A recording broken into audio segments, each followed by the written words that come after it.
Hello, everybody. We're gonna re-download BattleNet.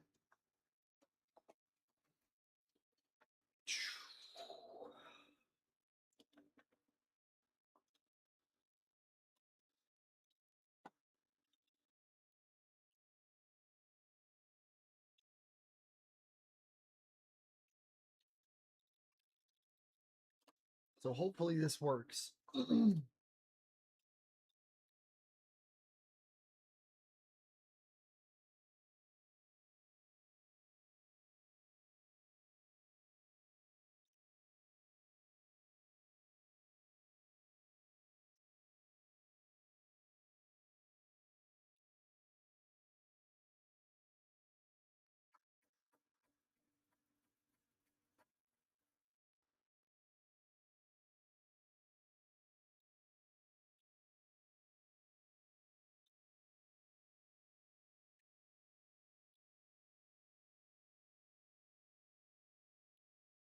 We are literally reinstalling Battle.net.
Void Pekka, welcome, welcome.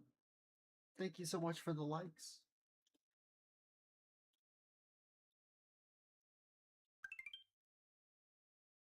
We are currently reinstalling my Battle.net because the game was being. Oh, what's up, bro? So I'm assuming you're already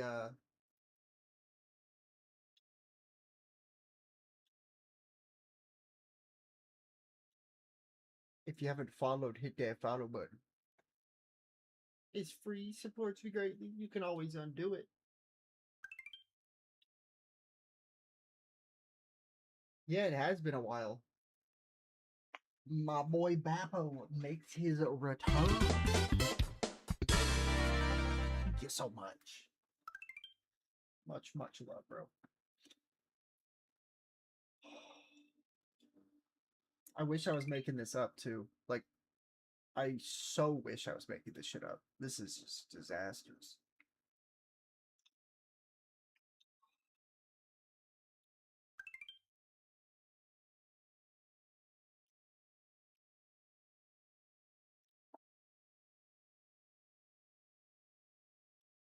Jordan edits, welcome, welcome.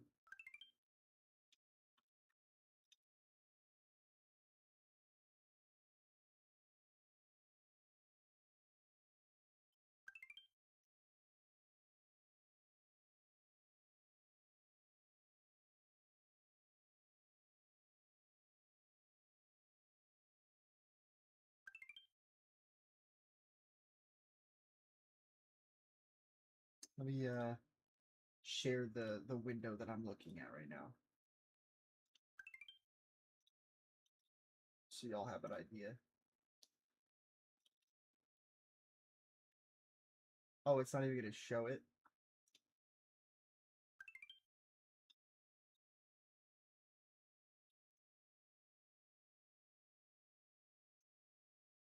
Oh, thank God y'all get Trippy Mouse.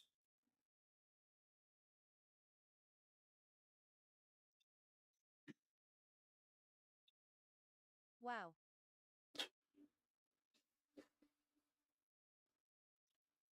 There you go.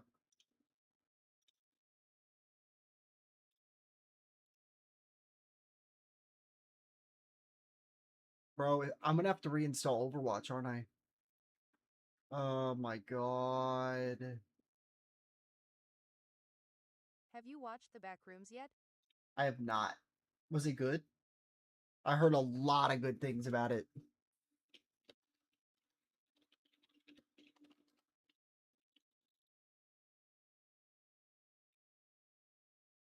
Yeah, in my opinion, it was very good. Very good. Yeah, I definitely need to take a look at it. It looks very, very cool.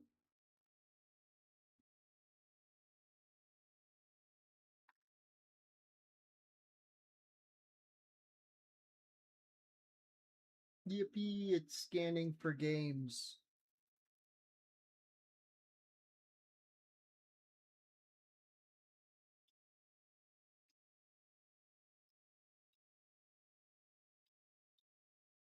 How's Smash been?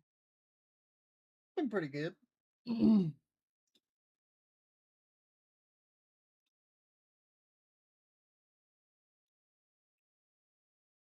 Bro, it's still saying it. No way. Any news for a new Smash? Nope. Not to my knowledge.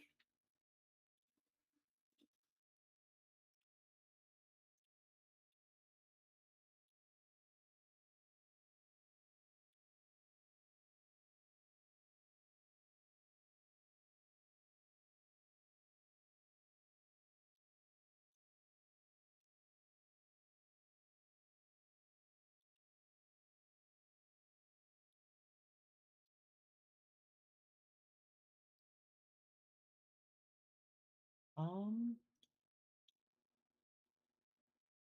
yeah, I guess.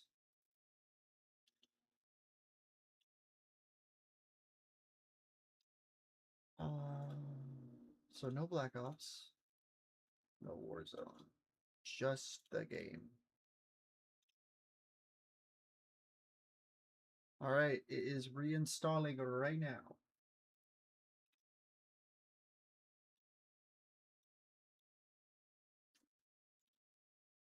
I just have to hope it works. I have to hope this auto updates too.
Here, we'll react to some Smash clips while we're waiting. How's that sound?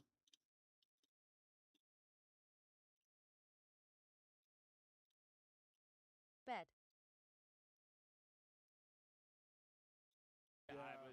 Oh, what? Yeah. Okay, now that move is so interesting because, like, if you do get a hitbox on the missile, changing. Oh my god, if you turn this around. Wait! Ah! That's a stock! Yeah. Oh my goodness. You were saying, just Raph? No.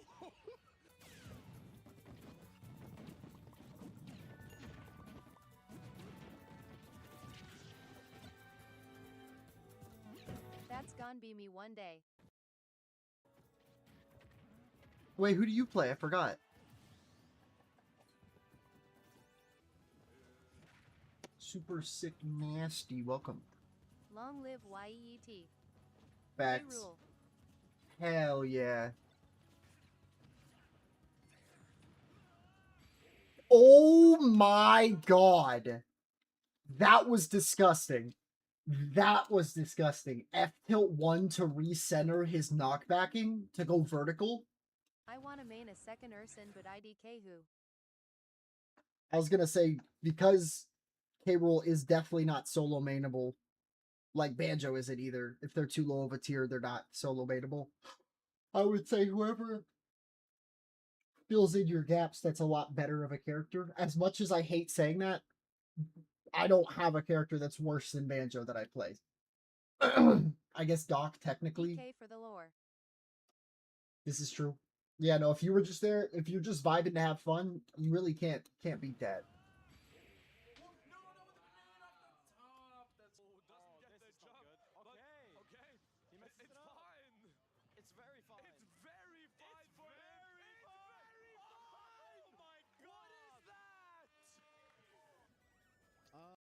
Wait, what was it? It's very fine. It's very fine. It's very fine. Oh my god. What is that? I think there's just certain, like, I think it comes to a certain point. Oh my god, Sephiroth is tall. Why are we just running up, grabbing, just dash attack him?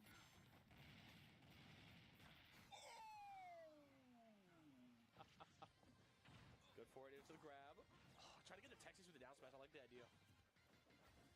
Yeah, I think Justin was just looking for a roll in there. Yeah. Ew! What do you mean that comboed? It didn't. You can see the jump, but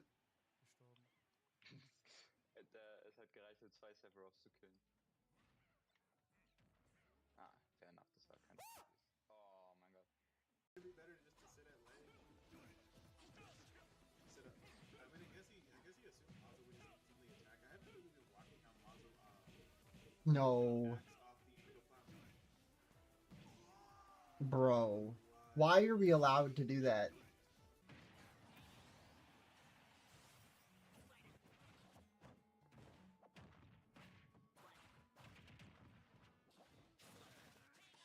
Colon opening parenthesis. Yo, that regrab was disgusting.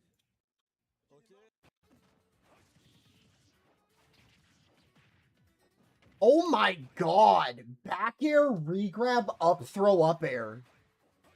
Fuck.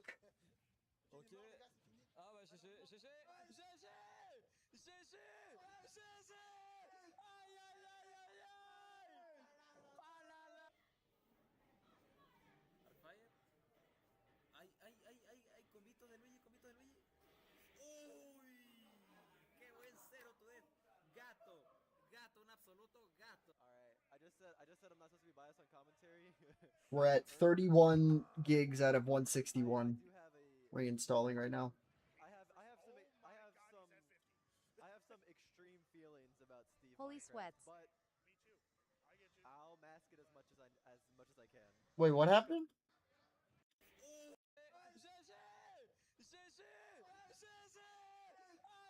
That was clean.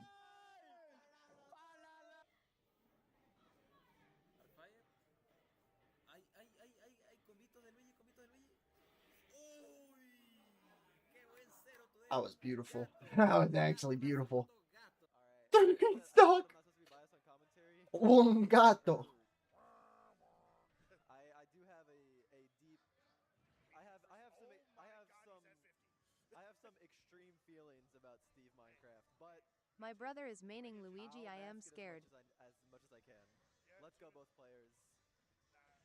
You know I don't main anybody. I play too many characters to main anybody. Oh my god. Wait!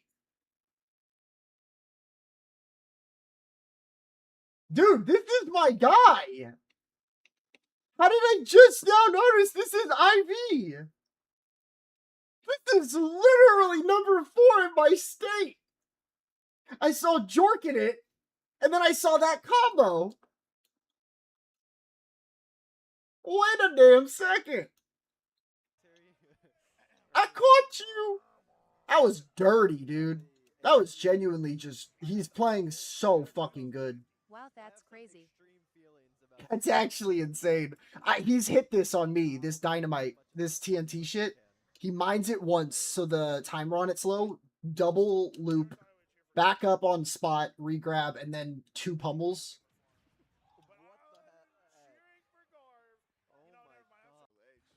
That's hot. Shout out Ivy there. I low-key want to clip that, be like, yo, this you?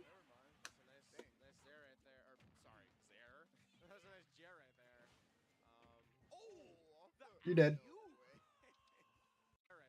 That find. God damn. You're not getting out. Where do we IDJ for a booyah? Okay. That's what I thought. It's not like a perfect IDJ. It's like a late one on purpose. Why are we still on? Okay, I thought we were about to see another thing. And he's dead.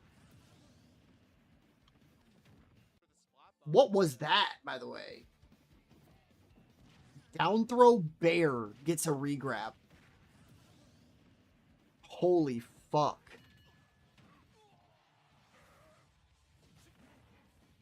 What is this?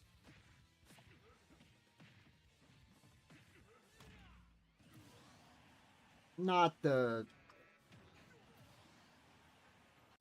Yeah, wait, John, did you peep that? I'll mask it as much as I can. Let's go, both players. He was dead at 50. Do you see, does this person look familiar, John? Oh, in case you weren't here, though. I know, okay, you did. Yeah, the brawler, yeah, that's illegal. That's not true. He did up tilt, nair, up air. Nair never combos into anything. All he had to do was press A at any point.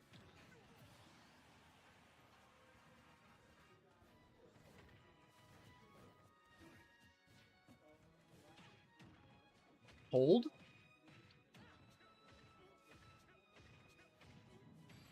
No way!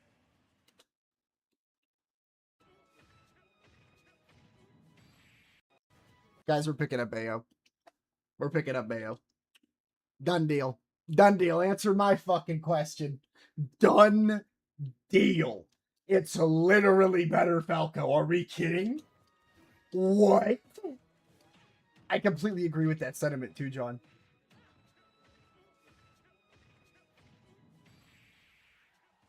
Oh my god.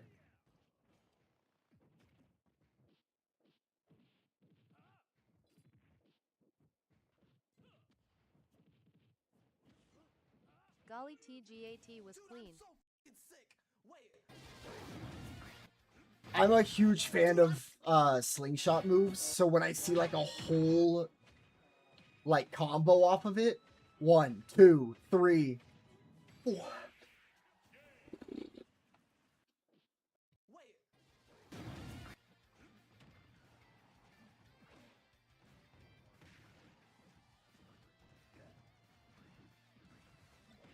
We're gonna keep watching this. I just want to make sure my install options are. These angles and this terrible knockback for Diddy Kong, like at low percentages, can be very dangerous. I don't think he's gonna go off stage with Roy a whole lot, but hey, maybe for the one time. Oh my god! Oh my god! Wait. Knockback for Diddy Kong, like at low percentages, can be Fuck very Diddy. dangerous. I don't think he's gonna go off stage with Roy a whole More of lot, an actual answer. That's Oh, tough. that's dirty. Oh hell no, John. Not even close. Like all love to Soul, but I don't even know if he's top. Is Soul top 10, did he? Yeah, Jay, apparently your boy is like I had to remember this, but since you have to compete in 6 things in 6 months to qualify for like in-person PR, I'm top 75th or top 74th Banjo Global, but I'm no longer ranked in my state. Makes sense. My God. Got him, yes, great. Mola. Also, Jay, my goat. If you remember Ivy, the Steve player that would come over a lot, They should do the same Rex everywhere. yeah, he 0 to deaths of Falco like really early into this.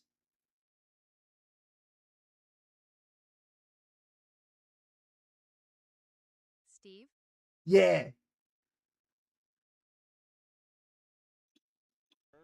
Only cool Steve combo because it's happened to me. A deep.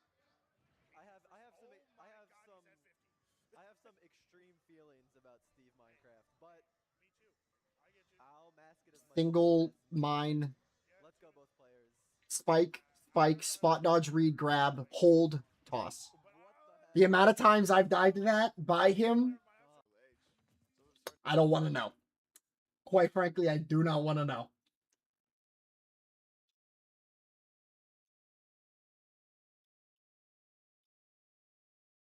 That's great. Mola. Warum sind da eigentlich keine Timecodes? Eure Timecodes. There's a ton of Timecodes. Twitch, gib mir Timecodes.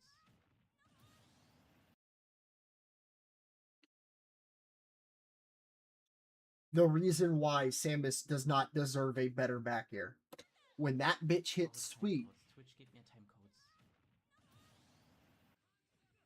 oh my goodness. Oh, he's pressing A. Oh my god. Sorry, ever since I learned how the fuck Ken works, I'm tired of it. Me iba a meter, pero ya no tenía. Era que robada, la verdad. A ver. Raxu, ratero. Raxu 4T. Ah, cabrón. ¿Vieron ese electric? Estuvo borradísimo. No way you're getting last stocked by a Wario on FDS cause it's your fault entirely. A little hungry now. Yeah, no, I mean, goodness gracious. My boy said the izakaya is open. Drink all you like. Get stuck on the left. Oh my goodness. With the misfire, that's amazing. And You're the dead. Velcro- Oh my god! That threes!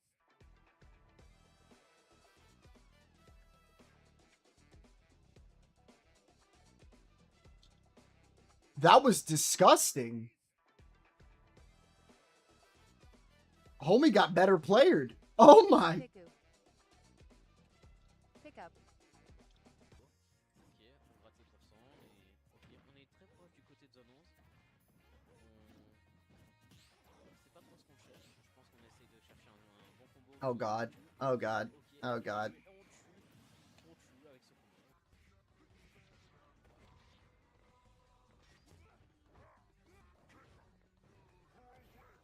No, literally. Poor DK. Okay, that was kind of cute. I am not applauding that it's Luigi DK. I'm not applauding that it's Luigi DK. It's exactly what my homie in Twitch said. Poor DK.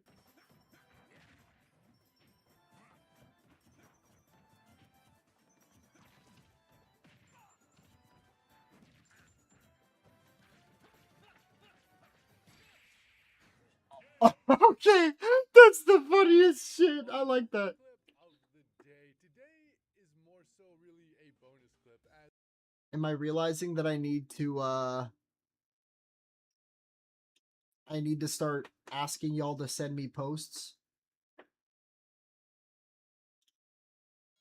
Good video. Because I feel like got you. if I started casting like clips, I feel like that could be a good way for me to start.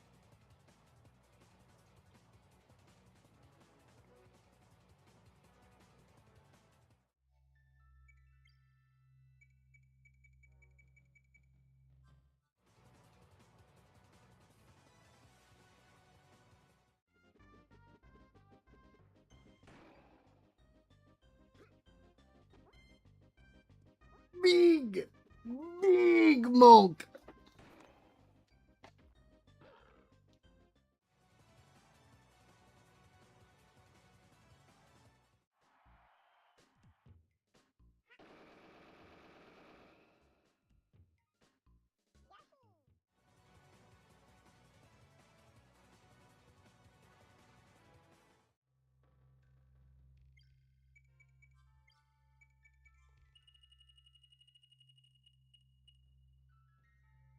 Big monkey.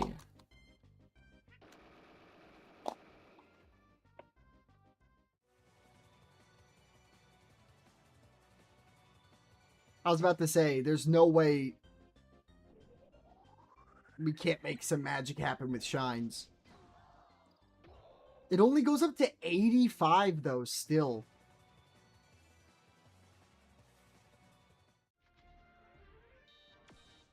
The classic.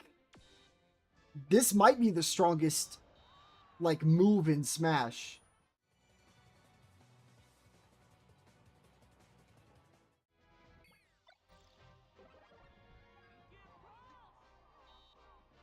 If you pocket 3 giant PK crosses, right?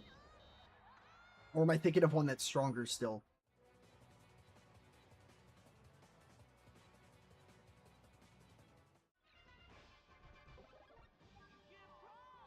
Yeah. Oh, you can be large and do it. That's cool.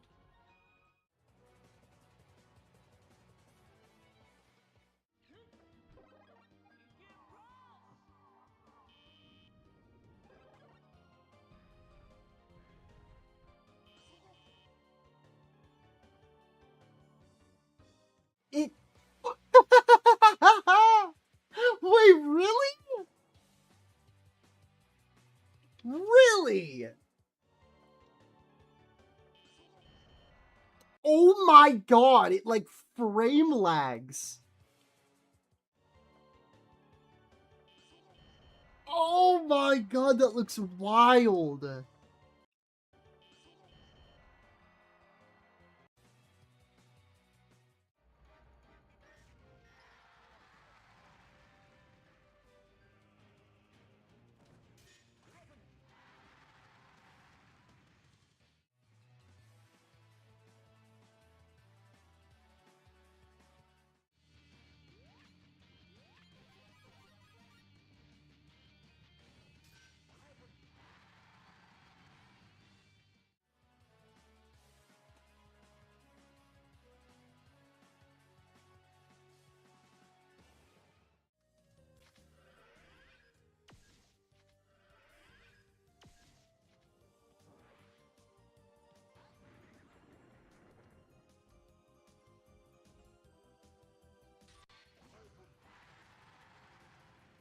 Did that just do 999? Holy shit, it did. Wow.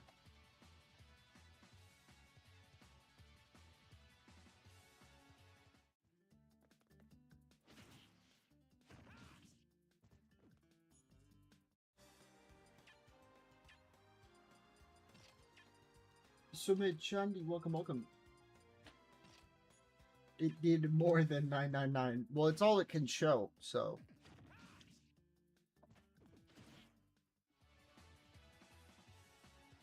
I hope you're having a great Friday.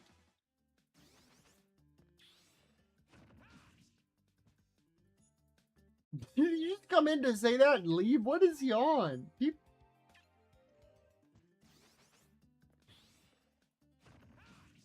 What? Oh.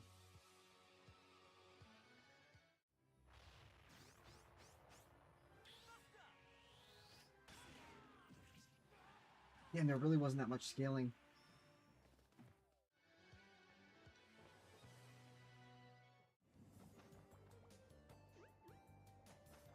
Dude, this game just looks weird.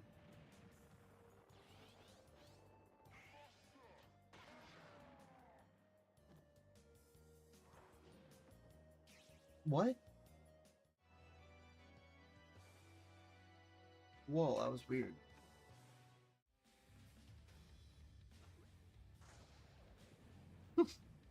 large.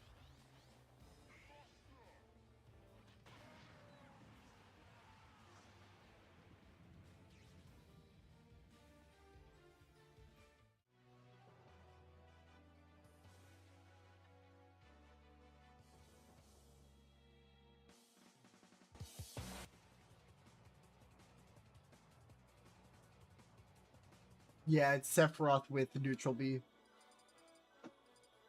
And then like some coked out combo of spirits.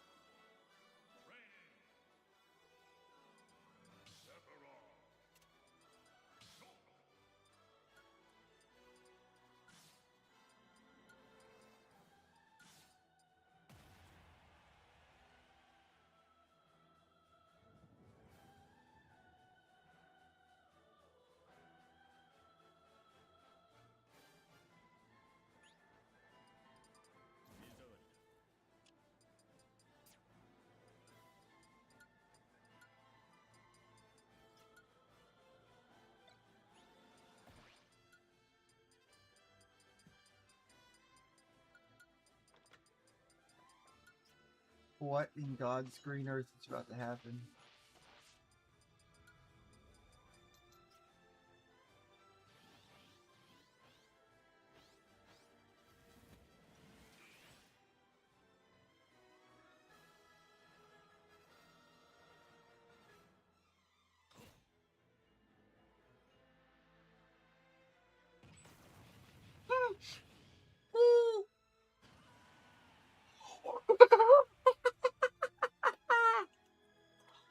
Holy shit.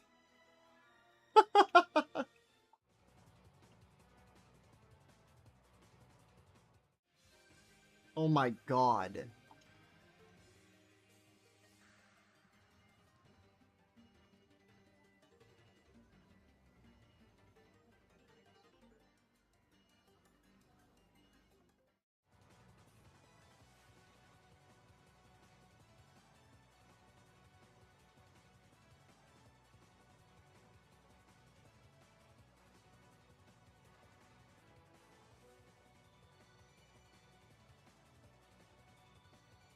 Alright.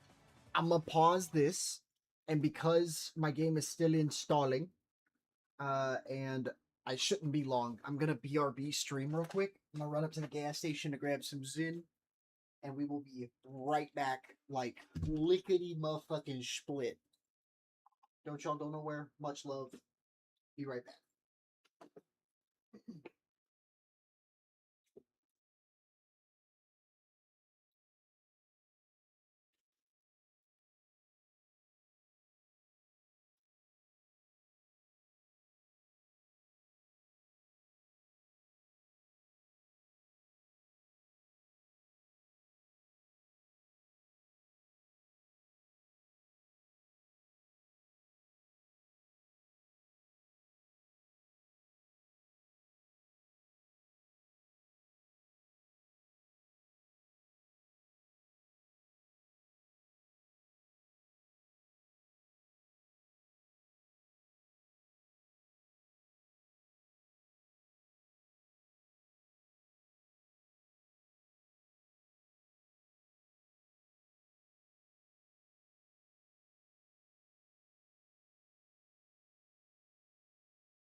right, everybody. I am here. Miguel Zepeda. Let's get this show on the road is right.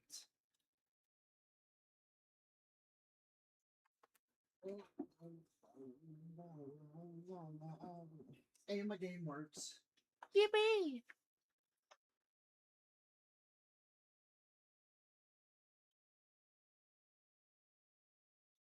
Wait, did it not install on the right folder? If it installed on a fucking my hard drive and not my SSD, I'm gonna scream.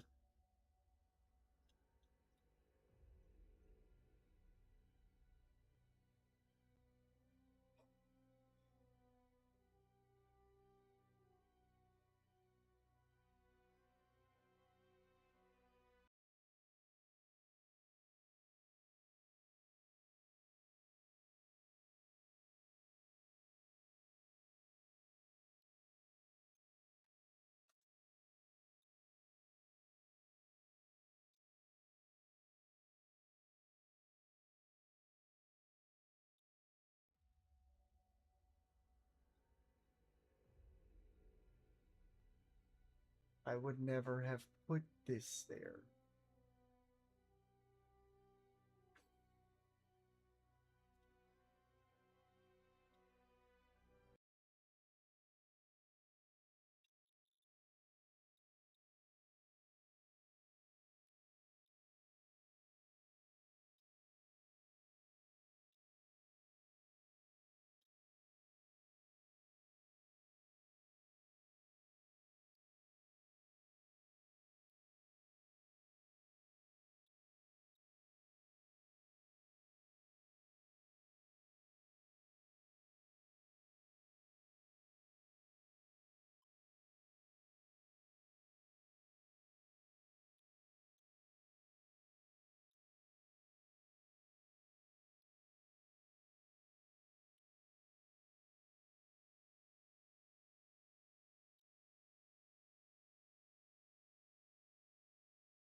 Okay.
I'm so lost how I uninstalled one.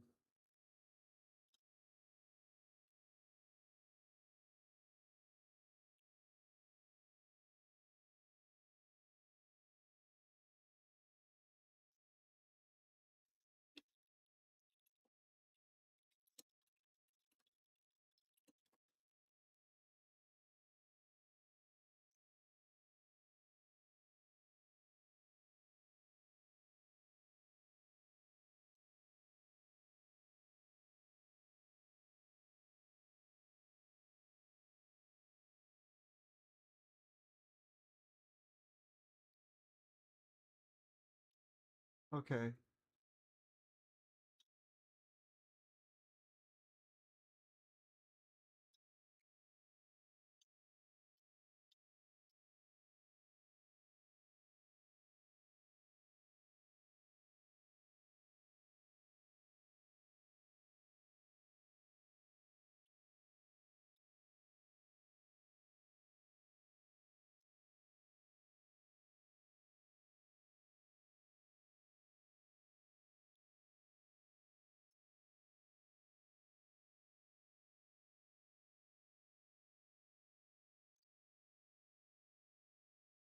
Dude, I have never been more lost.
Bro, this is the most tilting thing I've ever dealt with here.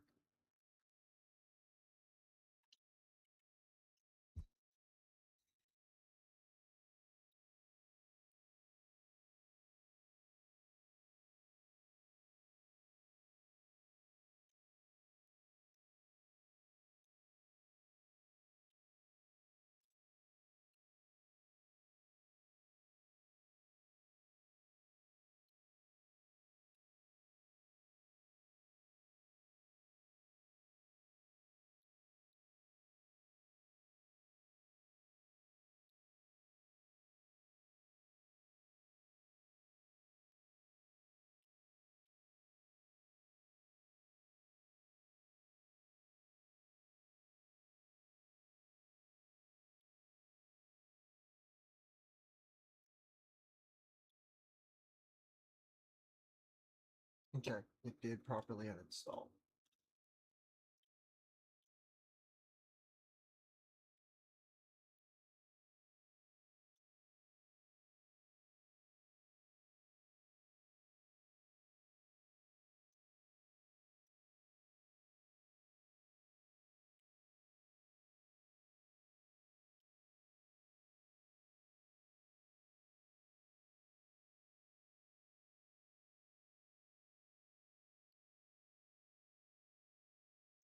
I am so confused.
What?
What's Bro. going on, everyone? Welcome back. I'm so tilted. Okay.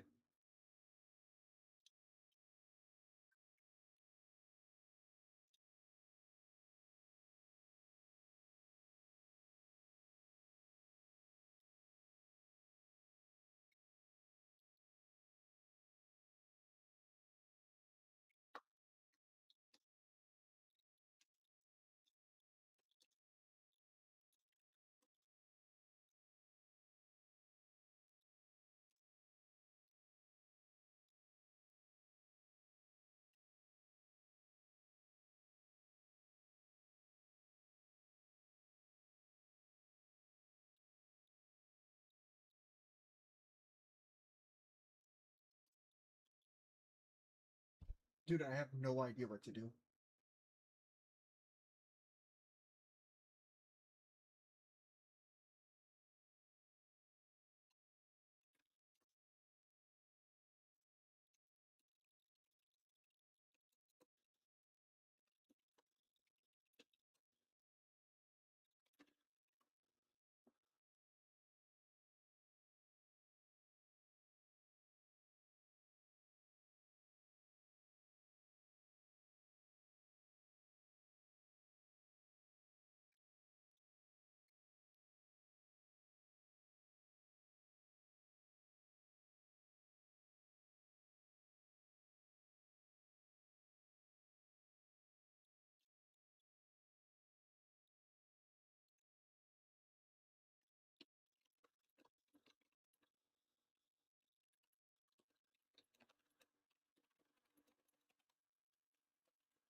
There's a chance I restart stream here. We'll see.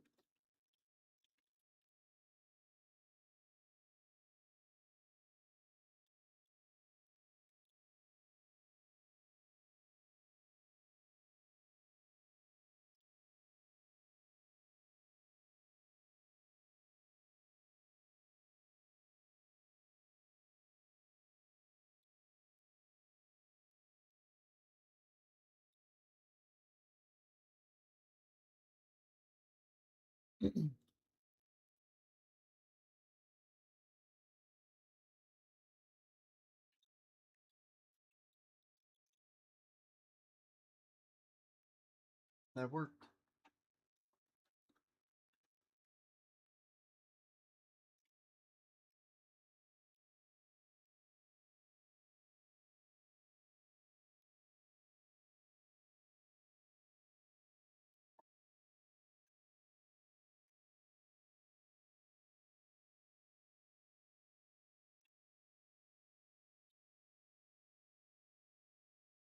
Yay!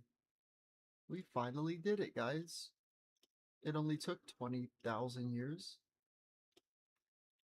But we are reinstalling the game finally.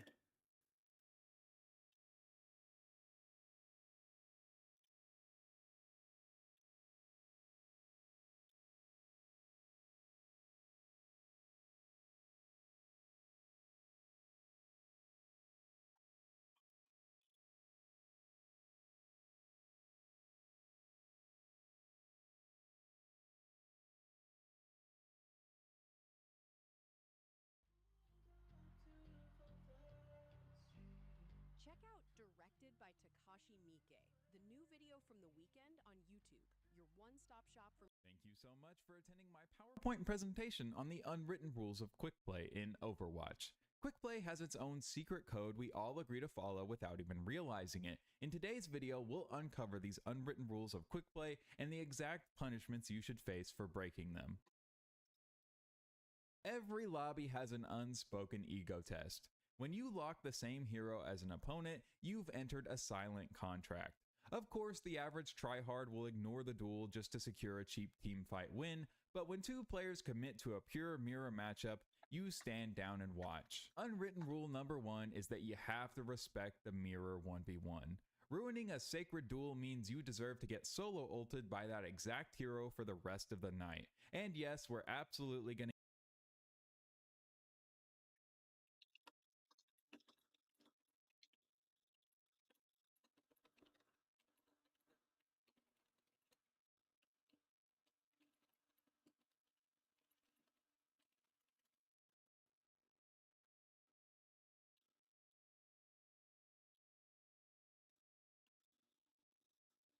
get to the legendary Torp Hammer duel in a bit, but we've got some ground to cover first. If you want, I like these. Hi, it's Espa. Check out our new song Lemonade on music. The mother of Owen Edgewood is outraged at Microsoft Xbox Live for labeling her son a cheater and taking away everything he's earned online. He got online and it says cheater under his gamer tag, and they wiped up every achievement from every game he's ever owned. They're still all my achievements. Thank God that it took me like 200 days. Some of you may actually remember hearing about this story. I remember hearing about this one on my local news, surprisingly, back in the day. There was an autistic kid living in Seattle who was a huge fan of Xbox Live and playing online multiplayer games. However, outrage came when Xbox decided to update the kid's profile to label him as a cheater. This actually led the kid to become pretty upset, and his mother ended up reaching out to Xbox and the local news station, and Q13 Fox jumped on the story to kind of try to get to the bottom of what was going on here. Now, if you guys remember back in the Xbox Live days, over in your profile, there was like this little section where you would be able to choose what you identified as your gaming style. Like you could say you're pro or underground or something like that, whatever you felt like you wanted to label yourself as. There were a couple of different options, but if Xbox found that you were cheating, they would go ahead and update that option and change it to cheater, and there was nothing you could essentially do about it. Now, Q13 Fox, they looked into this. The mother insisted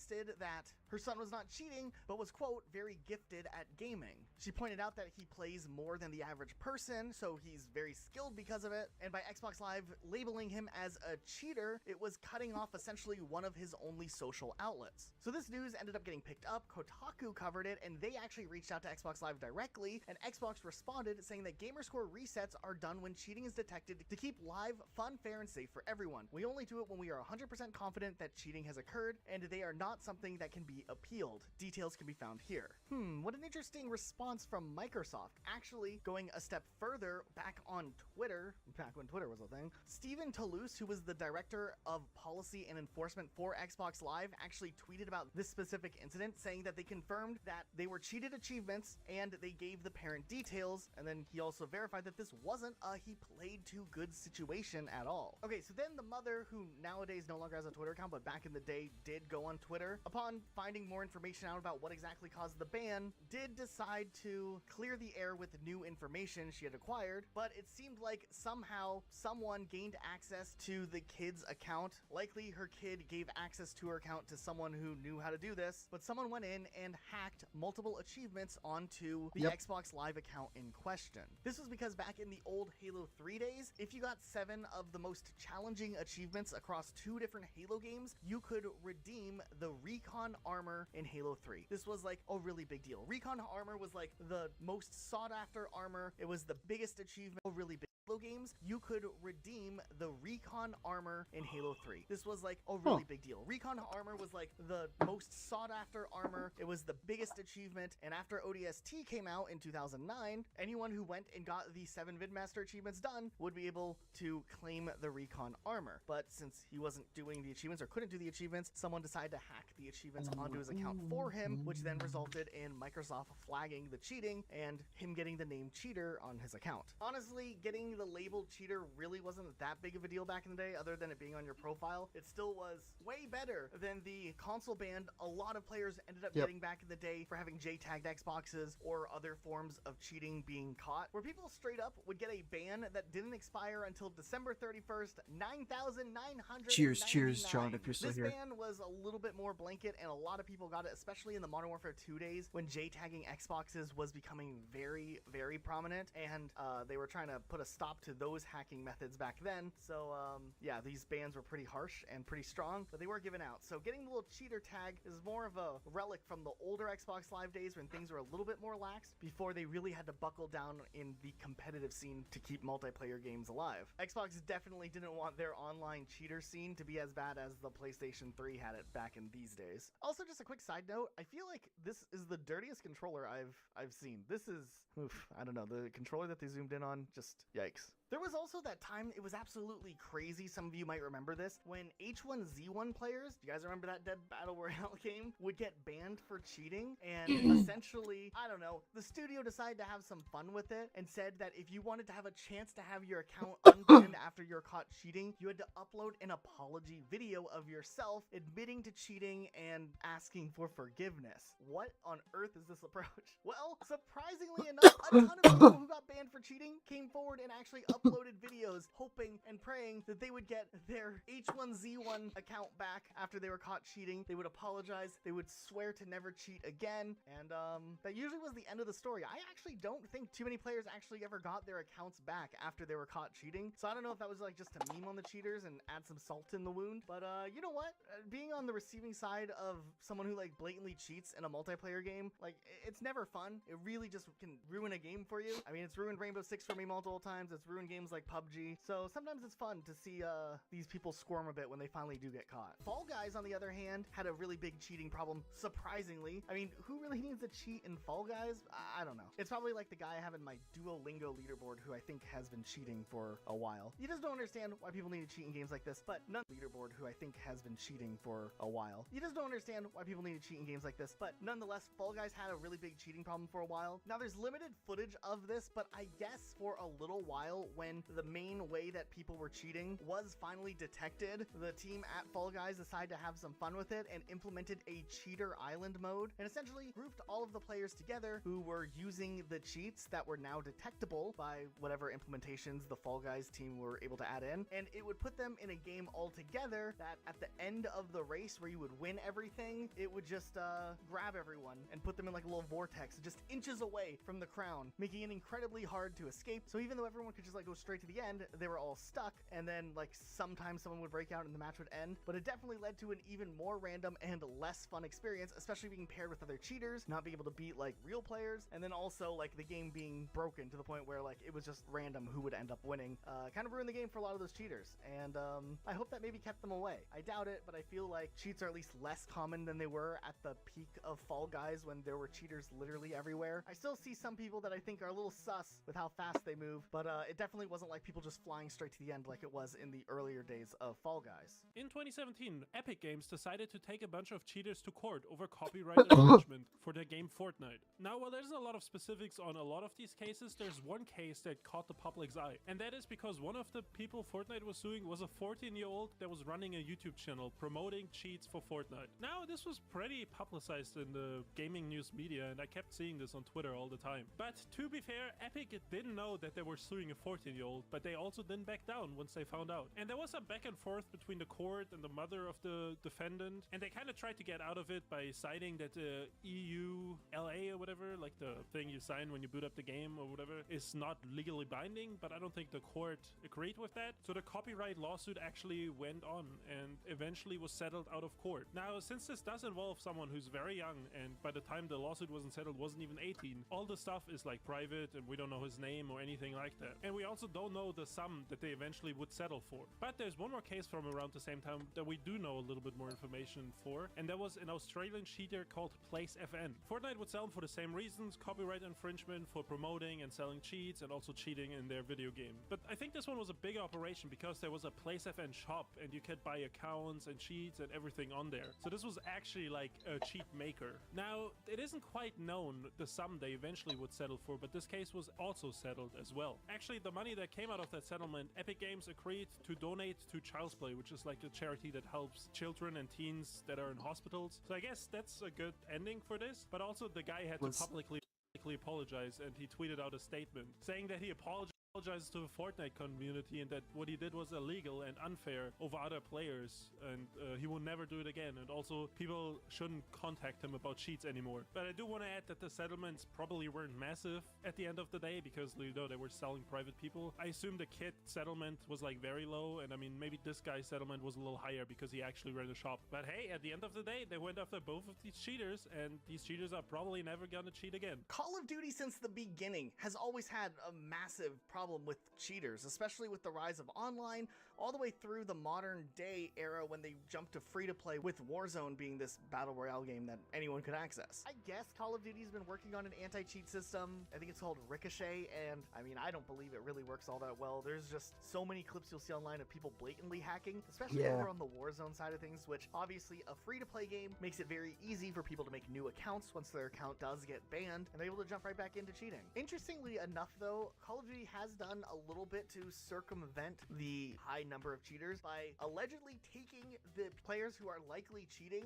and then putting them in specific lobbies away from most of the general public. This in turn is supposedly supposed to make it where players don't realize that they've received a shadow ban as quickly, meaning that they'll continue to play and try to troubleshoot what's going on and why they're not doing so well all of a sudden before they finally realize that, oh, my account's probably been shadow banned. But it also runs the risk of generally good players getting falsely reported maybe for being good and accidentally getting shadow banned, because obviously a shadow ban is not as easy to tell if you're shadow banned than if you're actually just banned and blocked out of the game. I don't think the systems that they have in place is flawless yet, and then there's like a gray area as like what constitutes as full-on cheating. Is it using third-party apps and programs? Obviously, but what about things like little glitches? Where's the line drawn? Without having like specific rule sets that everyone has to agree to, it becomes a lot more vague, and it seems more arbitrary what people can get banned for. before. It's definitely one of the weirder situations when it comes to the state of very popular competitive game. There's a small one, but still kind of a goofy one from the game The Stanley Parable. It's that game that like you walk around and there's some like good writing and a narrator narrating your every move, and it's kind of a clever game. It's cool. Nonetheless, if you go into the console of the game and you type in SV Cheats 1, you get transported into a little room called the Serious Room, which is kind of like an interrogation room. And long story short, the narrator will go on this like tirade talking about how bad it is to cheat and the seriousness of cheating. And then you're stuck in that room until you either are forced to quit the game out entirely or, I don't know, turn your computer off, start the game over. But yeah, there's nothing you can do to continue on after you get locked here. Now, Mother, or Earthbound as it's known here, was a 1989 Famicom video game that released exclusively in Japan. It's a pretty good RPG and it has an insanely good story, plus it's also We're pretty installing challenging and, a COD little right now. confusing. Nonetheless, Nintendo did not want anyone to pirate this game or cheat in this game, because if the game detects that there's something wrong with the files on the cartridge, it will change the way the game actually plays out. The game will actually become harder and there will be enemies added to either sections where there's already enemies and there'll be just more enemies, or there'll be enemies in sections where there usually isn't enemies. But the big thing that happens is actually at the end, when you make it all the way to the final boss on this pirated copy, the game will just shut off. And once you reboot, you'll realize that your save file is completely gone and you'll have to start from the beginning. So you wasted a good 50 hours to get here, and then the game just deletes your save file because you're playing on an unlicensed copy. I think that's actually pretty funny and kind of like a creative way to deal with pirated copies and cheaters. Okay, we need to talk about the Bovine Defense Force Initiative. This one actually comes from Witcher 3, because way back when the game first came out, there was essentially an exploit that players discovered where essentially when you're in the area known as the White Orchard, you could gain crowns incredibly quickly by just like running around, killing some poor innocent cows, and then you could like loot their hides and then meditate, and then the cows would respawn. From there, you could just keep doing this over and over and over and over and keep meditating so the cows would respawn over and over, and then you just sell all the cow hides, boom, infinite money glitch. Well, obviously this kind of breaks the game and it was something overlooked, so when they released the patch 1.05, CD Projekt Red had an official response, and they introduced the Bovine Defense Force Initiative, or the Bovine Defense Force for short. So they added this mechanic where essentially if 6 cows are killed, a level 27 chort will spawn in, which if you don't know what that is, it's this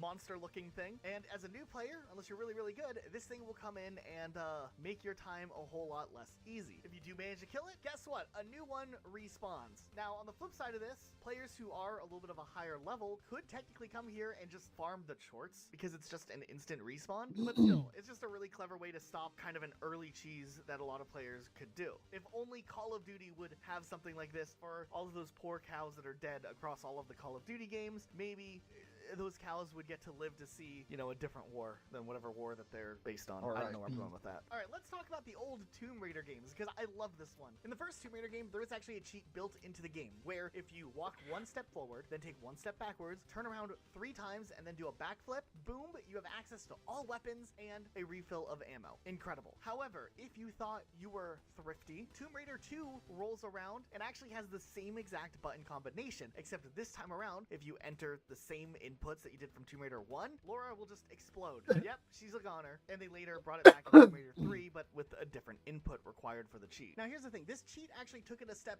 further because someone figured out that this was a cheat, that, you know, a little homage to the cheat from the first game.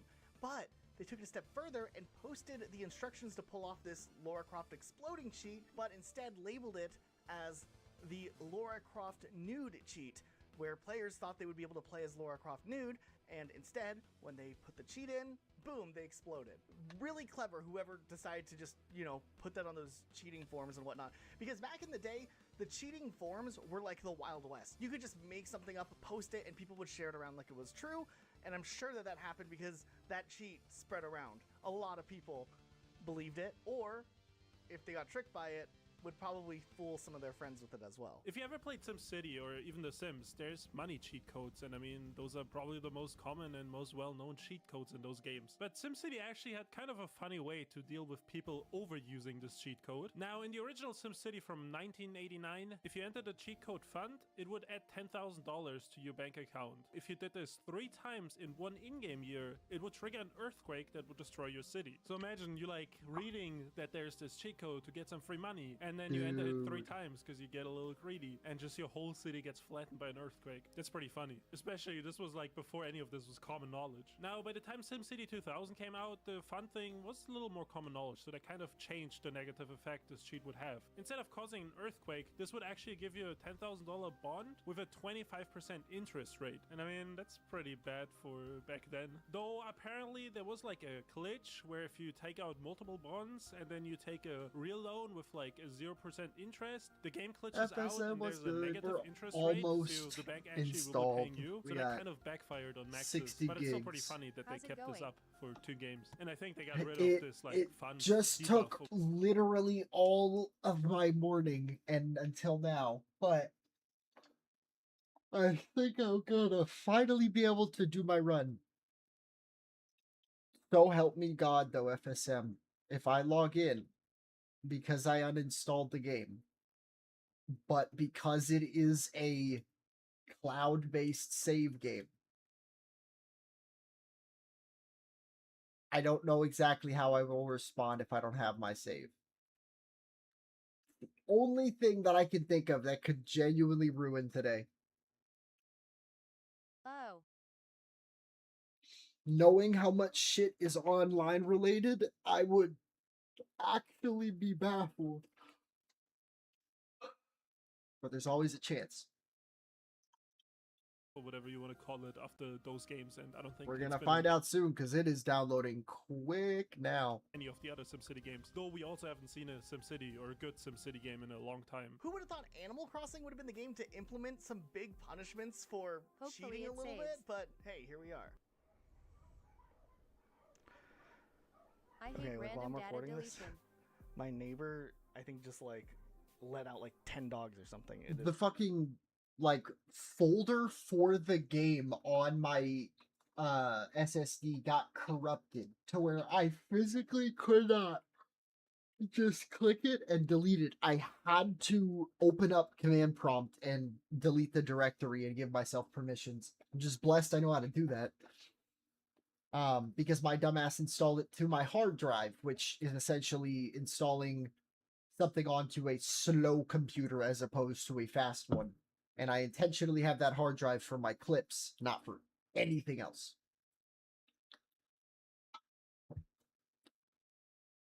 Is insane out there. Like, I don't even know what to do. Now, if you guys don't know about Animal Crossing, mind you, I have a whole channel dedicated to Animal Crossing that I Oh, I run on the see what side. you Gotta mean. get that free promo in. But Animal Crossing is a really interesting game. It runs concurrent to the real world time. So back before you know, like, mobile games 139 existed that out of kind did 199 daily gigs. bounties and whatnot, this game would match your It's real going life at 115 megabytes a second, so like clock and new we things really would are happen zooming. each day. You were playing at 5 o'clock in real life, it would be 5 o'clock in the game, as long as you didn't like adjust your game's clock, which obviously was something that you could do. A lot of players back in the day would change their system clock to move ahead so they can get more stuff done in a play or not have to wait for things to be available in the game. If you do a little bit of what is called time traveling, it's not I that like big that of a deal real-time one day Animal at a Crossing time. It's feature pretty law. harmless. Yeah. But players who would jump large portions of time at a time would get to have some really weird things happen to their towns across the entire series. For instance, if you did a long period of time, your town could be covered in weeds when you finally do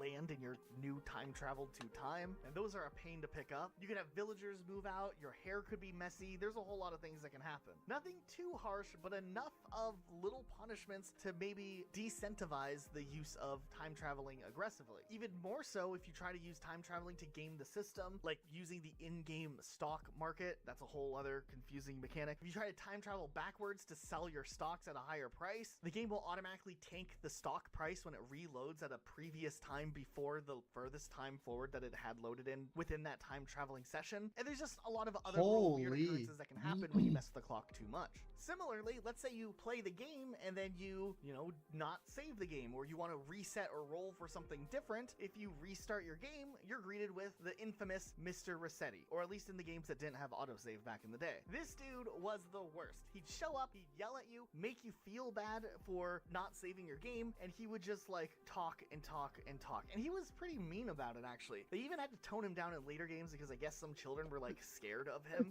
and his role's been drastically reduced in the newer titles. But yeah, still very interesting how this mechanic of Animal Crossing is just so important that there's all these little sub mechanics for how to handle people who are doing some very soft cheating. Persona 3, the original one, not the new one that just came out that's kind of awesome, but the old school Persona 3 actually had a really interesting way to interact with players who were caught using a Game Shark. Yeah, so Persona 3 actually had something built into the game that could indicate if a cheat device was being used, and if that was flagged while you're playing the game, nothing too dramatic would happen, except for some of the members in your party will straight up explain how they're disappointed in you for cheating, and they kind of know that you've been up to some, extracurricular activities in Persona 3, like using a Game Shark to try to make the game easier. I mean, this isn't like the biggest punishment, it's just like telling you that you're a cheater. It's not gonna be something drastic like blow up your PlayStation or make you foreclose on your house, but at the same time, it was an interesting decision to implement something like that so few players would actually see. Just the handful of people who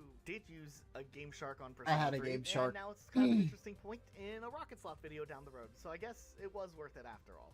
So 160 out of 199 common glitch gigs. way back in the day that was famous with the game Doom, where you would enter the keys IDDQD. It would essentially make it so your player wouldn't get killed or was invincible for a bit. It was essentially the god mode of Doom. So the game Heretic thought it'd be funny if they just killed you on the spot if you entered those keys. Pretty great. GTA Online has this mechanic where you get rewarded for being a good player and not creeping, and you get a little money for it. But also, if you're a creeper and you keep disrupting player gameplay, you get this dunce cap. And this cap kind of marks you as a bad sport for all the other players to see. But there's actually one way GTA 5 dealt with cheaters in GTA Online. And actually, I'm not Dude, I talking about remember like being the in bad aimboters sport for or 3 the wall months. hackers or anything like that. I'm actually talking Classic. about the players who used an exploit to get their single player vehicle into GTA Online. Specifically, this was discovered back in 2015 when someone managed to bring the Duke of Death car from the single player into GTA Online, which is a very overpowered armored vehicle that Yeah. you only can access in the single player campaign usually. Now apparently Rockstar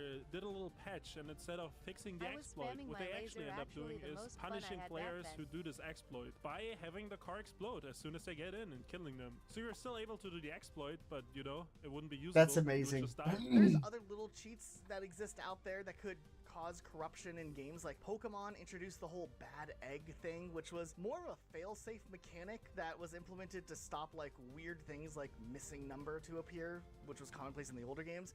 But bad egg ended Hopefully up GTA causing 6 brings more back that corruption feeling. Oh, it than maybe will. what it was intended to present as a fail-safe. Maybe it was intentional, maybe it wasn't, but most people who experienced the bad egg glitch usually I got a good were feeling. cheating their game in some way or another, and that was the end result, but not always. It is interesting how this bad egg could cause serious corruption issues in your Pokemon save file. There's a ton of great videos online explaining what bad egg is and how it specifically works, but it was something that kind of scared me as a younger Pokemon player because I didn't want to lose my Pokemon save file. If you've played Rainbow Six Siege on console for any amount of time, you probably know about this one, and you might know how frustrating this one can be. This is one that exists in more games than just Rainbow Six Siege too, but Rainbow Six is the one that comes to mind, especially with how a company has approached treating it. So, front and foremost, Rainbow Six Siege does not allow players to use a mouse and keyboard in their game if you're playing on console. In a lot of games, you can just plug a mouse and keyboard up to your Xbox or your PlayStation, and the game supports it perfectly. But in an attempt to keep things fair, mouse and keyboard support on console isn't allowed. If you want to play with mouse and keyboard, you have to play on PC. However, this did not stop people from finding workarounds, and for a very long time, there's been devices, most notably Zim devices or other devices like Zim, which essentially is a little bypasser that tells the Xbox or the PlayStation that the inputs are coming from a controller, but really the inputs are coming from KBM a on mouse and console keyboard, sounds and awful then like are it, being the delay is transmitted into bad. the same I'm type glad you of said it so inputs I that didn't a have to. controller would make Ah. to with like a mouse and keyboard. This Bro, allowed for an unfair advantage, and this give isn't me like back, a situation like give in me Fortnite, back for Smash example, where, Online you know, after that. I controller swear to players, they have God. aim assist, Because so, that's you know, the thing, mouse and dude. keyboard- It wouldn't be like Smash Online, where there would be like universal stuttering. It would literally be like how a Bluetooth mouse and keyboard is when you like first plug it in or like connect it to your like tablet or something, where it just doesn't do anything when you type a couple letters. Board, they're at a different type of disadvantage or something. In Rainbow Six, there's no aim assist in competitive, so it's like We're a so close to severe being done. difference 184 in out of who has 199. the advantage when you're in a split-second gunfight where minuscule movement makes a massive difference. The whole meta in console is usually different from computer, just because of the fact It's that AW full, controller-based but Smash delay gunfights is go a lot something else. differently than a mouse and keyboard gunfight. So for years, it's been very frustrating to start to get up into those higher ranks and have to face off against mouse and keyboard players. All right, The I'm gonna lower share ranks, my it's stream not that big of finally, a deal 'cause because usually the mouse and keyboard I'm players actually sense-wise are so bad about to that go even live with the cheating, game. they can't win. But once you start to get up to the players who used to be good at controller and then switch to mouse and keyboard so that they get that little extra advantage, it just became a mess. I'm gonna use the and it restroom became so I very don't have unfair. to It probably was stall one of the at all. biggest complaints from the Rainbow Six Siege I'm gonna let community this for play. a long time. And finally, around year 7 of the game being supported, Ubisoft announced that they were going to do something about the mouse and keyboard players once and for all. And it wasn't what a lot of the people who were playing the game legitimately thought it would be. So Luke and I play a lot of Rainbow Six Siege, probably more Rainbow Six Siege than we'd like to admit, and we've spent a lot of time on console Siege, playing with controllers the way you're supposed to. I have to say, the announcement of Mousetrap was incredibly frustrating. It was crazy that we have been dealing with this issue of cheaters on console for so long, and that they implement this weak system that kind of is like a little slap on the wrist, not even that. Yeah, so essentially, the way that this works with their implementation to solve the cheating issue is not to just ban the people that they know are cheating, right? Instead, they would progressively give you more and more input delay the more you used mouse and keyboard, which meant not only was it really easy to find workarounds pretty quickly, but also some players would just play with a controller 80% of the time, and then when they get into one of those clutch moments, they would just switch their mouse and keyboard Zim input, Almost back. or What are we at? eventually it didn't even matter because there was a bypass found that just made Mousetrap not even work at all. Yeah, for months you would like spawn in games, and like at the beginning of the round, the people cheating would just spin with their controller because they would emulate a controller motion, and I guess that told the Mousetrap that like you're using a controller, and that would be enough to like play with mouse and keyboard the rest of the round to kind of like trick the system. I remember like us watching kill cams dying and losing these ranked matches, and like we'd be so confused because there'd be this quick like 360 spin. We're like, what is that? And then we realize, oh, like from the way they're shooting, okay, they're cheating. Like, okay. And there's nothing you can do about it. And obviously, Ubisoft choosing not to just be strict and just ban players who are cheating, like it just encourages more people. It's like, well, if they're not getting banned, if you want to keep up with the players who are playing at the top level, you have to essentially buy Zim and start cheating to keep up. It is dumb. But like it's just so dishonest for like this competitive game allowing cheating. Like I don't know. Ooh, it's a president that play. sets. I think it's pretty awful. Now they're doing a new Alright. approach where they're going to be taking people who are using mouse and keyboard on console and making them play against PC players using mouse and keyboard, which is what they should have done from the beginning. It's going to be hilarious to see these people who think they're really good cheating with mouse and keyboard against console players. It's going to be really satisfying to watch them just get completely destroyed by the people on PC who've been playing legitimately for years. I don't know, like I can see some people try and justify it, say like, oh, well, it's accessibility, it's my preferred way of playing. It doesn't matter though. You're still, the game doesn't allow it, and you're using a third-party device to use something you're not supposed to use. Like I can't support that. And I think Ubisoft was so scared of losing a large portion of their player base because so many people were actually using Game, Zim. I am like, begging you. I think that has to be the only reason. Like they must have looked at their statistics and realized like it was the number had to have been in like the thousands, right? I always said 70% of the players in my game are cheating. Yeah, and I always thought you were exaggerating. I mean, but I am, towards I don't know. It got to the point when we were playing like in like gold platinum, like it did seem like no matter what, Dang, this at least 2 KBM on people in Siege every game console starting to were sound using like delay Zim, mod. and that it wasn't quite 70%, but I mean, what, 70% of every game we played, there was at least 1 or 2 cheaters in it. Like, what's the point? Like, we could play on PC, right, and just play on mouse and keyboard on PC. But like we have friends who only have consoles, so we just want to play with them. They only play with a controller. Like it's I don't know, it's just dumb. And I mean, also, Another it's a different update. game on console just feels And then I it don't just know, launches right competitive. back up. But, That cracks me There's up. so competitive integrity, and also there was another thing where they gave this cheater, like the streamer who's simming, openly on console, like a charm. Right. Did they eventually take it away after Backlash? They think they did, but it's essentially like they paid someone for cheating now. You know what I mean? Like it's great. This is crazy, you know. Especially because it's like a game that we actively have played for a long time. I was playing since the game launched 2015, and you came in like Operation Health, like a year and a half later. Yeah, maybe. I don't remember, but yeah. So I mean, we've been We still got it. playing the game for a long time, both on PC, both on console, or both PC and console. You know, I always thought that it'd be nice that if a controller player wants to play with mouse and keyboard players on the PC, they should be allowed to. But it shouldn't force controller players to have to go against mouse and keyboard players. It's the only part in this video where we talked about like the cheaters not getting banned or like not getting any punishment, right? If anything, now they're finally like supporting the cheaters by like adjusting the game to fit them, allowing them to play with PC players is what they should have been able to do from the beginning, right? Crossplay Now we should have just been wait there for these way shaders back. up here At to least when they preload and we are activated golden. crossplay for consoles like Xbox and PlayStation, and they did the whole like Steam and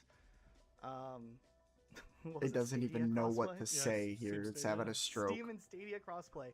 They should have implemented the crossplay between console and PC and just put those controller mount, because there is an audience. There's obviously people who don't have money to buy a PC and they have an Xbox or a PlayStation, and it's like, okay, then if that's all they have, then you know, just enable mouse and keyboard play without them. Just let them plug it in like other games let you do on like the Xbox, but then put them with PC players. That's what they should have done from the beginning, and I don't know why they did the whole mousetrap thing. It was right, but I do have to say, like, I don't know how good this new system is gonna be at catching these players and putting them in the right lobbies, because I don't think it's gonna work. The existence of mousetrap alone frustrates me, because it's like we've implemented a system where we can tell that people are cheating, and that's it. Like they didn't do anything about it. I mean, I don't think they detect 90% of the cases where people are cheating. I gotta be honest. I think all this anti-cheat stuff in modern days is just like propaganda to be like, yeah, we're doing something about it. A big PR move. In reality, they're just making money off the cheaters, and they just want to keep them like on their platform, and they don't care about the competitive integrity of the games. And also, like, there's probably not a single developer at Ubisoft who can get out No of worries. You're convinced about that? I built someone prove me that there's a Ubisoft employee who's like higher than gold or anything.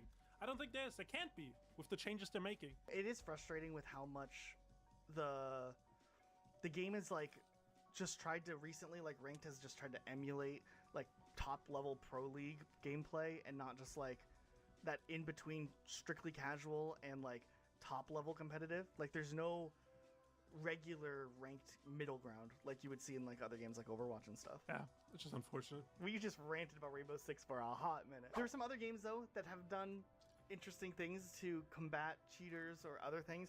I didn't know if this next one really should have counted, but I wanted to bring it up here just to throw it out there.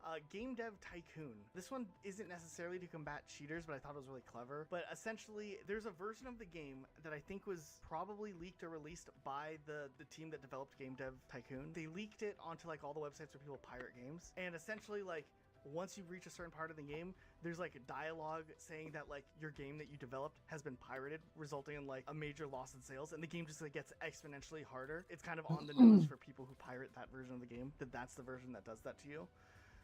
So I thought that one was interesting and worth mentioning. So like it'll just be I gotta do okay, I these guess, still. Yeah, that's what happens when you steal from the company, I guess, you know, they're just doing it to yourself. Yeah, you're just doing it with your own Game Dev Tycoon. There was also the infamous Banjo-Kazooie cheating thing. Essentially, there was like a special room back in the old Banjo-Kazooie game for the Nintendo 64 where you could enter cheat codes with like these platforms that had all these letters on it. This one never happened to me specifically, so I don't know like the ins and outs of it, but essentially or allegedly, if you entered too many cheat codes, eventually the game would punish you by like corrupting your game save after a while. I guess that's a harsh punishment.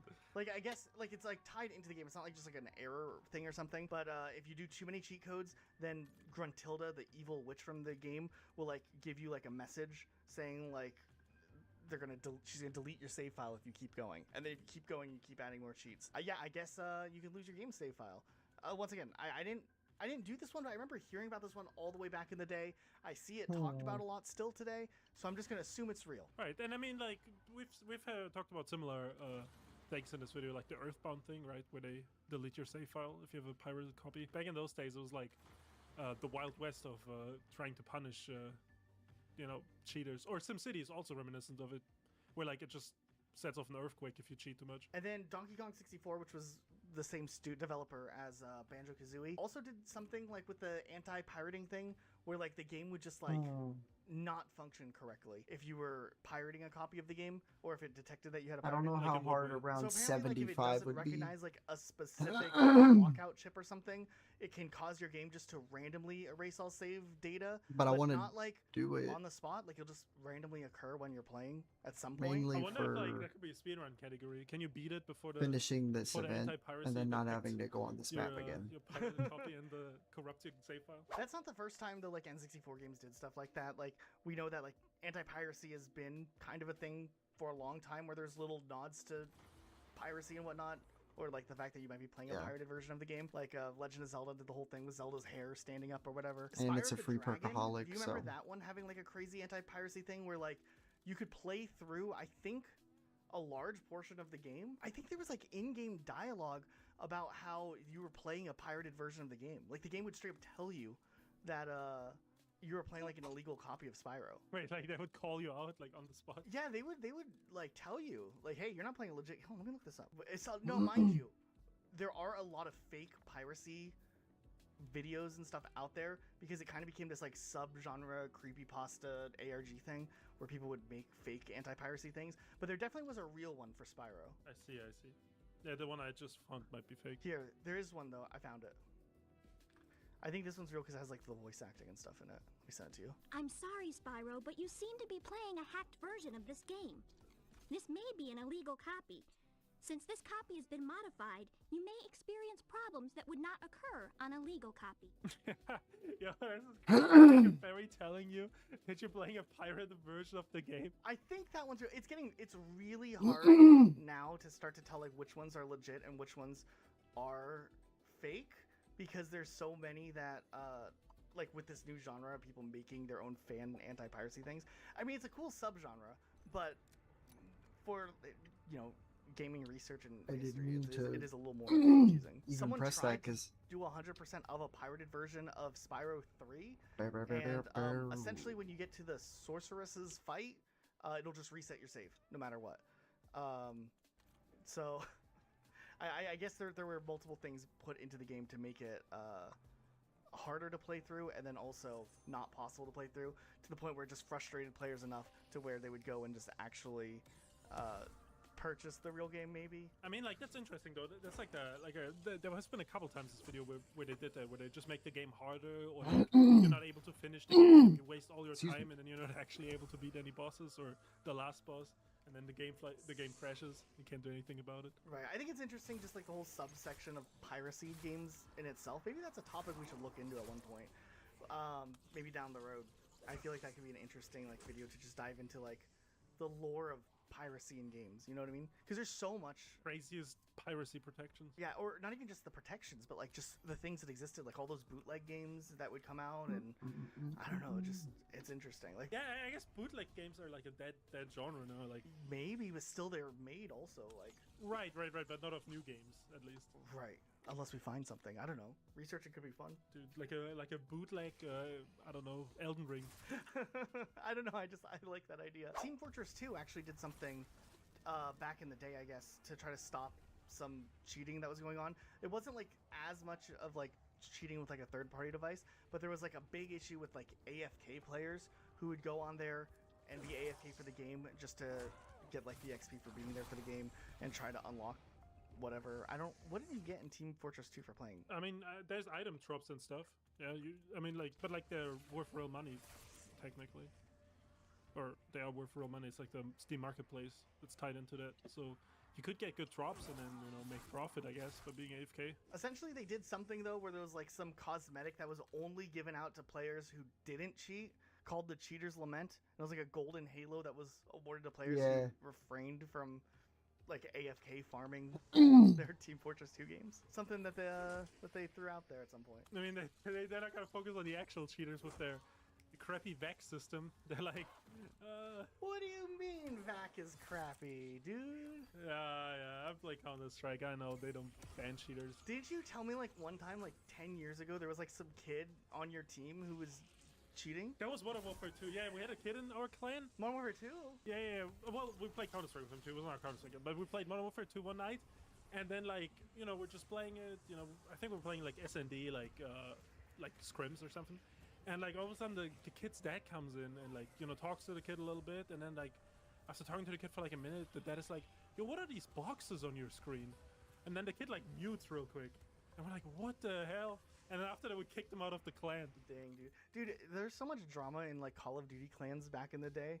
Like, I don't know, I was in so many Call of Duty clans when I was like 14. I don't know, it was awesome. Those were some good old days, dude. I mean, yeah, I still hang out with the people from my Counter-Strike clan, so hey. Do you think someone out there is still running a JTAG Xbox 360? Yeah, probably like there's a good amount.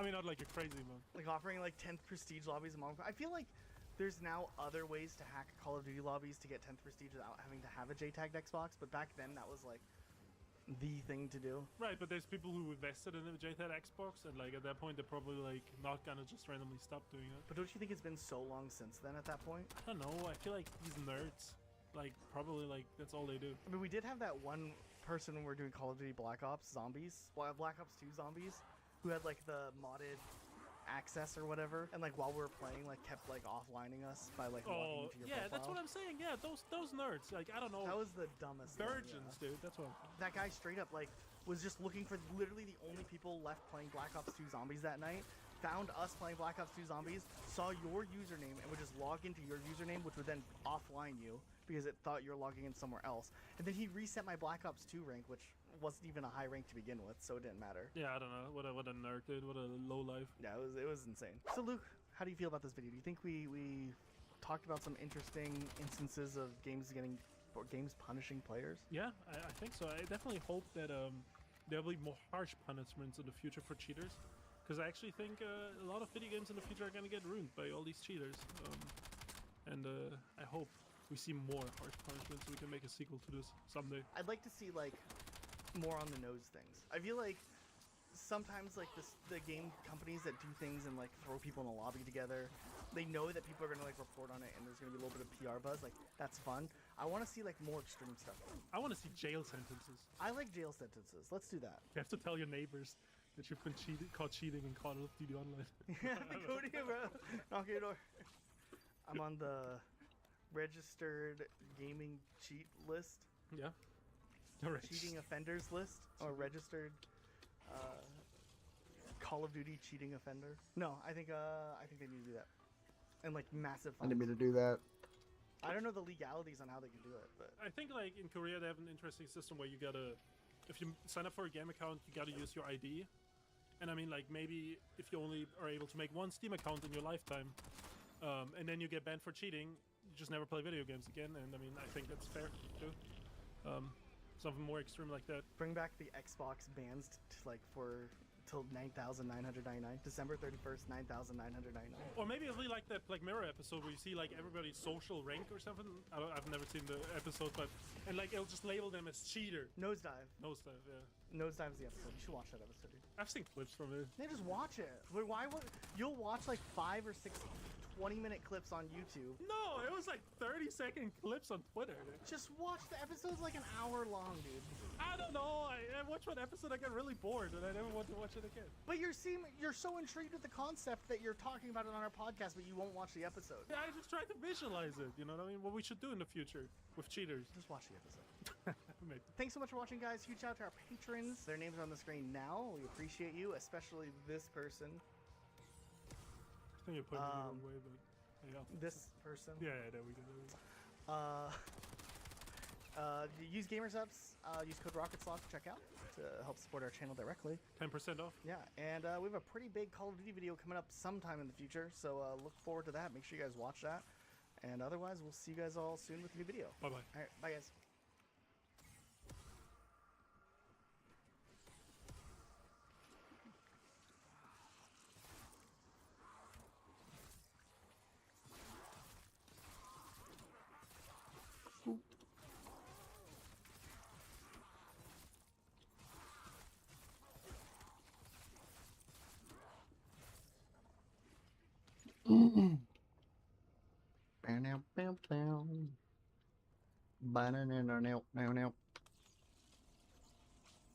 Why not?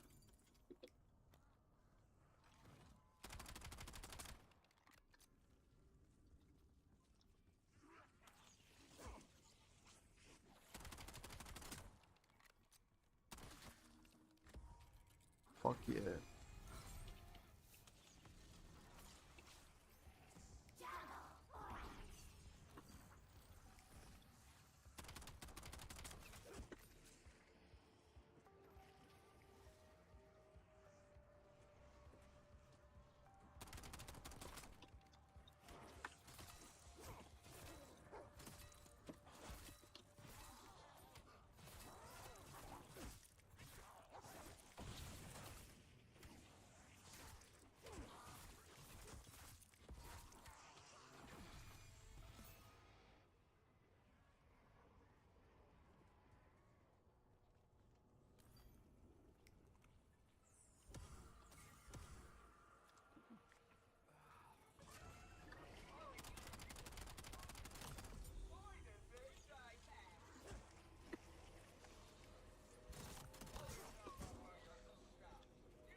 Oh, weird little jump.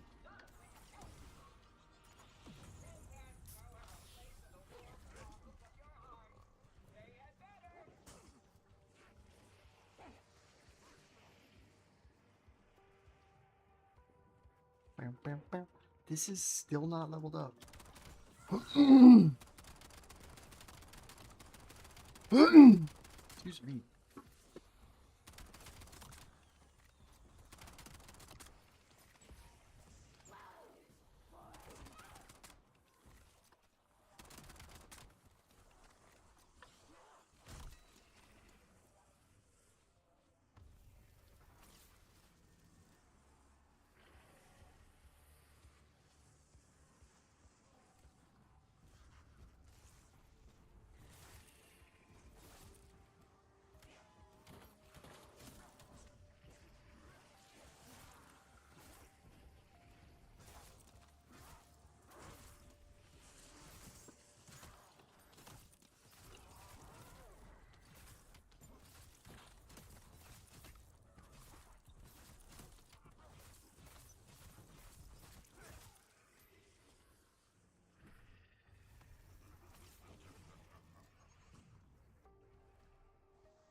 Okay, the knife headshots are giving the gush. Oh, not even that anymore. Bet.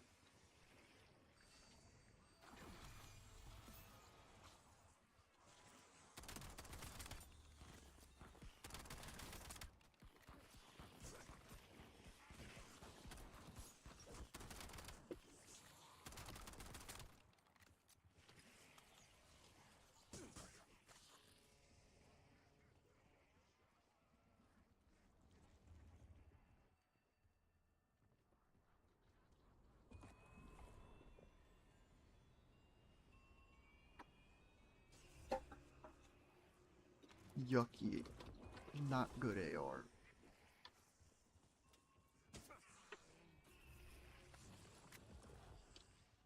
Good AR. Thumbs up.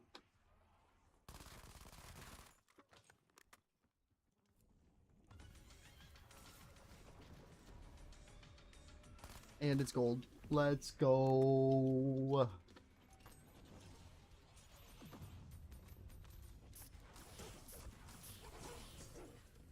Oh shit, wait, I gotta not do that.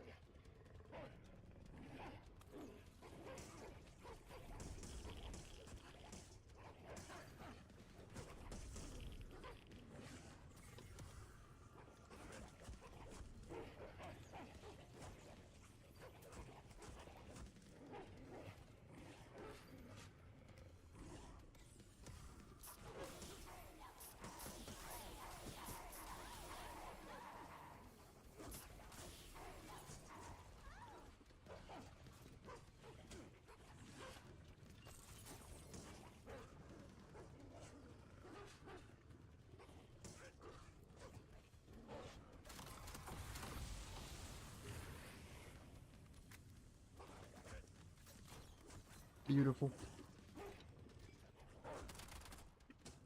Majestimatastic.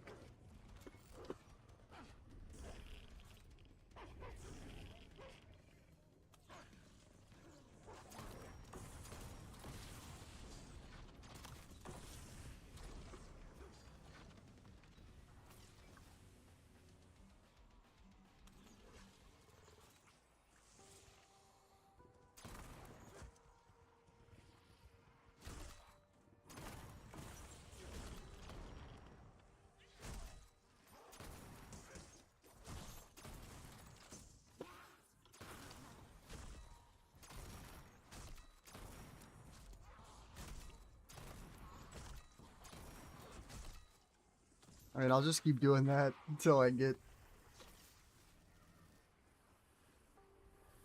the thing. I don't know how many it is, but it's not too bad. It's like kill a bunch with the blunder guy without reloading. Hey, Spaghetti, how you doing, bud?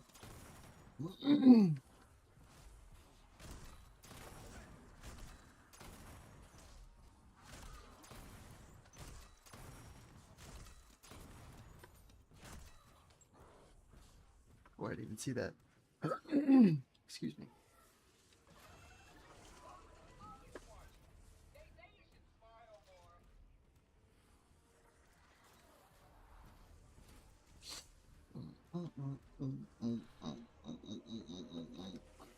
Perform crits. Bet. Doesn't matter what I need to perform realistically, because these guys are probably going to be my source for that whole challenge if I do it right.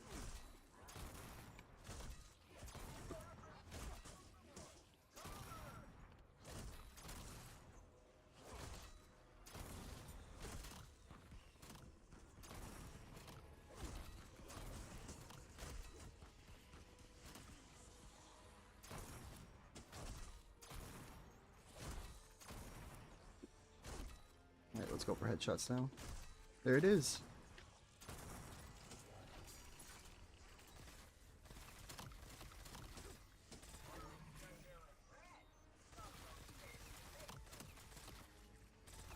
Yippee!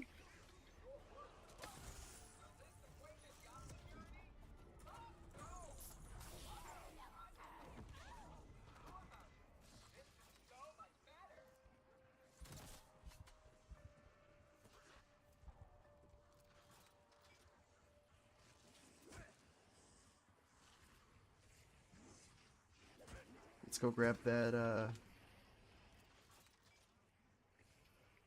Maddox, or not Maddox. I'm talking about what gun I'm holding. I'm an idiot.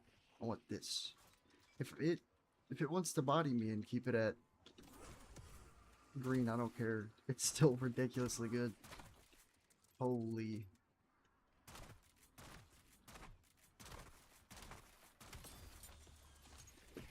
It's just, it impresses me every time I use it again.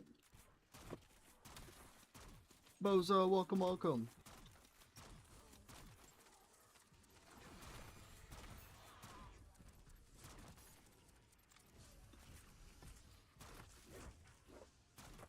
Don't worry, we will be going to the run. I am currently finishing up the nuked challenge.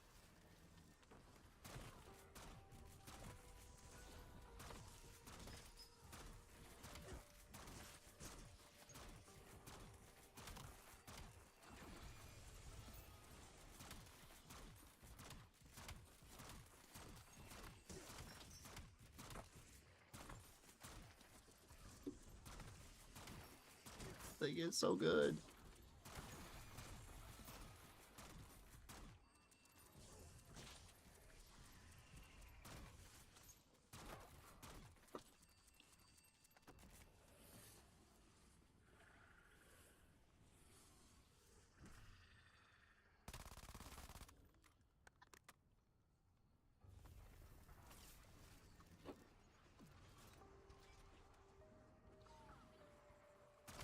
Now I can legit just chill here the whole time.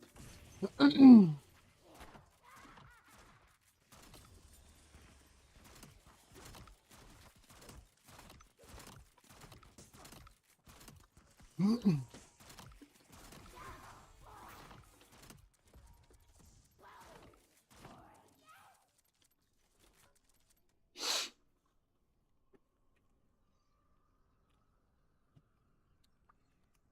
hate this one spawn. It's so far away.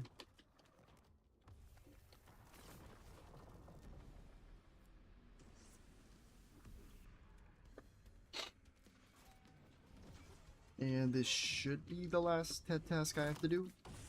Or second to last. Second to last, I think. Oh no, that was special routes. Film location? No. Lapa.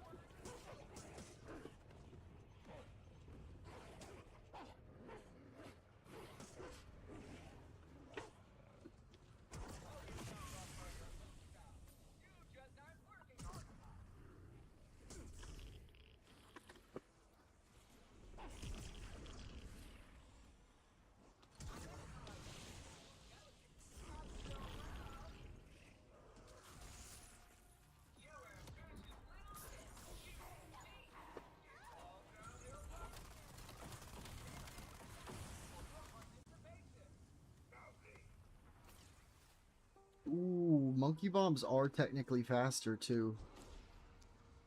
Do we monkey bomb it? I think we might.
Sup? How you doing, bud?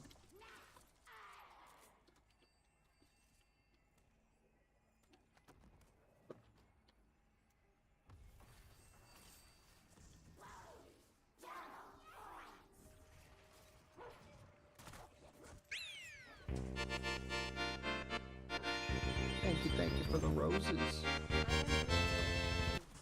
Very, very well as well. I appreciate you asking.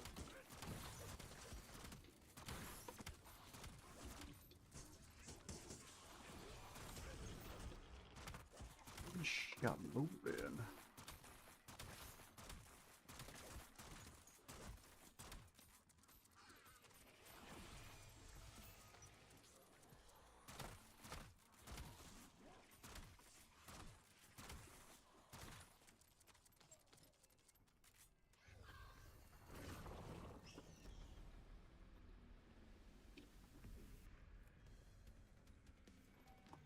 Now that is the last I do know. Which is amazing.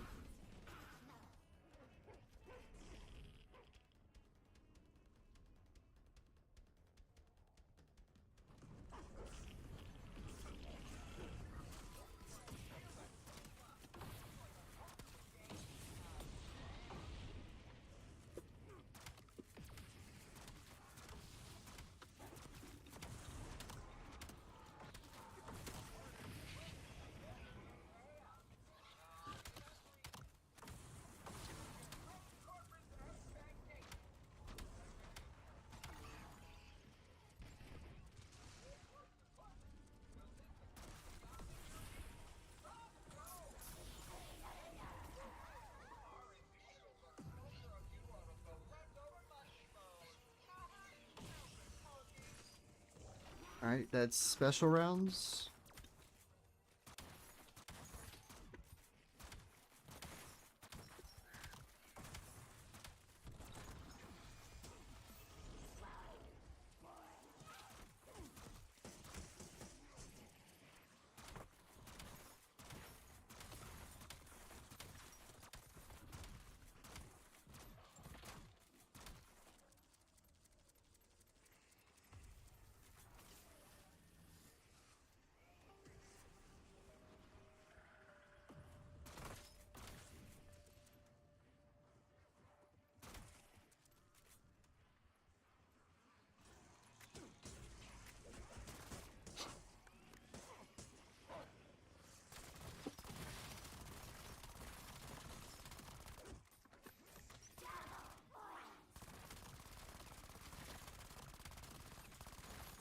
This AR good as hell.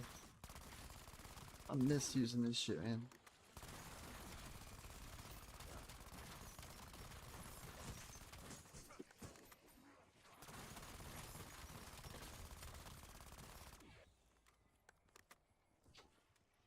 And I know I'm gonna regret the moment I pack this. I'm gonna get a Mr. Peaks, and if it's still gibbing, oh.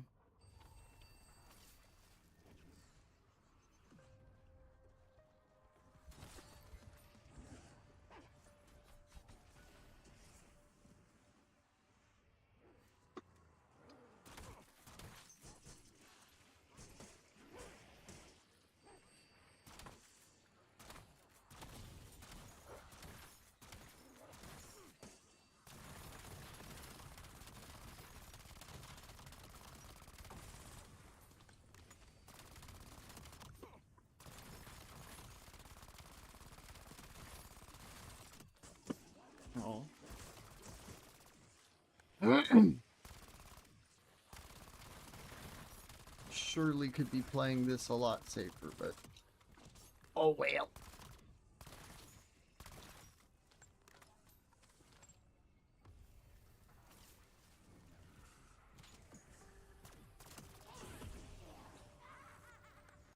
What are we at? Wall by weapons. Did we get the TED Tasks one?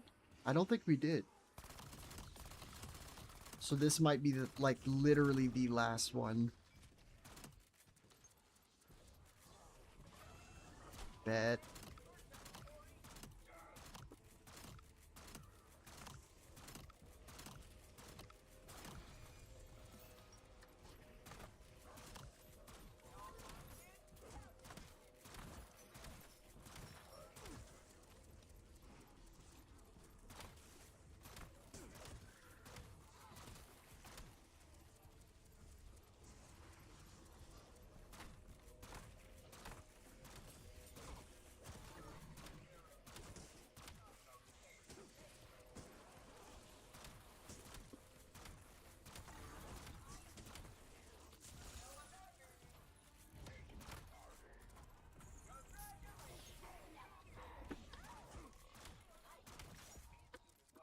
Immediately, the damage output on this thing is probably like tripled. If I had to guess, just by it going purple.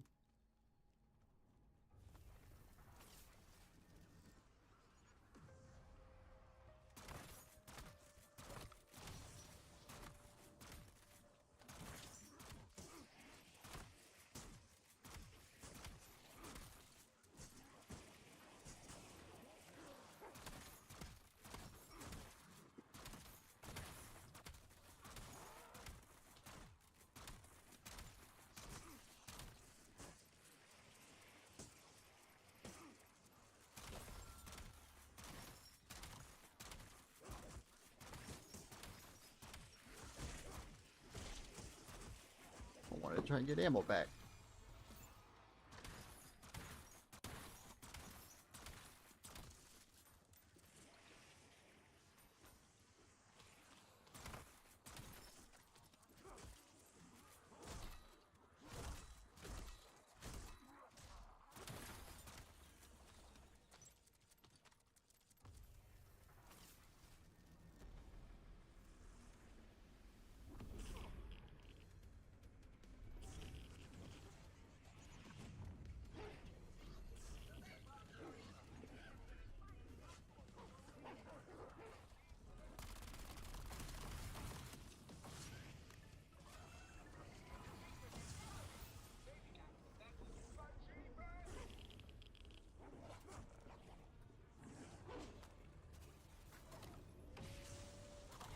Damn. That was on me. I need to play around them a little smarter. One sec. Wow.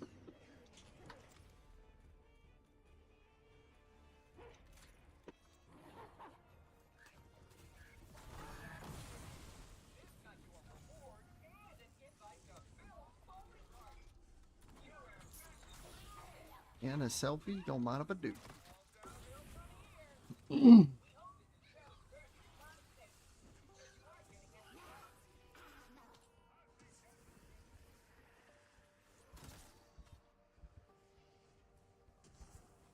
No peaks.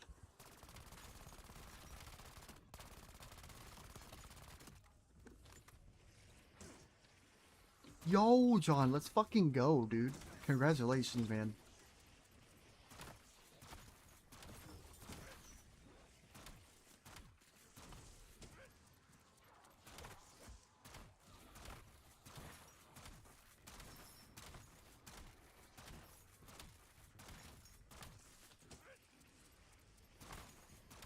Also, I promised anybody who's confused who I'm is like, is this dude that delusional? I am, but I'm not losing it. I'm live on YouTube, Twitch, and TikTok all at once. So if you're hearing a name you don't see in your chat, it's likely in one of the others. Consider checking them all out. See which one suits you best.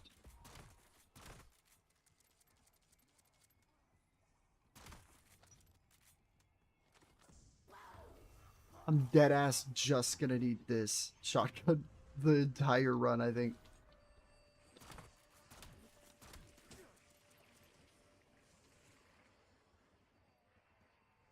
Especially if what I heard is true about this thing's Pack 4 variant, which essentially is just a 2-bullet reload buff. That is a little amazing if that is the case.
We're locking in on it. Got the Mythic on it.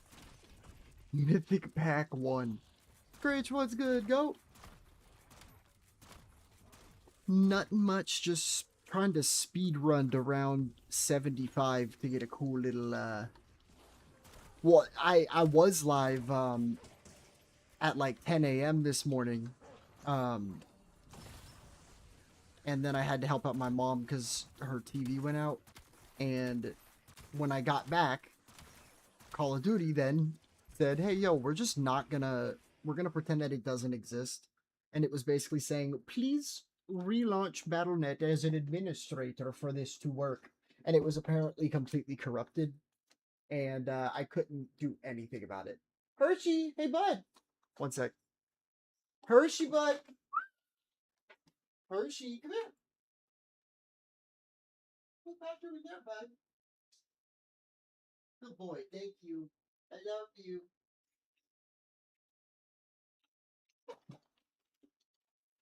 My elderly cat. Sweet man doesn't know sometimes where he's at.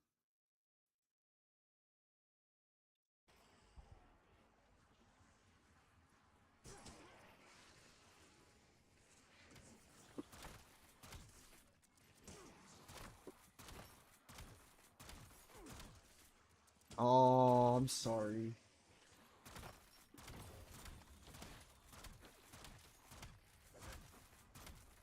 Well, hopefully this uber omega duper stream will make up for it, because we gonna be live for a while.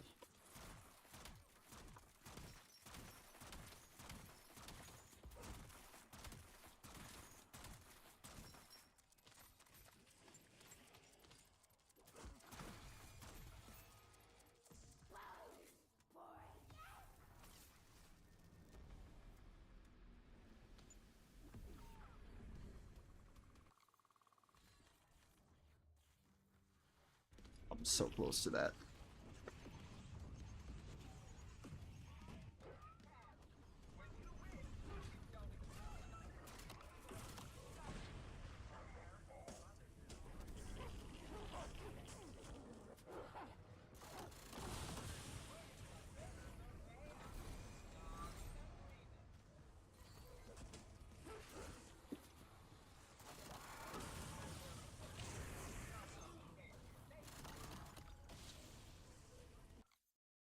You okay, bud?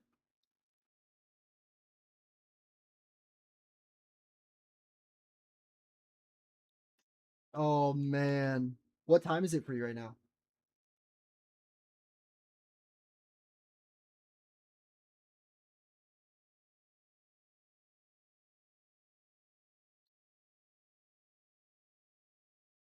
Oh man. Okay, cool. So we are similar time. Yeah, it's 3 for me.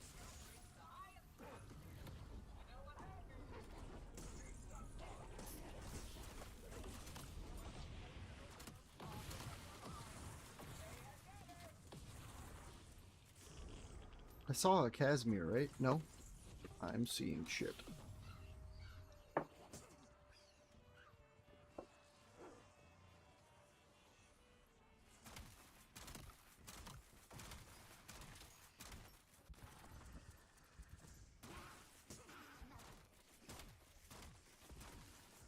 Ooh.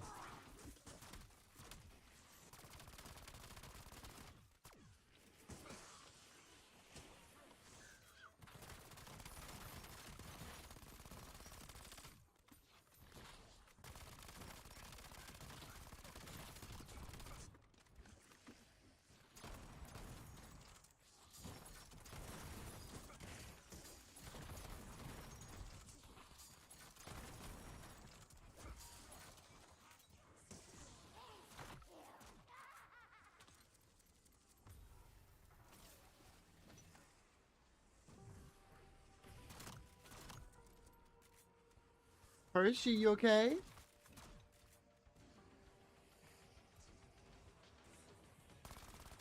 Got him. That's another wonder weapon.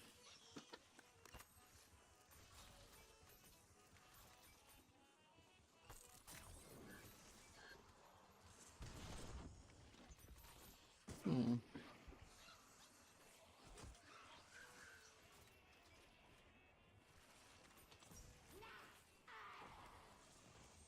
Does it not drop a Casimir? I thought it did.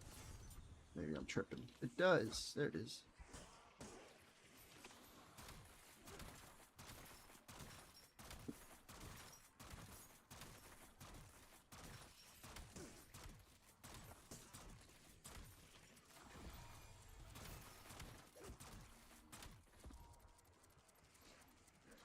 That reload speed cracks me the fuck up, dude.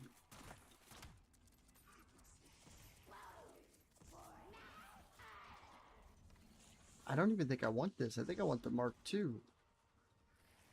Yeah. I know I don't want the other thing. But with this, what do we want to put on it? Probably...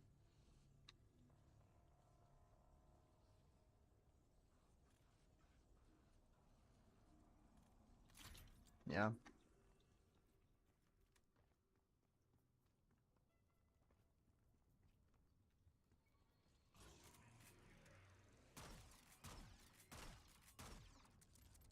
It doesn't even reload 2 at a time. What the fuck? Oh well.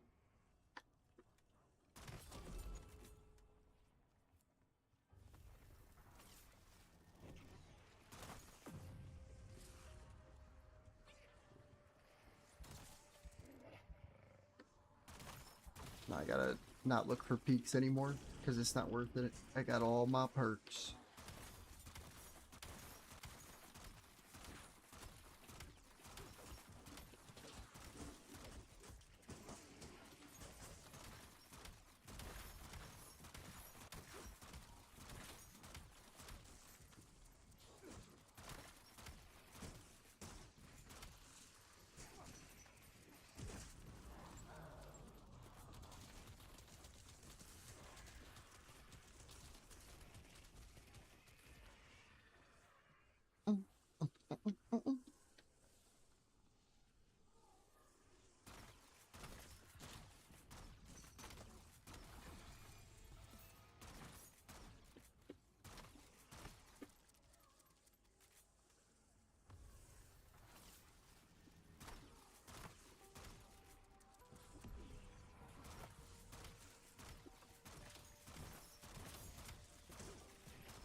This shit literally has better penetration damage than the fucking Wonder Weapon.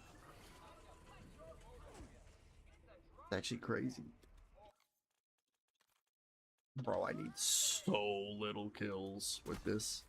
Because it is a wall weapon.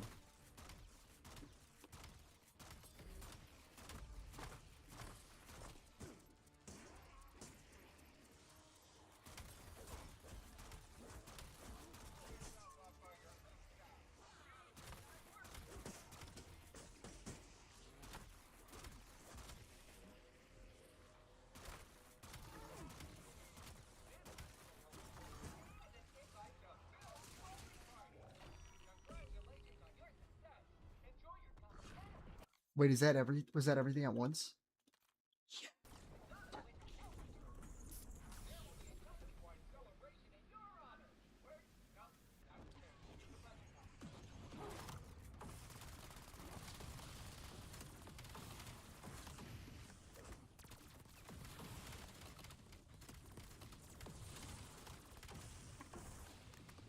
We got this planned. We have some Grandmaster Overwatch planned.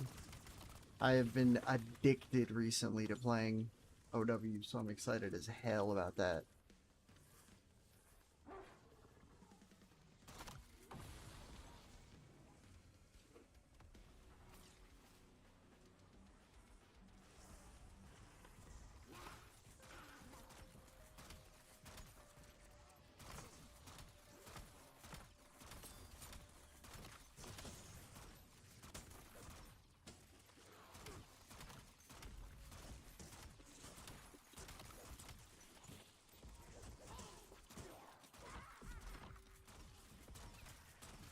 Wait, can't I just finish a whole round with this weapon and insta?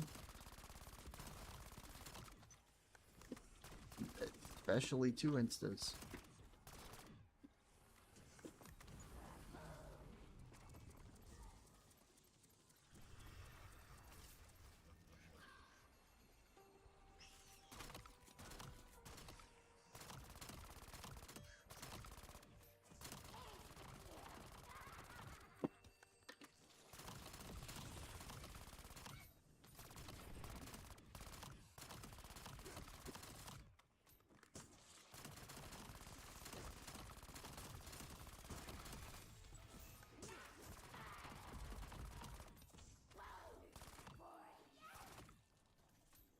Around? Nice.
Excuse me, like that.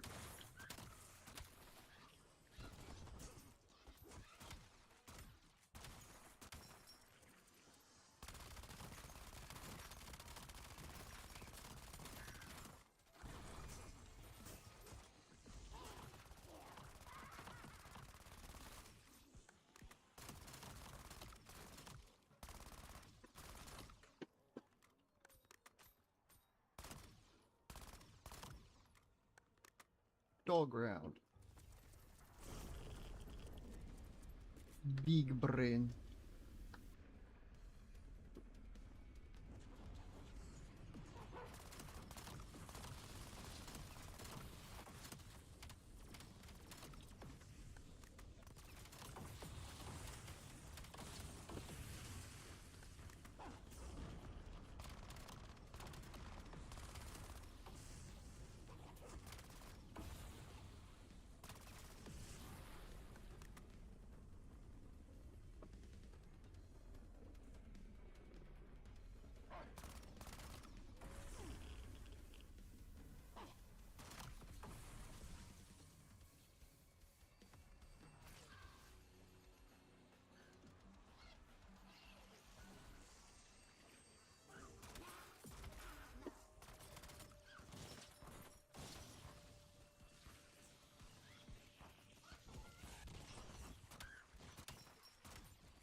Not ideal.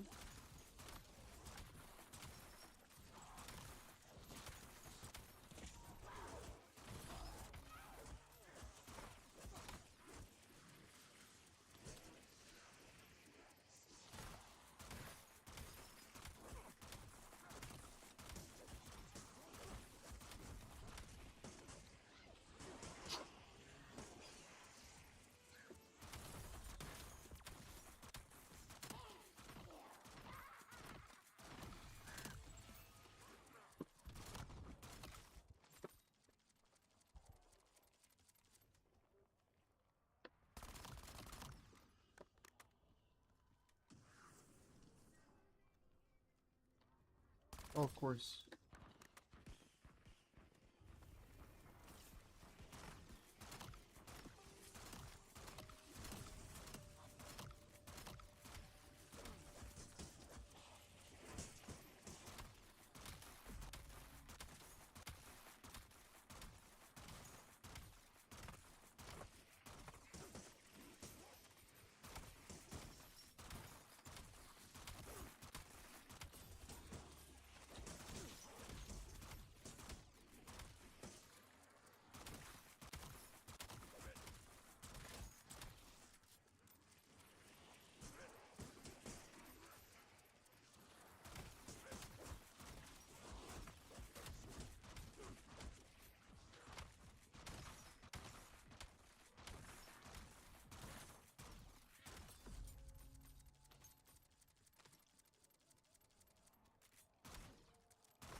You know what? I might I might level that gun up alongside. Well, especially if it gives me a double. I might as well.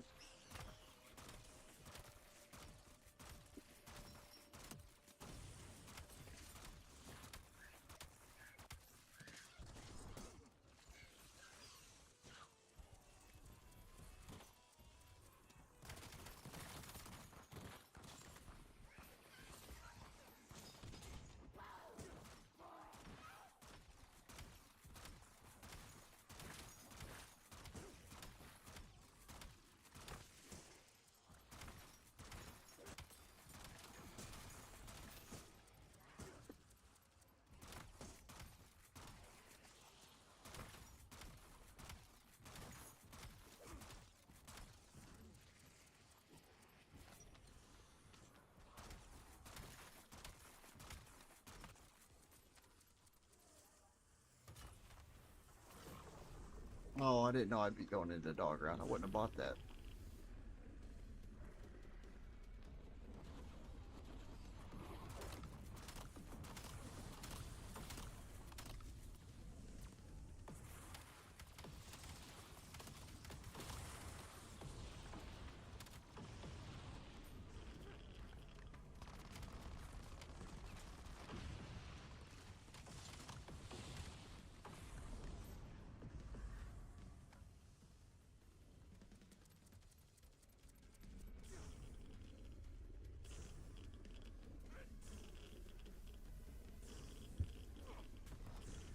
The fuck was I standing on?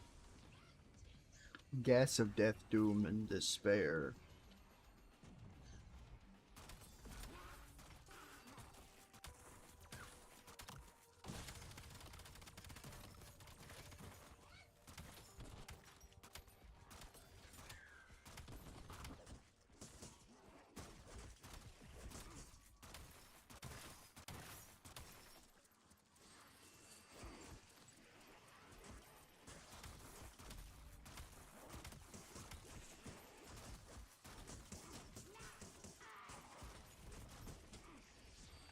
Bro, the knock it off minor augment on Jug is the most broken augment in the game. The fact that it works on shield now.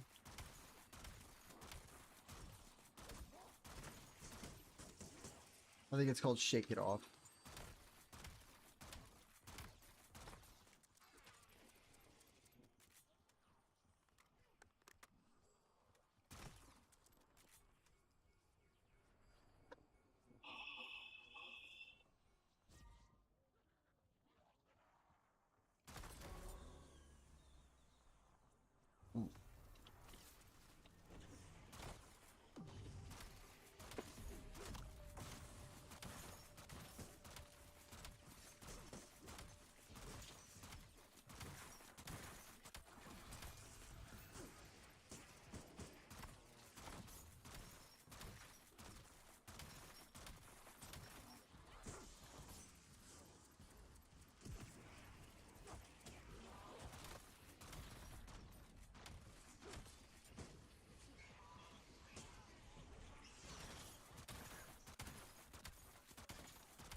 Let me check box to see if I can get lucky and like get like the 1911s to play hella safe. I should have kept the spawn ones, that's all me, but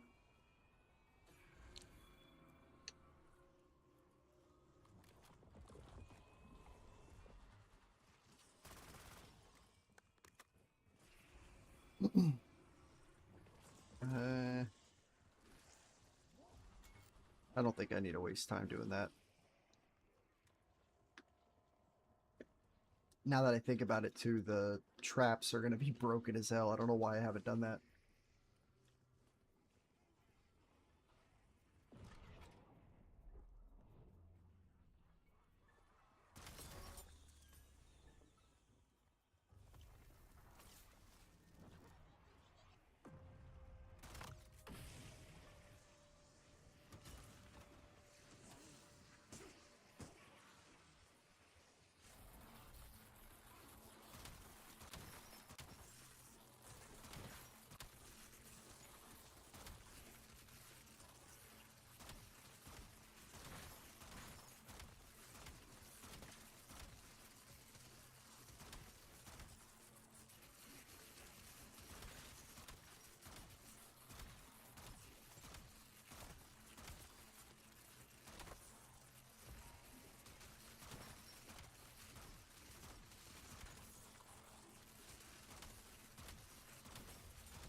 that was very satisfying.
Line them up.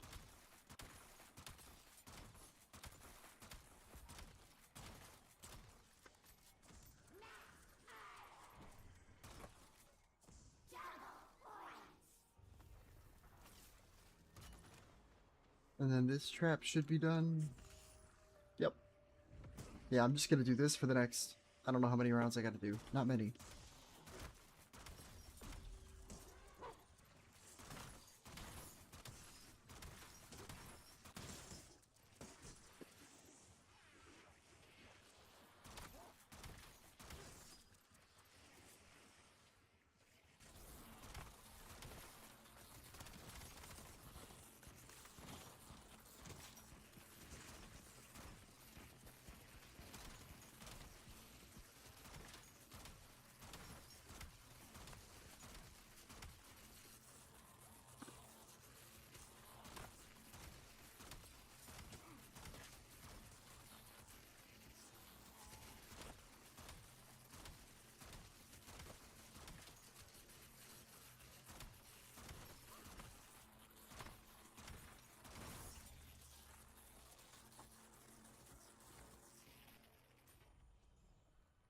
Too speedy.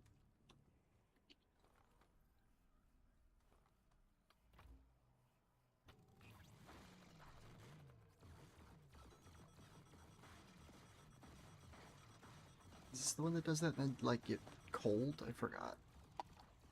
No, it just does that. Sick.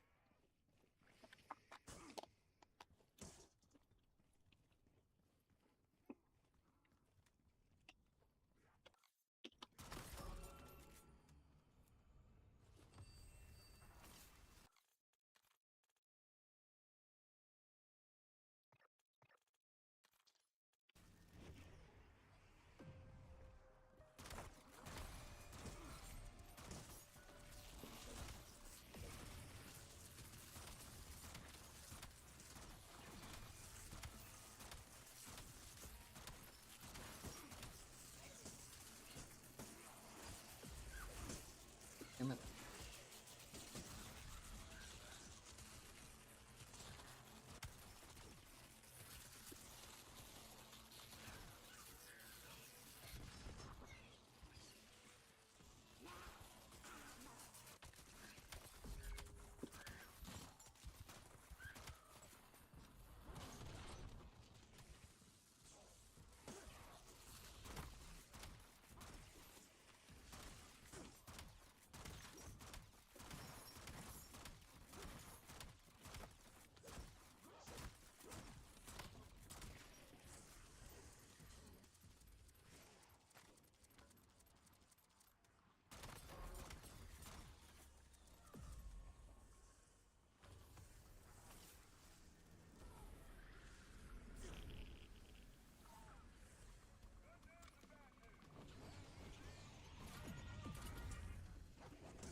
What's good, FSM?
Chat, hope you're having a good start to your weekend. I know I am.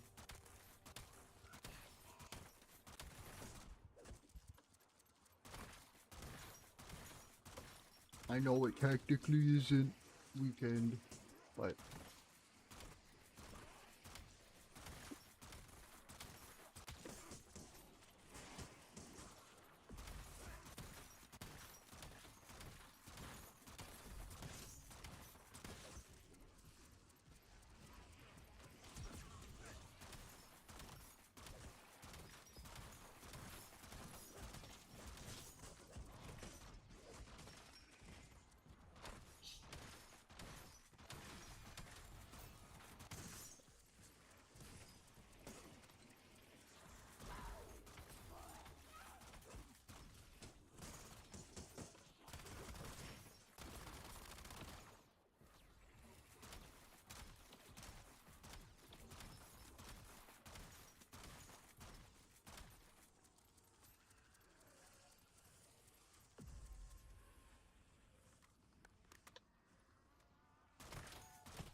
I don't know if this is even that good or not.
Dude, the distract one sucks for trying to get this done quick.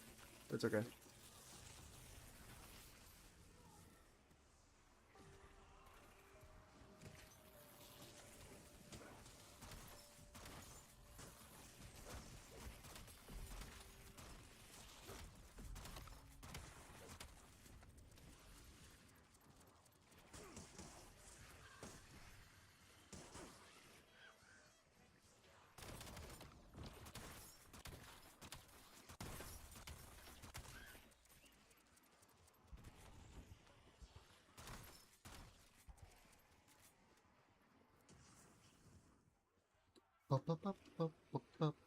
We're making great time considering I need to just get to 75 on this run.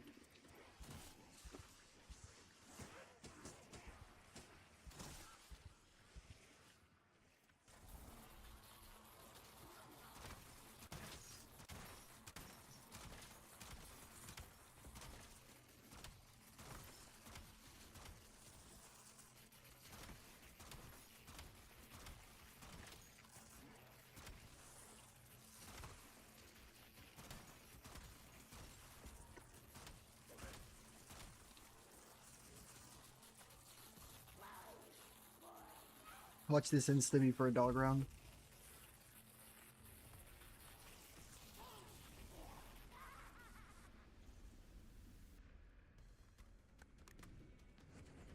Yep.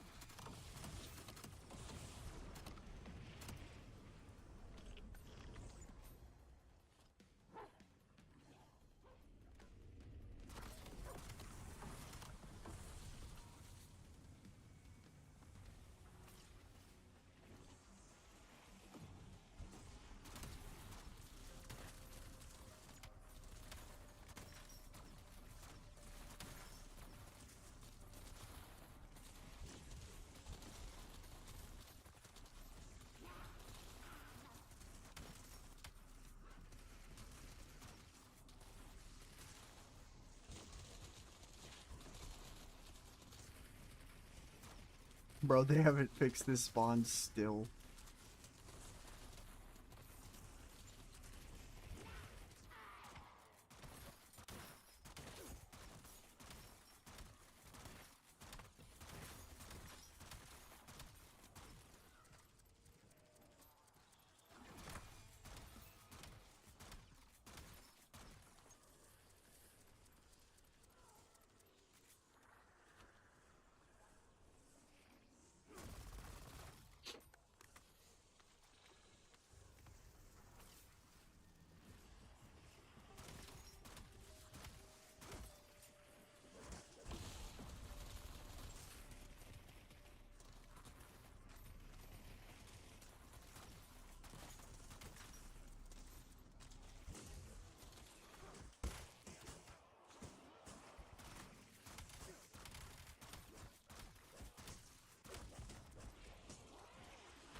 Yeah, okay, buddy.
Like that damage consistency is really good.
I'll just use the one side trap, and then the following round, or I guess mid round while it's on cooldown, I'll do this.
Damn.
If that clears around, that'll be nuts.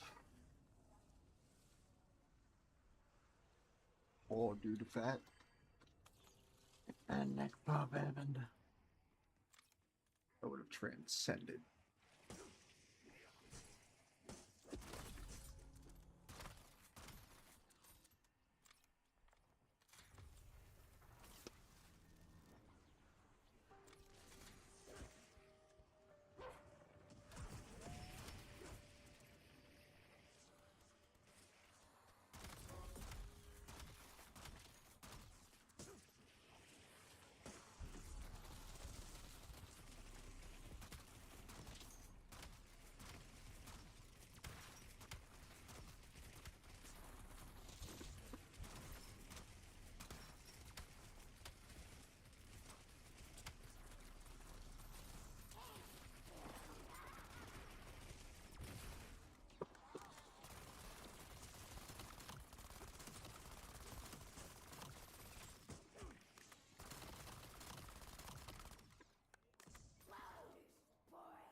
Either this round or next. Give me dog, please. Okay, way better. Because I think I have to survive next round. I don't remember though.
Bada bing, bada boom.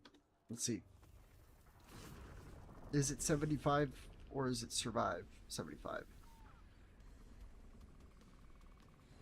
I think it's just get here.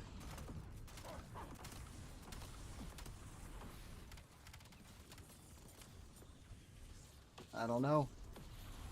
Actually doesn't look like it.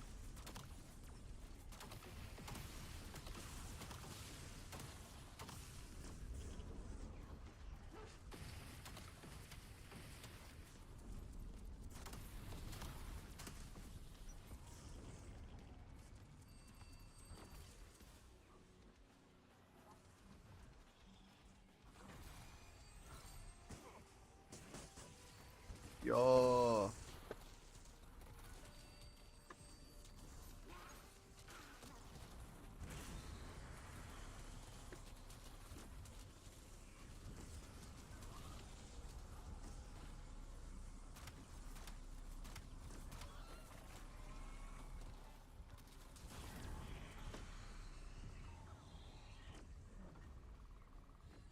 Yes, sir.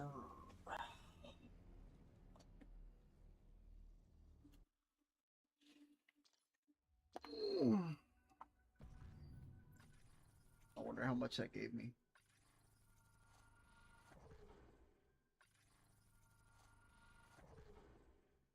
If I get more than that, I'm already impressed.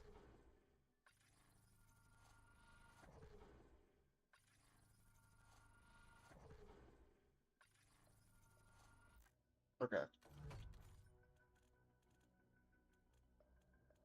Oh, wow.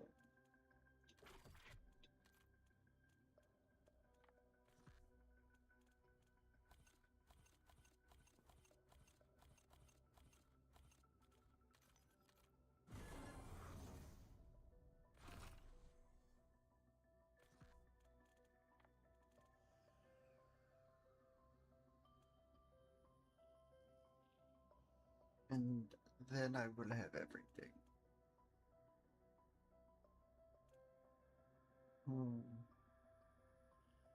10 elite zombies with special weapons.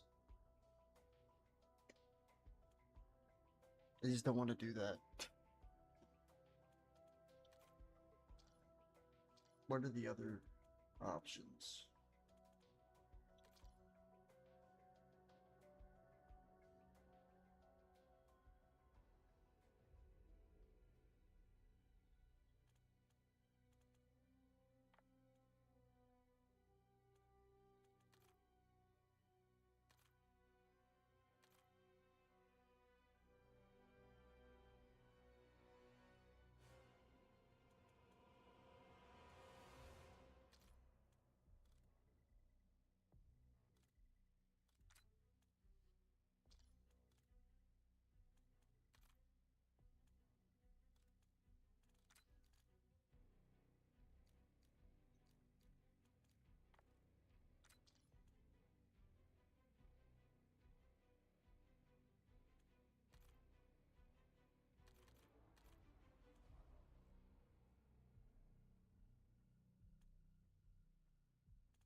only if the connection isn't buns. Because a lot of times these are the ones that are buns.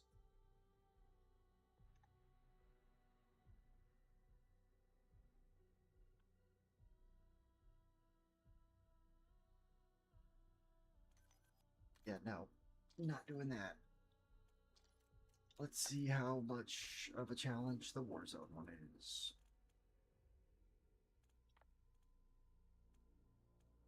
Oh, there might not even be one. Never mind. Get 3 double kills with special weapons. Okay, I can do that.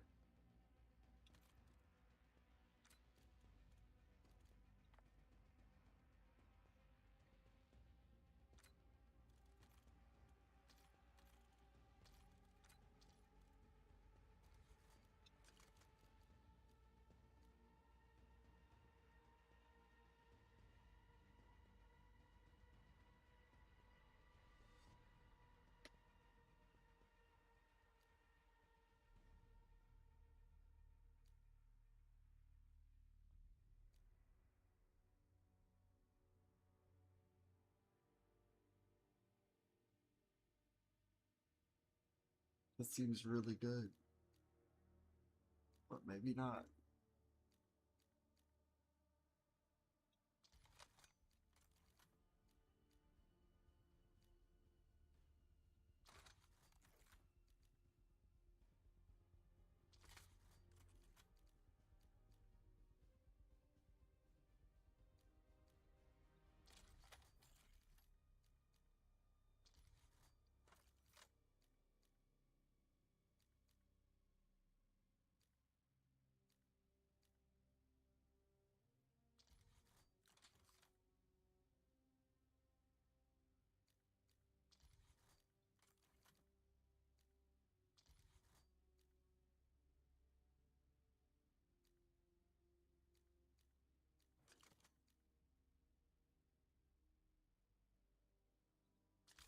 Yeah, let's do that.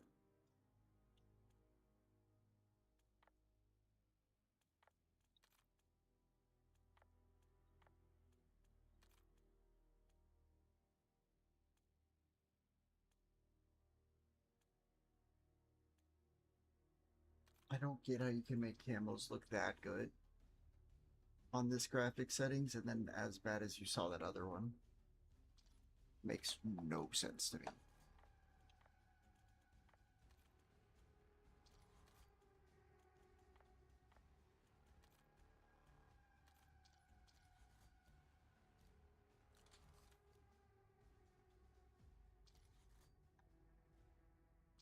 All right.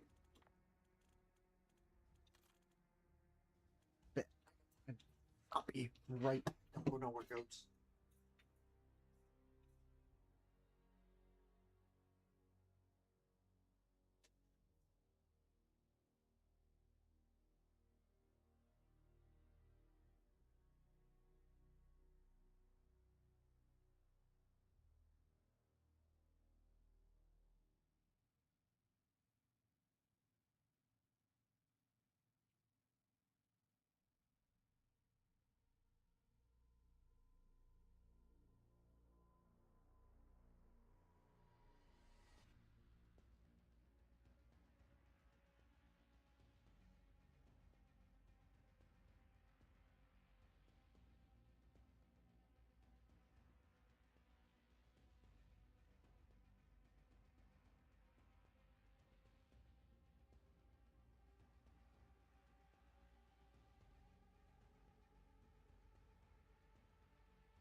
Alright, goat.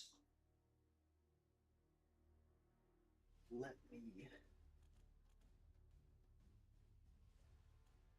take my medicine real quick.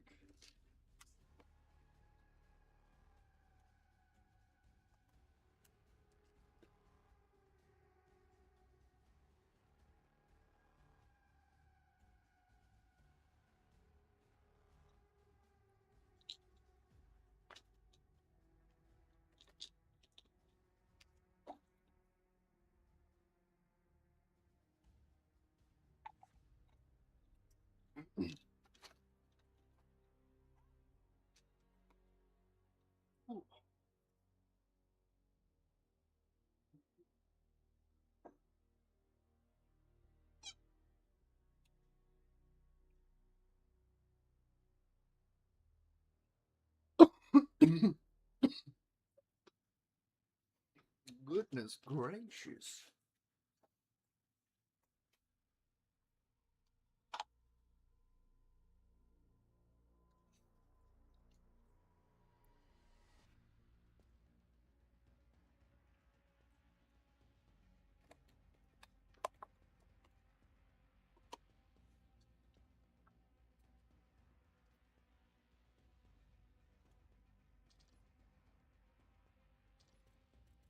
Nah, screw it, I want to play my run. I want it all, and I want it now.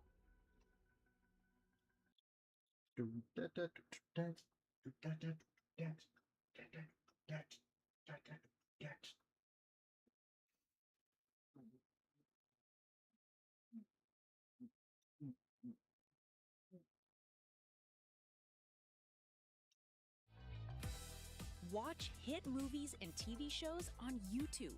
From this time. Over the years, there's been way more Minecraft spin-offs, canceled titles, and other weird video game related things that most people don't remember at all. I mean, some of you hardcore Minecraft fans probably have heard of some of these games, maybe even played some of these spin-offs, but then there's some obscure ones where things get really, really weird. And that's what we wanted to talk about. But before we fully look at it, we need to get a bigger scope of the state of Minecraft back when it first released, because this sets the stage for a lot of these weird side projects that pop up throughout Minecraft's history. Now, Minecraft's story actually starts all the way back in May 2009 when Marcus Notch Person uploaded a video of the first version of Minecraft, which was then just called Cave Game. Notch, at the time, was working at a company known as Jawlbum, where he was probably spending more time messing with like these blocky prototypes than doing whatever Jawlbum employees do. What does this company even do? They do like photo albums or something? But after this game started to pick up some traction, Notch ended up quitting his job to work on Minecraft full time, which he posted on his blog just a year after this Cave Game test. Now, the earliest versions were kind of a mashup of this game known as Infiniminer and Dwarf Fortress, which Notch over the years openly credited. Infiniminer gave like the blocky looking aesthetic and the mining aspect, while Dwarf Fortress gave you the whole your world is going to punish you for existing type of energy, which Minecraft capitalized on. The original version of Minecraft was a bit different than the versions we have now. There was no health bar, no survival aspects, no crafting. You just kind of got to dig and place blocks, which, you know, kind of like a stress ball version of a video game, I guess. But not too much later, the official survival mode came out, which added some of the mobs. There was health, resource gathering, the ability to die, which sounds silly nowadays, but that was like a big feature. It was like the basis of what made Minecraft interesting. And then, of course, creepers, which are those things that blow up, not the weird neighbor down the road. And then, a little bit later after that, the alpha of Minecraft officially launched, which I think is when a lot of the earliest adopters of Minecraft started to actually play the game. That's when the game launched with like the infinite worlds, biomes, redstone. Fun fact, the game launched at €9.95. From the outside looking in, some people would think that Notch might have been going through some form of psychosis during the earliest development of Minecraft, because he was uploading not just a patch a day, sometimes multiple patches a day, because he was working on the game non-stop. However, while this might kind of read like a diary of someone trying to fight his own code that he's created, he was innovating the game to be in a state that would set itself up to become a multi-billion? Would you say it's $1 billion franchise, Lou? Yeah, I mean, Microsoft bought it for $2.5 billion.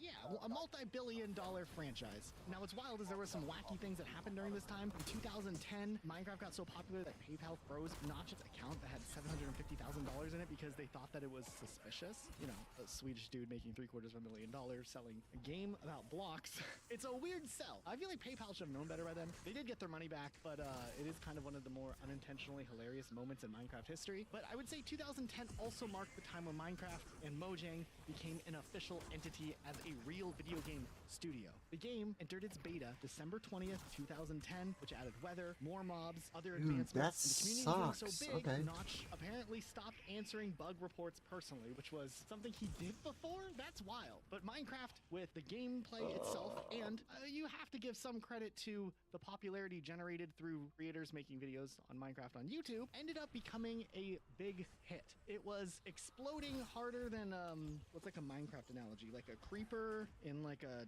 around TNT blocks or something? That sounds good, right?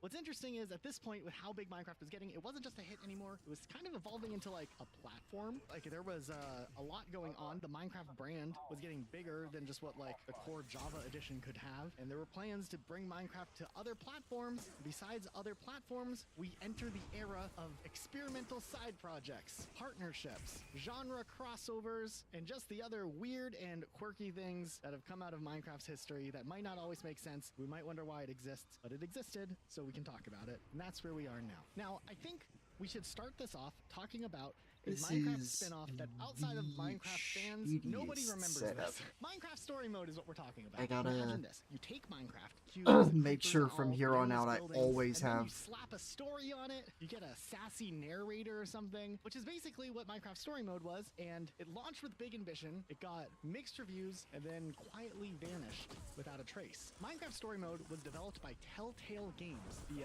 click-your-own-adventure masters. They did The Walking Dead, The Wolf Among Us, a Game of Thrones thing. I think they did a Batman one. I think they did a Back to the Future one. Borderlands. They did a Borderlands one too, didn't they? A weird company in itself, because Telltale was like widely beloved when the first season of The Walking Dead Telltale Adventure came out, and everyone's like, wow, this is cool. And then they just kept pumping out the same type of game for all these different, you know, like tie-ins, and they kind of, I don't know if this is the right analogy, it felt like they became the Funko Pop of like video game IPs. I mean, there's good stories in there. It definitely, there was like some fatigue with Telltale. However, a Minecraft Story Mode is a big deal because Minecraft itself is open-ended. It doesn't really have a narrative structure or a campaign like Call of Duty or Halo would have. But they also iterated that if they're going to do a Minecraft Story Mode, which they did, it was going to be non-canon, which, okay. I don't know why they were like afraid it was going to interfere with the actual story of Minecraft, but I didn't really think Minecraft had an actual story, but then there's like all those game theory videos that suggest Minecraft had an actual story. So nonetheless, unlike standard Minecraft, Minecraft Story would release in this situation where we're in a game where we don't actually build. We instead control a character named Jesse who goes on this scripted adventure with some friends through the overworld, the nether, and even they go to the end and, you know, they had some more story than like the typical, hey, can you survive a couple nights in Minecraft without dying? Now, this kind of fit into the whole formulaic, episodic setup that Telltale had done. Kind of like a TV show, but it had save points, and you get to make choices, and there's some quick-time events, and very basic puzzles. Not a normal Minecraft experience in any way. Now, Mojang itself actually worked closely with Telltale to ensure that the environments felt authentic to Minecraft, the creatures, the rules, the crafting, and I guess, like, the humor seemed consistent with Minecraft. And they had, like, an interesting voice cast. I remember them hyping up the voice cast. Like, we got an all-star Minecraft voice cast for this project. You know, the people that all these kids love. Brian Posehn, Ashley Johnson, Catherine Tabor, and the world-renowned Patton Oswalt being like the biggest voice actor that they had there. I mean, voice acting cast is fine. But I don't know, like, how many 12-year-olds were, like, hyped about this voice acting cast announcement. It was unoffensive. I just think it's curious, I guess. What was Patton Oswalt in besides King of Queens? I don't know. I feel like people would have been more hyped if they just got YouTubers to voice it. Like, if they had Skyda's Minecraft or something. Oh, dude, could you imagine Skyda's Minecraft, Captain Sparkles, that Seth guy? The kids would have been more hyped about that than Patton Oswalt. The first episode, though, dropped, called The Order of the Stone. Sounds kind of Harry Potter-ish, but I digress. It dropped on October 13th, 2015 on a lot of platforms. It was on PC, Xbox, and PlayStation. Did come to Android and iOS, and I want to say it came out on Netflix too. It's one of those weird things where Netflix just randomly gets video games when we're talking about them. This isn't the first time we've talked about a game dropping on Netflix randomly. Did it come out on the Wii U? I'm sure it did, right? It has to be. That was the main console back then. It did come out on the Wii U. It also came out on the Mac OS, Nintendo Switch, Apple TV, and even Fire OS, like the Amazon Fire OS. It was everywhere. Now, this obviously leaned hard into like cinematic storytelling, like a humorous vibe to it, but still like a story. And it was fine. The developers tried to say that they drew inspiration from the Goonies or like Ghostbusters. I don't really see it, but it was okay. They continued season 1 through 2015 and 2016, and it got greenlit for a full second season, which rolled out starting in 2017. That also had 5 more episodes. The game itself obviously kept things in like a family-friendly but still adventurous type of tone, so any age person could play it. That maybe detracted from like hardcore gamers who were looking for like an exciting narrative. I'm not saying Minecraft needed like bloody murder, but I definitely felt like it was a kid's game for the little bit I did play it. Did you play it at all? Yeah, I did play the first 2-3 seasons. Episodes, you mean? Yeah, sorry, episodes, not seasons. Okay, I was like, I think there was only 2 seasons. I played the secret 3rd season, what do you mean? So when the game finally was out, the reception was kind of like mixed to okay. Episode 1 had a solid-ish start, kind of scoring in the 7 to 10s, which for a story-based video game is middle of the road. For any type of game, it's pretty okay. But the episodes started to dip after episode 1. It was sometimes scoring in the 50s or 60s. For a Telltale game, this was actually kind of lower than what their standard was at that point. I think a lot of people who were like maybe Telltale fans, just checking out anything Telltale did, were actually probably disappointed. And I'm sure some Minecraft fans were disappointed, but it didn't matter because I'm pretty sure those hardcore Minecraft kids who were having Minecraft birthday parties and dressing up like Minecraft characters for Halloween were eating that up. Like, let's be real. They fucked with Minecraft story mode. We probably should censor a couple of those words. After the launch of the game, eventually they did a complete adventure edition that had all the episodes. However, in 2018, Telltale collapsed, and in 2019, as a direct result, the publishers announced that both seasons of Minecraft Story Mode would no longer be supported with any updates moving forward, and all digital storefronts actually pulled the game, so you can't actually buy it anymore on any digital platforms, which is really surprising. However, if you had a physical full edition of the game, you obviously can still play it. I don't think you can play it on Netflix though anymore, I'm sorry. The important takeaway though is this was Minecraft's like only real attempt at doing the whole narrative story mode this deep, I guess. They wanted to kind of keep in the canon, but like they still said it wasn't canon, but they wanted to be inspired by the canon, and it was Telltale through and through, and you know, there was a pig named Ruben in it. So, you know, it didn't go out with a big season 3 that some people wanted.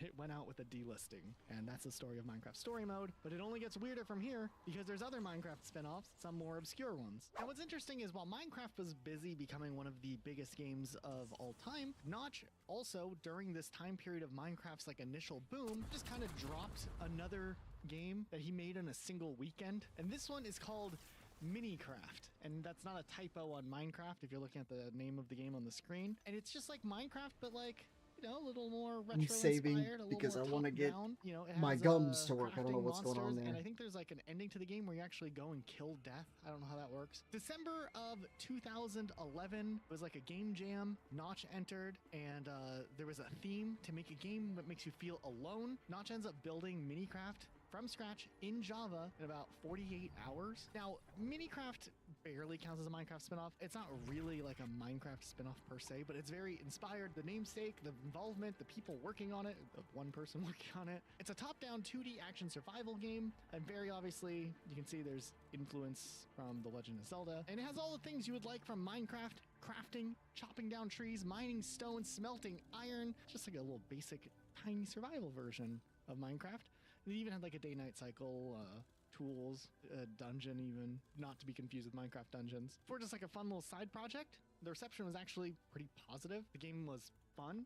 It's also really, really short. I mean, some people could speedrun it and get it done in like within the hour or less even. But I mean, for a little game jam game, a prototype slice of a game, it was actually really cool. And Notch had even went on record saying that he might expand on it, and people were like losing their mind thinking that Minicraft 2 was going to come out. Maybe it'd come out on iOS, Android, Xbox, and it'd be this big old thing. But yeah, he didn't really work on it too much more. There was never any Minicraft 2 from Notch or Mojang directly, but the community did keep developing on it. One developer who's like a fan of the game, made Minecraft Plus, which added some new furniture, items, bug fixes, quality of life stuff. And Mojang did give the blessing to like, you know, work on stuff as long as you don't like start trying to monetize it or something like that. Notch just like moved on from it to never look back. But Minecraft is something interesting. I think it counts even though it's not an official Minecraft spinoff, but I think it counts. Does it count, Luke? Say it counts. It counts. Okay, there we go. This next spin-off that we're gonna talk about, the first step was set when Microsoft bought Minecraft in 2014. The second step was then taken when Microsoft bought Blizzard Activision in 2023, which included the Candy Crush developer King. Woo! And then the third step was when they decided to make a Minecraft Candy Crush spin-off called Minecraft Blast. It's a free-to-play mobile puzzle game where you match blocks and blast them, which then makes more blocks drop, and you match them too, and so on, until you beat the level. And this time just everything is Minecraft themed and it's not candy themed like Candy Crush. Yeah, that's kind of it. They announced that this year in 2025, just in November. Wait, we are in November right now. This month. It was just announced? Whoa! Why are we not playing Minecraft Blast? Well, it is only in beta in Malaysia and Canada. And while we do live close to Canada, we don't have access to the Canadian App Store. Real quick, why does Canada always get the beta tested games? Like Rainbow Six Mobile has been in beta test in Canada, but we can't play it? Maybe their developers are based there. I don't know what King is based. Let me look it up. It's actually a Swedish company. Just like Mojang? Oh, dude, it's all coming together. I don't know. But Canada gets this stuff for, I don't know why. Maybe like they're trying to test a bigger infrastructure without going full United States. I don't know. For whatever reason, Minecraft Blast is available there, and there's no official release then I can date, always get and a Mojang better one themselves behind it. stayed on their official Minecraft Getting a Blast flavor website, hex and this is a quote, pretty so big, listen very yeah. carefully. We are extremely early days with this project. So like they have some typo. Wait, yeah, I was just about to say, okay. And I mean, that probably shows you how much love and care is given to this game. Mikey, the Minecraft intern, had to type up that page. I mean, I don't want to hate on it because it's not out and I haven't played it yet, but like Candy Crush is played by like moms in their 40s. Who's this for? Like, do they hope like the kids are gonna be like, Mommy, play the Minecraft Candy Crush? Like, I don't know, dude. Like, who's gonna play this? It just seems weird. Maybe they were trying to do it because they thought we're gonna get a bunch of moms in their 40s taking their kids to go see the Minecraft movie, and they're gonna need a Minecraft game to get into, but Minecraft itself is too complicated. Haven't you seen the South Park episode where they all try to play Minecraft? Let's click on the inventory and let's filter through the skins. Yes, I'm getting it now.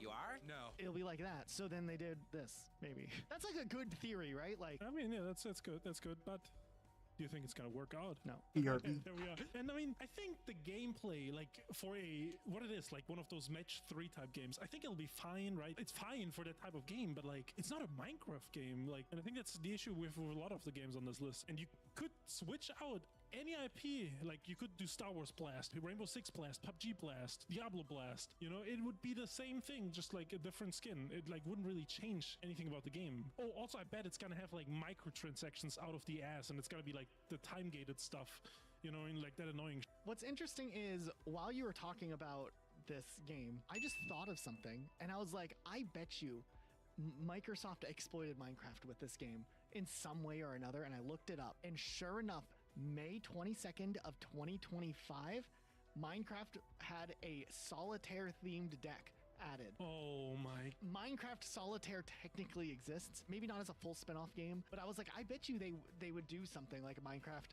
Solitaire. And sure enough, a few months ago, it was released. So that's one more we can add to our list of Minecraft games. Wait, they also did Mahjong. Did they?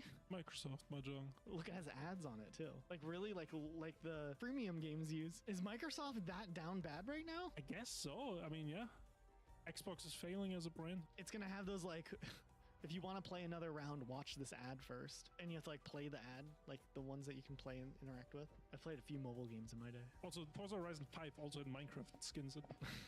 Of course it did. Dude, I just can't wait till Call of Duty gets that creeper hoodie that everyone had in 2013, and you get to wear that on your soldier. And wait, dude. Now, one of the biggest Minecraft spin-off games that probably, if anyone was going to remember a spin-off game, it would be this one. I think the larger world forgot about this one. Minecraft Dungeons. We all know Minecraft. You mine, you build, there's creeper explosions, there's some existential panic when you lose part of your house or you don't realize there's a creeper creeping up on you. Had this happen to me more recently. Not a fun experience. But what if I told you there's a version of Minecraft where instead of placing blocks, you slash zombies, you dodge traps, and you play a Diablo clone but with a Minecraft skin on it, and it's kind of like watered down a little bit. Minecraft Dungeons is here to release in 2020. Now this one was actually interesting because it was developed by Mojang Studios, but they also had a support studio, Double 11, who helped with console and multiplayer support of the game. And the idea was to take Minecraft, the aesthetic of Minecraft, but throw out the mining and the crafting and the building and turn it into a dungeon crawler, loot grabbing, monster slasher RPG game. Believe it or not, early on this project was pitched as a single player game for the Nintendo 3DS, but as the concept grew, developers realized, hey, we can maybe do more with this. So they scrapped that project and just kind of embraced the top-down isometric view that they'd been working on and lean more into the dungeon crawler vibe. Then as development progressed, they brought on that extra studio, Double 11, and while it was originally planned for an April 2020 release, it got delayed 1 month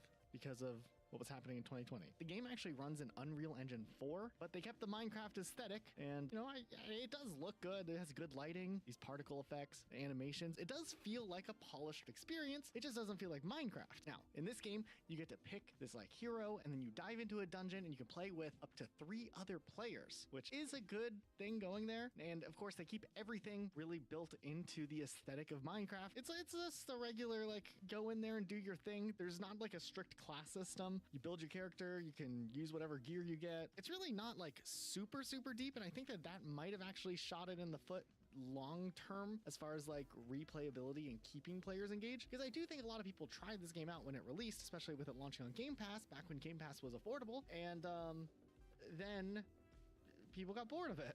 Reception at launch was still fairly positive, especially for what it was trying to be as an accessible, not too hard to get into dungeon crawler type game with good visuals, familiar visuals. But it was simple, maybe even arguably lightweight for a game in the genre. Once again, I compared it to Diablo, and I think a lot of critics at the time compared it as a stripped down version of Diablo, and I think that that's still a pretty fair assessment for the game. But I think for the most part, it was charming enough, interesting enough as a little mini diversion for people who were looking for something different during that time, especially with everyone playing games. And the game maybe amassed over 25 million people, which isn't bad for a Minecraft spin-off, but we all know that those 25 million people did not stick around long term. Now, after the launch, the developers did roll out quite a bit of support for this game for a while with DLC, new missions, new biomes, new bosses. They were trying to keep things going for people to stick around. They even overhauled a lot of the mechanics to try to make the loot and the replayability better, and a lot of people were excited for that, but I think interest in the game had already died down, and in September of 2023, the team announced the final update, version 1.17.0.0, which meant that any more active development in the future wasn't actively happening. So it's a little interesting detour. It's the what if Minecraft was actually Diablo? Now we know.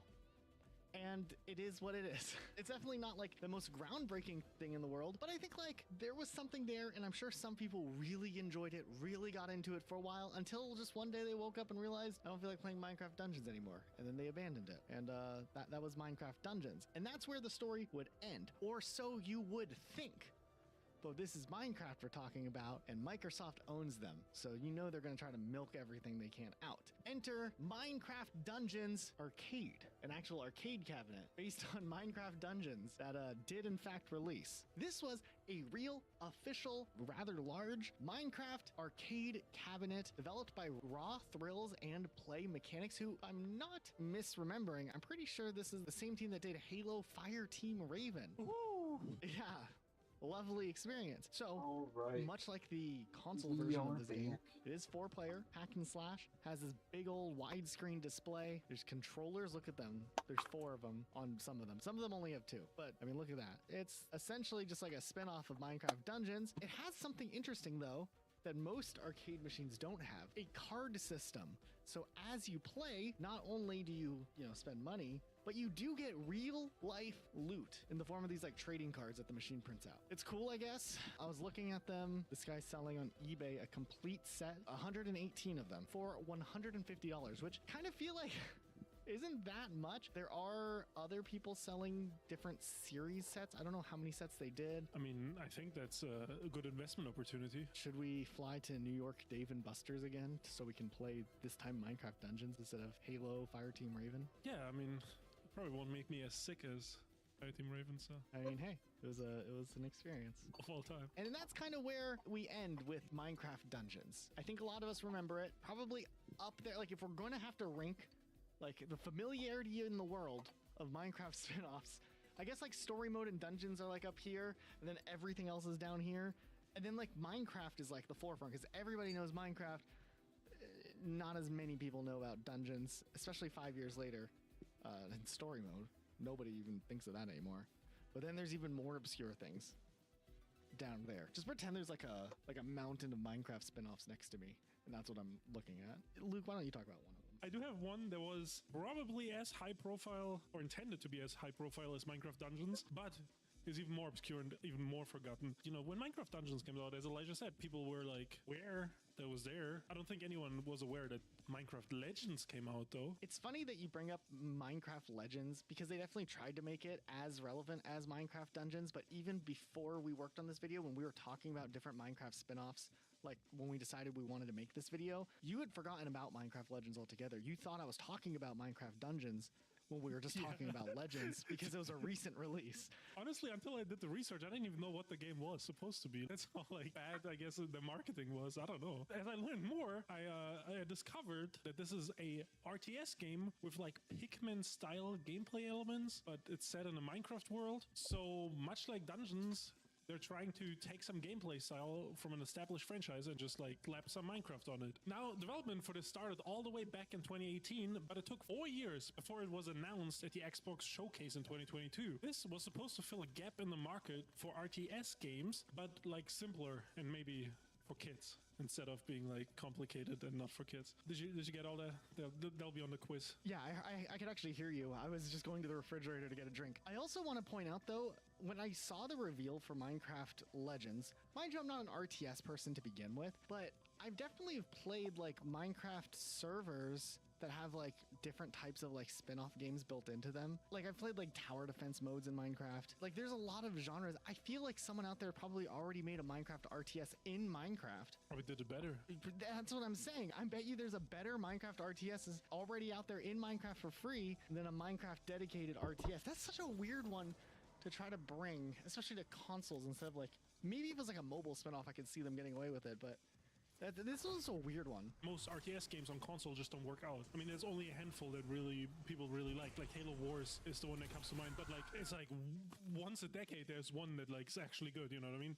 It's a very hard genre to master. But they specifically focused on console first. And so when they designed Legends, they specifically wanted it to be played with a controller, hoping they could get the console Minecraft audience and just ignore the traditional RTS audience that is mostly on computer. Which, you know, that's a departure from what other RTS games do already, so they already are doing some avant-garde stuff there. But then they also didn't want a top-down view that, you know, a lot of RTS games have. Instead, they wanted you to control a character directly alongside your units. They believed that like they could make this hyper system between action and like strategy and like find some sort of sweet spot. And they actually partnered with Blackbird Interactive, which is a studio founded by former developers that worked on Homeworld and Company of Heroes, which are pretty well liked RTS games. I guess on paper this doesn't sound that bad, but it took them a long time to make this. It took 5 years to make. Also, interesting fact about development, Blackbird Interactive, they tested out this 4-day work week for its employees, and you know, it took them 5 years to make this game, so it's a long time. And in 2023, it launched. It wasn't a full price game, it was $39.99, which actually does make it more expensive than Minecraft. Minecraft's at $30. That's wild. So upon release, the reception was pretty bad. At best, it was mixed, you could say. There's a couple of reasons why people really didn't like this game. First of all, for RTS fans, the gameplay wasn't really that deep. It was very simple and not a lot of strategy options or like things you could plan out. It was like too shallow to appeal to the RTS audience. And then for Minecraft fans, the gameplay was also just too different from Minecraft. Like minimal building and mining wasn't done by you. You just send out the little pigments and then they mine for you. It just doesn't seem like something that appeals to people who like Minecraft. It just seemed like it would appeal to a very specific like group of people who find RTS is too hard, but also are like Minecraft but don't like Minecraft that much. I don't know. It's like a weird audience they were trying to hit. They tried to appeal to too many audiences at once as well and didn't manage to capture any of them. I was just gonna say, I just feel it's interesting hearing you talk about this because in my mind, even though I can see you on my screen, it's like you're standing on a podium, like explaining Minecraft Legends. It's called Legends, right? Yeah. Okay, I've almost like forgot for a second. But then I started thinking, I was like, why do I just like imagine Luke on a podium talking about Minecraft Legends? And I realized that now that you're in your new office, I'm guessing you don't have furniture in your room, like fabric furniture.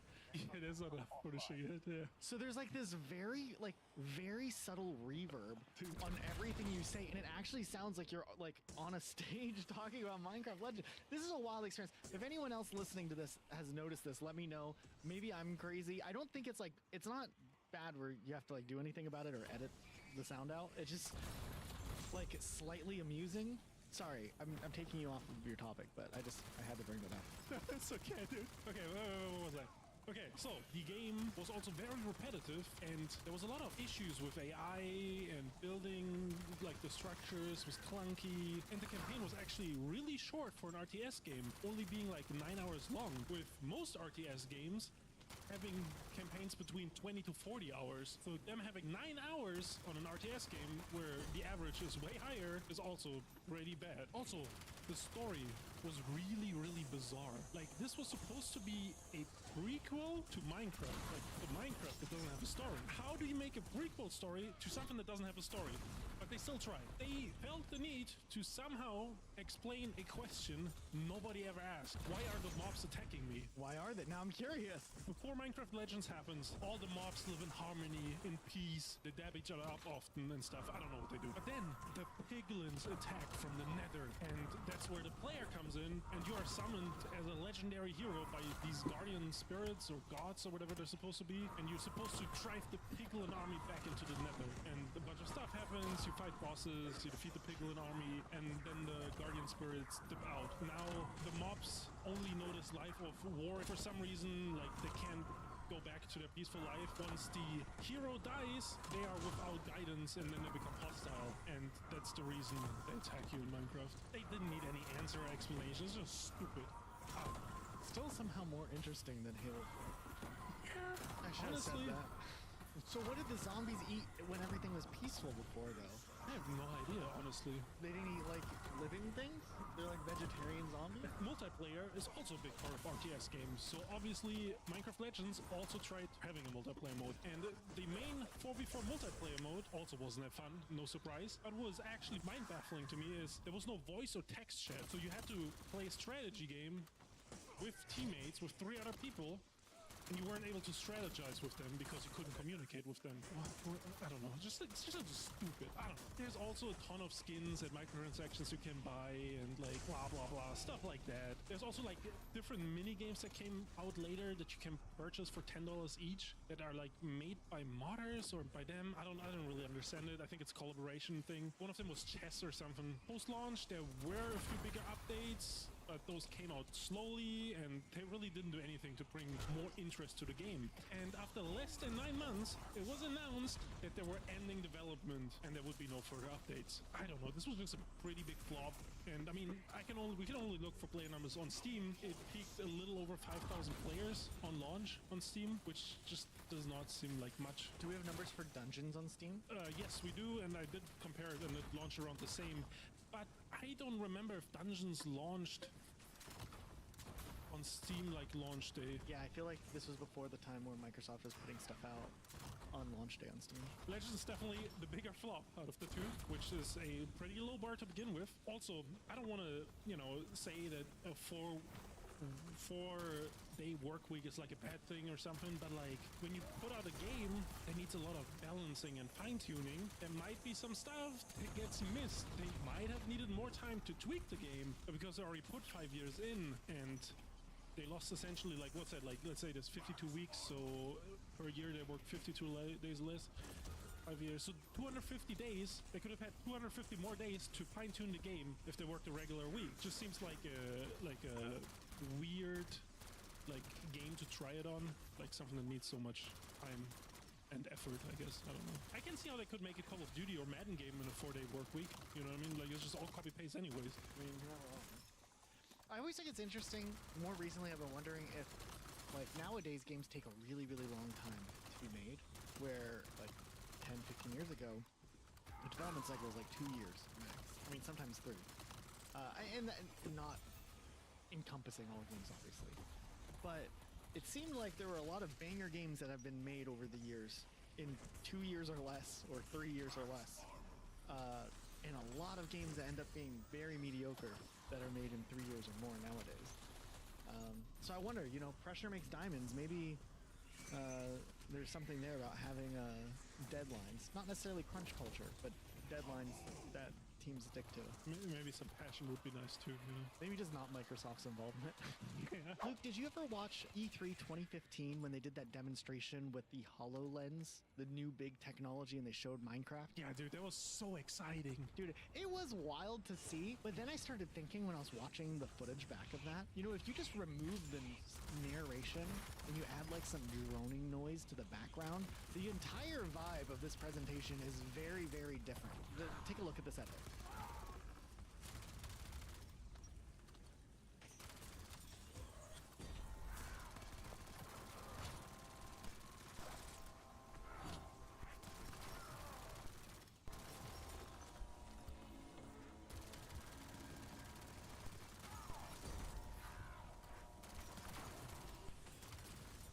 So this is interesting.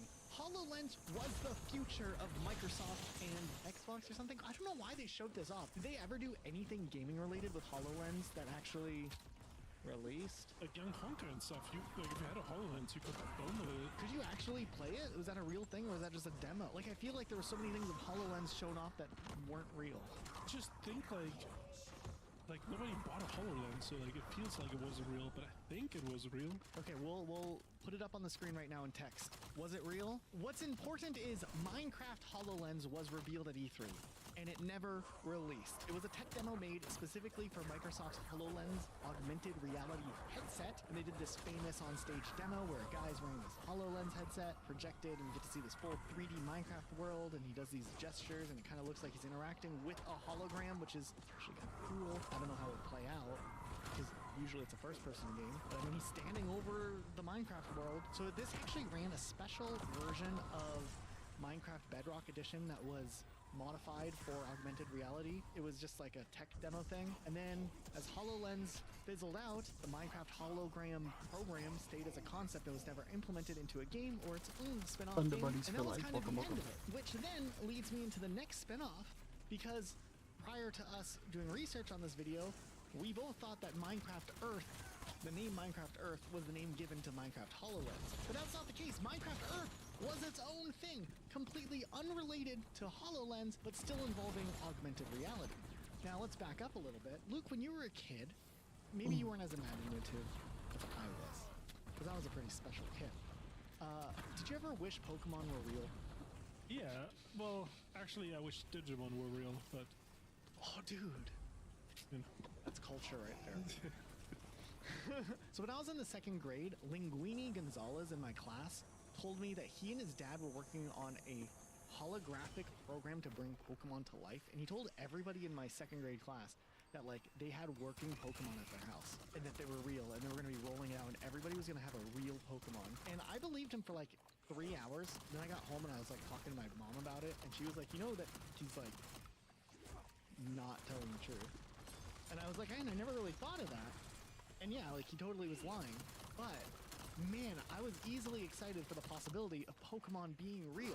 Long story short, there was a couple of other things. One time I was watching Pokemon, the 3rd movie on DVD, and it had the commentary by like some of the producers or something, and I listened to the entire version with commentary. And in the commentary, they talked about how it's like, we know that we get people saying that they wish Pokemon were real, and don't worry, we're working on it. And I was like, they're working on Pokemon being real? How? What is this technology? They just said we're working on it. I don't know if the guy knew what he was talking about. He didn't. He was some like movie producer. He didn't even know half the Pokemon. But as a kid, I was excited. So fast forward a couple more years to augmented reality becoming a thing. And remember how Pokemon Go was like super successful? And that trailer that showed off Pokemon Go made it feel like for the first time ever, there's gonna be this real life interaction with Pokemon. And like the trailer was hype.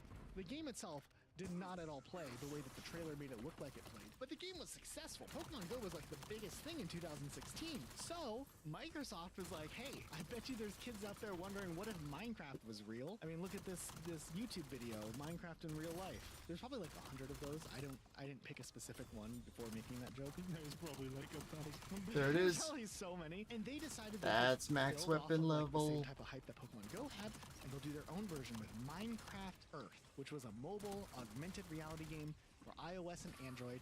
It used your phone's camera and GPS, just like Pokemon Go. It was free to play, developed by Mojang and Blackbird Interactive. I think the same team that did Minecraft Legends, right, Luke? Yep. And it released worldwide, and it's an interesting tale. Close your eyes. Picture this. You're walking down a street, you stare at your phone, and then boom, this giant blocky castle appears on your sidewalk in your actual neighborhood. This is real life, guys, except it's not. And you're gonna experience it in Minecraft Earth, except this wasn't actually how the game played out. Now, what's interesting is that this game used OpenStreetMap to generate global data for the Earth. That meant the game overlay would have like these build plates anywhere in the real world. And gameplay included things like resource gathering, crafting, building, and then walking through your buildings through your phone. This was also, you know, supposed to be this big monumental moment celebrating 10 years of Minecraft. When they first had the game release in 2019, there were some first impressions that were actually kind of positive. And the game did get some traction. Apparently it was downloaded 1.4 million times in the first week, with 1.2 million downloads coming from the US alone, which meant the only people downloading this were in the US. Like there was 200K people across the rest of the world who downloaded it. The rest were in the US. And it did actually get a nomination for Best VR AR Game at the Game Critics Award, and also won the same award at the New York Game Awards. And it also made it into the top 100 best inventions of 2019 for Time Magazine. Now, mind you, I'd never heard of either of those game awards, but I mean, they got it, and it's on the Wikipedia page. So I mean, there's some clout right there. Wow, dude, the bunch of fake game awards that nobody has ever heard of. So beneath all of the hype, some of the cracks probably started showing. There was this poor design flaw where they kind of thought that people would leave their house and play the game in real life and not just like only play from home. And they thought people would like meet up and collaborate together and build together in real world spaces. And also, this was the end of 2019, right into 2020, when all the lockdown stuff happened. So like a lot of stuff was obviously going to be put on hold. One of Minecraft Earth's core modes was called Adventures, where you had to go into the real world, go to these spawn points, and you do like combat, puzzles, dungeons, whatever. And that definitely was like damaged by the fact that everybody was indoors. And they did relocate some of them indoors, but I think like the core experience was quickly deteriorating. Also, like I feel like the life of these types of GPS games outside of Pokemon Go are pretty limited in general, but also the economy in the game started to feel kind of weird with the whole like gameplay mechanic being adjusted. And mind you, there is monetization in the game, so things that are supposed to be rare kind of started piling up quickly for some people because the rarity effects had to start changing. They made everything essentially really easy to get, which removed incentives for like long-term engagement, because now you just had everything and it just felt like the substance of the game was not that big. It started to feel more like a tech demo than an actual game service. And in January of 2021, the developers decided to drop this big old bomb that Minecraft Earth would be shutting down that summer. They went on to say Minecraft Earth was designed around free movement and collaborative play two things that have become near impossible in the current global situation. So they did a final update. They removed all the microtransactions. They tried to do like a big update to make the game fun while it lasted. The people who spent real money on the game did get a little consolation. Their balance that they had got converted into mine coins, which were usable in the real Minecraft marketplace. And then anybody who made any other purchases and had already spent the things also got a free copy of Minecraft Bedrock Edition in case you didn't already have Minecraft. Which is weird, but I mean, okay. Nonetheless, the game got delisted that summer and the whole thing vanished after lasting about 20 months in total. So kind of an interesting thing. I don't think it would have lasted either way, to tell you the truth, but I definitely think the world situation then didn't help either.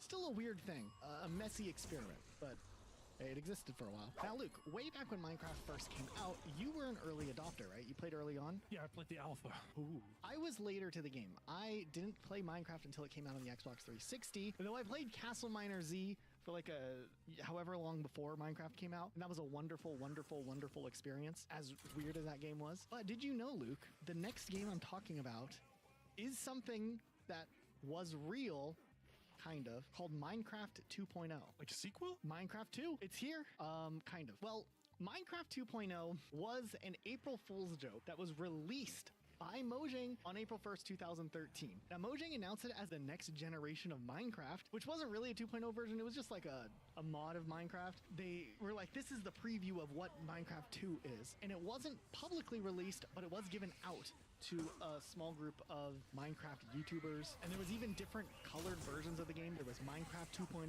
Red, Blue, and Purple Edition. Kind of, I guess, like how Pokemon split them up, but this was Minecraft instead. And then I think later on there were unofficial uploads that circulated the internet that people were able to play it. It was just like Minecraft with some really absurd features. There was like hostile chickens, a pink wither, you could ride pigs, TNT slabs, torches would burn out and had to be relit. But what I think is really interesting is they had tinted glass before tinted glass was actually added into Minecraft. They're like, this is the future of Minecraft as a joke, and then it actually became the future of Minecraft. Also, this had a block of coal before that would be added to the game too, so that's pretty cool. Now, this was just like a joke game that was limitedly released, just as a response to everyone asking when Minecraft 2 is coming out, or will you make a sequel to Minecraft? So then they did it, and Minecraft 2.0 existed, and then it was forgotten about. But I think this should count as a spin-off, maybe not as like a full sequel to Minecraft type spin-off, but like a little like side project that they threw out there and people got to play as a joke, and I thought it was worth mentioning. You know, while we're on the topic of like games that, you know, kinda count, kinda don't count, can I talk about like a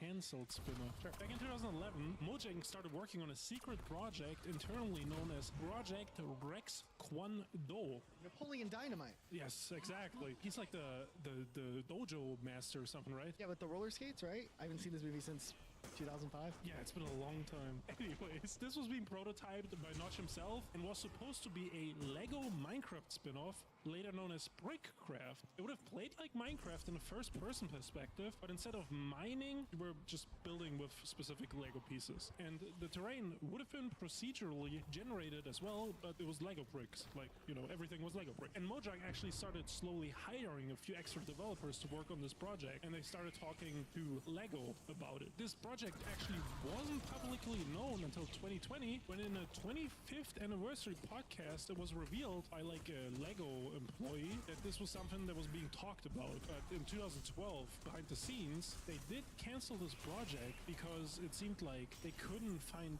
an agreement with Lego, and there was like some legal issues, and then there was some creative differences that Lego wouldn't budge on. Like, for example, Mojang wanted the Lego bricks in the game to look played with, like scratched and dented and imperfect, like, you know, like real toys would be after kids uses them. But the Lego group didn't want to do that. They wanted their bricks to be always perfect and pristine and stuff like that. You know, that was just one of the many things. Apparently there was like a ton of meetings back and forth, and it was just too much, and eventually Notch decided to just cancel it altogether. Lego and Mojang might have not collaborated on this, but they did start releasing Minecraft sets in 2011, 2012. And interesting fact is, Lego heavily considered buying Mojang after this Brickcraft thing fell through, but they decided against it because like Minecraft wasn't that big of a thing in 2012 yet, so they weren't unsure if the investment would be worth it, I guess. Obviously, Mojang wouldn't have been 2.5 billion then, but like it probably still a good chunk of cash. And in hindsight, that's probably a crazy missed opportunity. But there's a timeline where Minecraft is ran by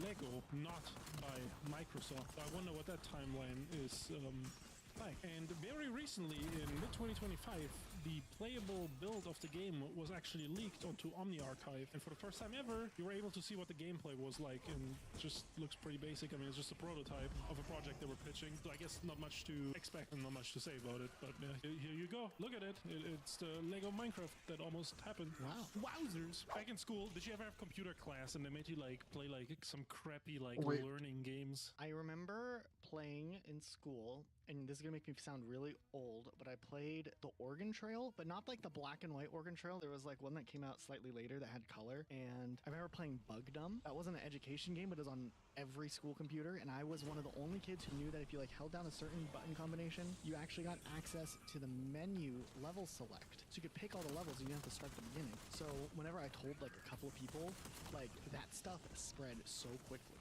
It went from nobody knowing to everybody in the school knowing, and I was the cool kid because I'd learned that at my old school. Changed schools, boom, I'm this outsider who knows about Bugdom, and I was able to share that info. So I mean, I got a couple of friends early on changing schools with this information. While you're editing that, make sure you show the Dragonfly level too, like somewhere in there. What if instead of Bugdom, you got to play Minecraft? Oh damn. There is a special version of Minecraft known as Minecraft Education that is an educational version made for schools and teachers in order to teach school subjects through Minecraft in like a virtual space. Sounds exciting, I guess. Woo! This initially started all the way back in 2011 when a Finnish startup called Teacher Gaming made a Minecraft mod pack based in Java called Minecraft EDU that they would sell to schools for like a price, you know, like a license. Basically, the vision was to give teachers the tools to create Minecraft maps and set up servers as easily as possible in order to, you know, set up the virtual lessons. They invented a bunch of new features with this mod pack. For example, they added a bunch of new blocks that would let teachers easily zone off an area where students were allowed to go or not to go,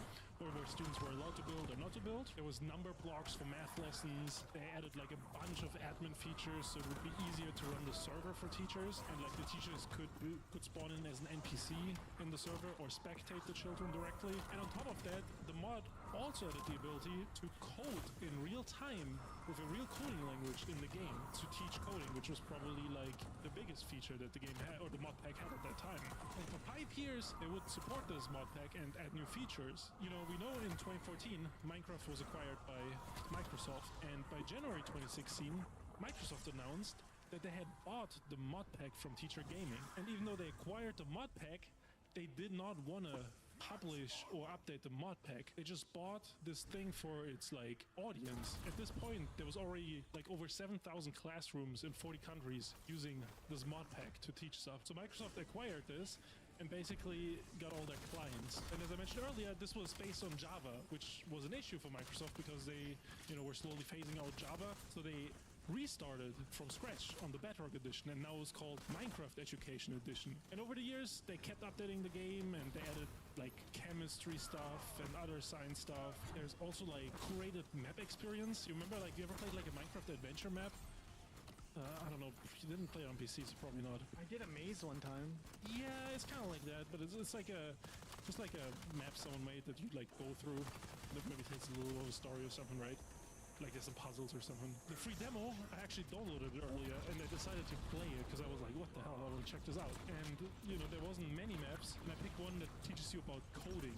It's actually pretty insane because it has a full story, like in cutscenes. So it starts, you get ushered into this theater, you sit down, something goes wrong, they need your help backstairs, and then there's like a bunch of puzzles you have to solve with like coding. There's even Easter eggs, they got custom textures, custom objects in there. Like there was like pallets and a ladder, and then like the Minecraft ladder, it was like a Home Depot ladder. Did you just refer to like a regular A-frame ladder as a Home Depot ladder? Yeah, dude.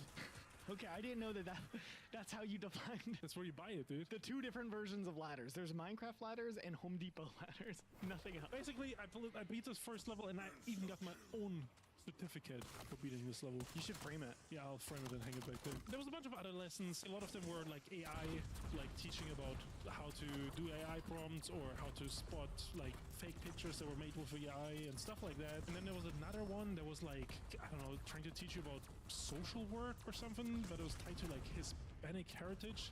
I didn't quite understand the connection. But I load in, and then like you have to build like a shelter for some people who had the house destroyed by a hurricane.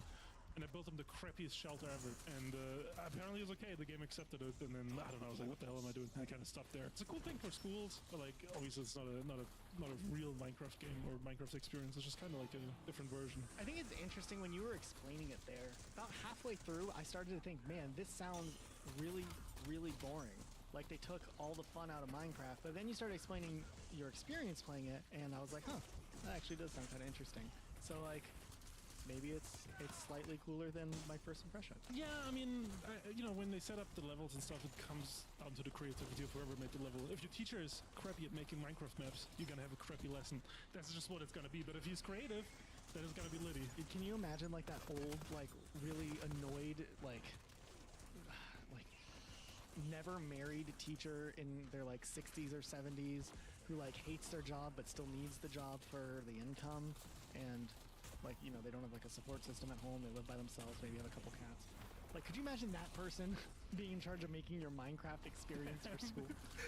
So it's like depressing. It sounds oddly specific, I'm sorry. I feel like everyone had that teacher though, so you know, maybe it's not that specific. There was another AR experience for Minecraft actually, and this one is probably less known, but there's technically 2 games in there, which is crazy. In 2023, Minecraft Crocs came out. To promote that, they made a AR game called Choose Your Mode. Minecraft X Crocs Choose Your Mode or whatever. Within that game, there was 2 minigames essentially. One was called Crocs Creator, where you could just hold your phone and then build with like 7 different blocks, which were the gibbets you could get for the Crocs. And the other one was like a temple run style game called Crocs Crossing, where, you know, you had to like dodge left, right, dodge some creepers, jump over stuff. But I mean, they did exist, and you know, part of it was AR as well.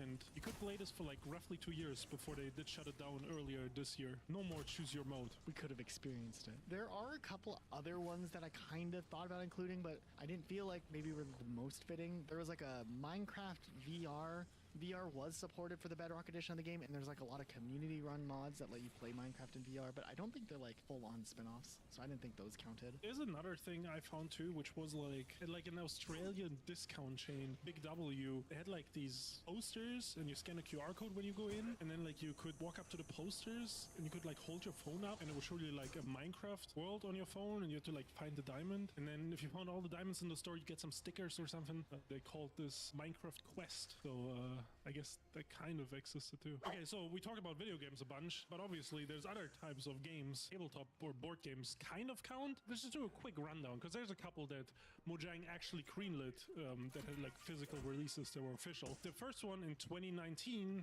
and it was called Minecraft Builders and Biomes. This was like tile laying and exploration, and it was like similar to like Arcazone or Ticket to Ride. And there was another one called Minecraft Portal Dash in 2021, which was a co-op board game where you do like different mission objective, and you have to like dash out before the time in the game runs out, basically. And a third one in 2020 called Minecraft Heroes of the Village, which is like a family game, like for kids. You have to like work together and stop pillagers from raiding the village or something like that. And then also, you know, like the Labyrinth type of board games? Are they like popular here?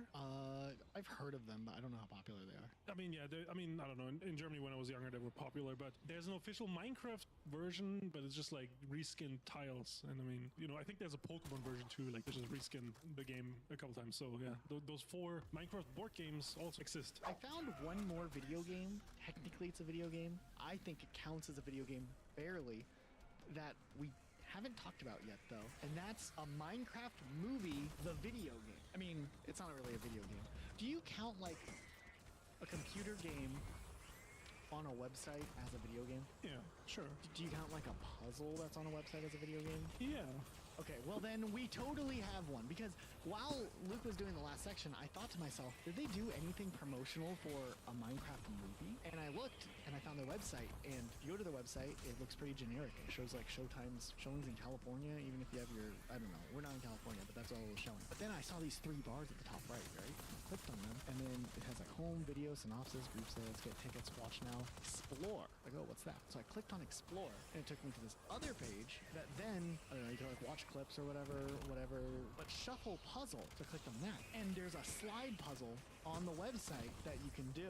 There's actually 4 of them, 4 different levels in this video game. So I think this counts technically as underwhelming as it is. You actually remember when this would be something that came on like the DVD?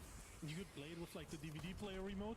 That was kind of litty. I mean, they were always shitty Yeah, except and laggy. the laggiest things ever. Dude, they're the worst, dude. I always was like, oh, dude, there's a game on this DVD.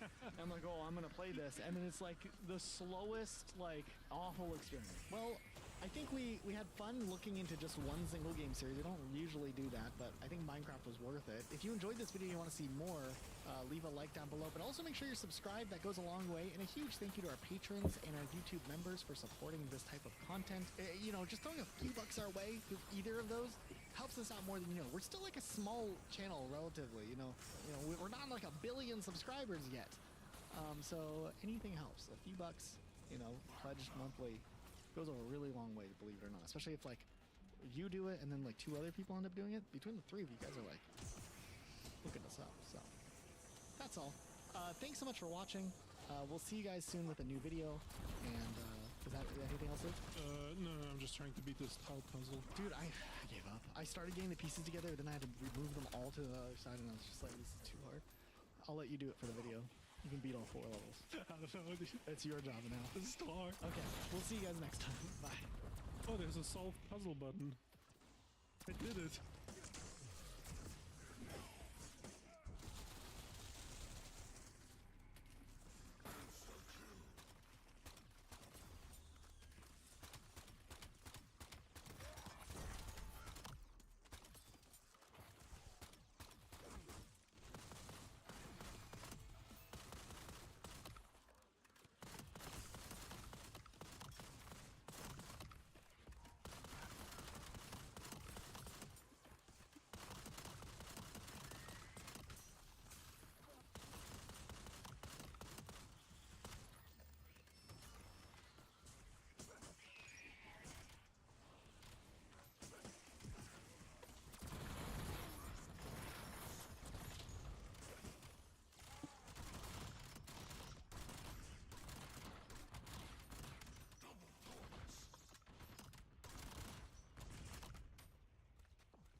One sec.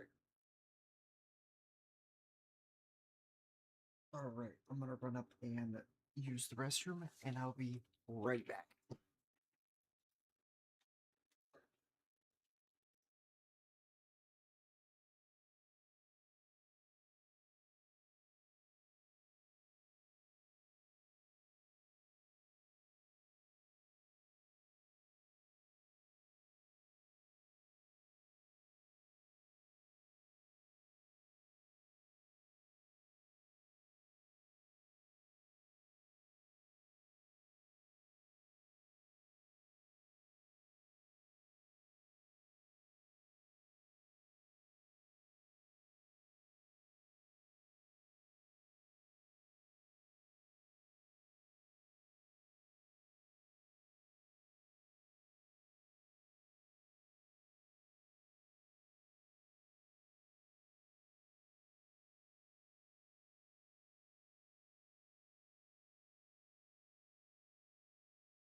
All right.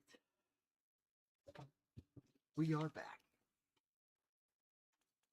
Let's get that Games Fest up.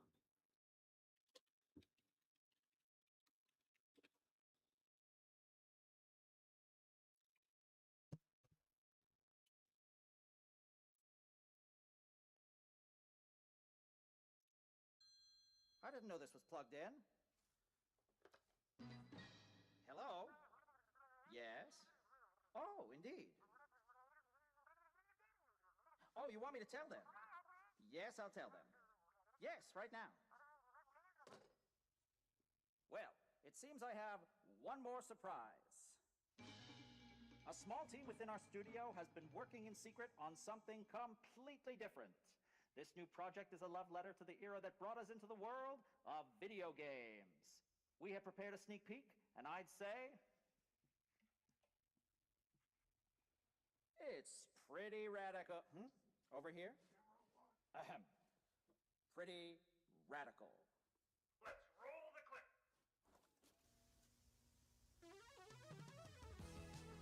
Now in development at Studio MDHR.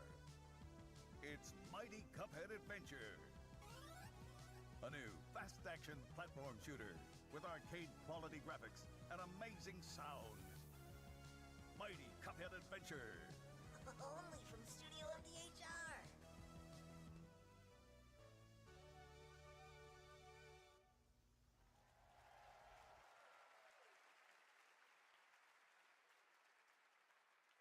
You know I love my puppets. That was great. And there you have it. 2 brand new games from Studio MDHR up in Canada with Mighty Cuphead Adventure, a true 8-bit action platformer coming to consoles and PC.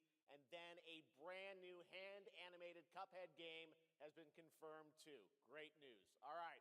Well, now please join me in welcoming my co-host and partner in a new game discovery website called Looking for Game. It's Lucy James, everyone.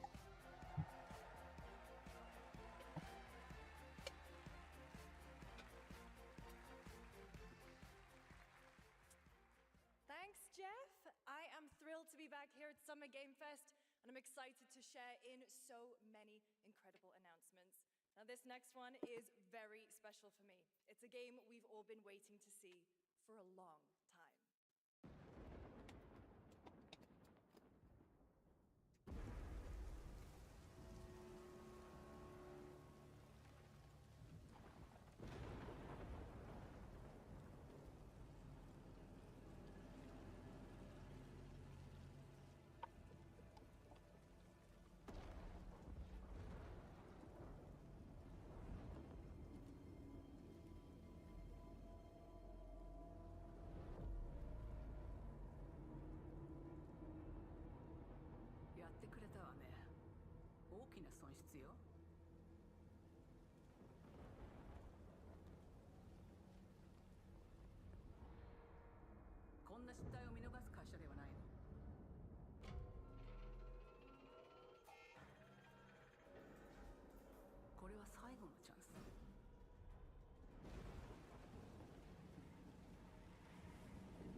I'm Al Hope, Creative Director of Alien Isolation 2. And I'm Anna Sopikova, Art Director of Alien Isolation 2. On behalf of the whole survival team at Creative Assembly, we're very excited to share our return to the survival horror genre. It's been 12 years since we released the first Alien Isolation, and we're continuing what we started, creating an authentic new chapter which builds on that core isolation experience of escaping the terrifying, unkillable, relentless alien. And this time, we're unleashing the alien on an unsuspecting colony world. From the claustrophobic confines of the colony itself to the exposed and storm-ravaged landscape surrounding it, Kurosaki Station is a new hunting ground for the ultimate apex predator.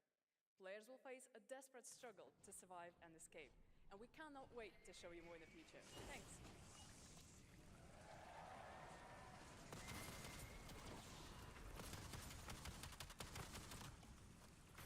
Thanks so much, Anna and Al.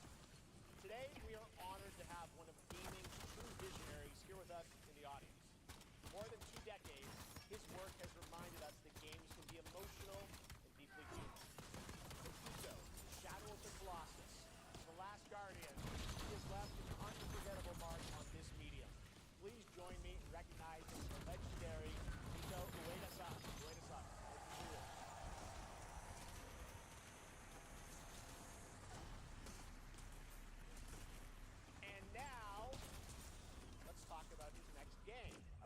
years ago, we gave you an early glimpse into Weta Sun's next game, then No. known as Project Robot. Well, now, time to step deeper into the mysterious, unsettling, and epic world that marks the Weta's first game in a decade. Let's take a look.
Whoa. Does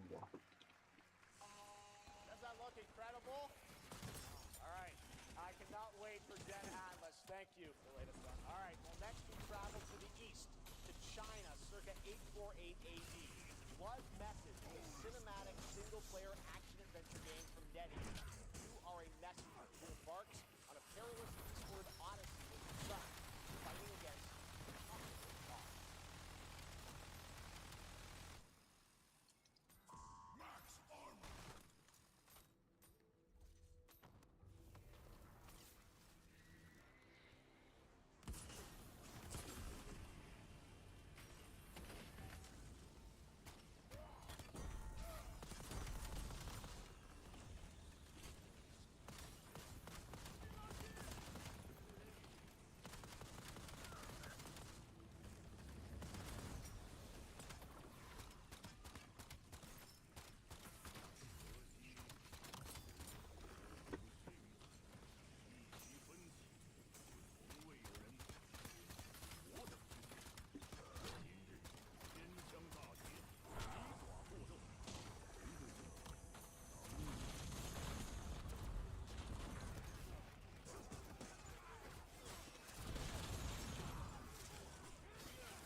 Come on, so.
Yoshi Yokoyama.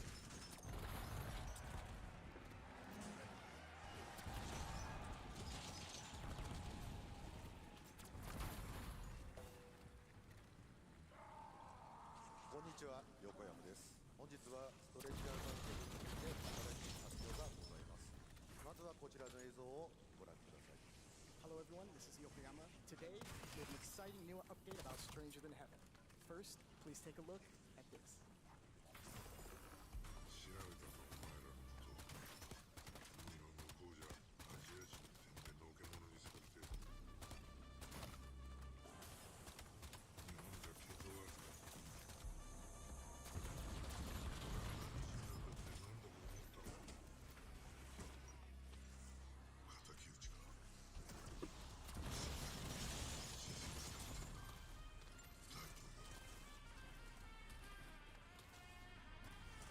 この剣にけじめをつけないと俺の人生始まらねえんだ。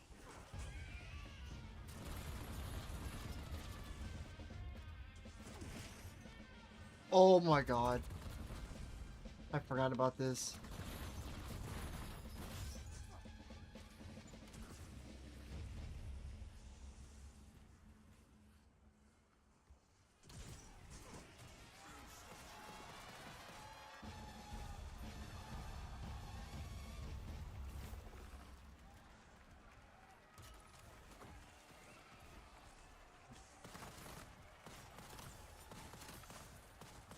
Crazy! Well, Yokoyama, we got a lot to talk about. First of all, we have a release date. 本作の発売日は2027年1月15日となります。そして先ほどのトレーラーには新しいキャストの情報が含まれていましたが、この件に関してはこの方に語ってもらいましょう。 Stranger Than Heaven will be released on January 15th, 2027. As you may have noticed in the trailer, we revealed some interesting new cast members. To tell you more about that, I'd like to bring out a special guest. Please welcome Snoop Dogg. What?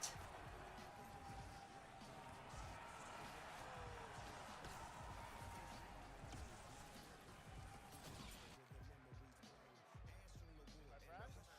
Good. Snoops! Everyone's talking about this What up, game. though? It's so good to have you here, man. That's crazy.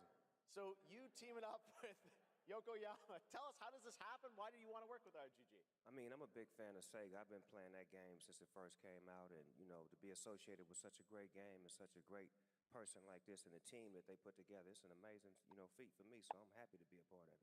Now, we got to talk about what just announced in this trailer. How's Tupac being a part of this? The Tupac estate and my son and myself, we work very closely together. So it just made sense to put him in this game because his likeness and his spirit still lives on, and I just feel like it was so connected to what we're doing. So, what y'all think? Game looks insane. I'm sure you got more surprises in there too. I know the song sounds great. Well, we're looking forward to hearing more on Stranger Than Heaven. I also want to ask you though about something a couple years ago at TGA. You and Cordell talked about Death Row Games is something that you guys want to do. Any updates on what's happening there, DRG? Yes, sir. Death Row Games, we're building a hip-hop gaming universe, bringing an authentic culture to life, you know what I'm saying? And we just got a lot of plans that we're planning on actually bringing to life in the next, couple of months. Okay, well, we'll hopefully hear more on that soon. Yes, sir. Thank you very much, Snoop Dogg. Thank you for joining us. Thank y'all. Yokoyama-san, Jamil, appreciate it. Thanks, guys. Fantastic. More crazy stuff to come. All right, next we're excited to announce the stunning debut title from a new studio in Sweden. Hex is an open-world action-adventure game with the creators behind The Division and Little Nightmares. Embrace the wild north as researchers stranded in a mind-bending, player-shaped procedural world. This is a very cool game. Take a look.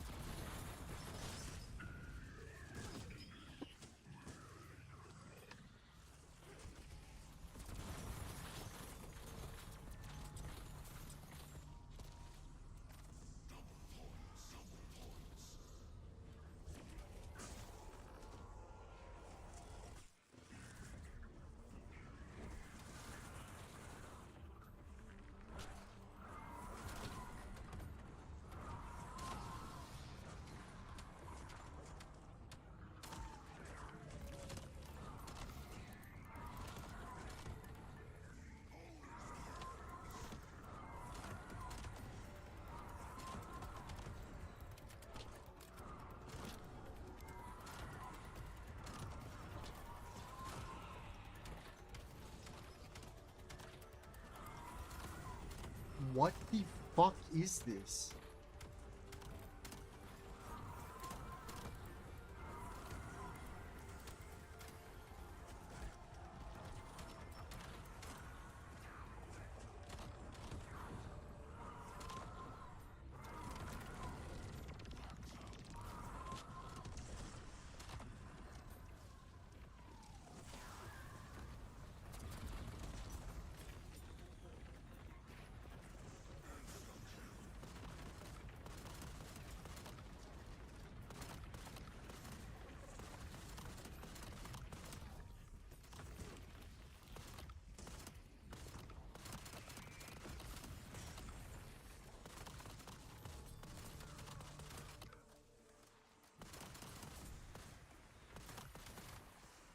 I can't wait to see more from Hex. It looks stunning.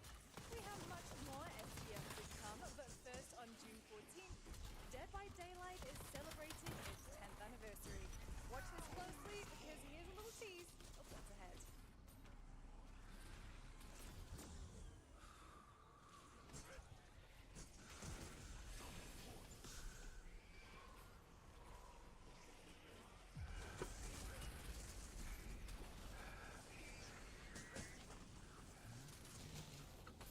No way.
which is arriving July 9th.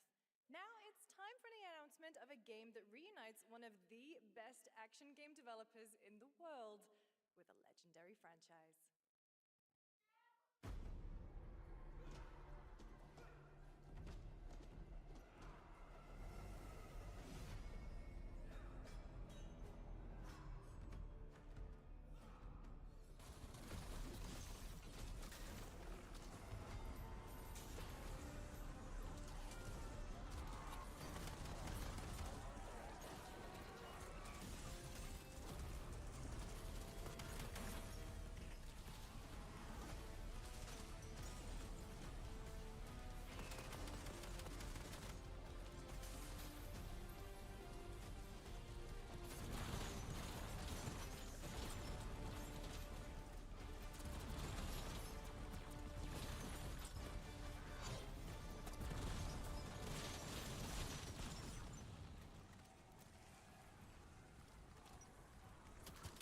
Guys having fun yet? We are just getting started, believe it or not. All right, well, that's another TMNT game from Platinum Games. I cannot wait to learn more about Last Ronin. Now, please welcome two-time TGA loser, Expedition 33 and Final Fantasy 16. It's Ben Starr, who voices the Visitor in Fortnite.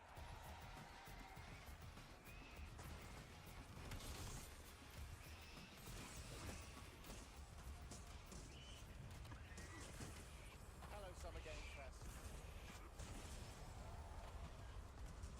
For the past little while, I have had the incredible opportunity to step into the world of Fortnite as the Visitor.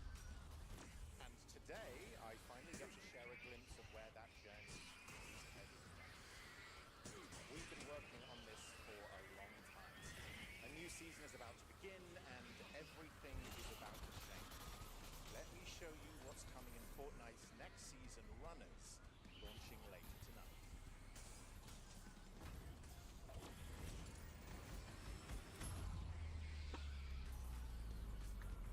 The hunt for power breeds chaos. And that chaos is spreading with these sprites. Creatures born from 0-point energy. They can make you stronger, faster, more dangerous.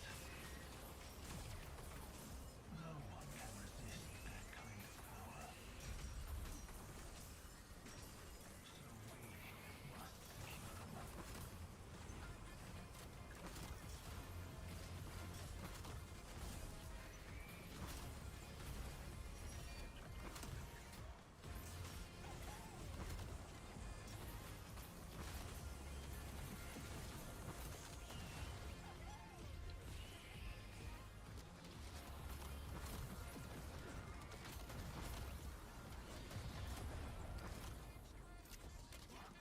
secure them. Alright, I'm gonna save and go grab my pizza. One mo.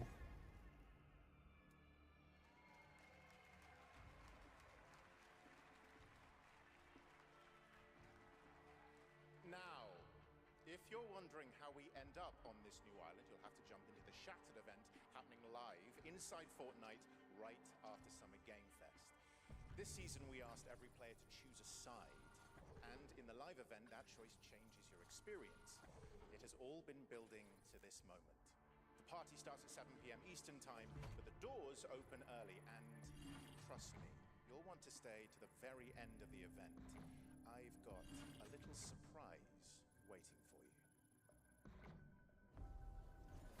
The stage is set. You chose your side.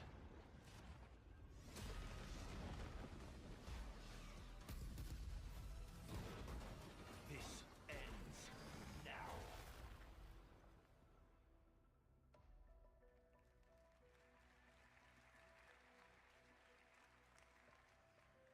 Now it's time for a special announcement from Bandai Namco about one of the most influential sci-fi franchises ever created. On Earth, mankind measured time by seasons, not sirens. For a moment, the future felt promising.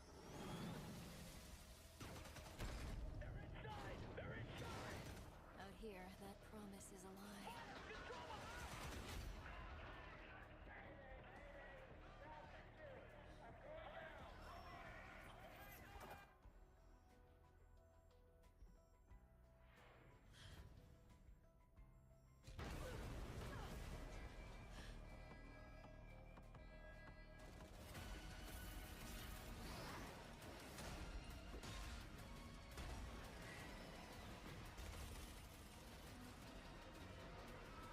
Every breath taken is inside an armored shell.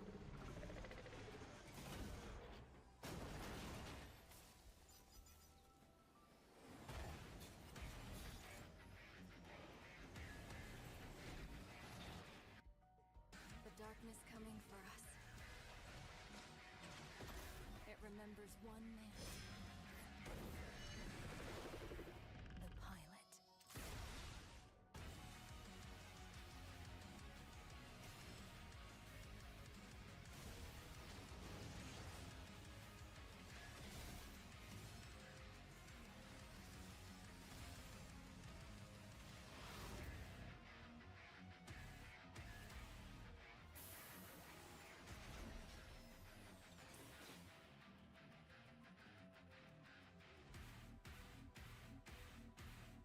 Find me. I'm here.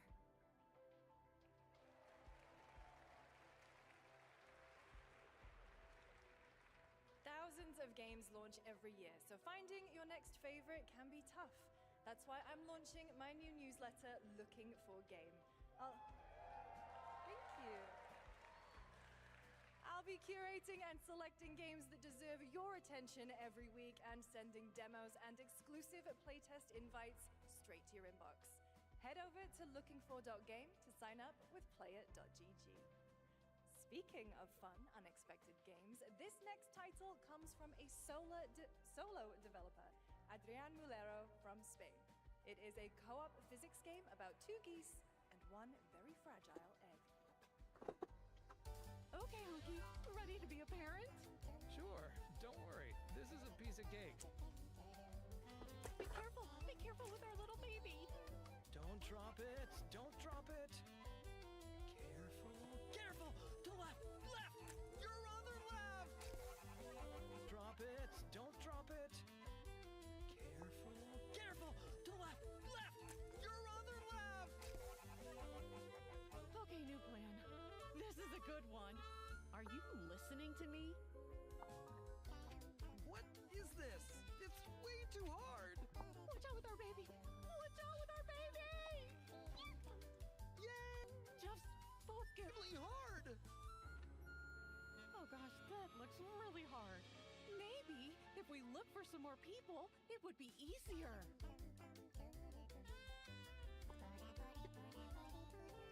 This really is an extremely hard game. Congrats, Adrian. What a fun game. All right, now it is time for a debut game from a veteran team of developers who come from Naughty Dog and Infinity Ward and other amazing studios. Over the past half-decade, they've quietly been working on an ambitious new project. Here is the global announcement. People are endlessly disappointing. They're greedy. They're cruel. They lie.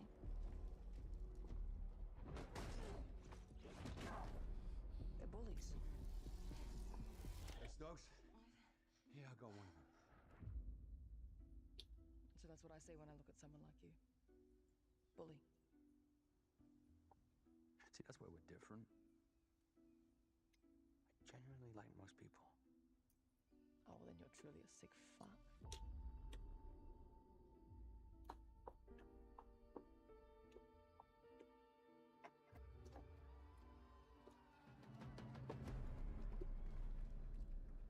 We need to move. They'll be coming for you. Coming for us. You're not one of them anymore.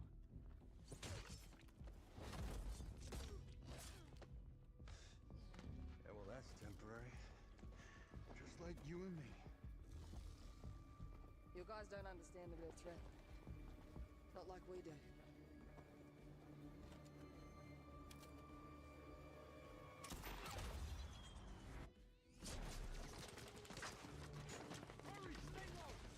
If I gotta work with my enemy to survive, so be it. For now. Either we fight those things together, or die alone.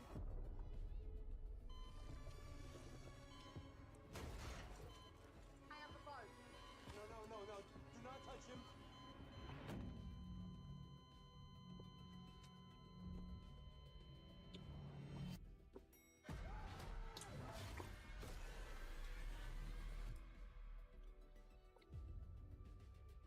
We fight together, or die alone.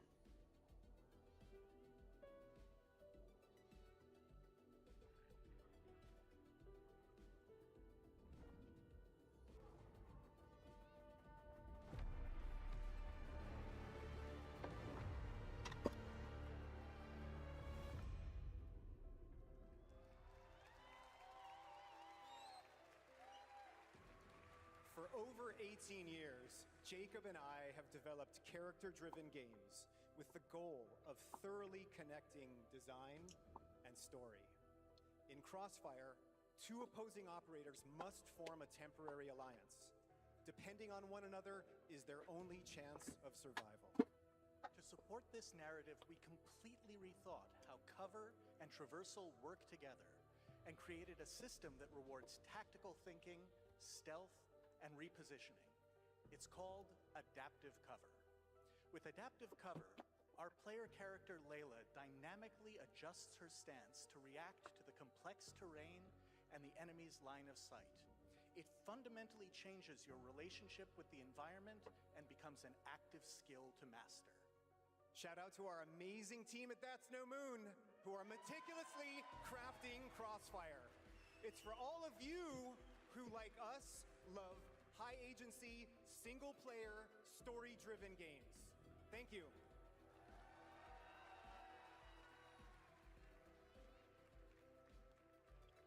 Amazing. Thank you so much, Jacob and Taylor. Now, last year at the Game Awards, we introduced the next game from Remedy Entertainment. Here's a new look at the mind-bending world of Control Resonant.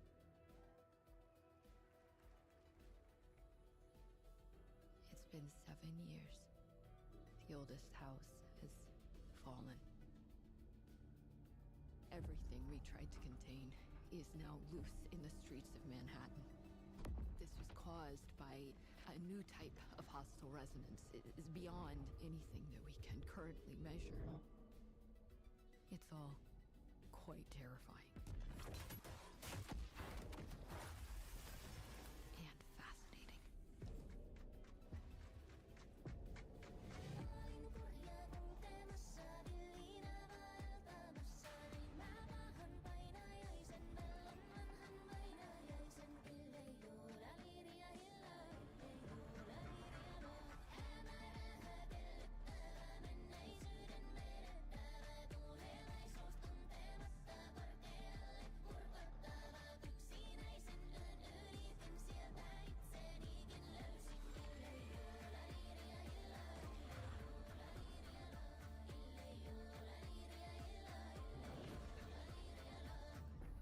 All we can do is dig deeper, keep searching for the solutions in every way we can.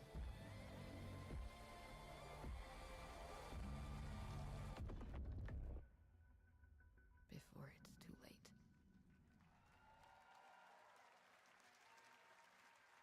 Right now, it's time for another Summer Game Fest exclusive, the announcement of the next game in a storied franchise.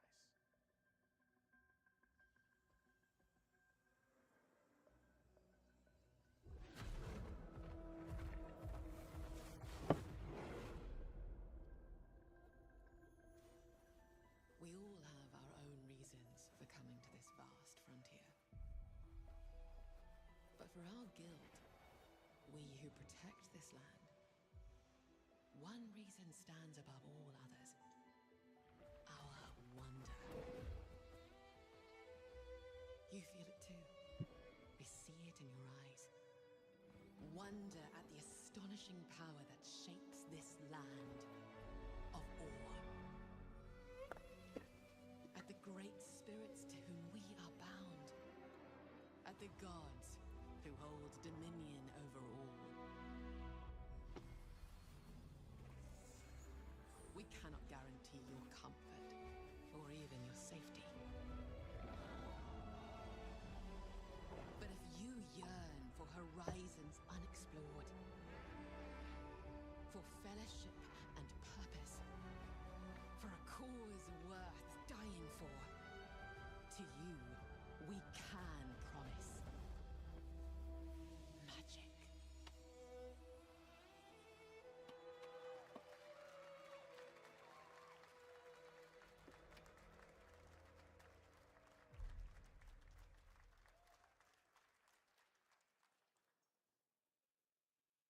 To everyone watching both here and live online around the world, I'm Colin Johansson, the studio head at ArenaNet, and I want to thank you for watching the exclusive first look at our upcoming game.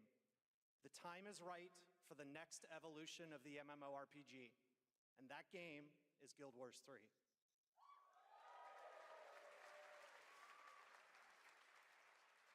Glad you all agree. Guild Wars 3 is an epic world that is both beautiful and fun to explore, where the joy of movement is powered by your character's momentum, and combat will usher in an entirely new type of MMO experience. By launching on PC and PlayStation 5, we're inviting the biggest audience yet to experience the world of Guild Wars. We're so excited to welcome all of you to join our Guild Wars community. Go to guildwars3.com to sign up for our newsletter right now. Thank you.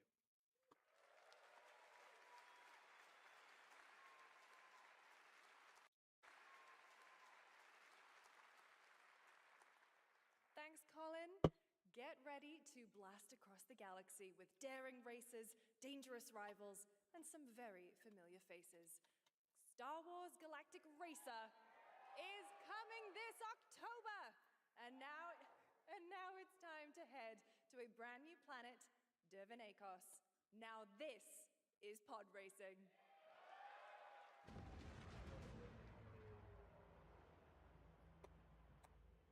Welcome to Dervenakos, where champions are born and losers annihilated.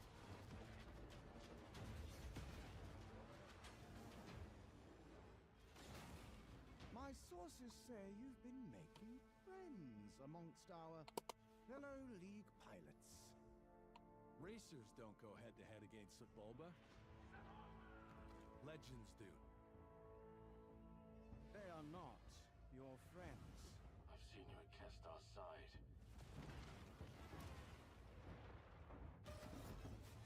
Stay out of my way. Oh, this is the dream shape!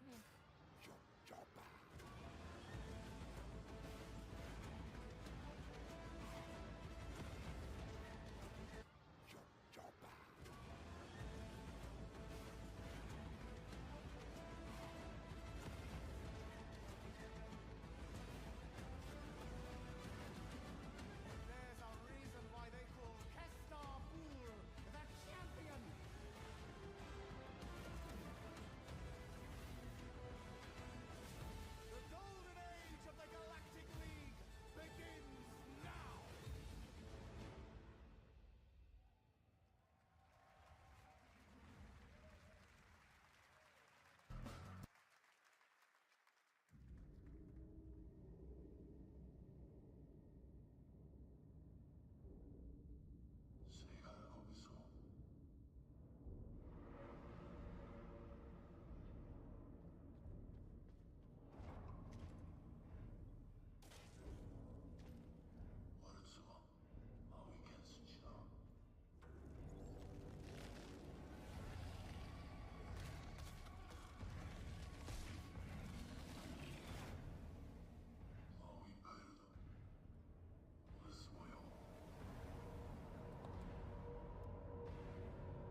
Ooh.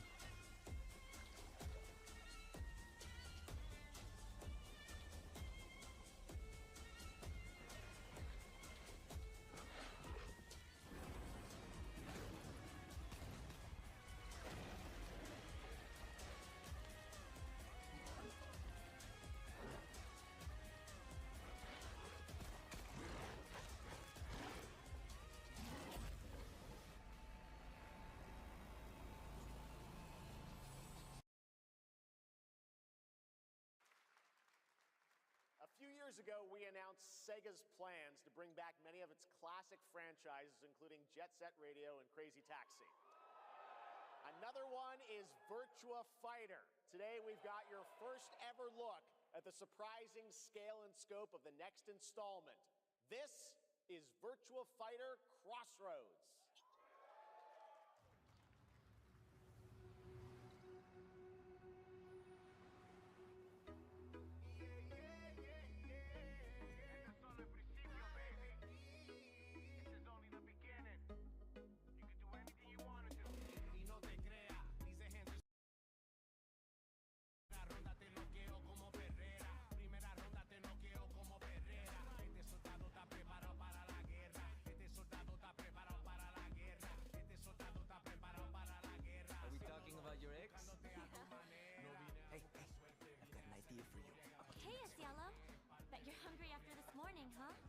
Same as usual?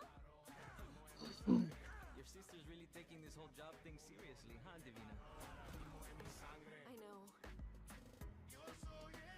They really weren't kidding about this being a fighting town. We're all fuck-ups. Otherwise, we wouldn't be living in Villa Sapara.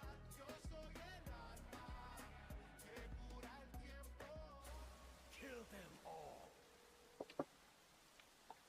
Hey, it's me. There he is. Shit. This is not gonna blow over, Cielo. You fucked with the Chinese mafia.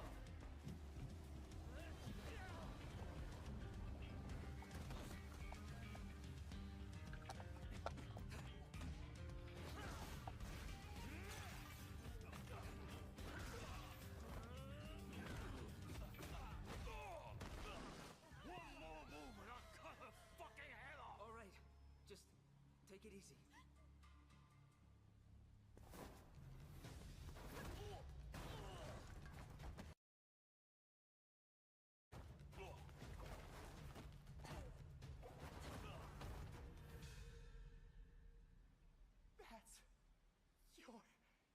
your Madam Sue?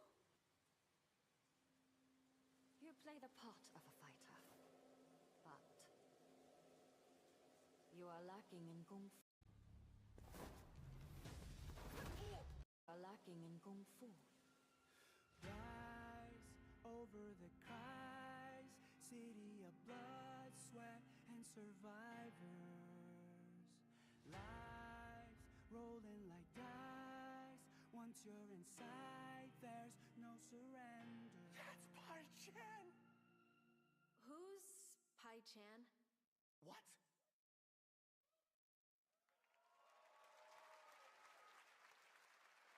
It's been 25 years since RuneScape was born, and 20 years tomorrow that Duriel 321 wreaked havoc in Falador. Finally, this legendary universe is coming to console with RuneScape Dragon Wilds, playable now on PC in early access. Here's a new look.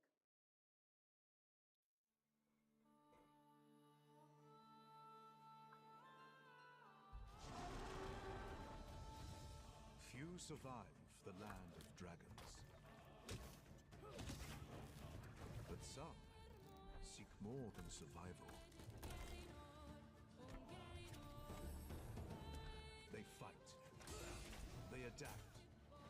They build.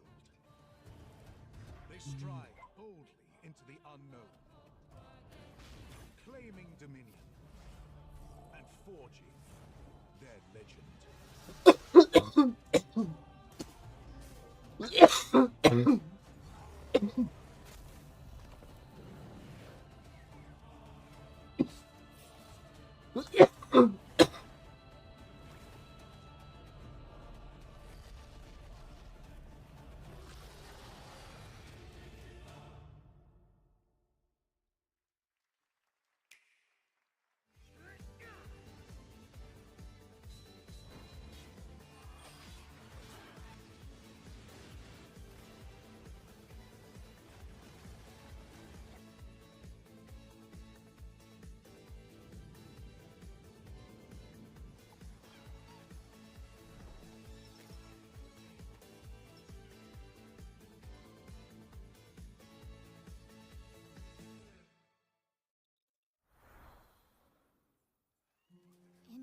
dripping spring.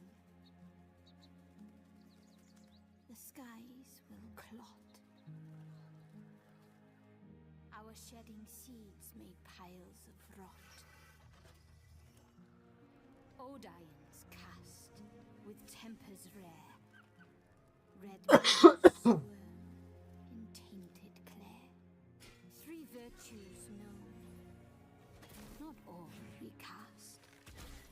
For wrath, and doom, and death.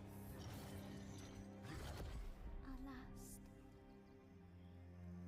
Find me, Fawn, or I'll find you.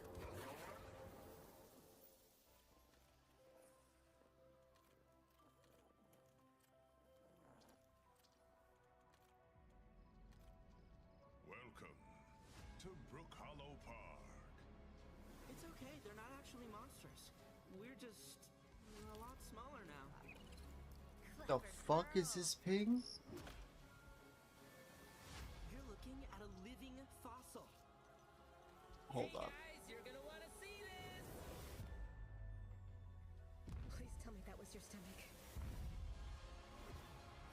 Hold on to your buggies for a survival epic 65 millimeters in the making. What the hell did we get ourselves into?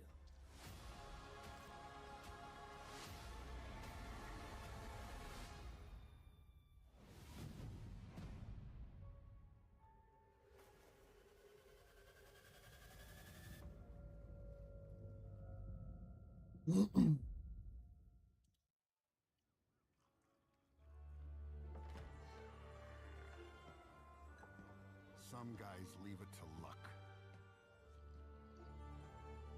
Let it ride on a roll of the dice.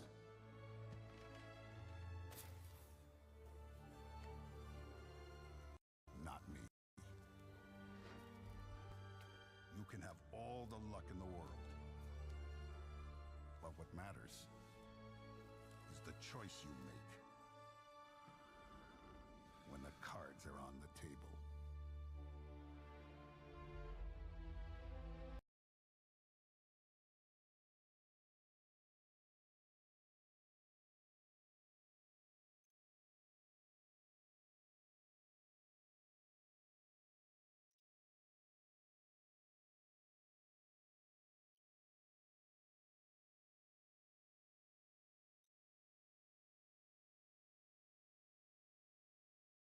Did you guys know that Minecraft has a China edition? Wild, right? So everything from Minecraft China edition started all the way back in 2016. NetEase secured publishing rights for mainland China, and eventually it would see a release in 2017, but the Chinese edition of Minecraft is a little bit different and worth talking about here. You see, first of all, if you were playing Chinese Minecraft, it's free to download and play. You don't have to buy Minecraft for the price that it's currently listed at. I always felt like Minecraft was like slightly more expensive than what I would have expected it to be. Not in China, it's free, but you do have to have a NetEase account and a Chinese national ID and IP verification. Yeah, to make an account, you have to like give them your information, like your ID and everything. It's interesting. The language is also locked to just simplified Chinese. There's no like other languages. Right now, now, instead of having you pay outright for the game, it has a pretty interesting marketplace. Not like the marketplace we have nowadays in Minecraft, but like a different type of marketplace with like 2 different currencies. They're called emeralds and diamonds. And you can actually earn credits by watching daily advertisements, and then you can get like cosmetics and stuff like that. And then they do have like a VIP subscription that's $20 a month that gives like discounts and some extra stuff too. But when it comes to censorship, it's a little interesting here. There is like text censorship pretty heavily in the game. So anything that you could put text in, it could get filtered out if you say a word that the Chinese government might not like. There's not like regular servers like you would see in modern Minecraft, and like you can't name your servers either. They're kind of like a whole specific type of setup. So like servers have like these really numeric only type of identifications. And of course, you got to be careful. You can't talk about like political topics like Taiwan, Tibet, you know, those type of things. You'll get it filtered out and maybe even in trouble. Who knows? Now, there is some information about it that's a little bit vague. There might be like specific realms that are only available in the Chinese version of Minecraft, like a type of server or something that has a chaos apocalyptic mode. I don't really understand what that means. I think if I understand this, this is kind of just like a regular Minecraft mod that was approved for the China edition of the game, but it has like 4 boss fights and like special achievements. In 2023, they also started releasing these event modes that feature cosmetics and game modes that are limited time, and they were updated pretty regularly, and they seem like they are curated mod packs. Now, how do ratings work in China? Getting a game to market isn't as simple as it is in other countries if you're trying to get your game released in China. Because in China, they have a thing called the National Press and Publication Administration. If you got a game and you want to release to market, whether it's mobile, console, or PC, you have to get the official approval from the NPPA.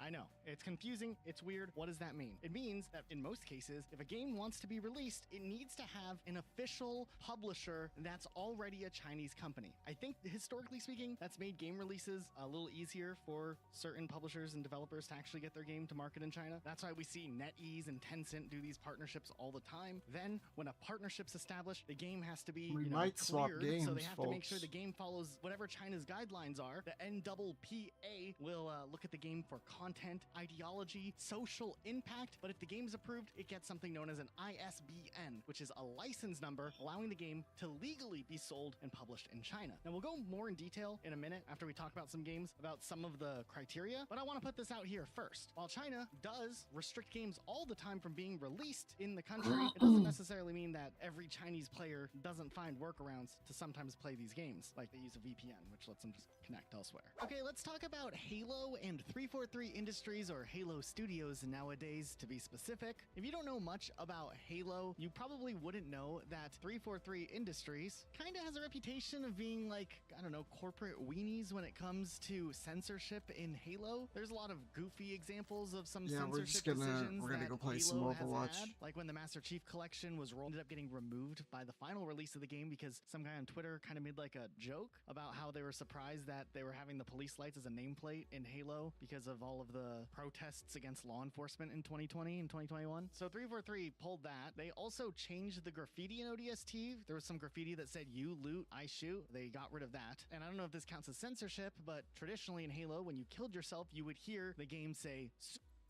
in, you know, the sound. Real quick, yes, we did censor it because YouTube monetization, but you know what I'm talking about. I guess we're just as bad. They did rename that altogether to self-destruction in-game. It always sounded weird to me. They also renamed SWAT to Tactical Slayer. We don't have an official reason why they did that. I can only assume it also had to do with the protests against law enforcement. I don't know. So, what would Microsoft do to get Halo in a playable and allowed to be approved state in China? Well, the answer to that question is whatever it took us. We'll talk a little more in depth in this video about some of the rules and regulations that go on with gaming there, but because a game has to be approved by a board, there are some strict guidelines, and getting a game that's typically M-rated, like the original Halo trilogy, approved to get the Master Chief Collection to have a Chinese release over there, it was, you know, a big task, I guess. They changed quite a bit. The Flood, when you kill them, they shrink and disappear. It's like something with like dead bodies being an issue. Some of the cutscenes were altered because I guess they were just too grotesque. This one from Halo 2 was interesting, I think. Some of the other ones were altered, different camera angles and whatnot. I mean, these aren't that big of a deal, but it is interesting to look at nonetheless. At the same time, I think the most offensive thing about Chinese MCC isn't really the censorship. It's just the fact that it's pretty much very similar to the launch version of MCC on the Xbox One back in 2014, which was awful. It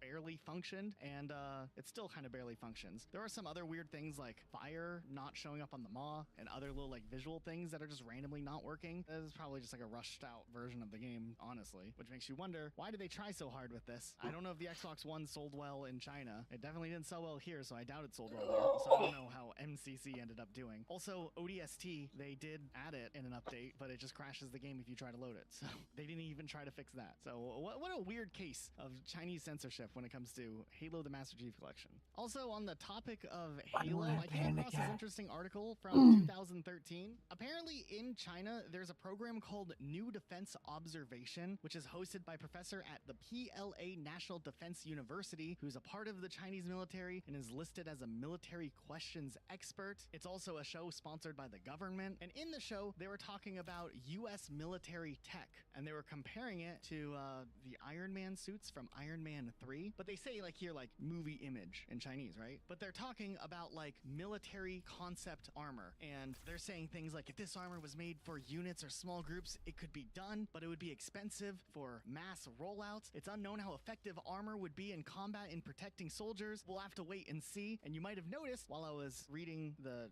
transcribed voiceover from the show, Master Chief is shown here briefly. I don't know what they think is going on in America and what the military has. I don't think Master Chief armor is quite there in 2013. Also, this wasn't even an official Master Chief. This was like a fan project by like the Halo prop community. So I don't know, just a goofy thing that I found in the process of doing research for this video. There's a little game called IGI2. It was a 2003 tactical shooter that actually did end up releasing in China. Now, this game has this whole plot line where you're a British SAS operator trying to stop this global scheme. It's essentially the Chinese trying to do some stuff with an EMP, but a lot of it is kind of like the Russian mafia in the plot line for the first part of the game. But they managed to get past Chinese censorship, at least initially. The Chinese government department that does the inspection did inspect the game, but the development team, Interloop Studios, actually sent them an unfinished version of the game to get pre-approval. And in that unfinished version, the last 6 levels of the game were not included. Conveniently enough, the 6 levels that involved China being the main antagonistic force of the game. So the game did end up releasing in China.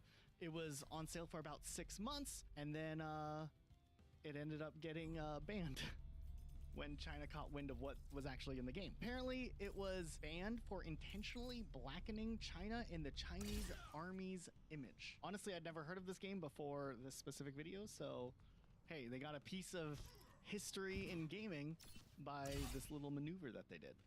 Whatever happened to development studio? Let's see. They closed in 2003. They closed 2 years before the game got banned.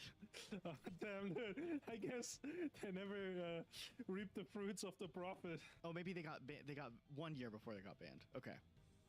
They still got shut down immediately after the game came out. Okay. So okay. we should buy the rights to IGI2.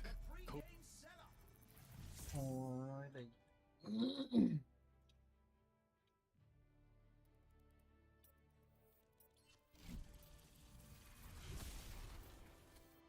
Let's get a look at our lineups.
The lineups are locked, and we're ready for one heck of a match. Alright. Ready for stadium.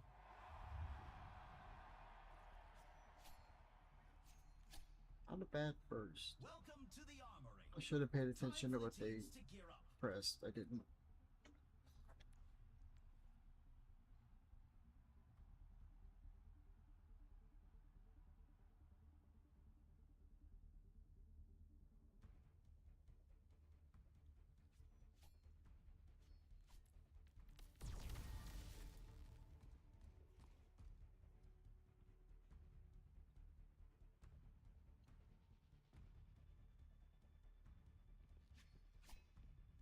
The arena is calling. Our teams have 20 seconds left. I don't know why there's a gap there.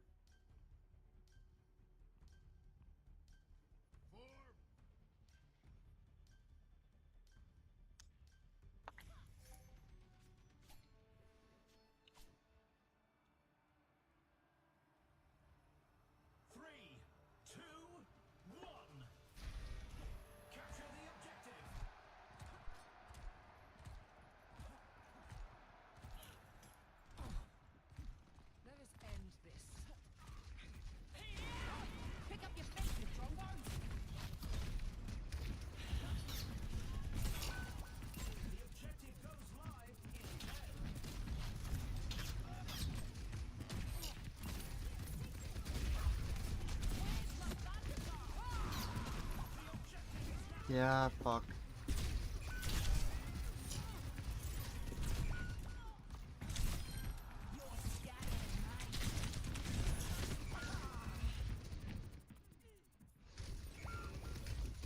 Was well played by Zarya.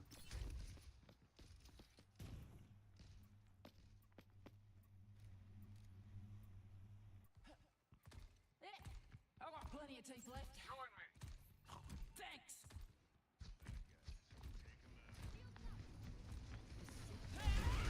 Let's go win this thing.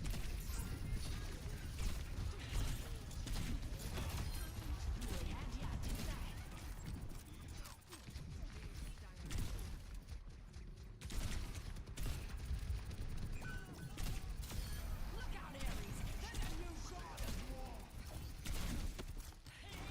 With the lightning.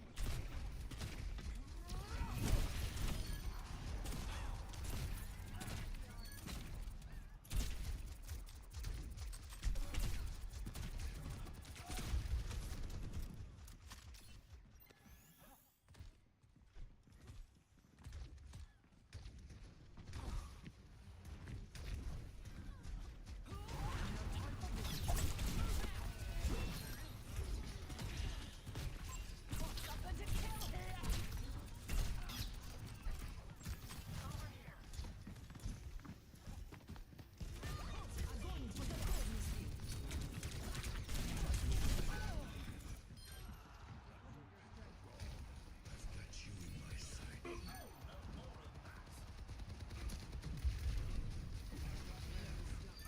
Soldier 76 is Watch out, I'm on fire. If you stay there. My ultimate is ready. Saddle up. Stop mucking around and move.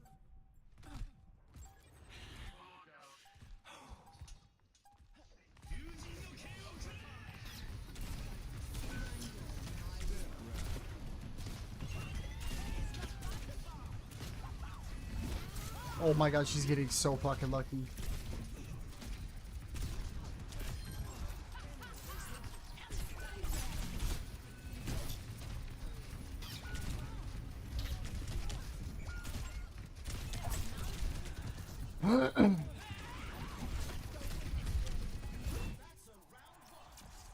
Here's our score. 1-0. You can really tell who the playmakers are. Next up, it's the payload race. It's time for the teams to consult their playbooks. That shit just went away.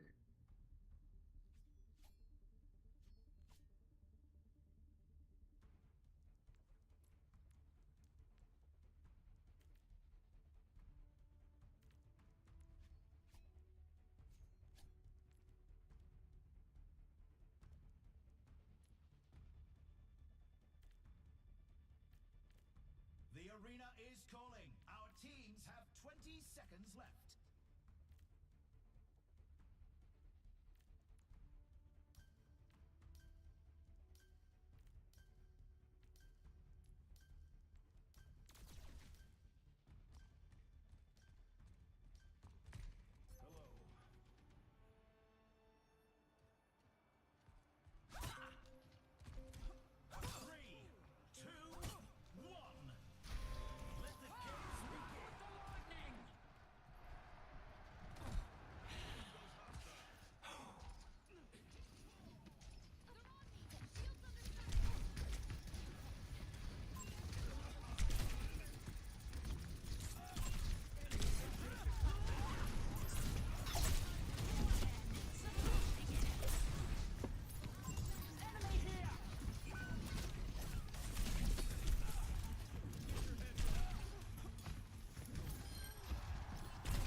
Slow down, high ground.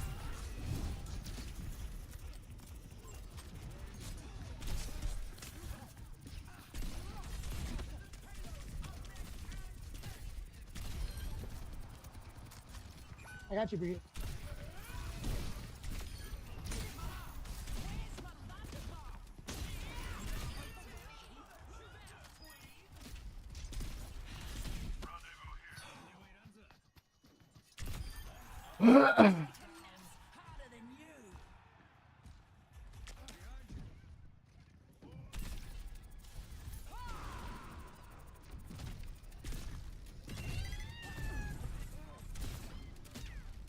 I should have hit the knife.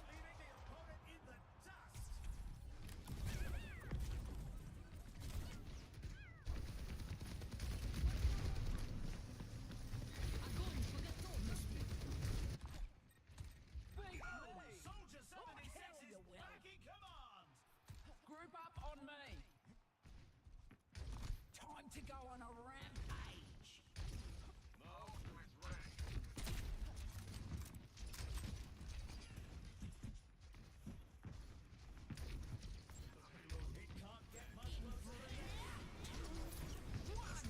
Time for a thunderstorm. You got too close, didn't ya?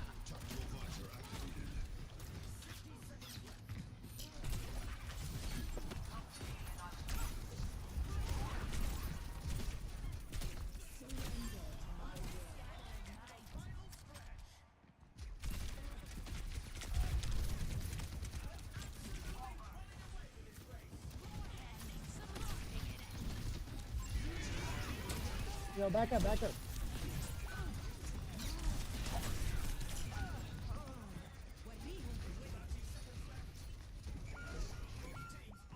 Why would we back there?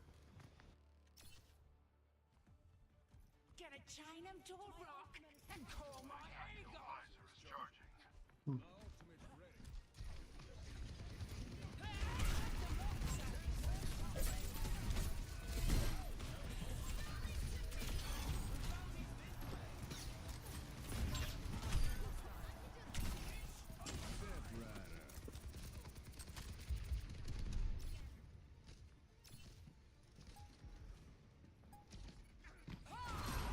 Pick up your feet, you drongos.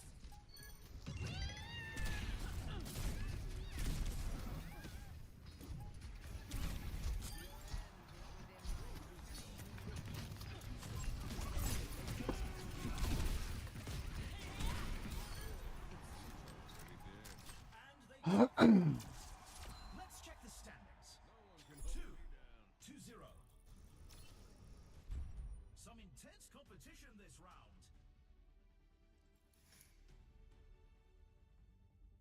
Coming up, get ready for chaos in Clash. The teams are gearing up. Every choice is crucial.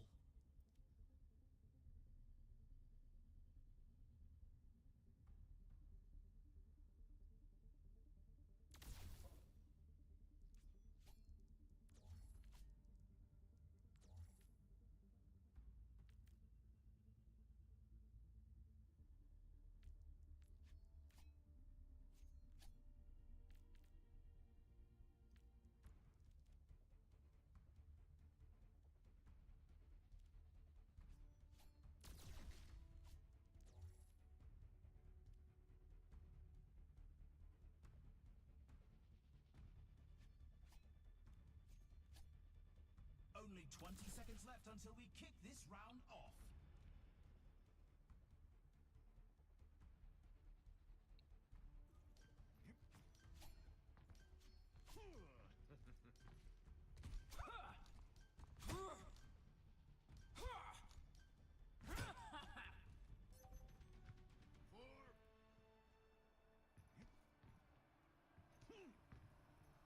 Three, two, one.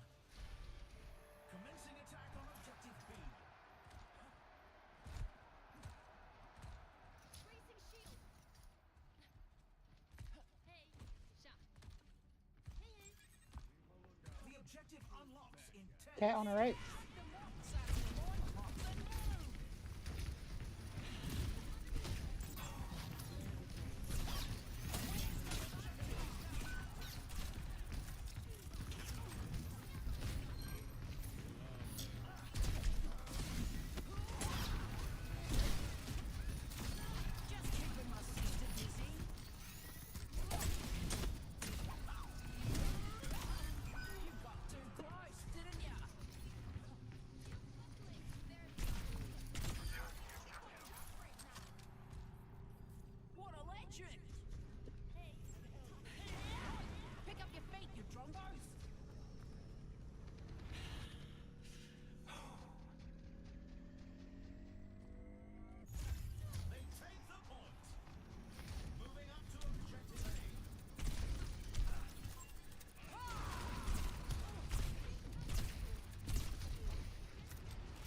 That sucks.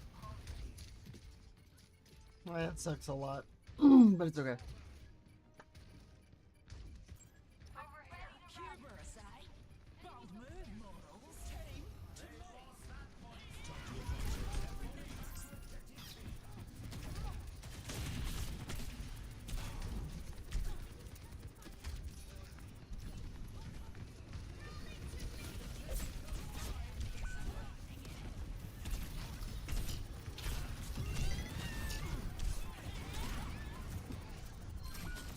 God damn it.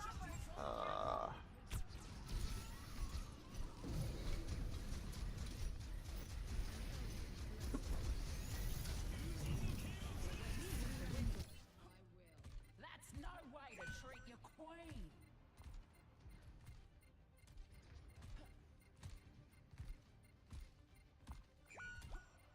I've got you in my sights.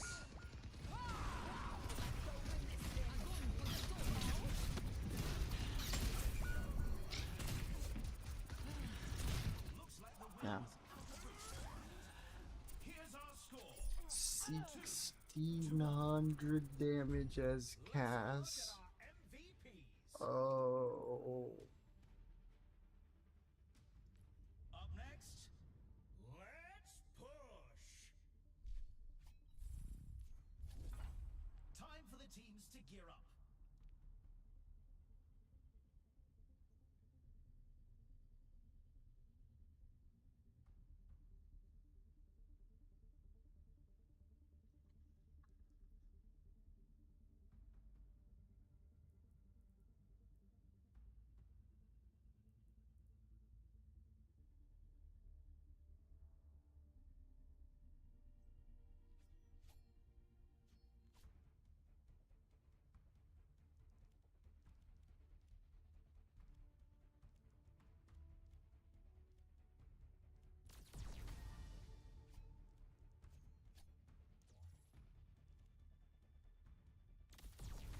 Only 20 seconds remain before the action begins.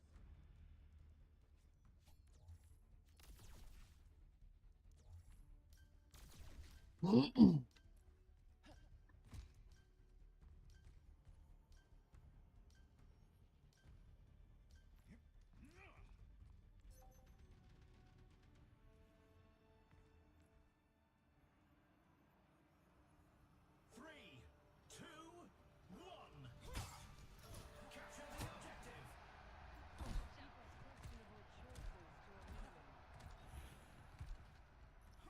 The objective unlocks in 10 seconds.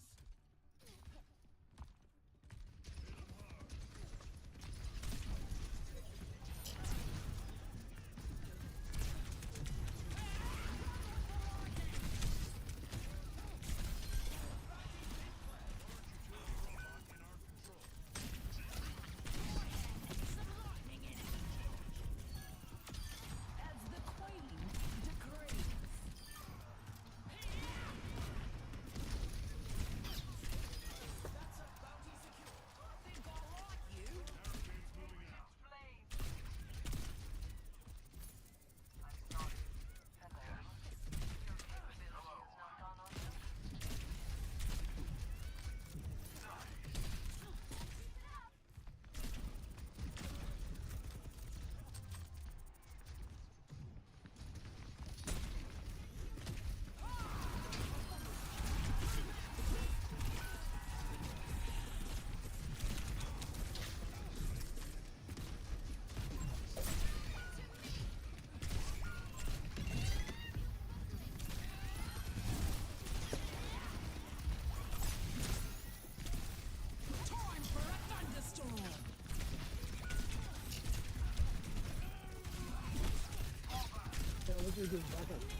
I cannot stand this soldier. McCree, back up, bro. You're gonna die. Don't let them take another step.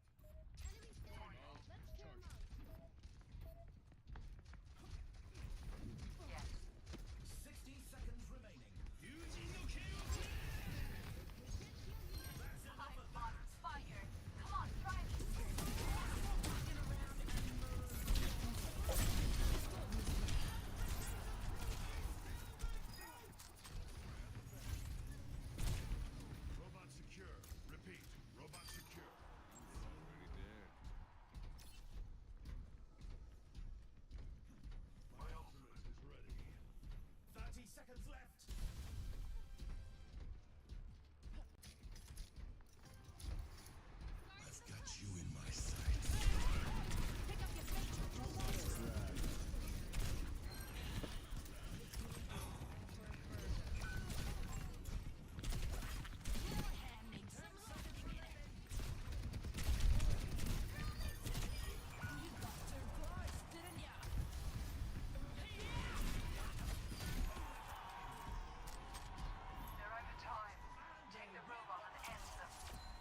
The teams are going head-to-head in control. What tactics will the teams come up with this round?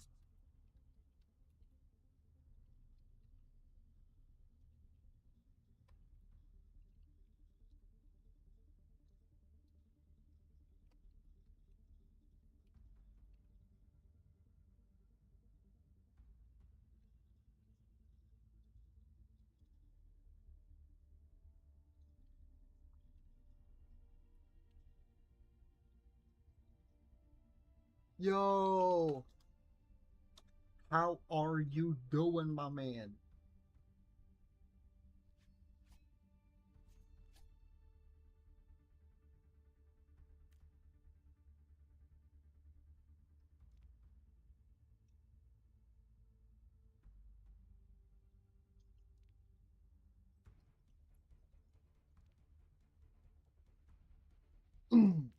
Zero complaints here as well.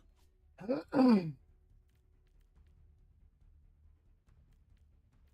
think I might be a little toxic shitter. The teams have 20 seconds left to prepare for the round.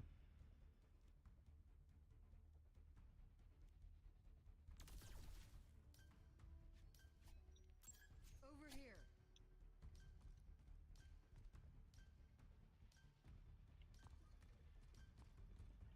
We're at the match point. Just one more round and they win it all. 3, 2, 1.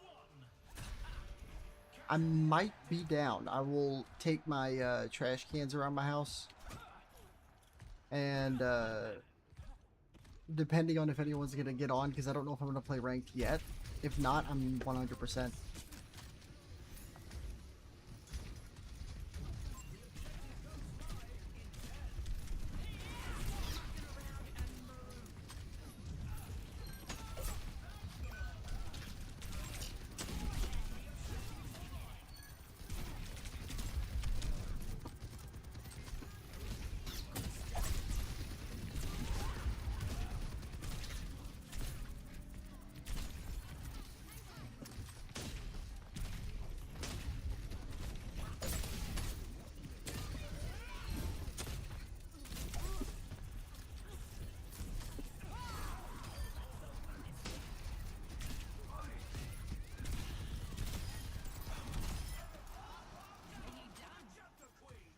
Would you be down to hop in the Discord?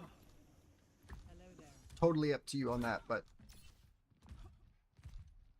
Bad guys, heads up. Time to go on a rampage. hell yeah.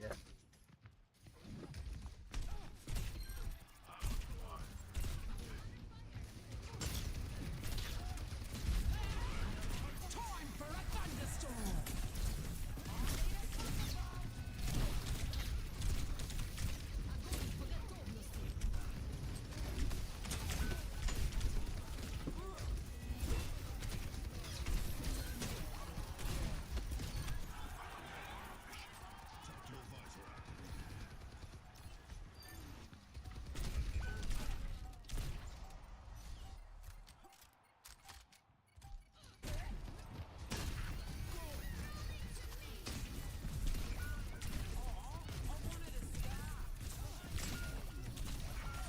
That was a huge nade. Just die.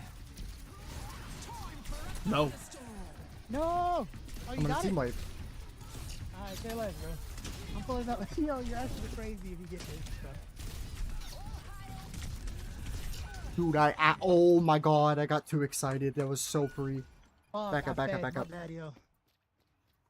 Oh, I didn't know you had cap point. Good. No, yeah, I wasn't gonna int that hard for nothing, I swear. That's no way to treat the queen. Can't rampage yet. Oh, That's a we free walk pick. in. Let's go.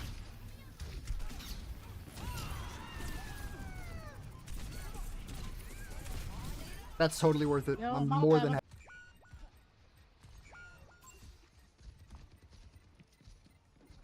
Oh.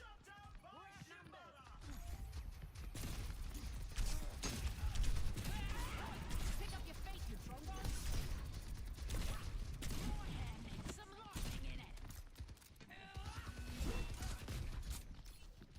Yeah, we got one more. Let's group up. We got 5 ults here. We got 5 ults. Yeah, we start walking in now. Brig ult now.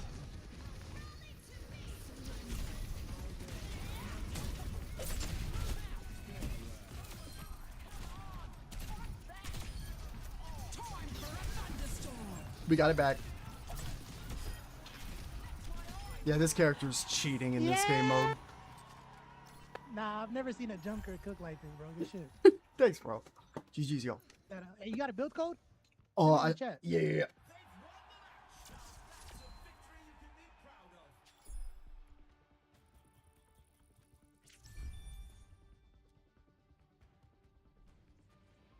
That's the build code. I'll be able to tell y'all then.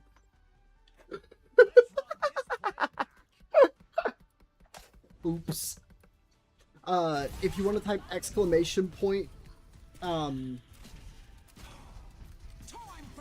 what's it called?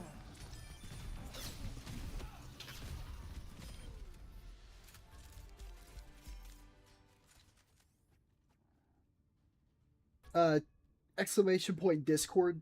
It'll put it there, and then let me make you a mod whenever you hop in. That's right.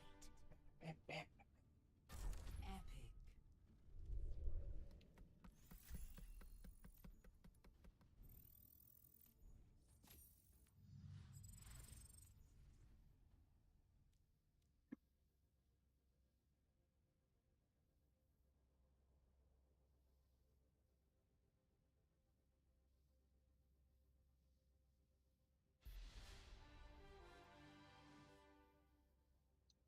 Can't currently, just because I'm gonna be running them duos, but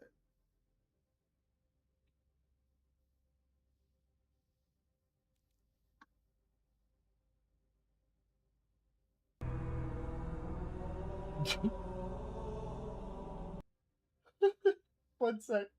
Let me make you a mod. There you go. Say something.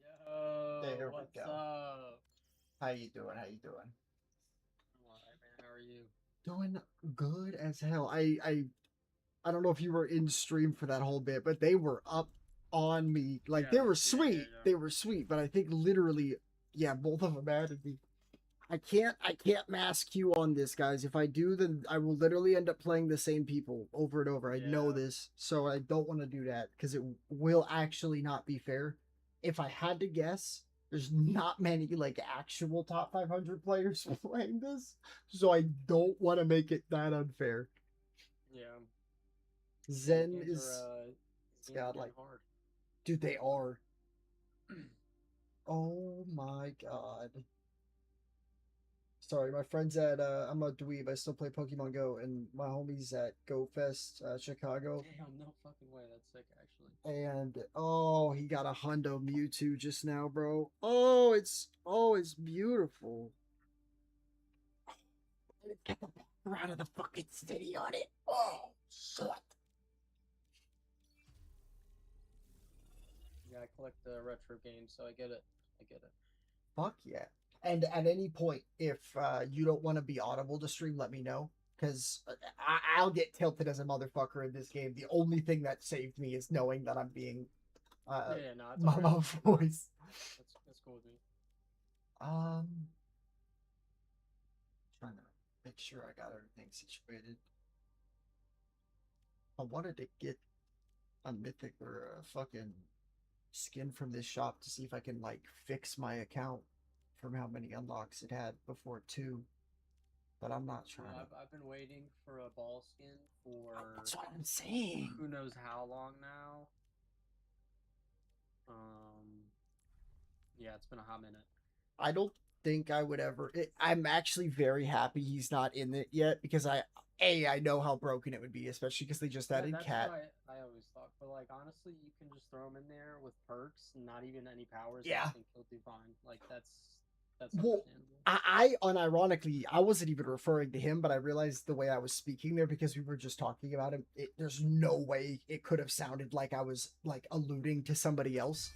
But I genuinely think Bastion is like, That is, I agree. Yeah. Especially with Cat. Uh-huh. Cat now.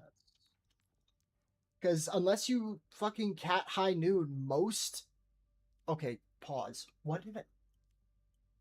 Nasty. Whoa, dude! Wait. Tell me I'm wrong, but it totally looks like the Apocalypse Warrior Ramatra skin is like a fucking like disassembled Genji like armor. Is it in the shop?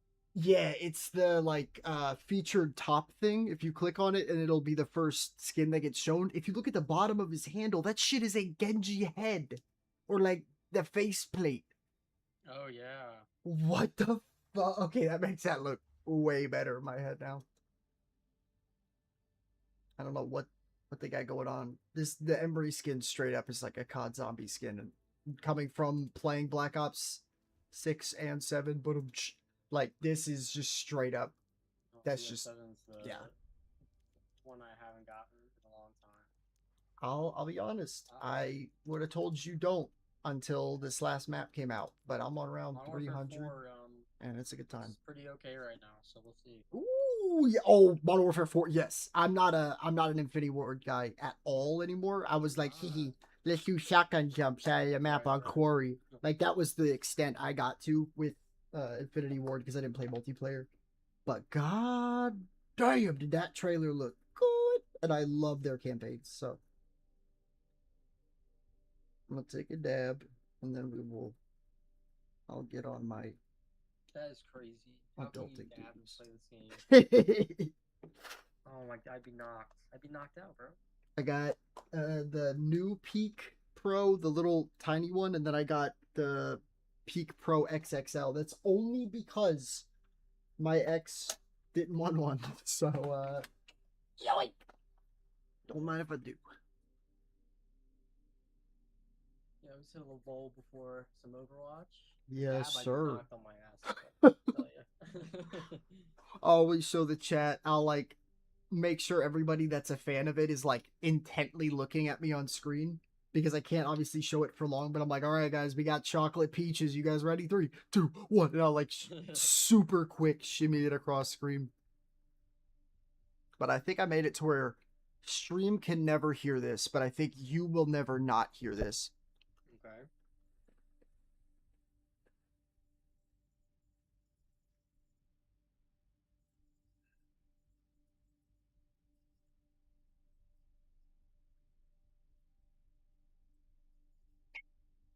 Maybe not.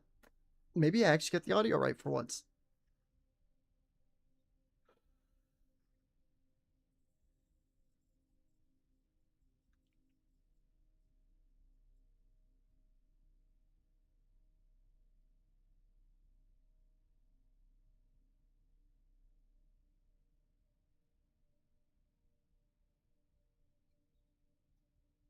Oh yeah, fuck it. It's only 6 something. I can 100% wait to do the trash until like a game or two. Let's get it. You need to win, that's the thing. Oh, don't worry. We will. Need to win. I'm like, I think I peaked All-Star 2, I think a few seasons ago. I haven't got the legend. Honest question. Do you ever lose rank in this? Yeah, but not as much as you get when you win. What rank do you start losing though? All-Star. Okay, got it. I think All-Star 3 is when I kind of noticed it. Okay. Because like unironically, the build that I'm using, the only reason why I fucking use it in the first place is because I enjoy playing. Oh my god! Now I can, with how well you played, I can actually run my damage too. Oh fuck! Yeah, yeah, I'm excited.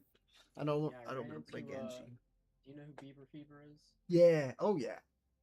So I haven't heard of him, and I was in a stadium game with him. He was playing Zen. Hell yes. And dude, the build he had, he obviously just cooked us. Yeah. No, it's the most I got the build from him, goofy. dude. It's insane. It's insane.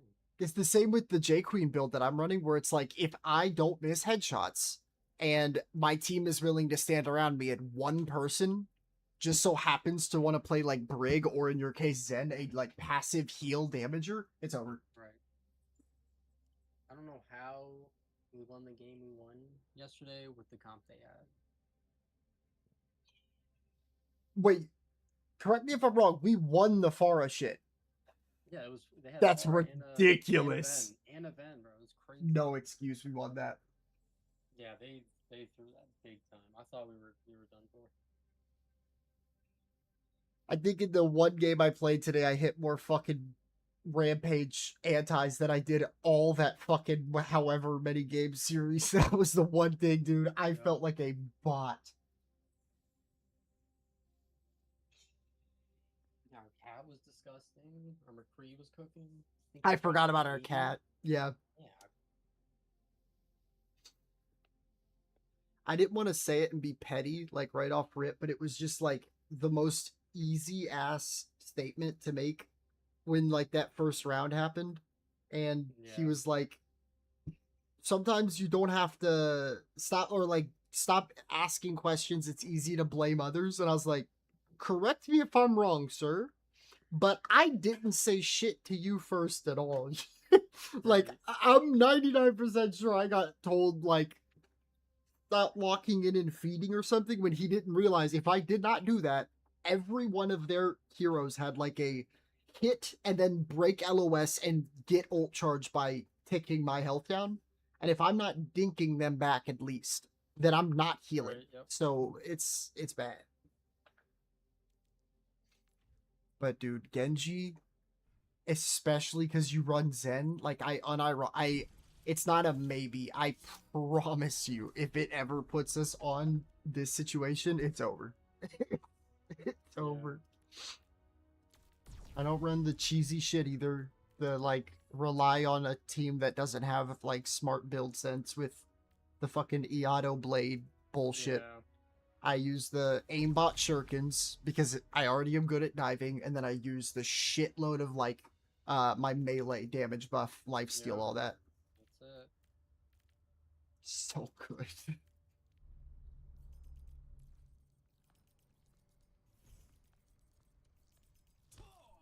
I really, really hope I can get GM on like damage this season on this account, because I've been a fucking Diamond Andy on here for I think all of 2. I was gaming in 1, but and I just swapped accounts over and over.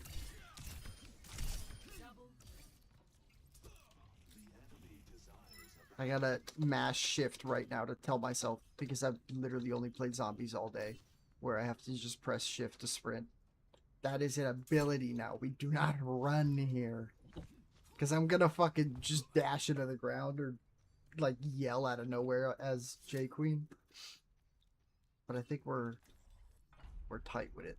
I also want to look into him because my aim is already very good, and I know he is just fucking unfair. They need to stop giving block to characters. Yeah.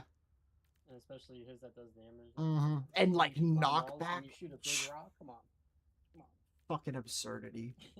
Yeah, no, you know he's a like an actual problem tank when like I go to his example builds, and the first example build is a like textbook perfect Genji round 1 build. I'm not trying to shit with you. Compensator, plasma converter, siphon glove. That is exactly what you run. Oh my gosh. That is so goddamn funny that him and Genji run the same goddamn build first round. Armor gained. Bro, I'm Unk, so like past Ramatra, I don't know what some of these abilities do by default. So like with Hazard, what normally gives me armor? I don't know how to play him. Apparently you get armor back from... Oh. I think it's probably Marissa.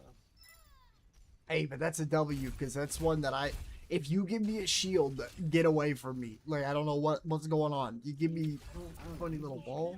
I don't get this shield. Oh, that's fair. That's fair. I see a lot of them run, like, just spam shield. But then they get salvage slugs and then shield gone. Is this guy good? Because I got this motherfucking gold back when this dude was a damage hero, so like I don't know what I'm doing. Doom was definitely my first thing in Overwatch 1. And then they changed him. Yeah. I played him a little bit, and I was like, He was just on another level. Seriously, he was. Yippee! oh my gosh, you like 10 minute queues. I know, for real.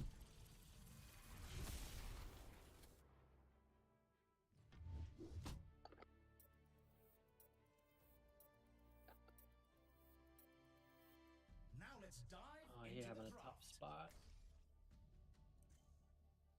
Oh fuck yeah. And I think that's why they went Pharah at least yesterday, because I was the first pick. Yeah. I already hate the Reaper.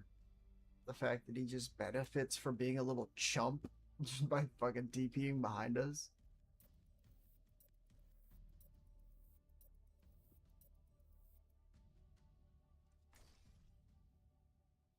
Oh. Yes. They probably saw us going Ven. They're probably gonna go Ven. If I see like We're going Genji. Freya too. That's kind of eight. Tracer. That's fine. Ooh, I'm excited. I can one shot somebody for the whole game. Yeah. Ulting for 10 seconds in the air. Yeah. I'm cool with that. But Tracer and Reaper, something to note, because I'm a head ass and I looked at too many like big brain builds. Every single character on their we run Codebreaker, we insta kill somebody on their team. Cool. Yep. Every one of them on DPS has to use something that gives them armor and not shield. So it's gonna be good.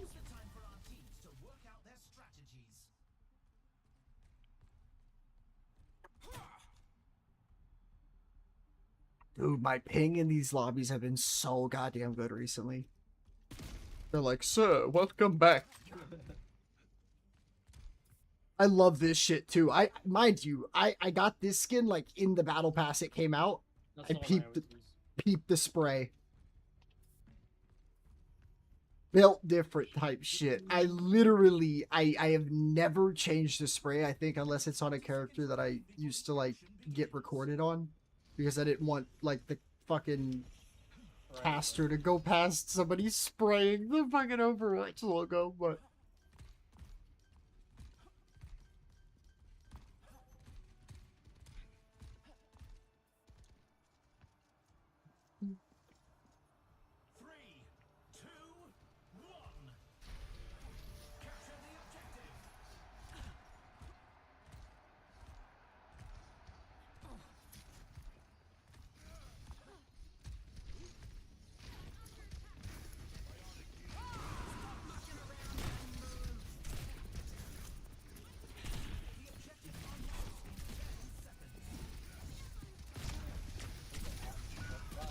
oh damn.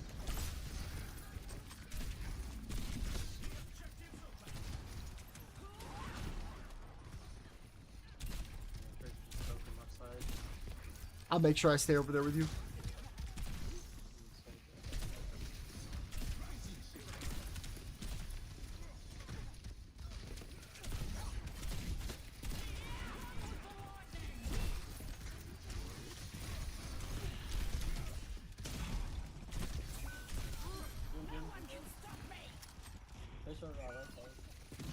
Mr. Half?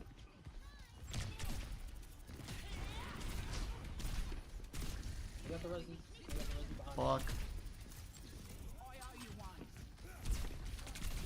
I'm reloading back on. Half behind you. You're right, group up. Yeah, first one. Oh, Doom has ult, yeah. He's on top, he's on top.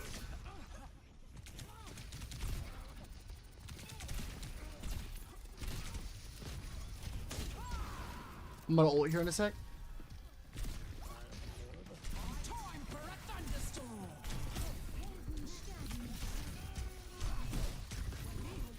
Bro got the nano treatment.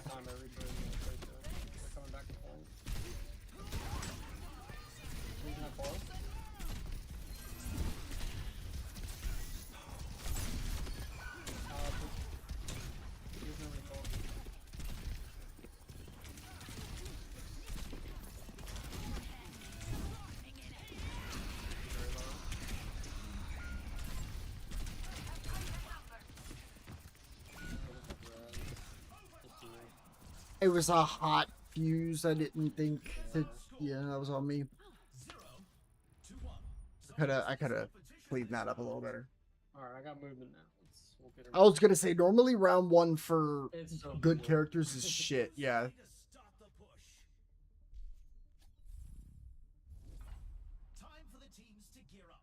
Because now I low key, because I'm running it with somebody, I could literally run Thrill of Battle fucking second, which is the like heal around, and then you just stay by me, and I don't know what they do.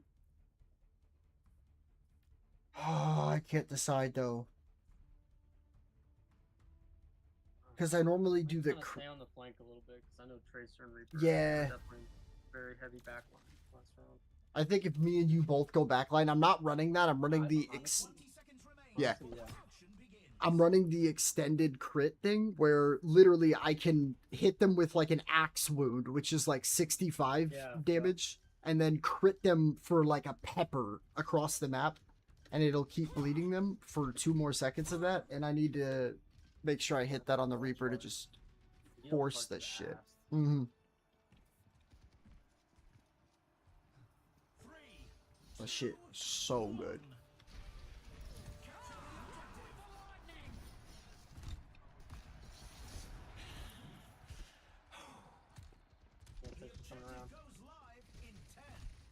If you're able to orb me, I'll be there with you.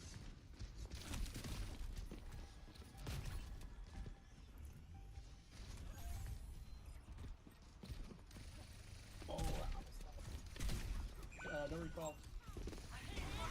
Oh, I was like, I need you to peek me because I had yell.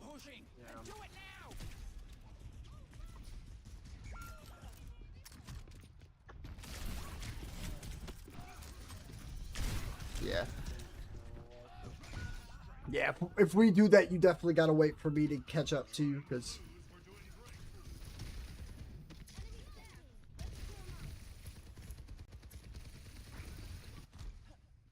There'll be consequences for that.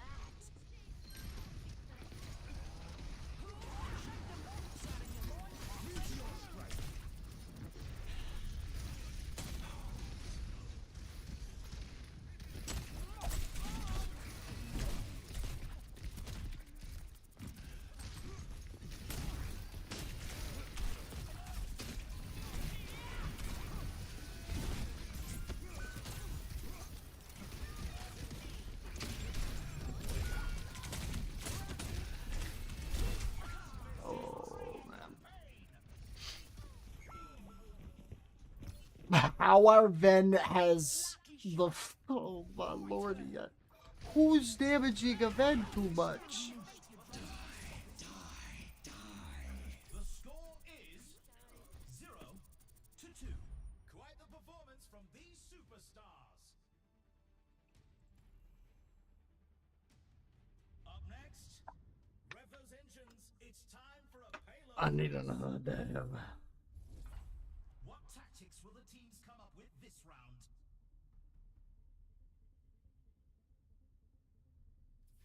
Oh yeah, I have a fucking egregiously large Red Bull that I found at the gas stations. One of those fucking 20-ounce bitches. Have you seen these shits before? What would you like me to... What's your name? If you're okay with me asking. Sorry, hold on. I'm talking to someone. Oh, I'm sorry.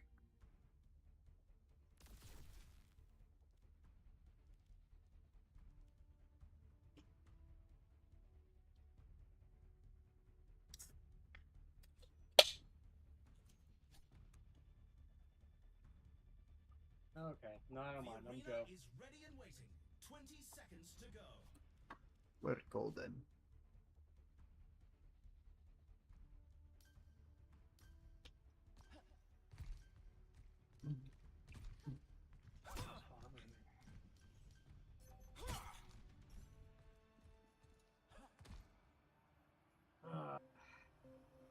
Three, two, one. Let's get right into it. With the lightning.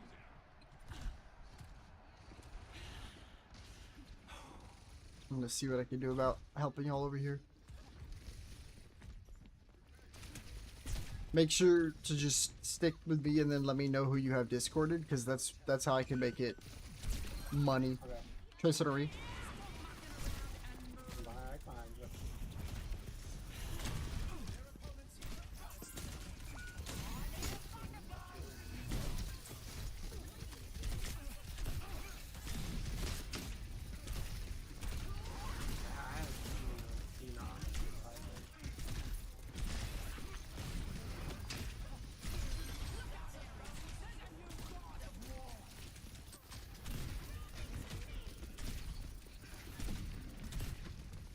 Stay on card. Bet.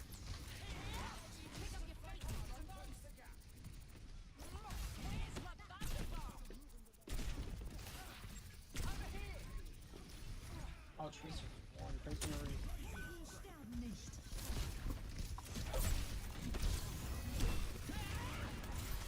Sorry, I'm contesting on their cart. Back it up. I got anti. Oh my god. Yep. When I turn perp, everybody swap. Comp is brutal, man. Freaking brutal. Looks like somebody wants the death.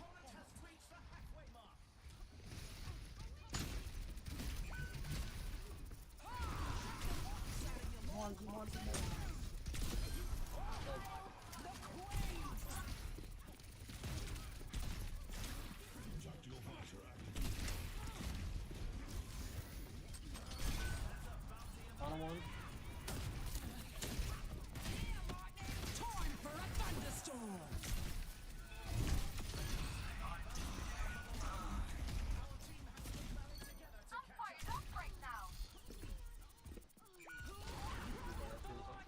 In half.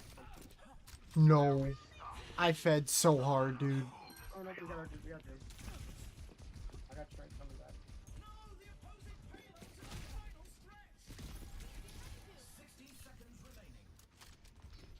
I meant to get the Mercy, though, crazy late, and I fucked it.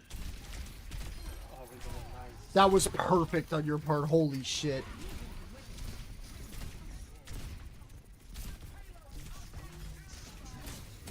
Oh, if you don't mind running over here. Oh. Yeah. Anytime I'm not on card over there alive, I think we just lose a fight. So I think me and you just stacking over there with ult. Who's this person? We're so low though. Yeah. Yeah, I think we just trans stack on me on that enemy cart to wipe.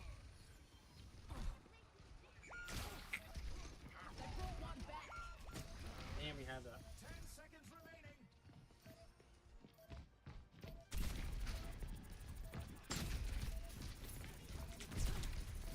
We're almost there, boys. Oh, we lost.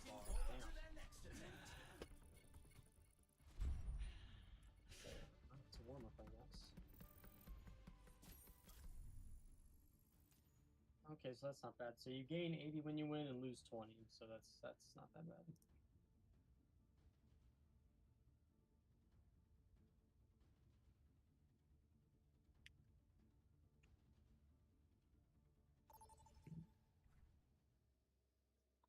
First and foremost, the pre-game setup. Oh god.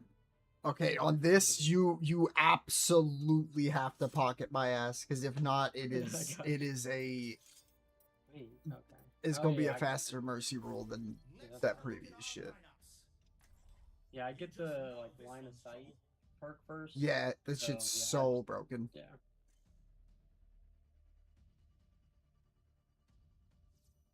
Oh, what's it?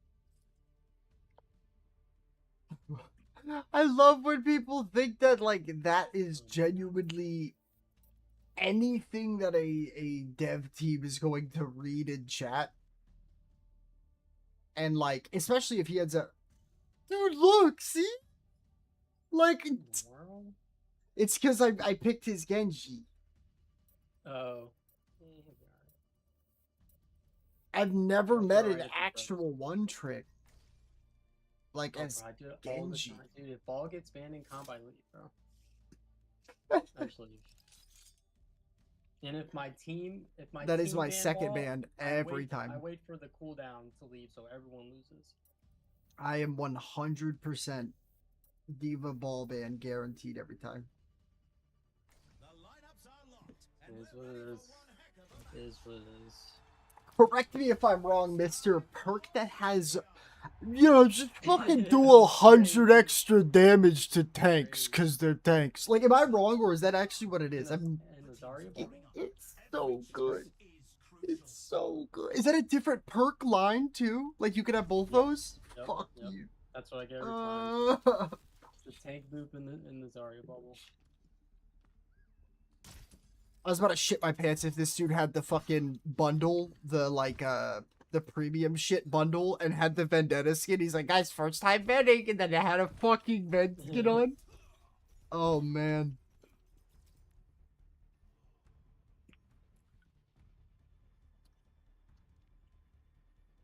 The arena is calling. Our teams have 20 seconds left.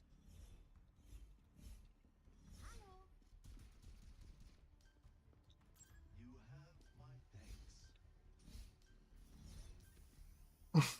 Sorry, when I hear full muting, that's exactly what that means. So I'm gonna be a little head ass about it. My spirit grows strong. 3, 2, 1. Capture the objective.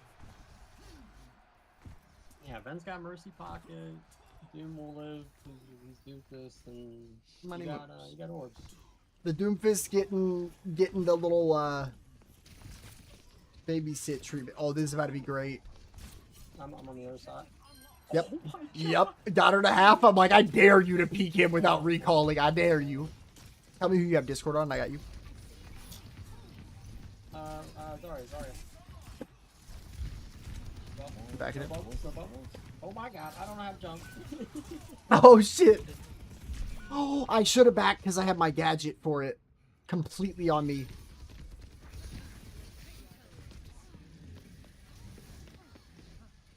Does our Mercy even go for a red?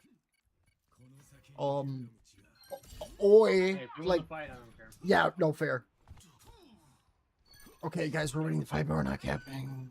Okay. I was being Mr. Fickle for gaming. So I kind of chill left side and kind of bait people. So.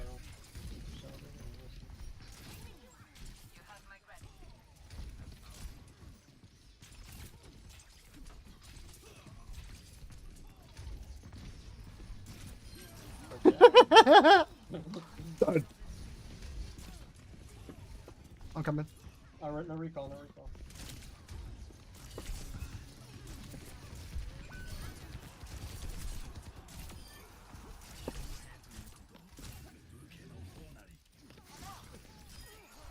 Yes, sir, dude. That's all we like to see. Bro, I miss playing my boy on this. It's so fun.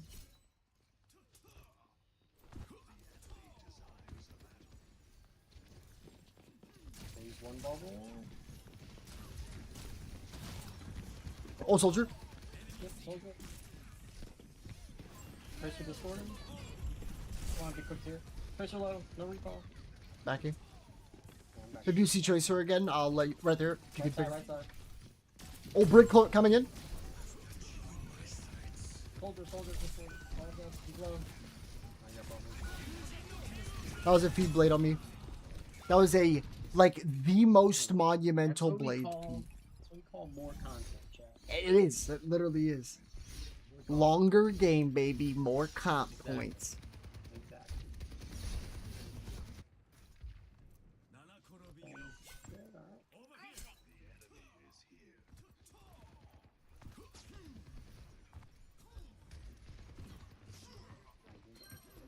Oh shit.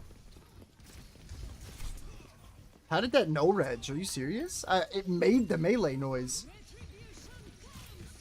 They're trying to recall. Left side.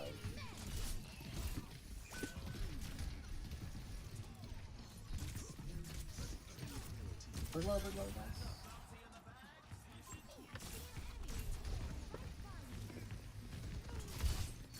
Oh my goodness. Sorry, Discord. Very low. Moira? Yerp. Very nice. The most wild part is how little money Genji makes for doing as much as he does. That's what's fucking outrageous. I just looked at the scoreboard. I'm at like 7.2. It was that before the like round win bonus, but like what? I got 9 kills. Played Genji one game. He was on the other team, of course. I think he finished the game with 117k. That's crazy. Mad props. I can't use the gadget for shit right now. I know I need to rock the. They want me to. Hell no. I want to run Hidden Blade. 60% melee lifesteal and increase the damage by 15. Too good. Too good. Swarm. Only 20 seconds remain before the action begins. What?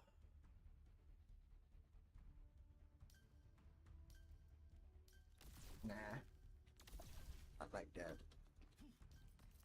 Greetings.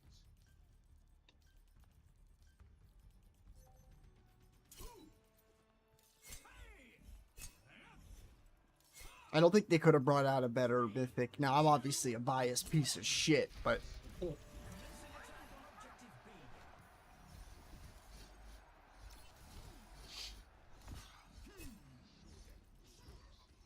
Yeah, I'm gonna be right behind you, because us forcing that Tracer re was like the meanest shit ever. Down low. Low. No, she's going back.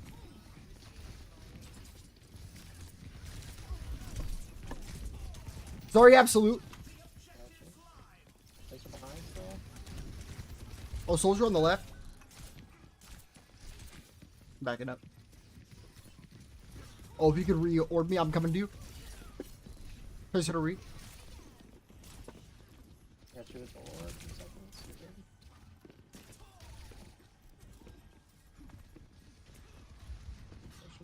good. Below us right now. Going in. Mercy's dead, Mercy's dead. He's the sword as well.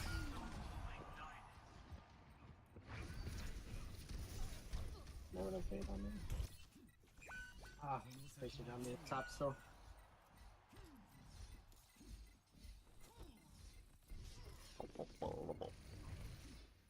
Let me know if I ever do break LOS from you, because I'll make sure to come back as fast as I can. Okay. Or if, like, I lose orb.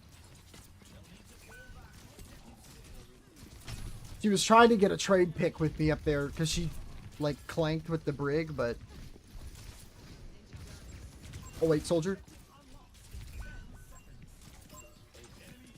Yeah.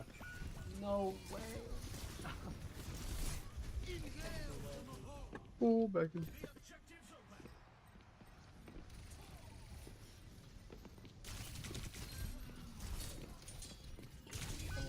I literally turned too, but okay.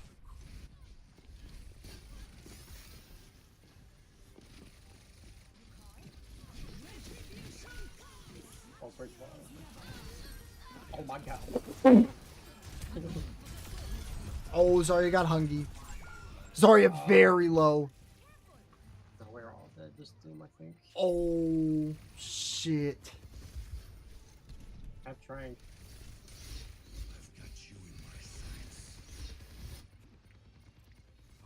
I'm coming out. If you want to trank, I'll play. Yep. Oh my god, that's such good.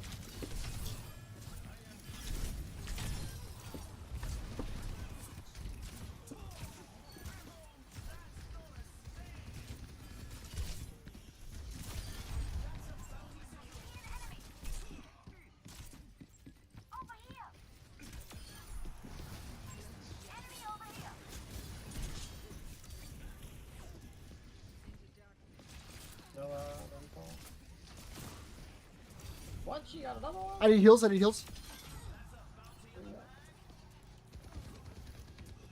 Big thing. I think the orb's gonna go in a little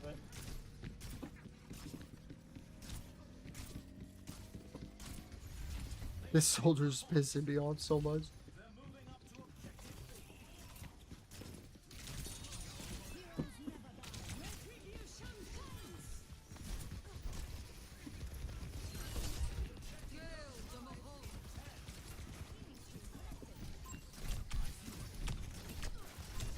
Oh my god. Me and Doom are back line right now. Bet. Coming back. Nice. Break. Like that. Yo, absolutely beautiful. That's what we're looking for, chat. Things are coming in. Wait, I need to tap it.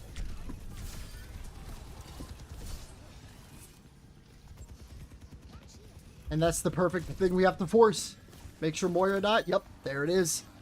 I was like, I just need to see Ghost out there. That was cute, Chad. That was cute. Oh yeah, this is like not even close Mercy ruling. That means, do they just not have an actual Okay, yeah, I'm a little confused. Wait a minute. Wait a minute. I mean, the Brig's good, I guess, but... No. That's the thing that'll trip you up. Brig is not 1-to-1. Brig is 1-to-9 is what like heal the damage how she works, meaning she's on her own, dog. Yeah. She is solo just whipping. I've never seen that close of a stat. Holy shit. She's a fucking TF2 spy. That's just a big ass lady with a shield. It works, I guess. Do that. That's some good spy.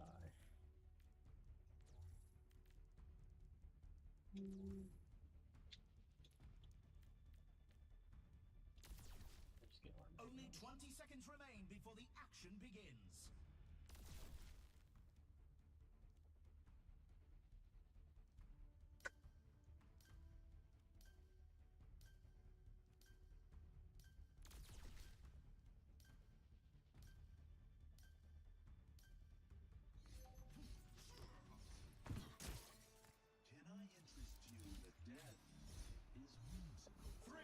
I now have a 10-second blade. I forgot when they even had that, or if they did. Because I think 8 was the longest it ever was in vanilla. I'm gonna peek over here with you. Yep. Yeah, we can go through this window. Oh yeah. Oh fuck yeah. Sorry, on me. Oh.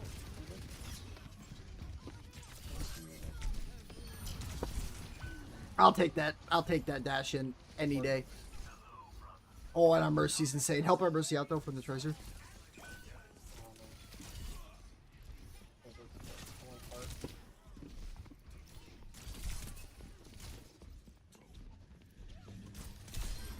Bye bye.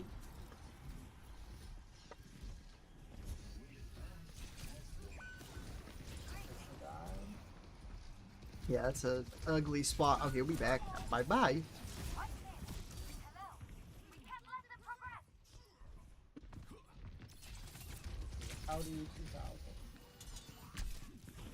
Moira, I could just dash out if I really want to. Just relax, alright? Did they forget I was here?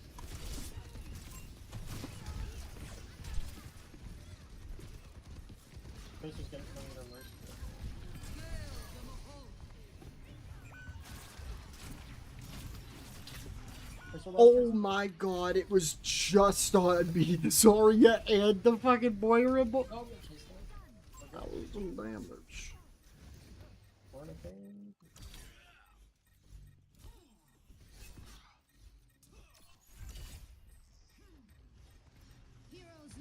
Okay, again. I got blade.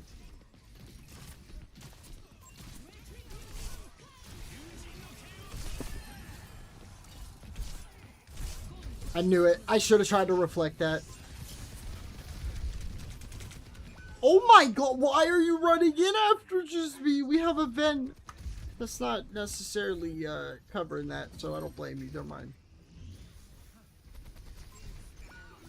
Oh, that's fucking... Ah. Alright, they got TikTok more. Good to know.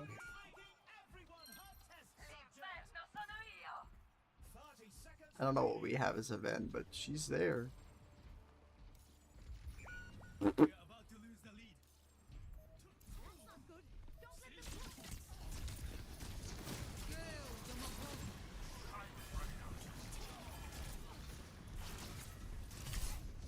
I think Soldier's gonna flank all.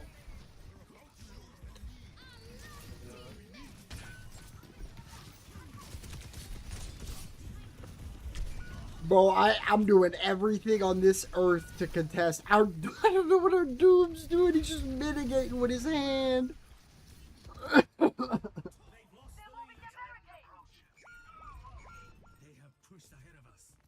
You're... 2 recalls and she gets a bubble. Come on now. Score 2-1. It's just more content. I'm trying to think. I think payload race is where this team just shits on theirs. It's the payload race. Yippee!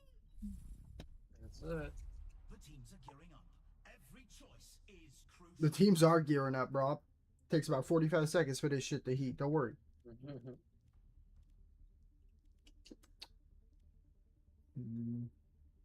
Yeah, I'm gonna do Wild Deflect as active the heal thing, but then I'm also gonna get the anti-beam shit.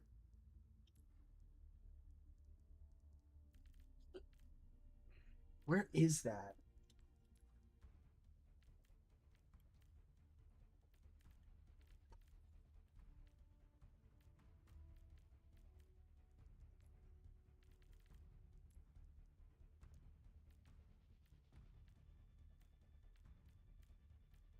Only 20 seconds left until we kick this round off.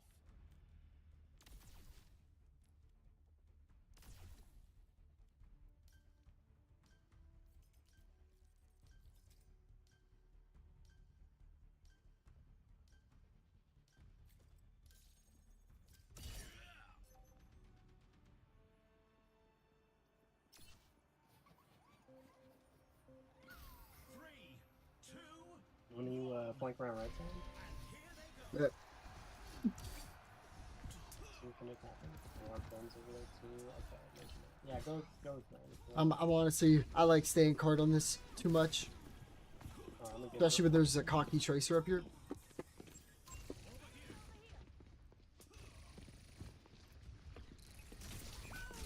Oh my god, Mercy, are you gonna... Okay, yeah, pop off, hon. Tracer's behind you guys.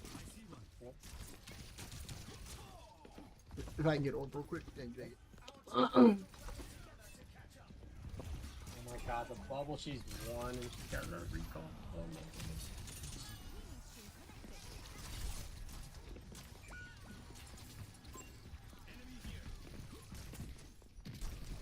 Yep, there's bubble. Oh my god, absolute again. Okay.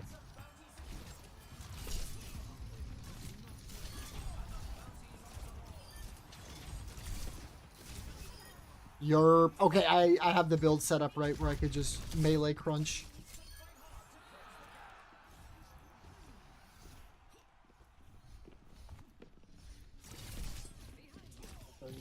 I just did either right click melee and then she died.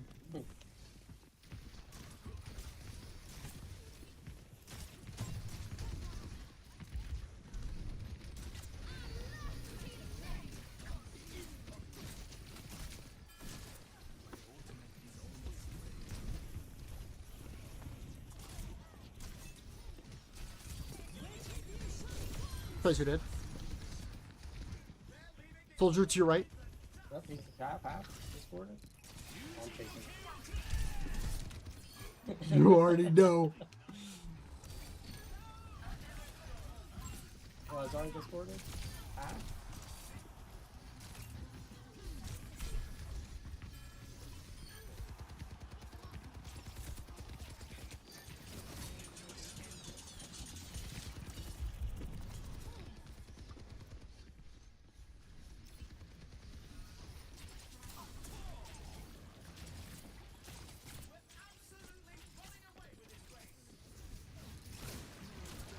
I'll give you one point. got you. No, I'm dead. Ah, that was cool.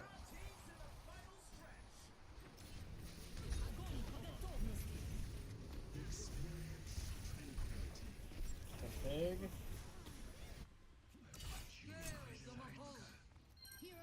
Thanks for that. How's this board is? Started coming to me on point, Push me off. No bubbles. I don't think she has any. I'm over here. If you get bubble. Or if you could orb, sorry. Thank you. Oh, damn, how did you get by? I was behind Peter. Thoughts on that? I know she's not just at all, please. I beg you. Honey, you keep flying down and then we're respawning. Oh, it hurts to watch.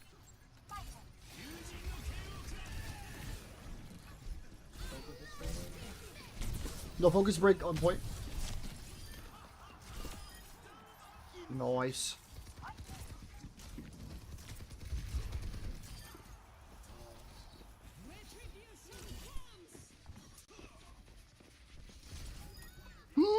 He just did the fucking land damage. Oh god.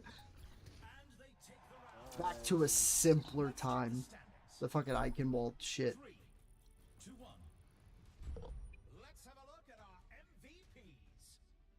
I thought this guy had us muted. What is he talking? Is he talking about me? I don't know. I hope so. Yeah. What tactics will the teams come up with this round? What the fuck?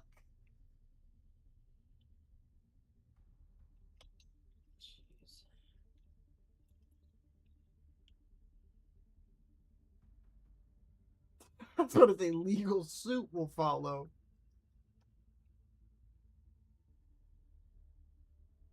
I really hope it's me.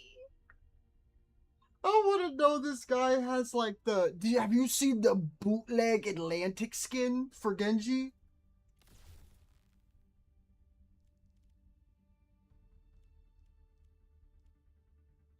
It's essentially like a purple one.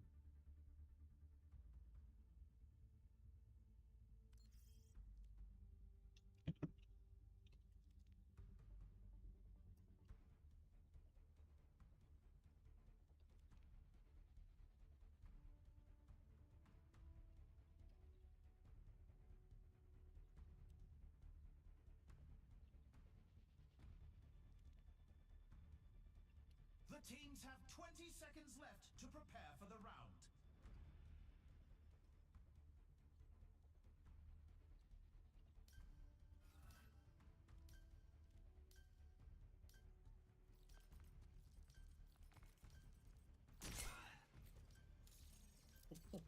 Wall. We're at the match point. Just one more round and they win it all. 360. Oh my god, that's crazy. That's the best answer I've heard.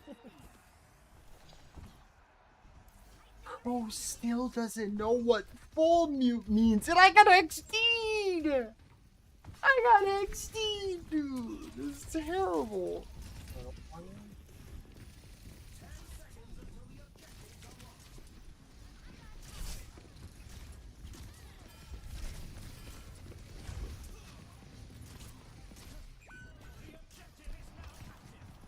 How many bubbles does she have? What is Like 8 trillion, it feels like at this point.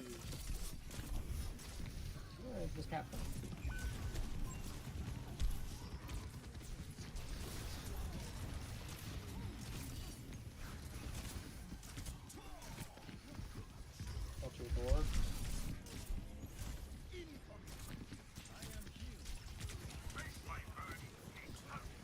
Oh, Aborto faded all. Oh, I knew it.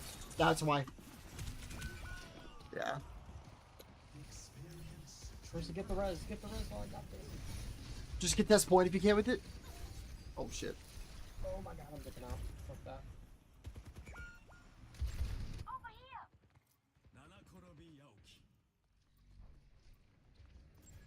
We're no fade? You guys need to be. Yeah, it was just you two. Yeah, there was too many.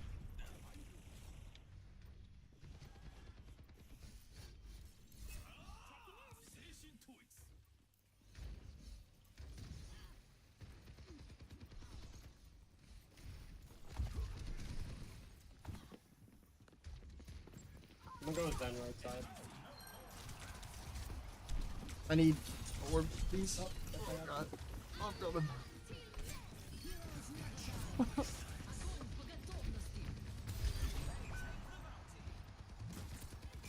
No way. Not expecting that. She has his gun now. Give me a big step. Yeah, I have to back. The Mercy's trying her best to heal me, but Come back for that orb. Are you good? Shoot, oh, no recall. Nice. Place your right side behind us. Place your half. Place your very low. Place it there.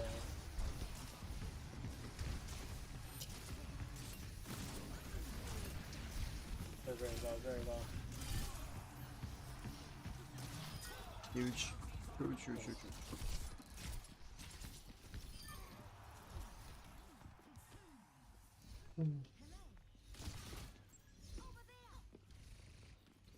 I'll be right side, just to watch the Tracer if she flanks this side.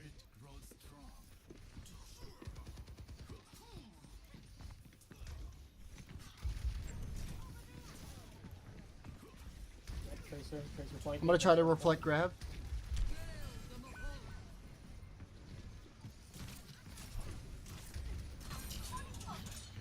I swear to God, I thought I was gonna get it there.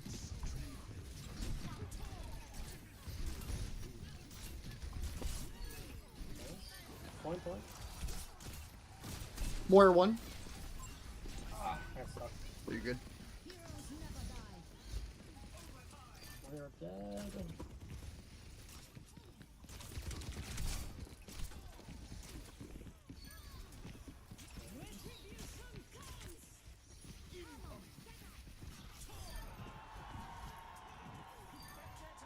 Very well done, team.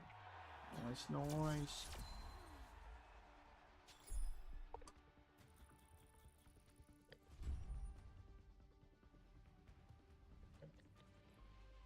Wait, how can you look at like full scoreboard? Oh no, never mind. Yeah, if you tab, click your scroll wheel, and then left control. Oh, left alt. Ah, Left alt, yeah. that's fucking cool. I usually don't use it. I like seeing them per round. But yeah.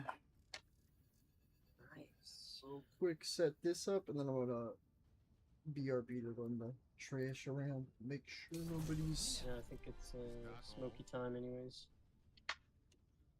Oh, money. The grind more weapons.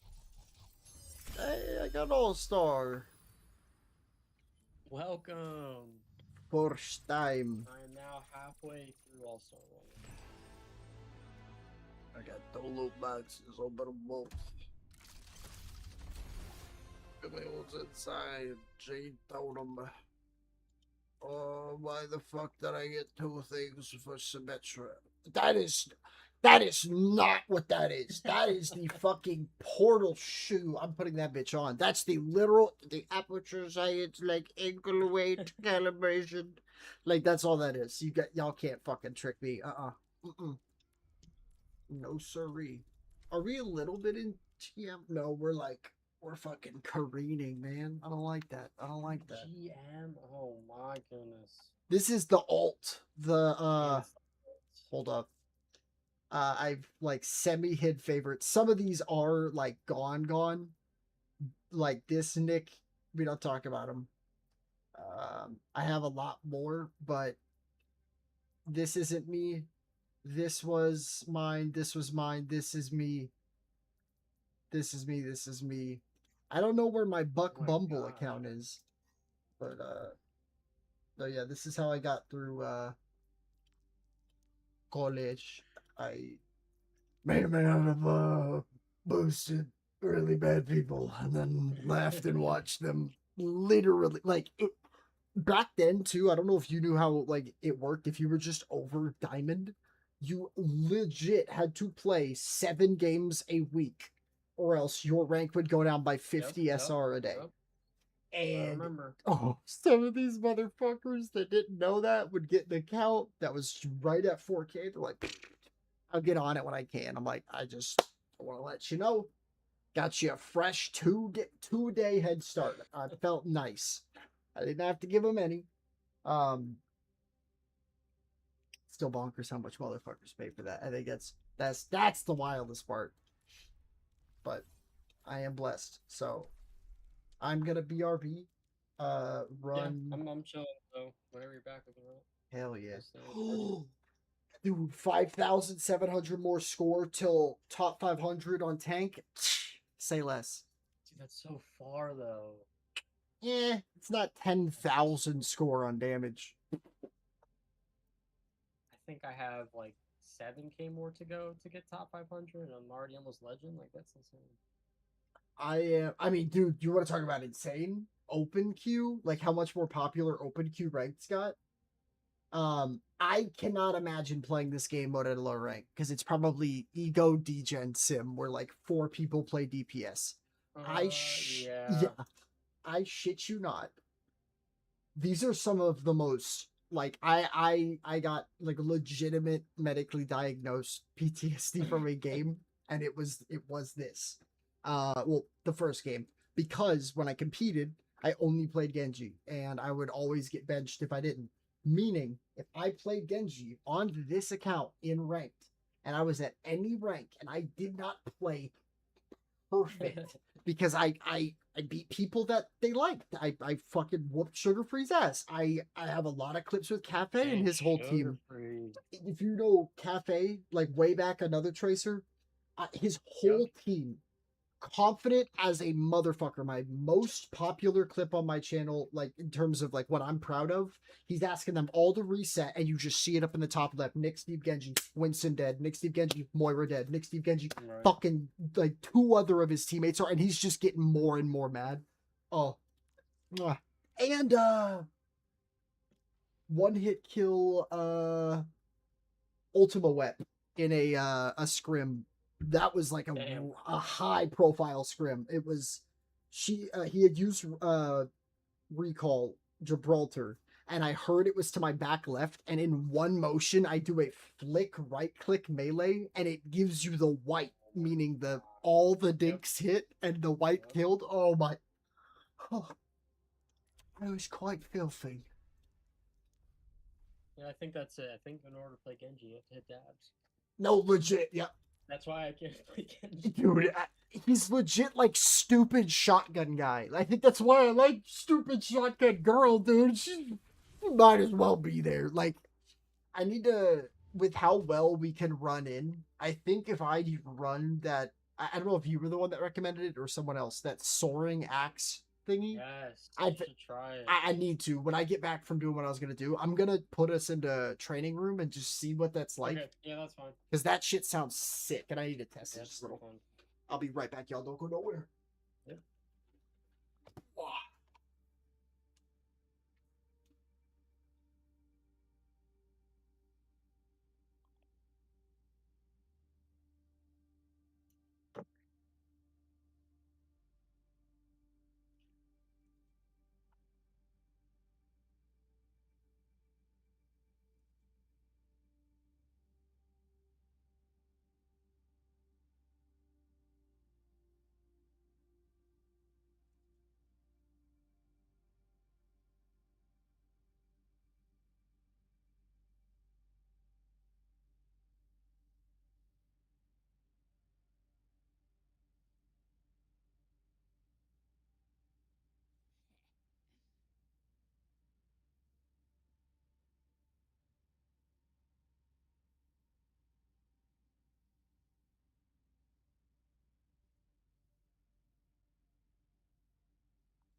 Grab my damn Tim's, I'll be back.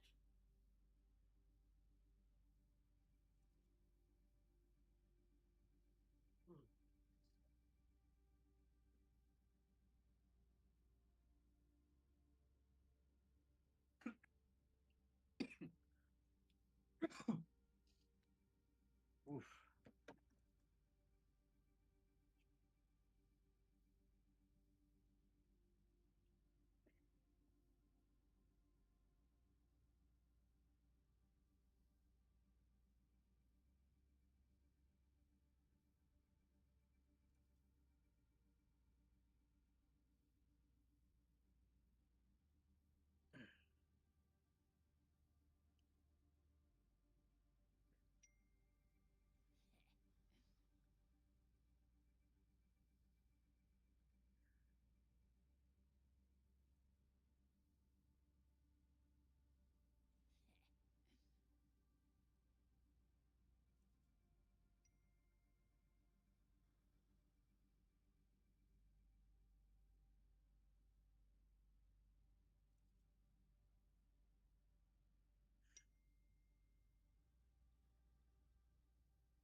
Alrighty, I'm back.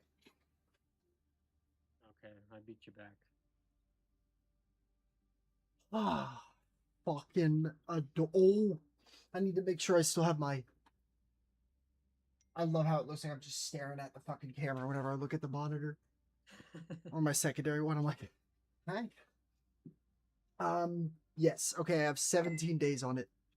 I literally complained to Puffco due to, like, because I'm a fucking dweeb, and due to my bladder condition, huge TLDR, think of, like, that feeling where you're like, shit, if I don't go right now, I'm gonna piss myself.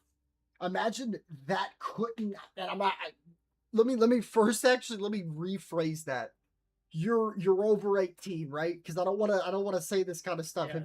Okay. Yes.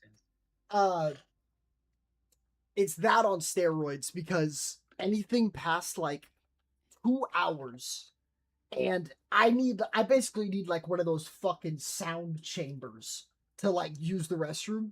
Really nothing even about noise, because I've noticed like if an isolated place is loud as fuck, like environmentally, doesn't matter at all. Does not fucking matter. But if a goddamn cat is so much as in the area with me, the tism goes wild. And we went the mental route, nothing. I'm 24, and I have a goddamn implant for it now that like goes and stimulates like from, it's called the vagus nerve, and it goes from like your big toe all the way to your brain. Supposed to work, and it doesn't fully. All that's to say, I know way too much shit about really pointless stuff, One of which being like how the atomizers and the Puffco coils were like intentionally made to break down quicker, like they pulled an Apple type shit. And the newest one I got has these two little divots on of the 3 bottom needles. I don't know if you have my stream up, but I see. the 2 needles on the one and the other side have those little black bits. Those are atomizer receptor pieces, and they have little bits of carbon in them. This is what every single one of them used to look like that I would receive. And this is what happens to one of those when it overheats just a little bit. It gets completely blown out. And yeah, they didn't want to admit that that was the problem.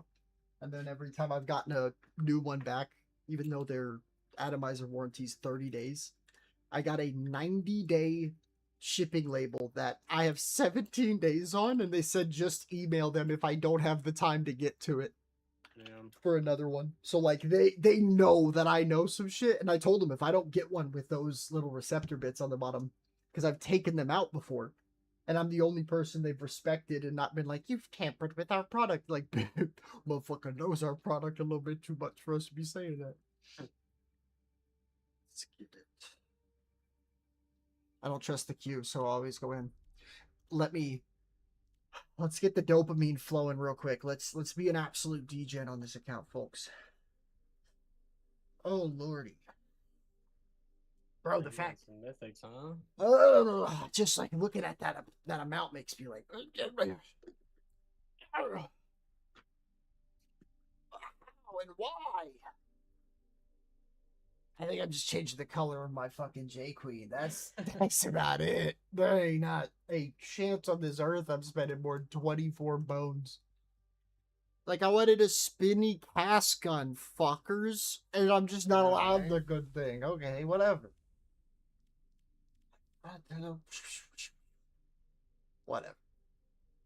Y'all fucking suck. Okay, I did get to one that I at least...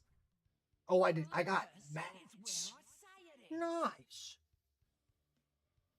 I love these ones where, like, I know damn well I'm not going to use this fucking... I guess it is nice. Never mind. No, I like the gilded one on her. With that skin.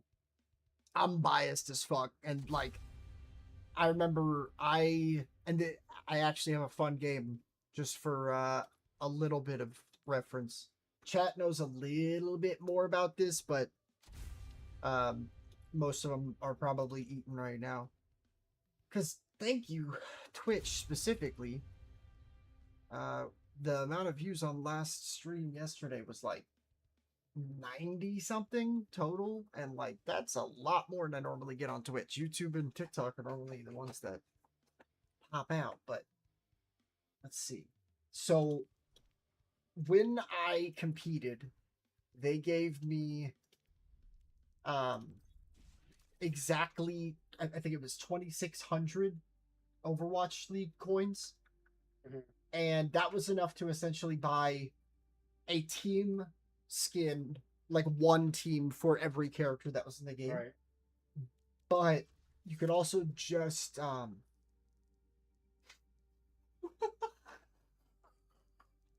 Holy shit. I'm so jealous.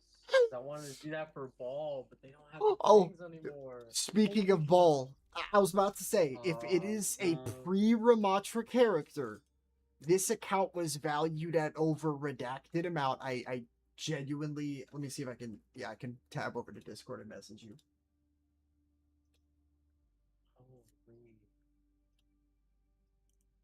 Mind you, this all is because when I first was making money as Nick from Yeehaw, Kentucky, right. I was not 18, and in the state of Kentucky, they hate children making more money than adults. So if that were to happen, my parents would get taxed essentially as like business like liables and shit like that. Damn, And it was ridiculous. This was how much Little Boy Wonder's account was, just dicking around and like having a stack of like Blizzard cards in his room from CVS back when he was mowing lawns, and the fact that they gave him, I think the first year, they only could give me gift cards for prize pools, and we won in total 66 per person, and I didn't get the first 11, or the first, I guess, almost 22 realistically with that number I gave you. So the account was like pre Overwatch 2, pre Ramatra, 98 point something percent like unlocked. Every box I'd open would be dupe, dupe, dupe, dupe, and I'd have like currency on currency. We got 8K legacy still, which is impressive because I've been a little pay happy, but I think I came to this with like 30K or something. It was illegal. Yeah, that's pretty nuts. That's pretty that's insane. We're gonna take this hit while we see if we can go 100 for 100 on guessing. And mind you, Unk did not know what a Jade, Crimson Wolf, or a Galaxy was. That didn't exist. The amount of gold. It's not okay. I only got Owl home and away, and then Vegas home and away for Ball. I don't have anything else. All right, let's check Ball, because I know everybody has everything it can to a like degree, but I don't have 30. I have 30 right now. Oh, you're balling. I'm missing the watermelon one and the corgi one, the dog one, because I didn't play those. I didn't play much those seasons, and those were battle pass ones.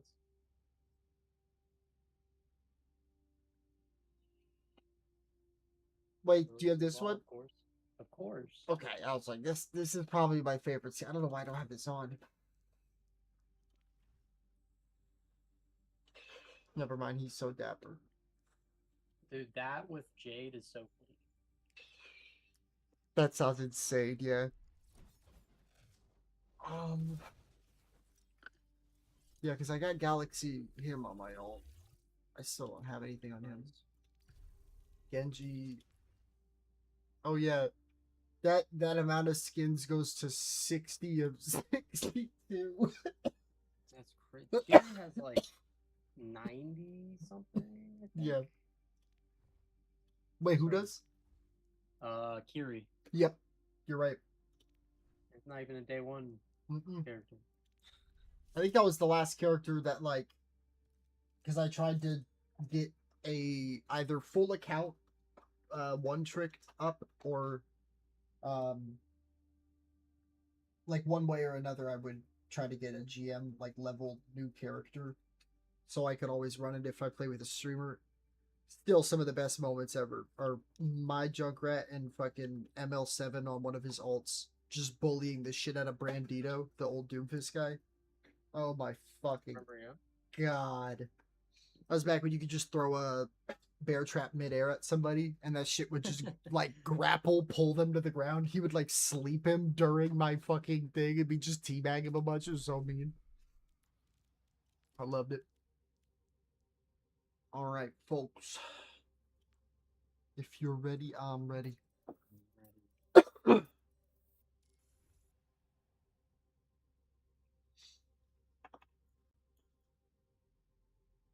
I want to hit champ though. The dream now is champ. Understanding that I technically, even at my peak, never hit champ SR means that we gotta. We just simply gotta. It's a grind. It really is, because my 4405 that I got back, like with the whatever season top 500 badge I have on this account, that was like win, get 9, lose like 30, I think. It was, you had to have like a 79+% win rate. It was That's insane. very hard. There was no compensation. You just lost everything if you lost barely. Or you got it all if you barely won.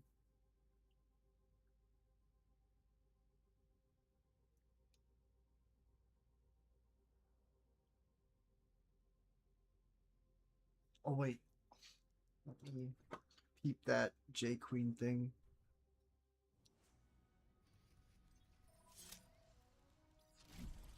Yeah, so the leap thing is like as you're swinging, you jump, it'll leap forward. Sorry, I'm actually a head ass, and That's right. I knew for a fact I was gonna be mad if I didn't do it, and I forgot to actually add the customization on my J Queen. I just bought all that junk and wasn't even gonna have that shit on. So much difference. Oh, I like that. And then, ooh, first time I done black and gold looks good. Black and gold is just perfect. Like I would have this on every character that has one in the game if I had the money. Black Gilded, so nice. The best. So good. And the chrome that you get from this season on this, because that's, you can't tell me that's not just future. Like that's straight up. Oh, I have a gripe with OG Overwatch, or I guess with this Overwatch. Of the 60 skins that I have for Genji, 1, 2, 3 of them have a fucking hoodie. I was the kid who wore the fucking, I still do just wear a Twitch hoodie everywhere I fucking go like an absolute ape. And the fact that all of these are bald boy. Can I like arrow key this? I can. Oh yeah. Got that chicken contendies one. That's crazy. And it's so funny, I don't have this on purpose because my alt got it on like a battle pass. And so I'm like, I don't need it. I saw this though, and my life was changed. I'll be 20K with you. That's fine. Damn. What? Oh, I already have that on. But...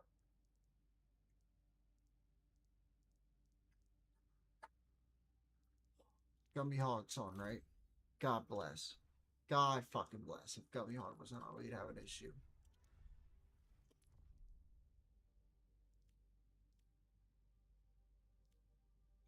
Oh, I didn't realize me getting that pack was gonna bait me this close to this fucking Emery skin. That's fucked up. Touche game, touche. We're kicking off with a pre-game setup. Wicked PS again. And honestly, if it's a RAM that don't suck, I'm never upset.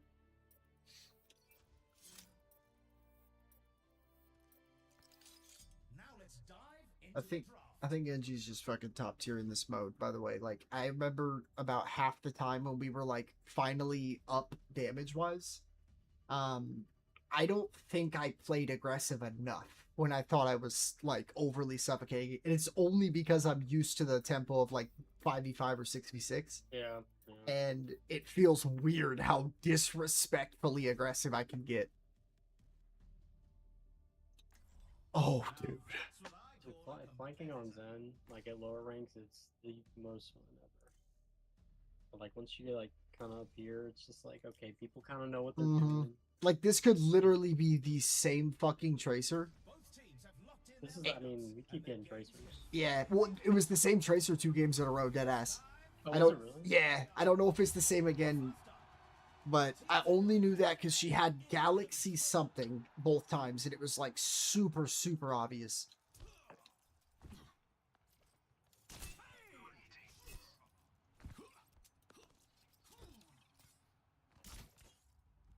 Welcome to the armory. It's time for the teams to consult their playbooks. Or it's probably going to be on you most of the time because we don't have a Mercy to kind of pocket you too, so I'll probably keep it on way more. That's true. Because Juno can pump out heals. Yeah. And I'll be completely honest when I say, like, especially with how her heals burst, unless she runs a specific, like, attack speed build, she is absolutely going to, like, whiff a whole shot, like, string on me once or twice too many and never shoot me again. Because, like, I only am healable, I try to be, by the OG 21 healers, and if you're a good Ana, like, that's where it lies. Because, like, I was in that shit where you could fucking double jump, wall climb, or the wall climb, double jump, do another little wall climb. It was a beautiful time.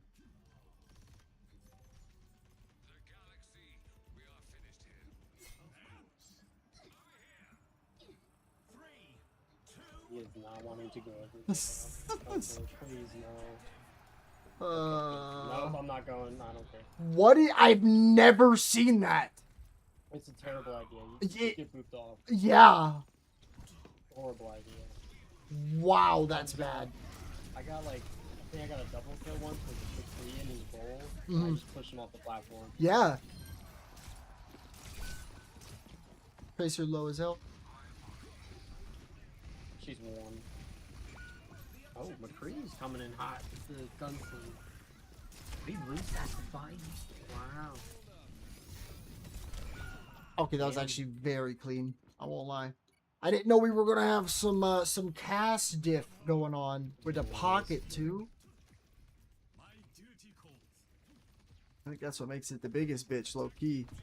But I'll come with you, and then I'm gonna just hard focus his Mercy because I don't think he's gonna peel properly.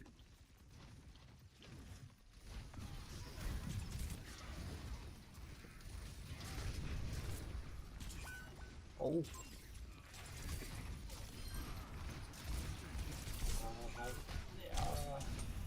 Juno kind of died. I got you. I'm good, I'm good. Ooh, good hits. I AD'd my brains off. You didn't miss. Don't be third person cat. Dead. All respect off the stage. It's over. I was like, dude, those are some nice shots, Cass. Surely you're not in third person.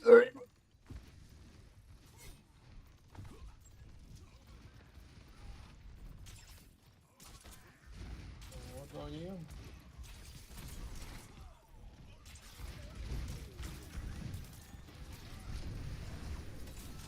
Oh, Ryan, what you doing there, buddy? I'm dead.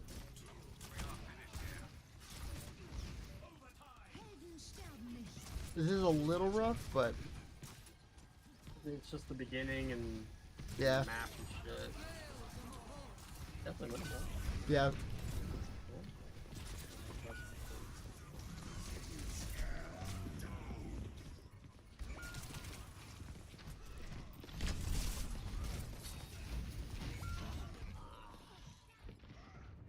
Looks like the win was out of reach this round.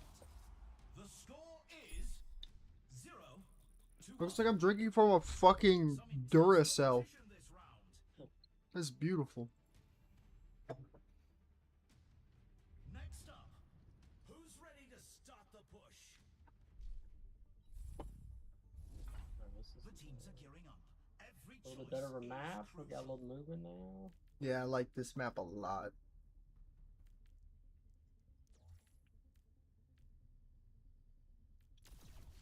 It sounds so like redundant, but unironically getting rocket skates and or the traversal kinetics for Genji feels fucking required. Like the dashing not hitting anybody is half the cooldown, so it's just a 4-second like hella far dash.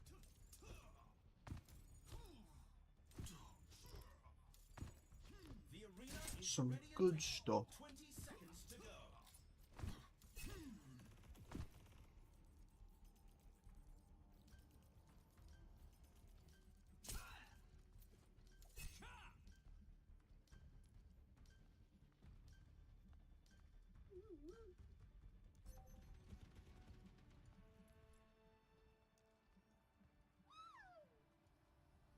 Three, two, one.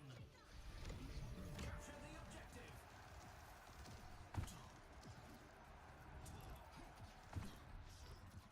Cass has the roll thing that does damage, so Okay. expect a pretty big aggro.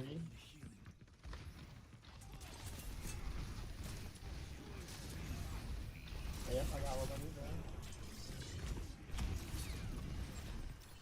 Sorry, our Ram just left everybody.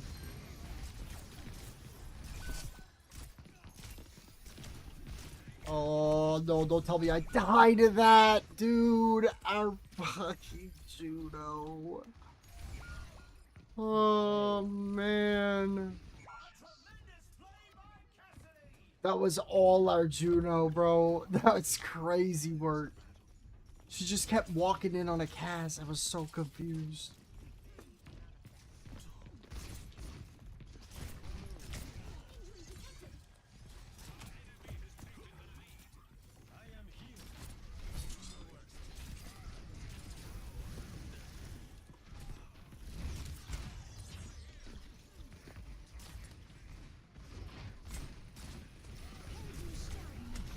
the fuck died this dude? That was crazy. That really was. I can't do anything yet.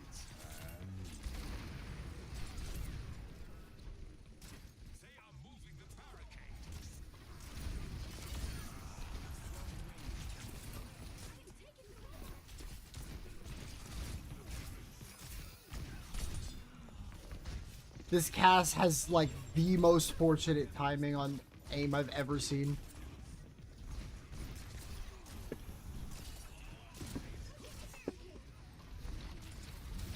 Okay, big kill by Juno.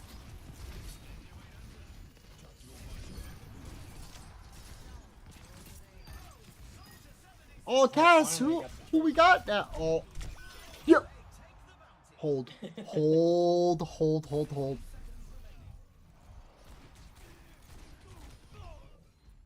I was jumping into his shots. I'll take the L there.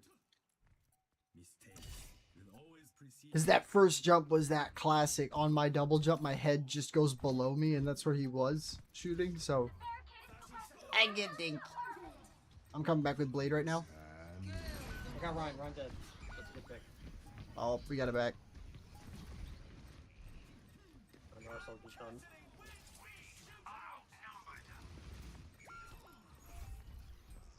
I don't know if you're gonna be back for trance or not. This Okay, trance make blade's that. big. I can make that.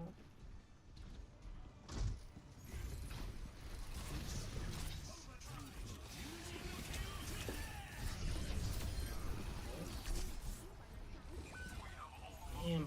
he's doing a lot.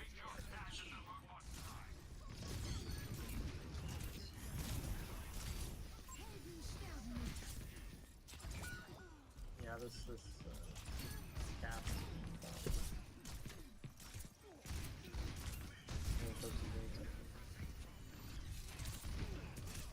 He's just whipping behind you. Oh, Ram, please turn and punch the cast. If your Zed can do it, you can. And he lets the res happen. You can't make that shit up, dude. You can't. Okay. Nice. Please run, Jake. Soldier, are we? We're running the gamer. Low-key, I miss when people, like, snapped back and was like, oh, yeah, and I just heard nothing but, like, right at this moment, as, like, I told you so. I feel like I'm, like, missing something when I say that shit, and then nothing happens. I'm like, nah, I feel kind of bad. Let's see. I do need to go in a little deeper for the melee. That's what was feeding there, now that I realize it. I don't know how much this actually gives me, but it's a lot.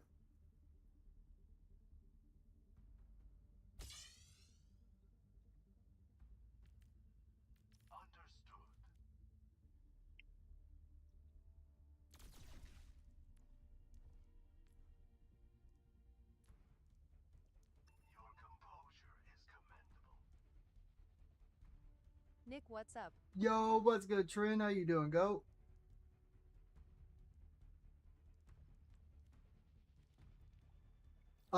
What was your name, by the way, actor? Joe.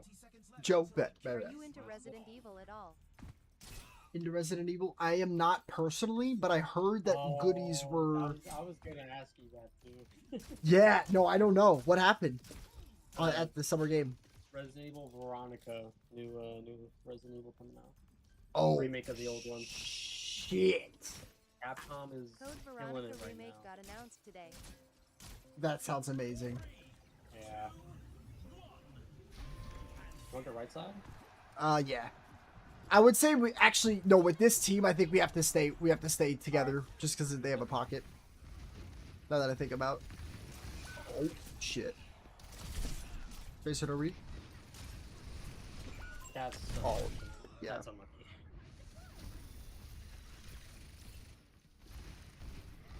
Ram's gotta catch it. That's good. I continue on this path. I might get salvage slugs. For that round shield. Oh my! I am just getting tapped by the cast, and then it's immediate pop down by Moira. Both are just doing little nickel dime on me. That sucks. They're not pushing hard. They are not. I'm cool with that.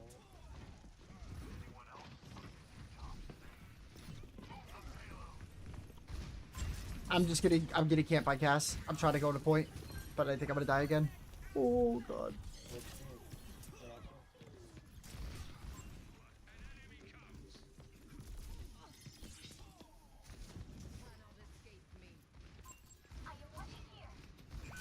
Oh, dude, he's happening. Holy shit. Yep. Yeah, Juno's not gonna hit anything. Yeah, McCree's doing a lot of damage.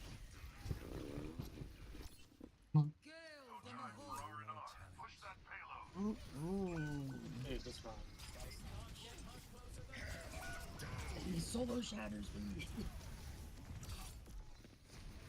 Alright, here.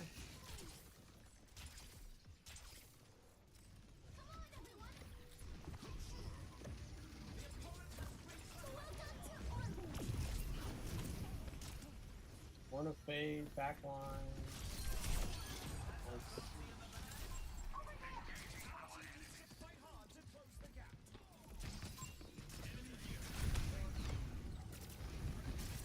He just one taps you in the critical immediately.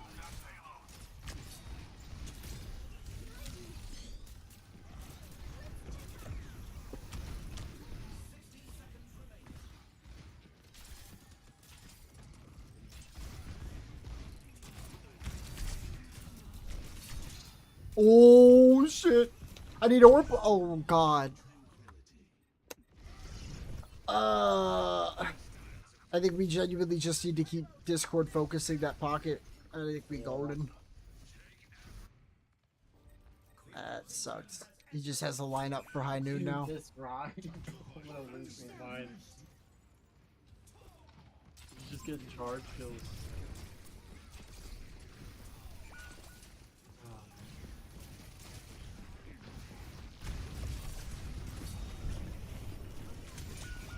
Yeah, I'm not able to stay alive for shit. There's nothing I can do.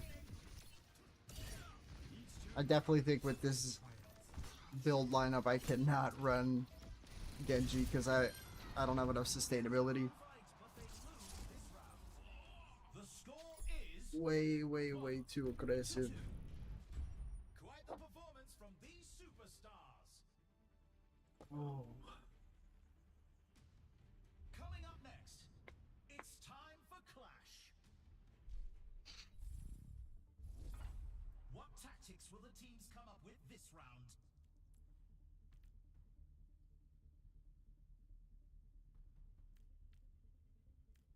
Making 0 right. What's up? I don't have any monies, bro. I need monies.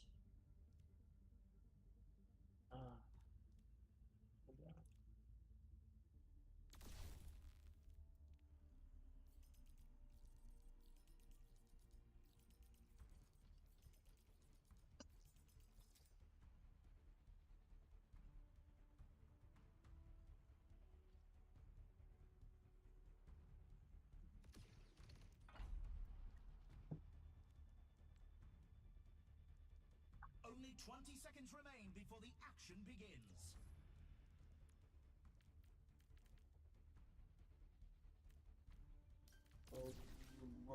That's not it.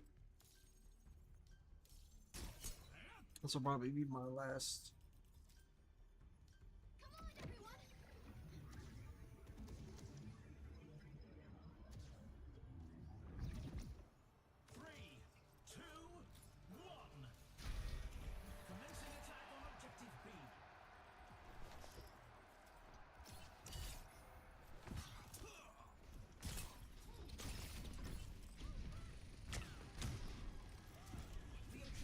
This fucking Ryan. No, he's dead. We're dead. I got Ryan. We need to watch the Reggie. I'm dead. Nice. Rush is there. Very good.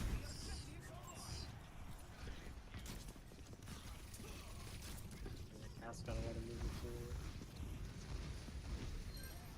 forward. Oh, fuck. Yeah, I'm back and let them do they shit.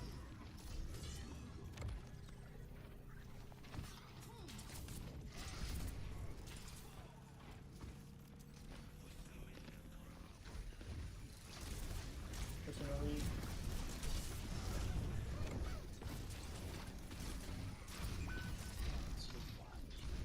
Brian mad overextended.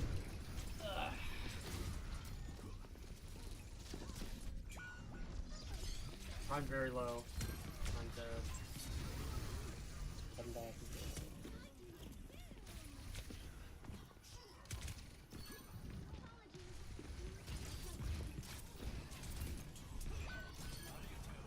Big.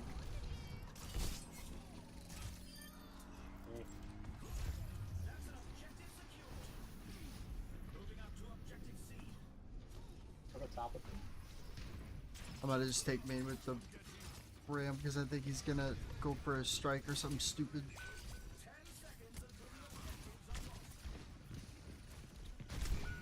He's fucking flashed it how much? Wow.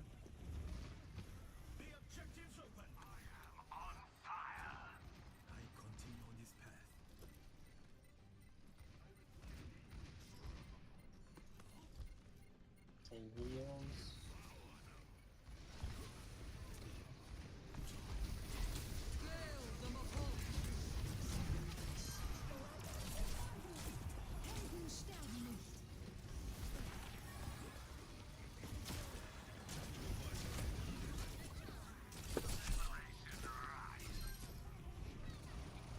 Ursula.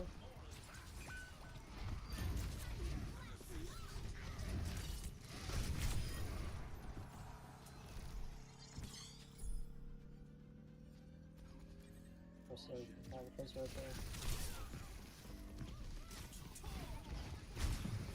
Pretty low. Cass, whoever the hell that is. Yo.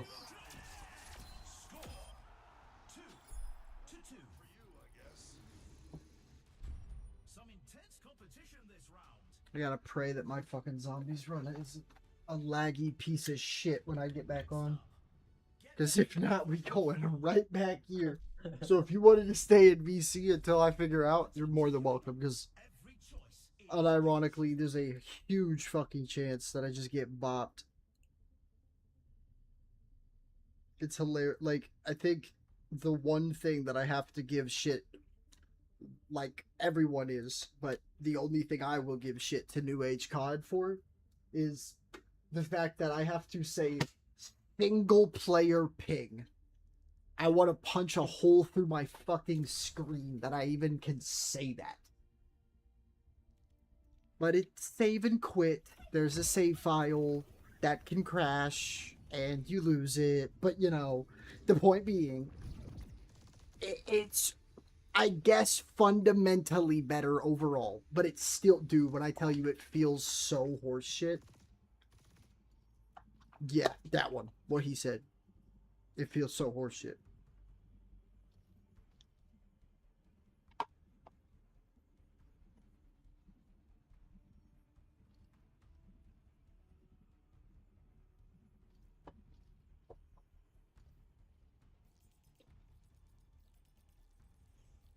The arena is calling. Our teams have 20 seconds left. No, Matt did not do a giveaway stream today. They're gonna do it next Friday, so expect the raid bomb then. Ugh.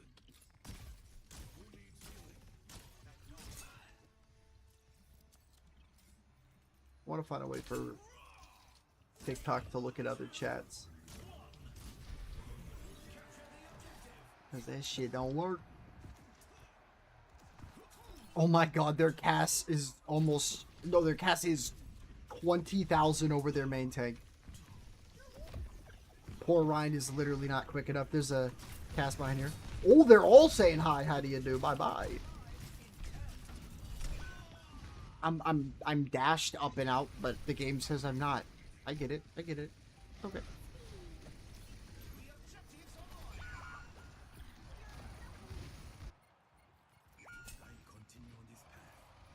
I got stuck.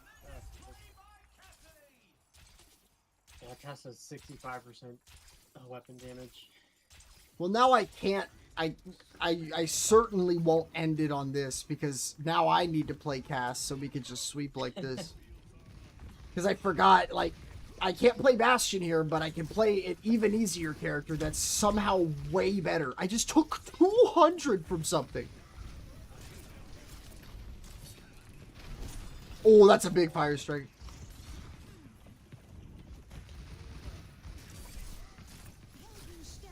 He has fucking jet skates. Which means homeboy's gonna get... Yep. Healed on by soldier. That's crazy, Pin. Oh my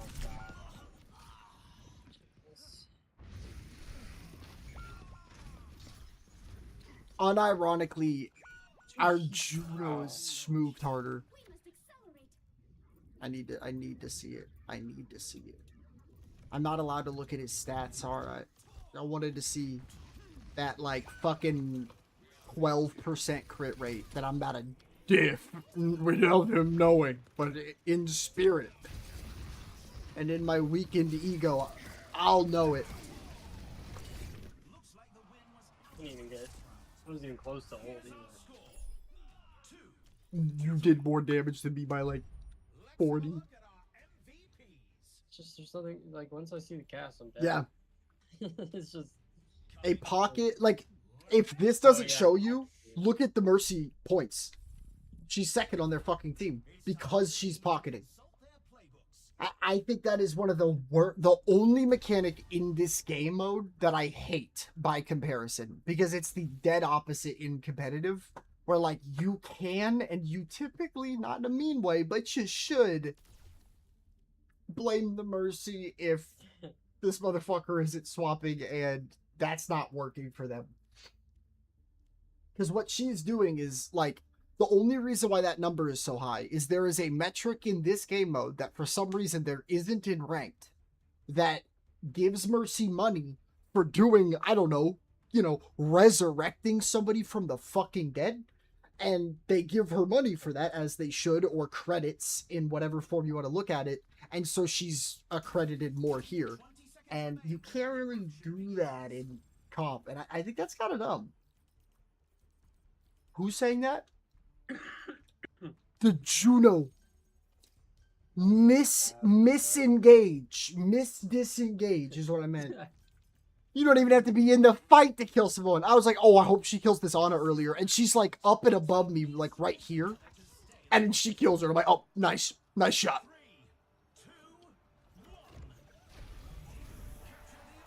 The only time I've had a funnier experience in ranked was a person bitching at me in my duo in Masters about not going Ana Zen, and they were both banned. I'm not kidding.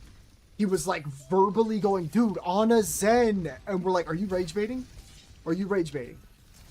Press tab right fucking now. And he said, oh, whatever, dude. And then just let voice. Absolute pinnacle gamer.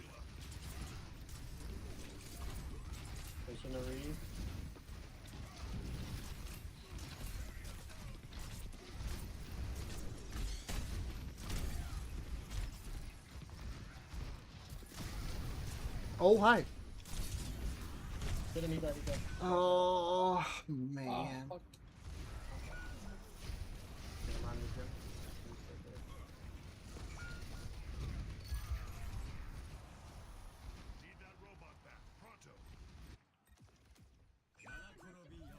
no amount of armor is gonna stop 70% weapon damage from the cast. Yeah.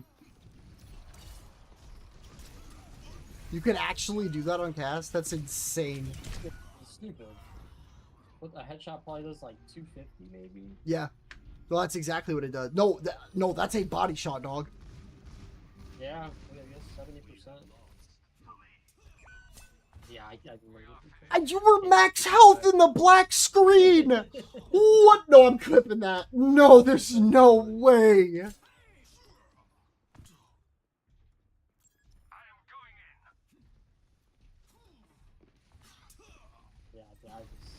I peek out and it's just,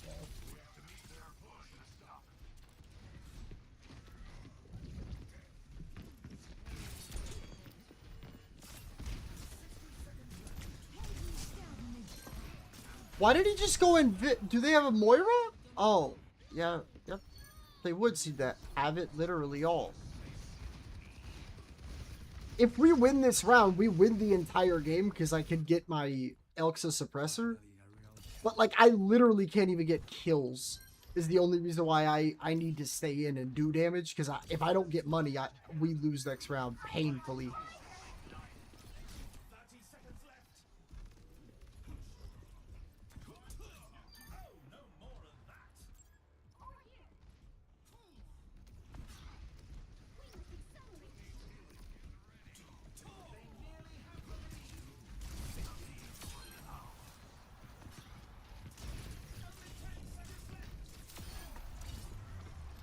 That's what we needed.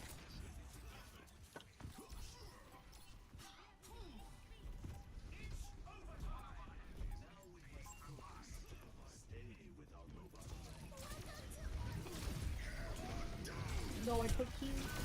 Little bit. We're good.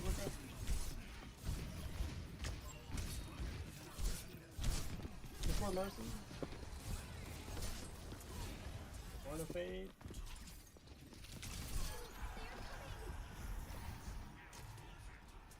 Dude, what the fuck does Ram have? He got that codeine strip on the floor, bruh. Ah!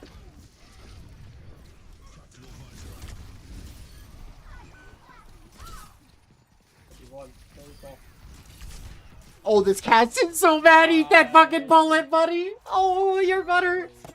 Oh. Almost fumbled. The important boy. Big boy gamers. Dude, this is a painful series. Look at this shit. Yeah, I know. And then it's Rhine fun time. Yeah.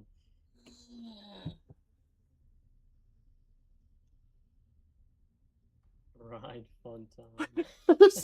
there's no other way to put it. Yeah, there isn't. You just walk on a fucking point and you have owned it. There's like what weapon power? Okay, he's ability power, so realistically it's a lot less painful. Okay, I can't run Codebreaker. Like at all. I think I just blow the fuck up. But I want to do Cyber Venom. I think that'll be okay. Or do I run Elxa Suppressor? I genuinely can't decide if I run crits, do the healing reduc, because the amount of times that I would have killed the Cass if his combat roll healed didn't heal as much, or his pocket couldn't burst heal him as much. It's just their Creed, really. It is. It's nobody else. And that extra time on my blade is godlike, so I need to keep that. I think I do keep this build. The final it. Yeah.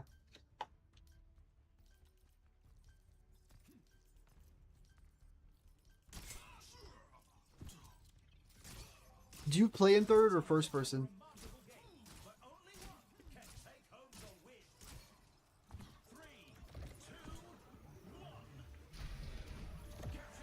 What do you personally play in, Joe? What's up? Third. Do you play in third or first person? Oh, third person. Yeah. I need to give it a shot.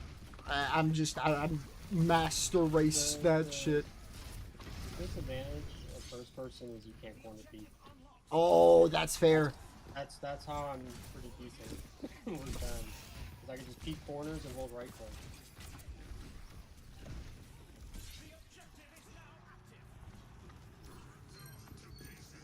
Oh, what the hell?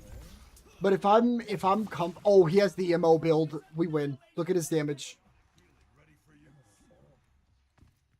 If he can get to an enemy, they do, I think, like 300 damage per second until that person's dead.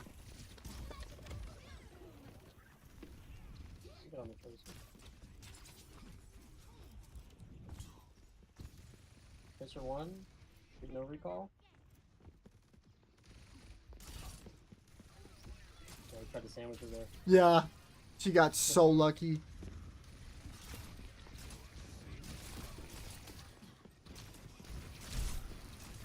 Oh, I'm low. Oh, there's no way you're peeking me from there, but man. Bro, I genuinely feel so bad for this cast. I have never seen a, like, if this cast had, like, even my Genji no right click, just dashing, he would be team wiping both of our teams combined. But this Tracer's just not doing sustained single target damage ever. Like, honey, get off point. What are you recalling there for?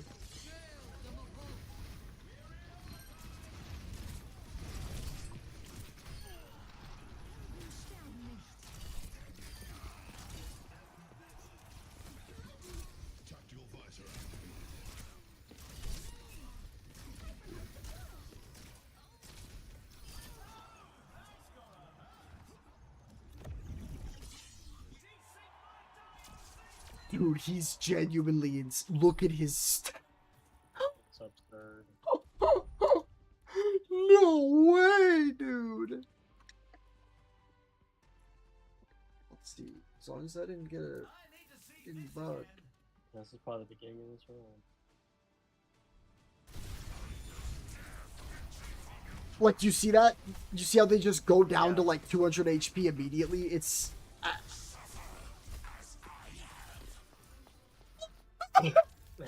it's just standing on her, bro. Fucking Minecraft cactus, dude. Oh my god.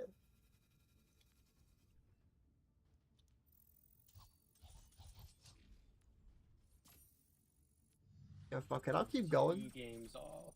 I'll keep going. I'm going to send it. Hell yeah. Alright, ISO, did I leave you air drying long enough? I, by the way, might have come up with something like $1 billion market idea. Don't tell nobody, even though I'm saying this on stream. Chat, don't tell nobody.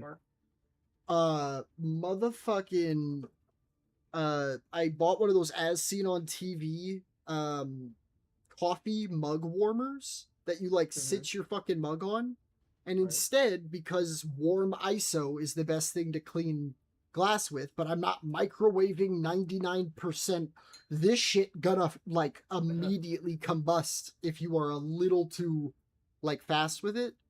Yeah, I have a cute little glass ramekin thing that I just sit on the mug warmer with ISO in it, and then I use little pliers or tweezers to pick up and place it in, and it legit is the easiest way to clean stuff I have ever done. And then you dunk a Q-tip, wipe with that, or like syringe, grab a little bit of that warm ISO and put it in a piece that's like really, really heavy dirty. It's gone. You don't even need salt. It's a beautiful thing.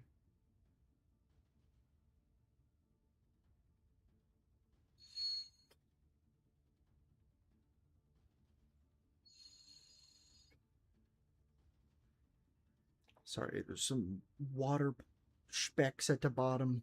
I don't like that. Might actually work in my favor.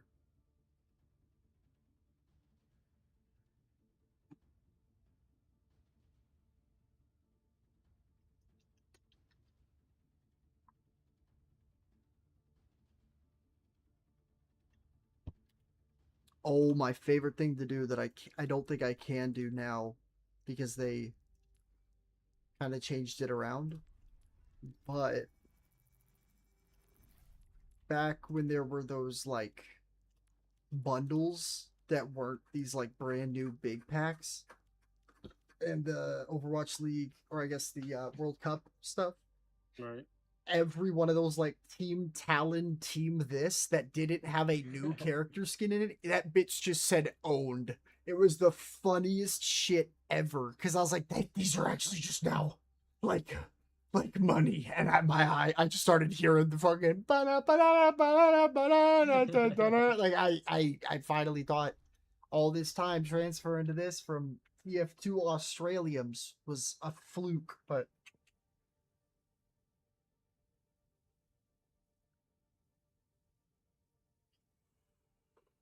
we're bringing out Larry for this one. Oh my god, that's yep. Mm-hmm.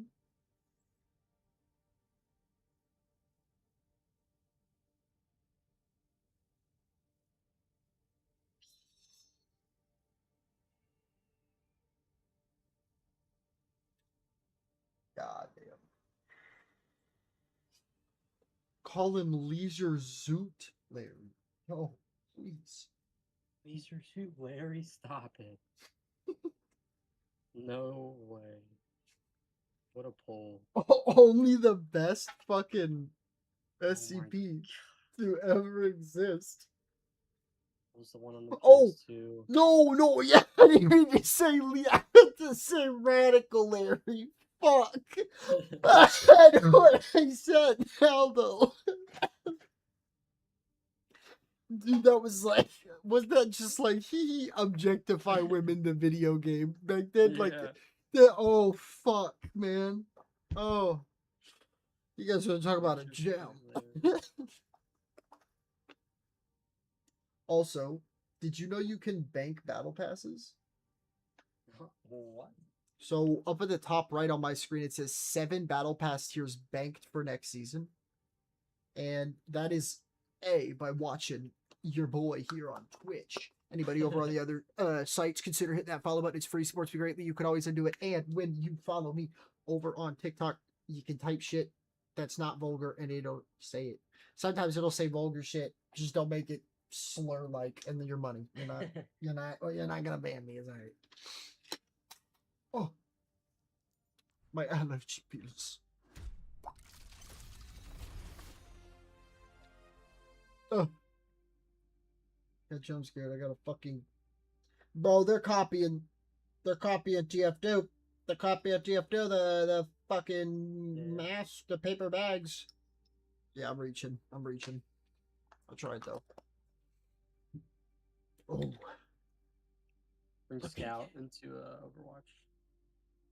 I genuinely, I've said this so much, but because I also now, I mainly just cast it, but I used to compete like regularly in Smash. I was 74th best Banjo Global, so I still am that good, but I don't compete, and it lets me like talk about certain stuff. The fact that Scout is a video game character, Smash is a celebration of video games game. If we ever got a TF2 character, hard main, no question. Crazy. We have solid goddamn Snake. His grabs are literally choke holding Nintendo characters. He is the only character in every rendition of his games to have a one-of-one unique choke-sounding pummel. Don't ask me why I know all this. 3,000 plus hours does a lot to somebody.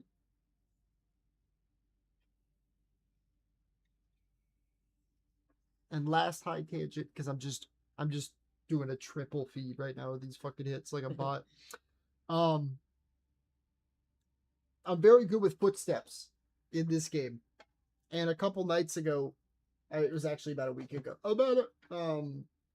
I lost my like round 510 run on zombies. It was like 36 hours in. Holy fuck. And I hadn't had that happen in a while, so I forgot what that felt like. And it felt like if somehow you just knew like every insecurity about me, and you just started ripping into me, and you're like, all right, on to that thing that you have to now like laugh at me with so that you get like money and continue like making money. Shall we? Why not? And so everyone in chat that would be coming in and seeing a fucking timer that's like substantially lower, all having to ask me what happened to the run, hit like a fucking truck. And hold up, my high ass knew where I was going with this. Wait, what did I initially say? Bro, my memory is so bad. I wonder why, but... Oh, we were pity watching videos online, and we found one that was like a guess the footsteps, This fucker actually put in different tier difficulties. This is how you immediately knew this was some Watch Mojo ass list. Fucking one of the tiers was Juno's footsteps and Echo's footsteps.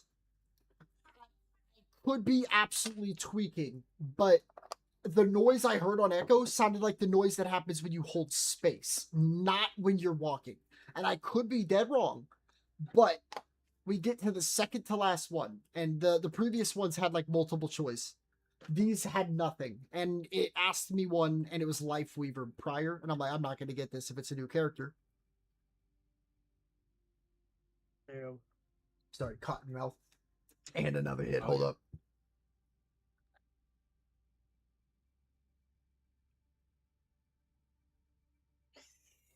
Sorry, it's FRYDAY day. It's just sometimes it'd be like that.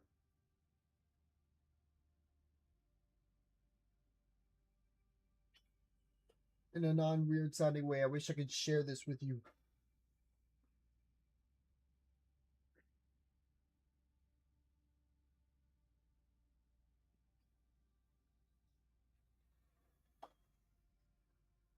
All new Puffco Wi-Fi. Puffco Wi-Fi. Send that buzz to your homie.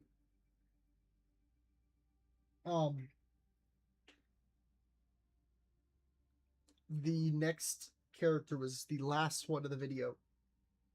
And it was the only one that was deemed as impossible.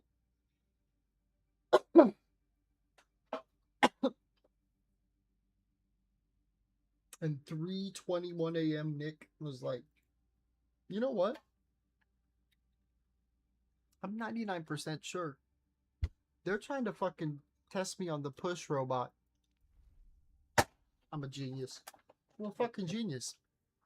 I literally said like push robot, and it was like TS1 push bot or something. I'm like, I fucking knew it. Very few things make me as sad as hearing that. But that is a big one. Because it was the slow noise. It was never the like when he's running back. It was always the like chunk, chunk, chunk, chunk. Oh, it was fucked up, man.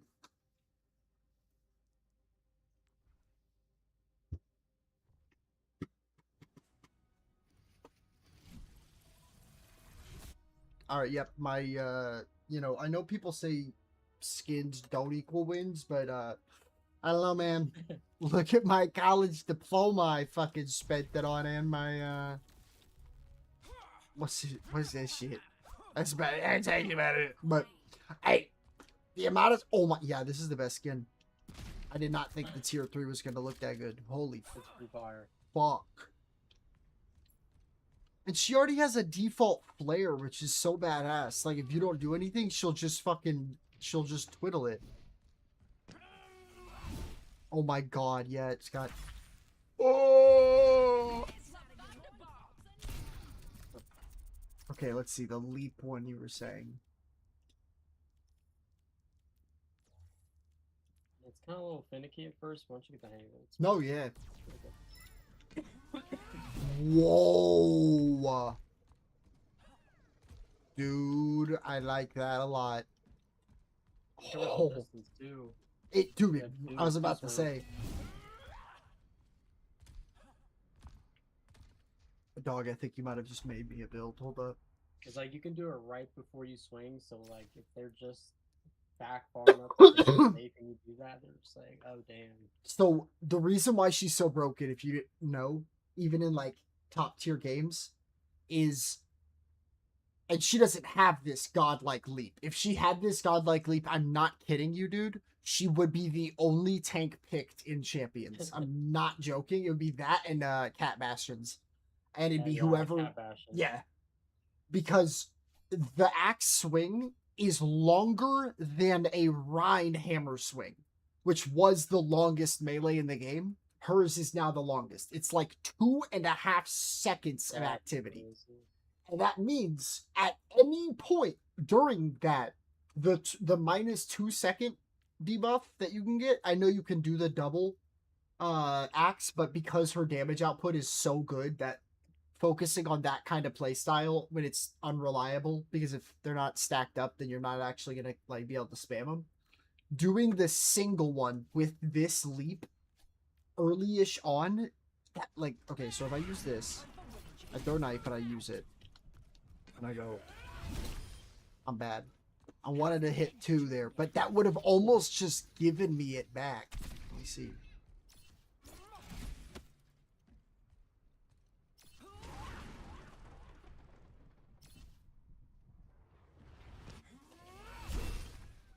I'm bad. That's a hard thing to get used to, but I like that.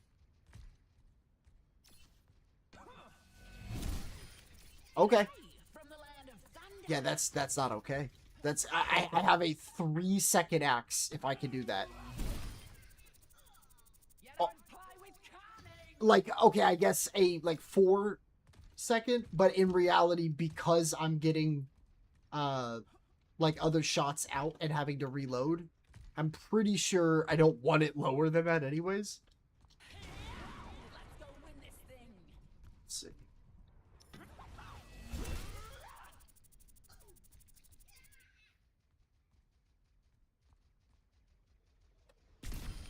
Just keeping my sister busy.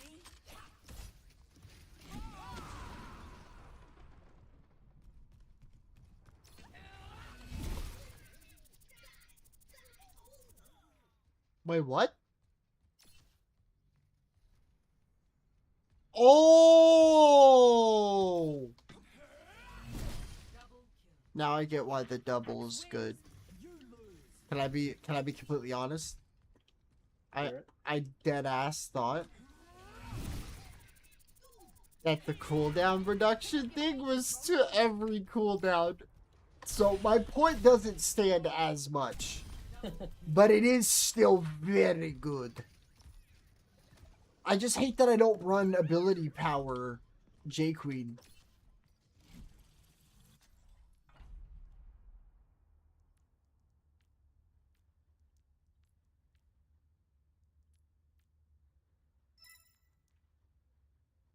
I think I just want to make my own build for Cass.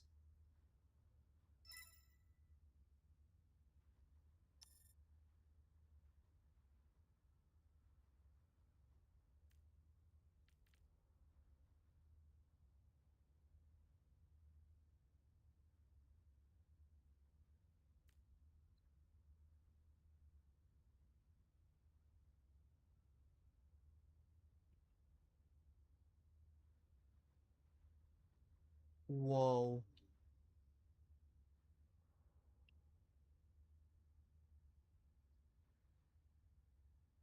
Wait, what? Wait, are we dead serious? What? The combat roll? That the just roll with it I know I'm gonna have on.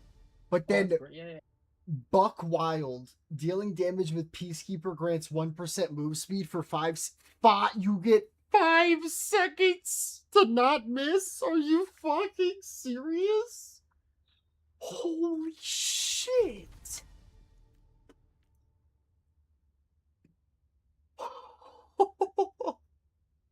Yeah, that works. That works. I don't think Dead Man Walking is worth it. Hold up.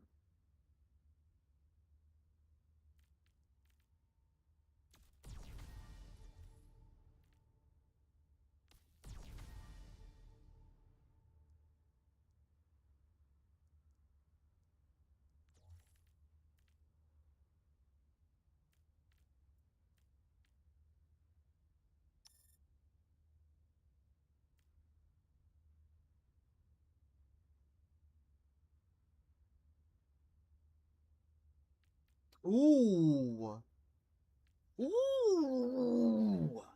When you start a combat roll, leave a flashbang behind that the duration is increased on the hinder by 50%. I kind of like that. That one's good. Just going deep and then having essentially like an aggressive tracer recall. fuck all these ones that are like, fan the hammer spray goes down. I don't fucking Right care. click Randy. Those are the builds. Hey, sometimes the best is just right in front of you the whole time. I'm not complaining.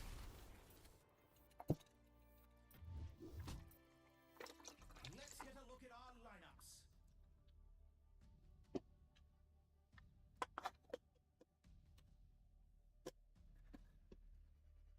Dude, I think this is the same tracer from a couple games ago. Hold up. Oh my god. Oh wait, recent players. Did they close the game? What the fuck? Why are recent players so little? That make no motherfucking sense.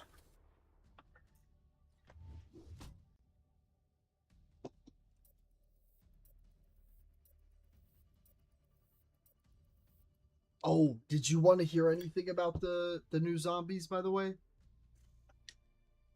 For what, BO7? Yeah. Let's hear it. Because, like, I liked 6's 999s until you were set up, if that makes sense. And by that, I genuinely mean, like, fuck the Mangler injection, the invincible bullshit. Oh, I can't. Yeah. I couldn't. Helicopter and all that shit.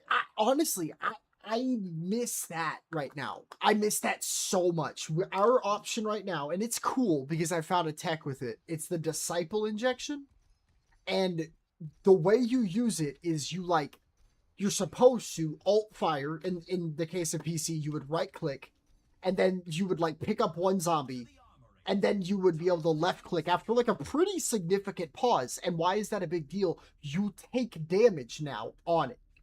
And based on what round you're on, you could get swarmed by a couple zombies and lose that shit within seconds. Granted, a lot of the times it's just used to cover ass, but in my strat's case, for the speed, I found, like, unironically, if you remember, the bank on Liberty, where you could go on the roof without opening up the front of the bank, and then you just had that, like, tri-spawn, like, lag fest, but spawn heaven.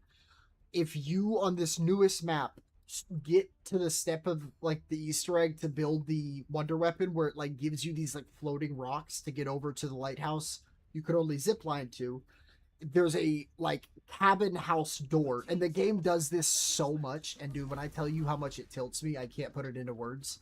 They make doors connected. So you know how 6 already had circular maps? Imagine if you opened left door, if fucking right door auto opened. So no matter which one you opened, it did not matter. And it got really, really stupid. And, oh, we fucked this soldier up a game ago, I'm like 99% sure. On the newest game with, the,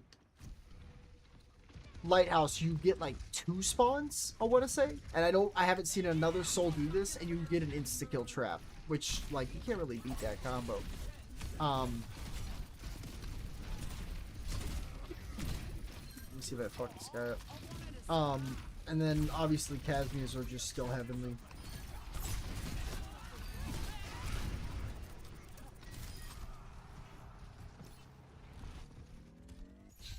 And what was?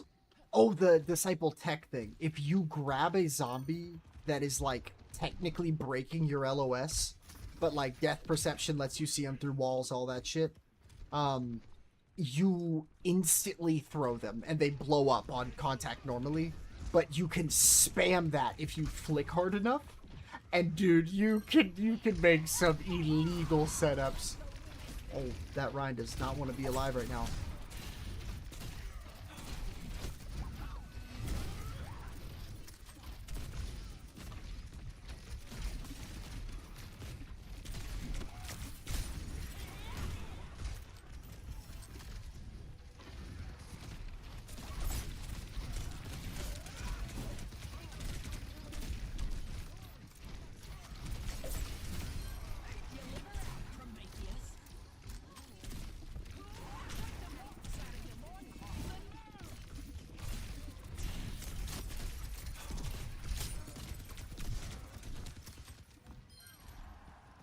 I love this map, man. Oh, if I got that knife catch. I dare you to push down right now. I got ult and time to use it. I'll take the damage. I'll take the damage. I know it looks BM, but this is the one game mode where that shit is not BM. I should have angled that shit to their spawn door. Low key, I would have hit the Juno too. Get them. Money, money, money. You should be able to go in the enemy spawn, but when you enter, you're anti. They give you like a 2-second the fucking. I wish I had the OG TF2 lost noise. The like like the down down down down, like that shit was so fucking defeating sounding. And that shit running you like for 2 seconds during the defeat screen on each map would be so funny.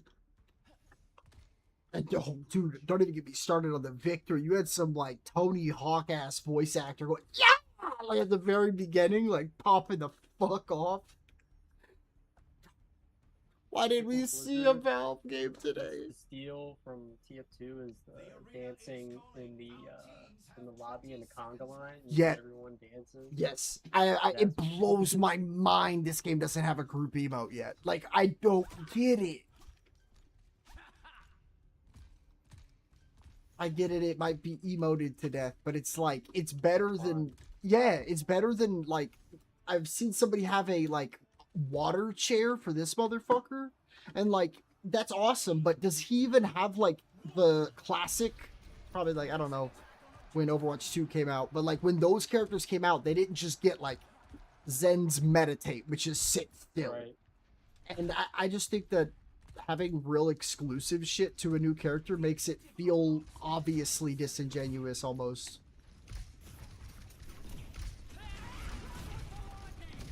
Oh, Ryan overextended.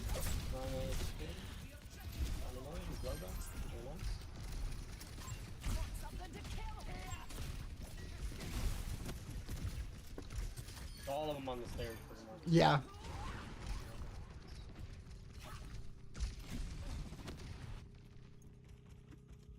I am a firm believer. I 100% know it 3 on is fastest. I know that. For certain.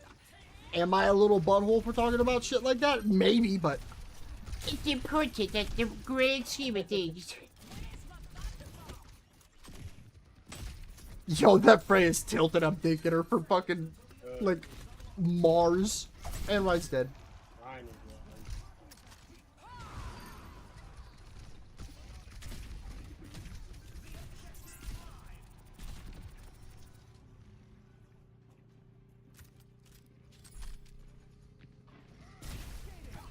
Hey, Ryan, what pin?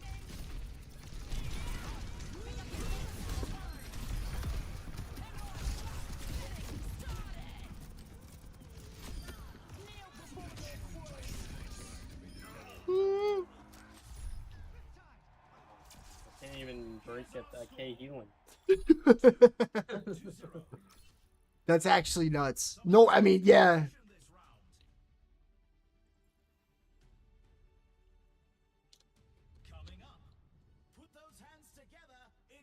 That is truth, by the way. That is actually true. That made my heart happy to see that. That was crazy. Lucky sevens. Big. Can't say that's happened before. Yeah, no, I don't think I've seen that. Well, yeah, especially with a fucking Wu Yang matching you. What the fuck is he smoking over there? Like, Homing's going in. Oh shit, if you're a fan with Zen, like I am of like air shotting, have you used the air distressor? Whatever it's called? Yeah. Aerial distressor? Yeah. Oh my god. That with my bleed is probably the most unfair thing to Jetpack Cat ever. I think that's what let us come back. Because I put that on and the Iron Eyes, the crit damage reduction, I just said, I don't fucking care. Keep headshotting me. Let's go. Let's go.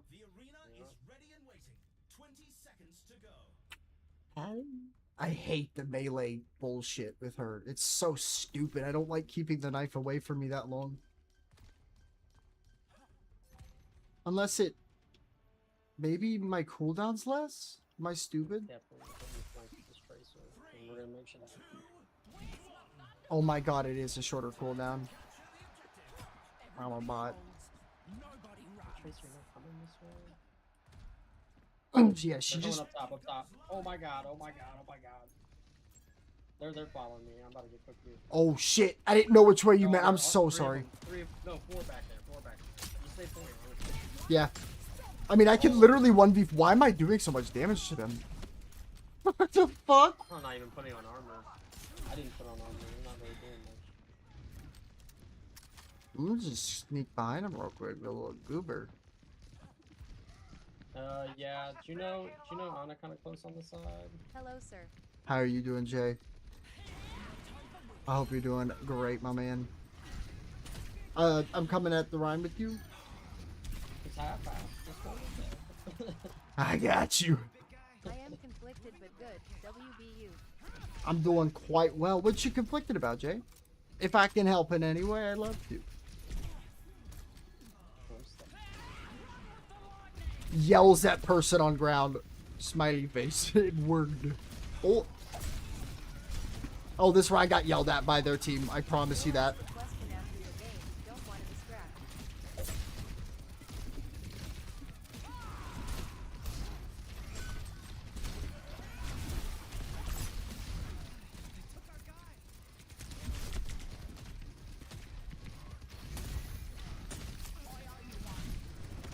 How does that pin? Are you kidding? Oh, wait. She tried to shoot at me. Stay in it. Yep. Oh, I'm anti?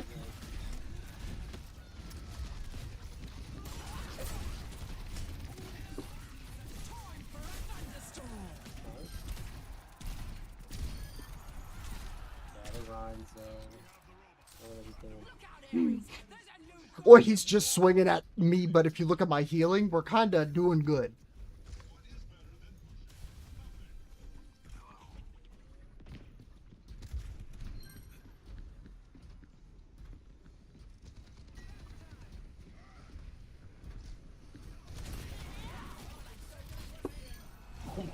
Insta murder.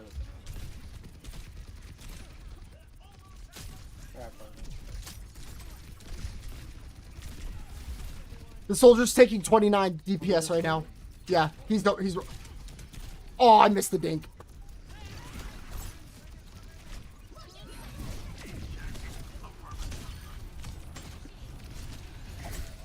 Oh my god, he missed me. He's genuinely the most bad someone could ever be.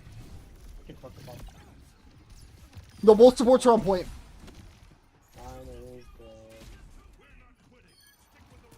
That's a victory, right? It wasn't enforced. Oh, bless their heart. Yo, what's up, Jay? That's the best part about these games. They're nice and short, and then there's a break time in between for like 2-3 minutes. So if you ever see a load screen like this, you just run me, Jay. If it's stupid and it keeps filtering, tell me if you got. Why arena no work when we both been in same arena 2 days ago? Didn't change Wi-Fi stuff. What happens with the arena?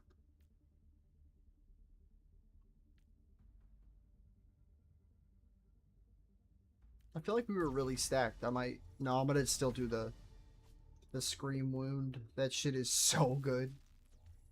And then run the thing where each wound boosts my power. Illegal. I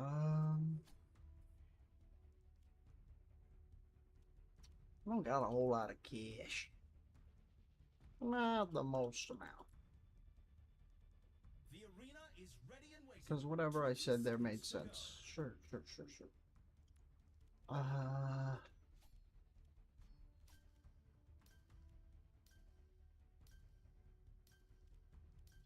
Yeah, we'll do that. Can't connect other console. This next point decides the match, and victory is Can't connect. Have y'all both like separately tried to host and test, and it says same thing? I've never heard that. What? Can't connect to other console. Is this on like the screen of like you guys already typing in the whole like arena join thingy too? This Ryan's horrified of me. Fair enough. I don't blame him, but like, I'll be careful. I'm coming. Yes, after.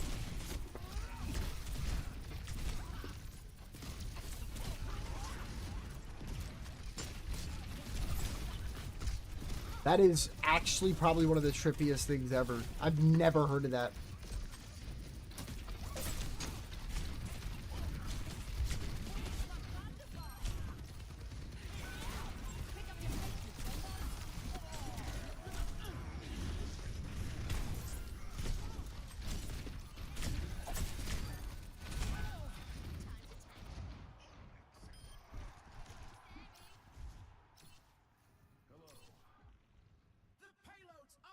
Maybe I need to restart something IDK. Yeah. That's my only thought. Because I've never, never heard that.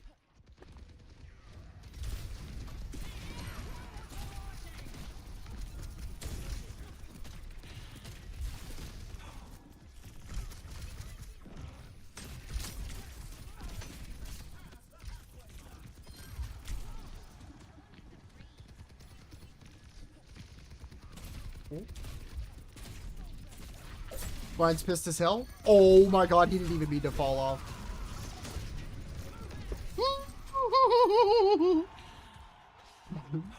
Jolly good show!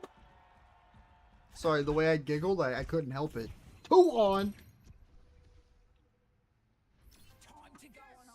I didn't mean to say that. I see them all, dude. If I was a widow right now, then. Uh-oh.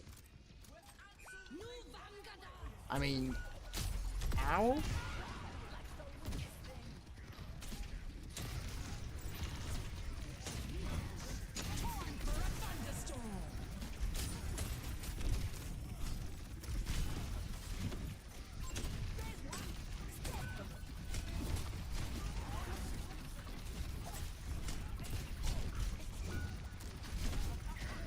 He has another.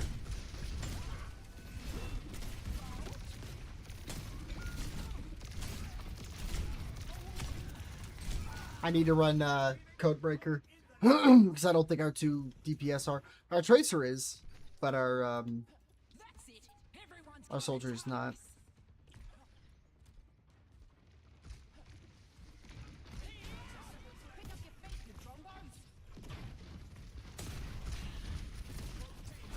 I got Ryan. If you can Discord him.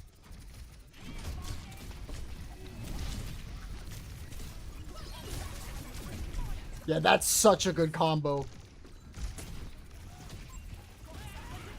Freya in our backline.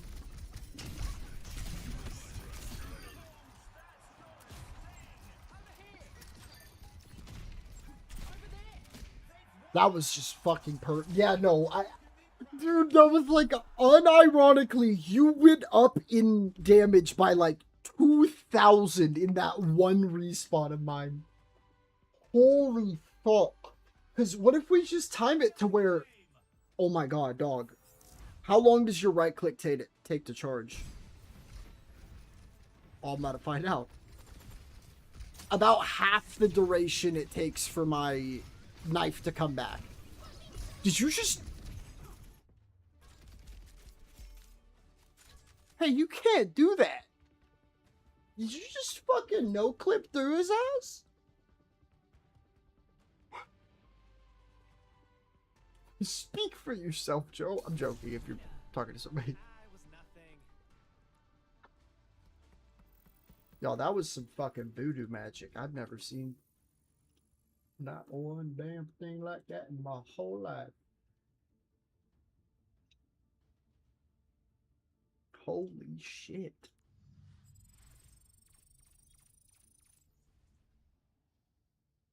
If you are there, though, Joe, I can't hear you. Oh my god, I was muted, my bad. You're good. I think that Wu Yang slamming the ground somehow messed up his charge because I should have been charged there. I should have been dead. I don't know what happened. You clipped through that, John. Like, I don't know what the fuck that was. Holy shit, that was great. You did like half of his health, mind you. Oh, it's so much. When you play against like people that don't have no clue what game they're even playing, you just clip them. I worry that I've played against you, especially if you've like lost to an Ashe that would run like headshot builds. Because like I would always die to a fucking Zen like that. Like I'd get one shot. Oh my lord. Let me super fast check to see if the ping's better over on Yonda side. Because they actually teased the new Zombies map and it's on a like Japanese volcanic like mountaintop castle. Genuinely fire.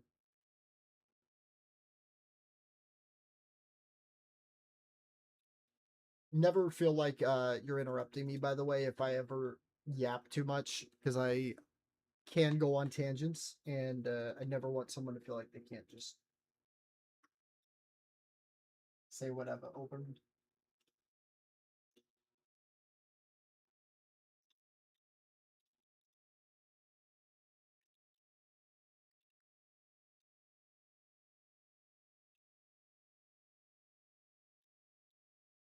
Let's see. How are we looking? 31 ping? Not a good sign. Mind you, this is a single player zombies experience. It's so hard not to get tilted at this shit. Because it just doesn't make sense. How can y'all drop it's the day one of the new season. I had great connection. And now I have to think that like if it was a difference between like what I would get in source games, like 5 to 10 as the worst. That's totally okay with it being 100% worse. But when I'm talking like 13 to 26 and sometimes just 30, that shit when you're running around super sprinters is really, really, really bad. I'm doing like tight double U's and shit in like this one area of the map just so I can get max spawns, just so I can have the fastest time too, so I don't have to do multiple maps. I can just be known for something cool once and then be like, all right, I'm not doing this again. Sub 100 hour is the goal. I want to die.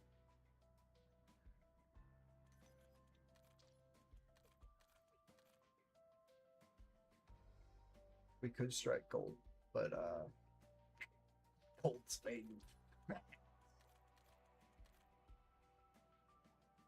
damn, you be running, COD.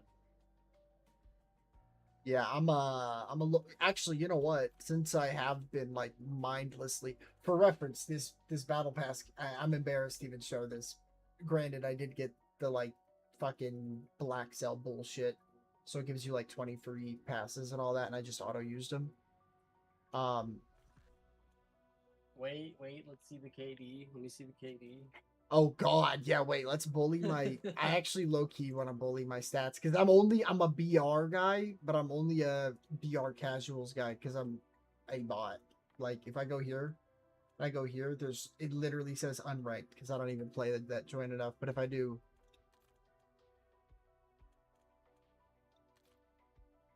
how do you I know you can look at casuals somehow.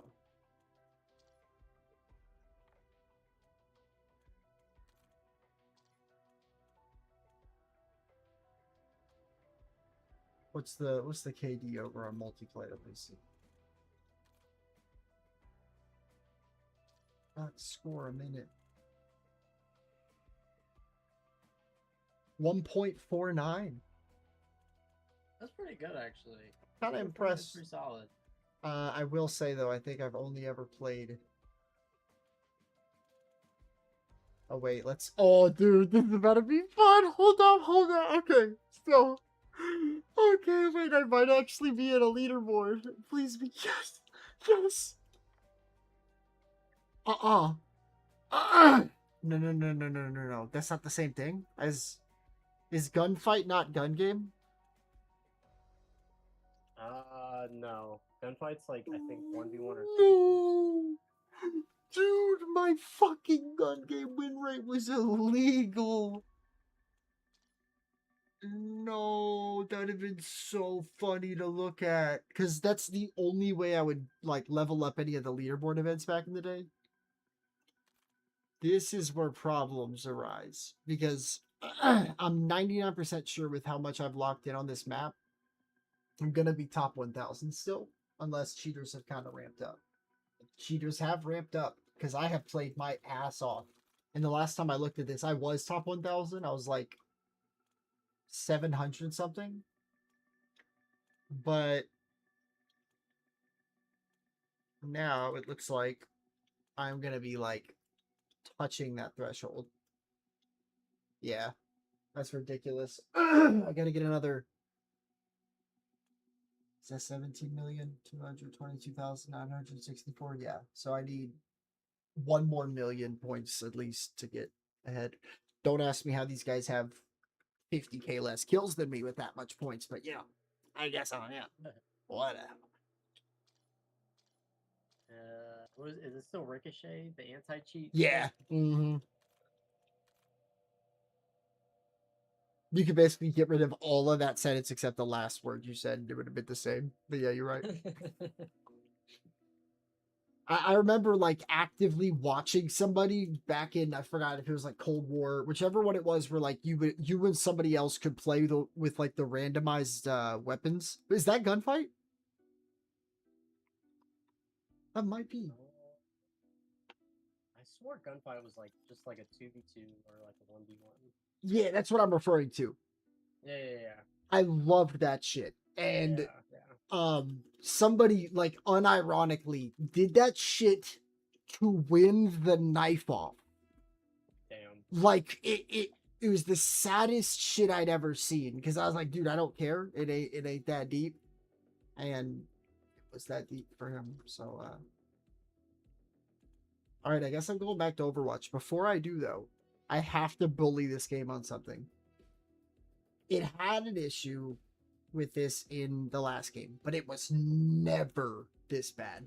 This is on a new level of dog shit visually. So we'll take just a couple camos, for example. This gorgeous camo, and mind you, I have to play on very low because I'm not gonna lag my brains out. Thank you. The amount of zombies I'm killing are a lot more than a lot of people are, so you don't gotta deal with that difference in frame rate that much. But when you are actually getting like sore in your pointer and middle finger because they brought back the Mustang and Sally's, so I'm like, oh my god, I'm like, dog, it is stressful. You run and gun with stamina with my strat, and then turtle shell on Jug is essentially just the old zombie shield. So if you were ever stuck in a corner, just swap to them Sally's. Just oh my god, one of the prestige attachments is a fucking full auto like attachment that like reduces its damage range, and everyone's like, bro, it doesn't even like physically increase the fire rate. You can shoot as fast as the auto is. It's just like a pussy mod. I got so mad when I learned that. All right, time to bully. Beautiful skin. Then let's look at the event skins, shall we?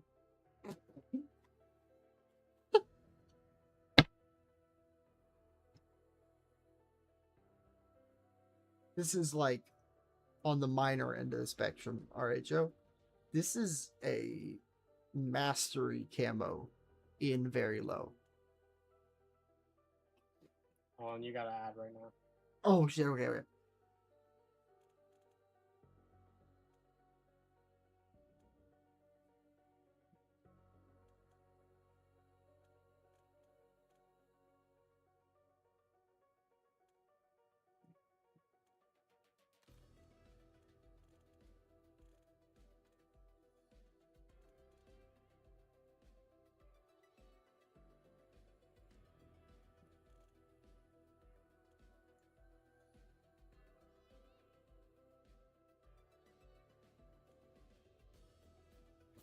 They look so greasy.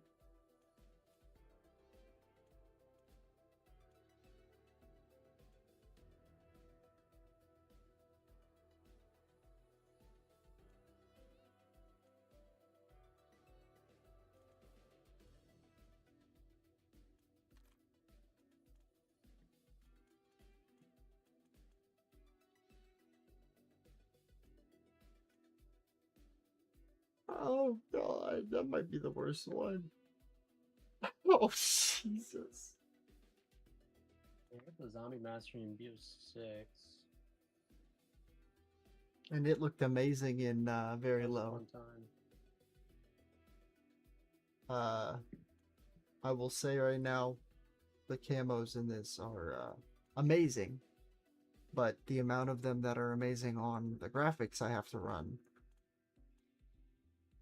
well, I'll let it speak for itself. With Incandescence, a camo that I had to, and I'm not even kidding about this, essentially play over 10 hours of very high sweat, every game mode, every weapon class in a 2-week span to get this. And that's what we're working with. And like, you might be wondering, oh, very low might not be able to look good. Okay, but that's just like one example. It can't move. And then like, what's the buttery? Well, I just look all, and then you go to the That's pretty nice. you go to the Mars. Amazing. Texture looks fine. Doesn't look too poopy. Look at this again. It's just all smooth. It might not come across over stream, so I don't want to shit on it too hard. But genuinely, on my end, like, this is the crustiest looking shit I've ever seen. That is not my bad bitrate deceiving you. It looks that bad to me too. Here, wait. I'll show it real quick. If I do this, and I go. Look at that. Like, that looks amazing. That looks phenomenal. Incandescence. Like, these skins are amazing. And I can't fucking use them because the game doesn't fucking optimally run at all. Like, makes me sad. They are good ass camos too. Oh yeah, if you wanted to see the mastery in this game, this is for multiplayer, which I think is one of the best ones they've ever done, personally. Zombie. Yeah, that's pretty nice. I hate the color red, so zombies is a miss for me. But Doomsteel, the prior one, is very sick, I will say.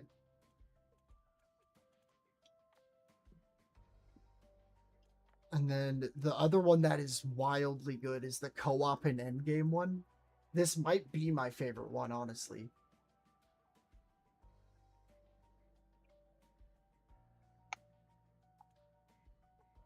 Why does this one have like sparkles and fairy dusts on it? I hate that. Alright, checking one. And now look at that. Just fucking. Okay, see, Genesis, you're beautiful.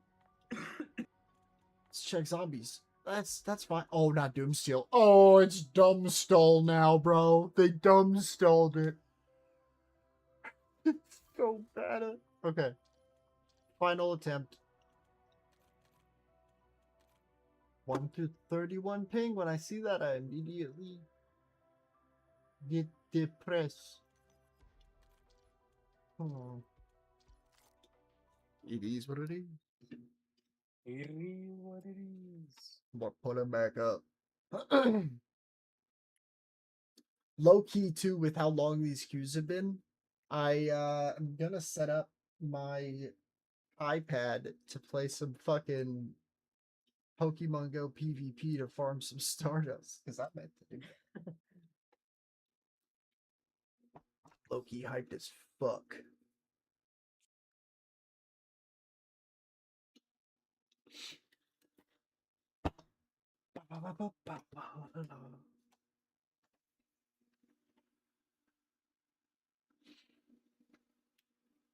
How easy is this HDMI going to be for me?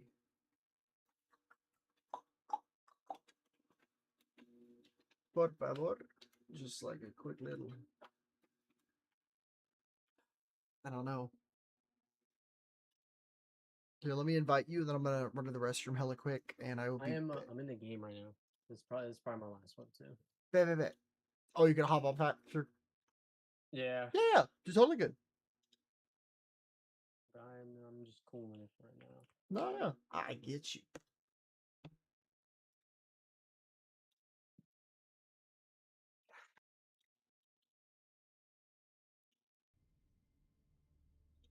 I will be right back.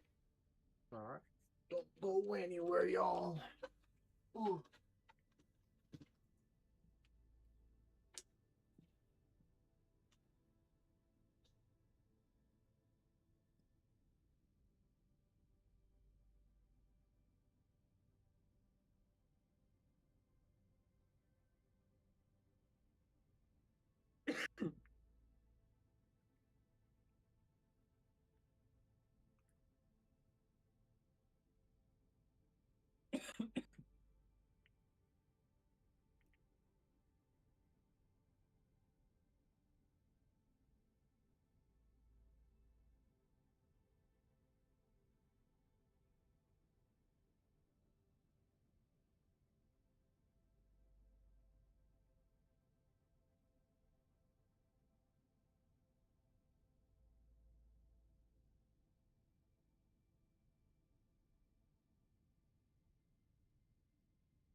Oh, damn.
Forgot to scoop my cat's litter box. Alright. I'm back.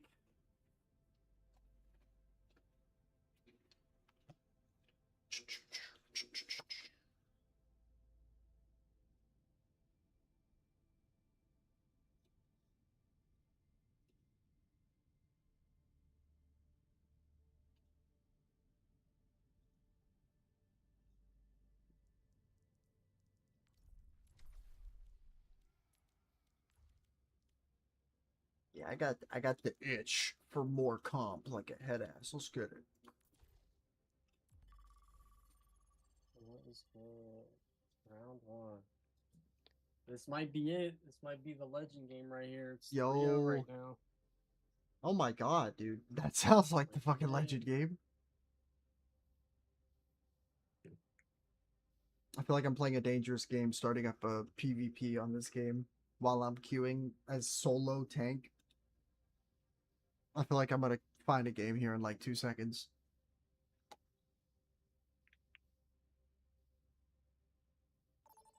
I was right. God fucking damn it. I literally find cues faster in this than I do any regular roll queue. I'm not kidding. Also, I have to remember to fucking hover over J Queen because apparently people are idiots and they'll play around when I'm... Whatever. I get why it technically, but you realize how lucky you have to be to get your character? That's why.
The lineups are locked, and we're ready for one heck of a match.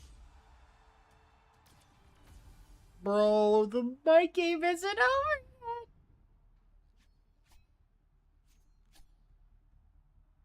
What's your last? Teams come up with this round.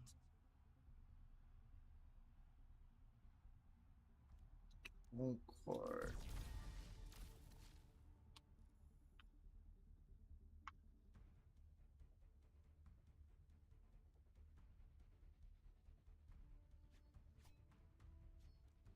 Nice!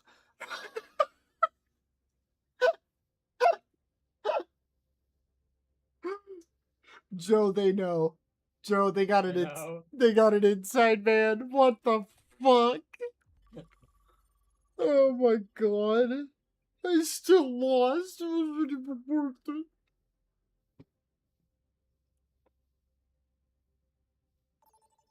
Hey, that like 12-second queue, excuse me? Oh no, I think so.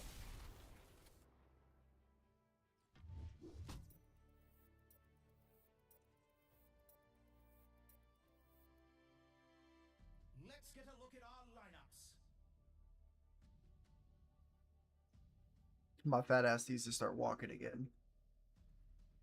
I always normally would have a morning stream where I'd walk in Pokemon Go up at a local park, and the road that gets you there now is completely gone and in construction. So it is like unbelievably backed up. And the only other way around would be the backed up way. So that's pretty great.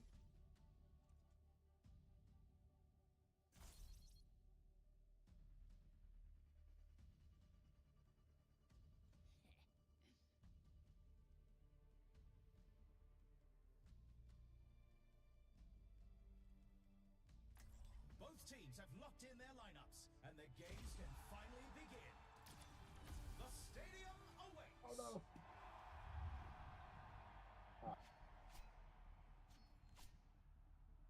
Welcome to the Armory. The teams are gearing up. Every choice is crucial.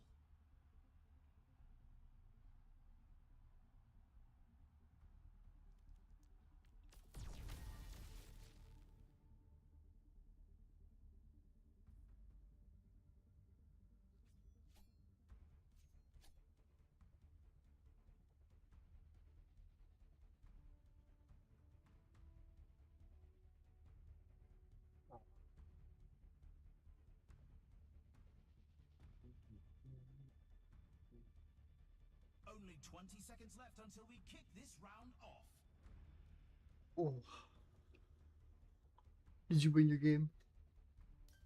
I'm wrapping it up here. I believe. Oh my god.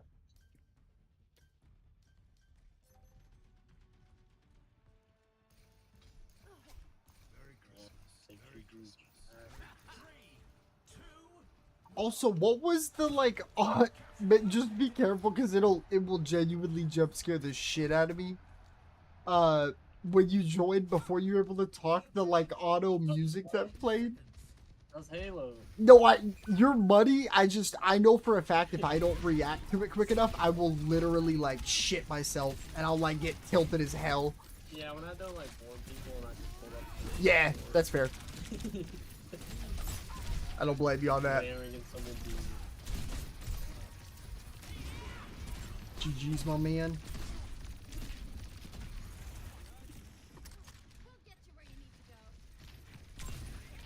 Sorry, the game got hella loud. I could like hear half of what you were saying. When her fucking knife out is so fucking loud.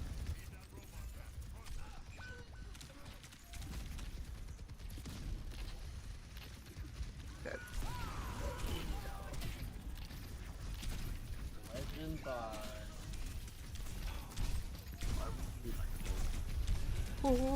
What's up?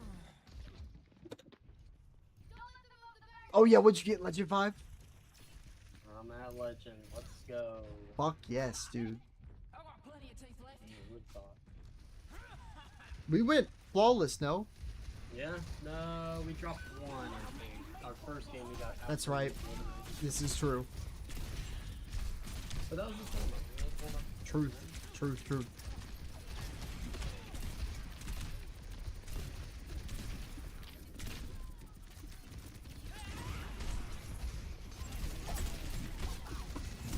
Oh yeah, I'm a top left. That was fun. We should definitely do this more. That was good times. Likewise, my man. Nice to meet you, my man, and I will Alright, brother. talk Take to it easy. you later. Peace. Peace. 60 seconds left. They've almost got the lead. Come on, kids. We're almost at the finish line.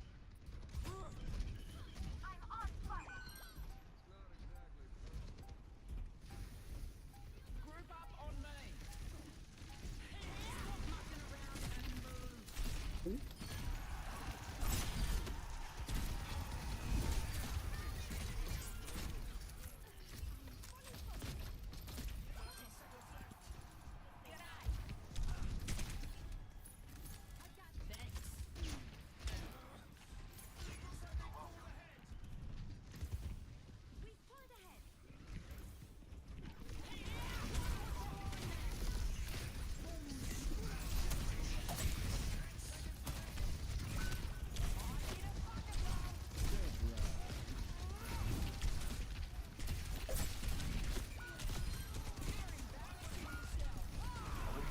Someone.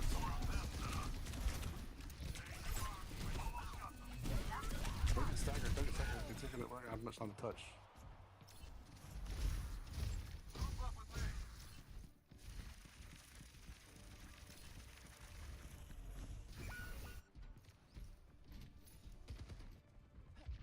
That's no way to treat your queen. I almost have ult coming back if you can damage boost it.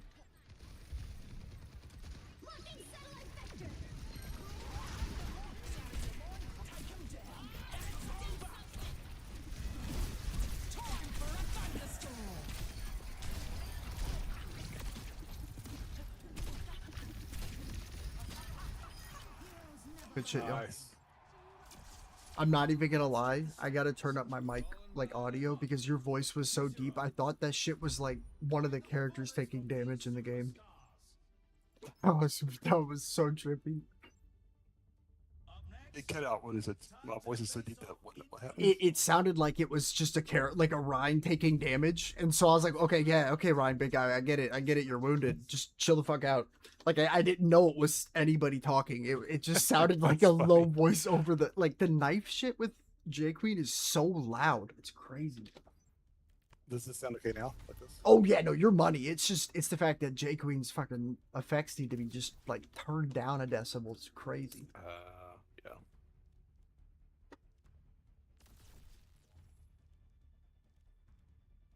Old man bitchin'.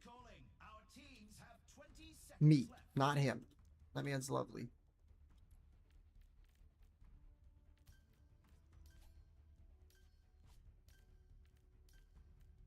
Yeah.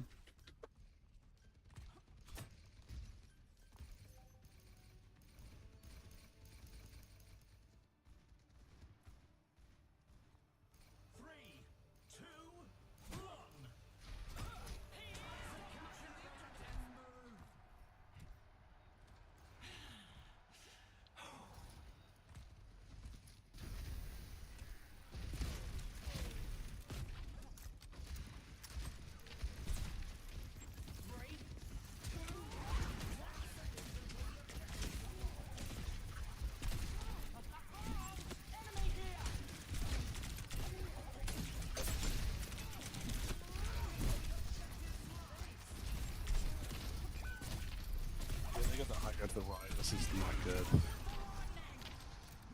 Oh, it's 4. Oh, what is it? 4v2. You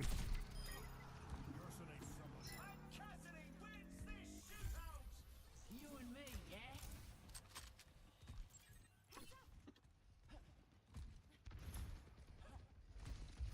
Court Haven, welcome.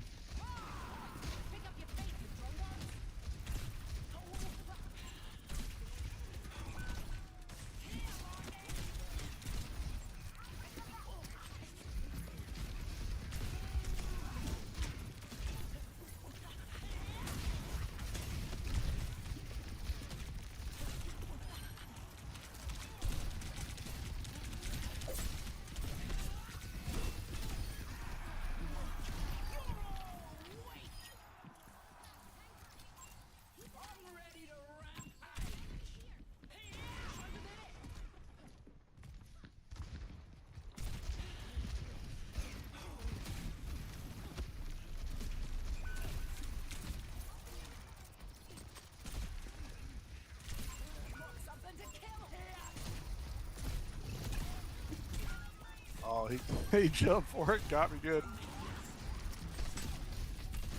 It's just you. He runs back up. Or he's down point. It's fine. Don't all that. No, I'm not. I wanted to so bad. Yeah, no, it was like 1v4 or something.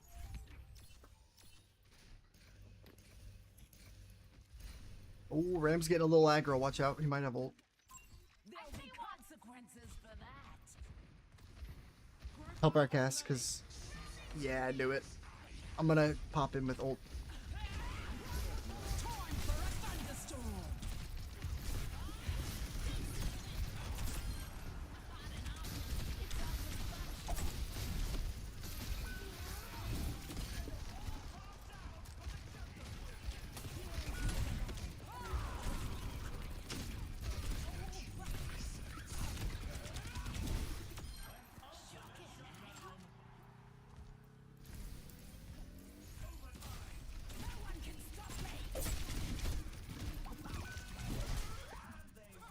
We'll take it. Let's check the standings. We're playing so good, Trin. I hope you're doing godlike, bro.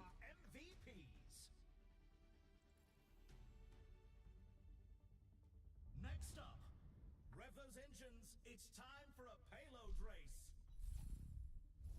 Let's rev up those fryers. I couldn't help it. I couldn't help it. Let's rev up those fryers.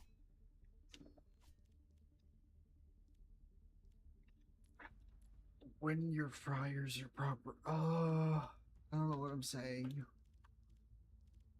Get me off the app. Help. Help. What is he saying?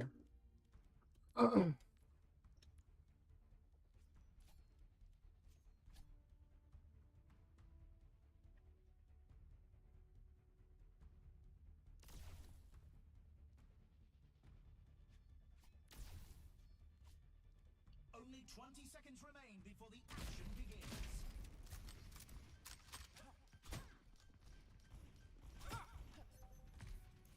I made that just for you. Greetings. How you doing, Trin? My goat.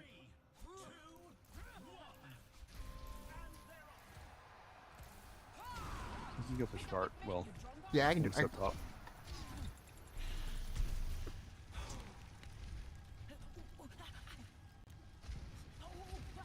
If you guys need to, just drop down. If Yep. That Ram is low as hell.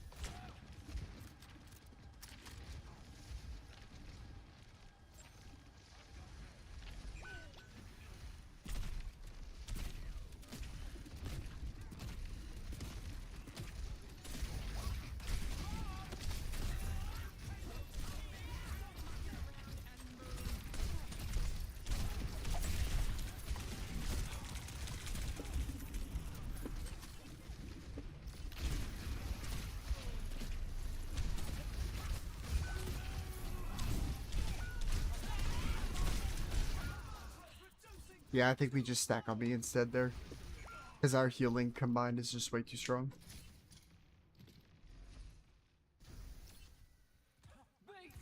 Yeah, once they got the high ground there, they pushed the high ground. They it's too much. They had Plus too many payload angles. race. Payload race is a joke.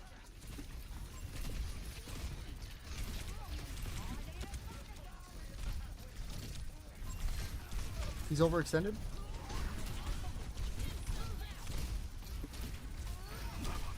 Ram overextended as hell. He's ulting.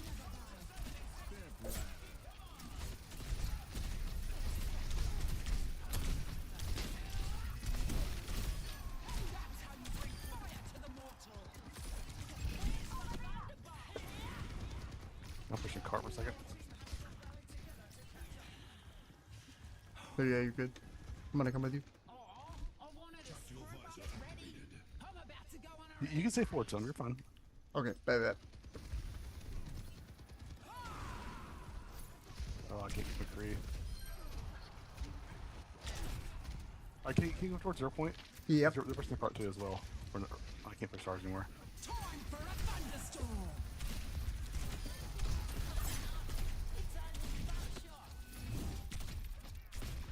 Run.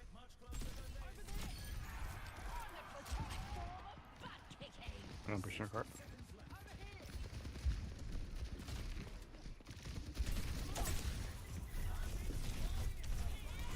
Oh, I'm not with you to do that. Yeah, no, I overextended there. That's on me. I tried to play with our DPS who were very, very scared and pussied out.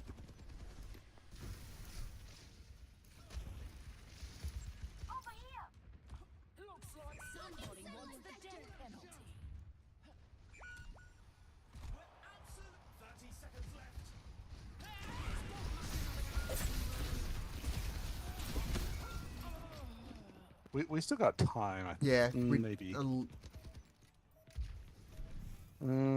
know. It's a close one.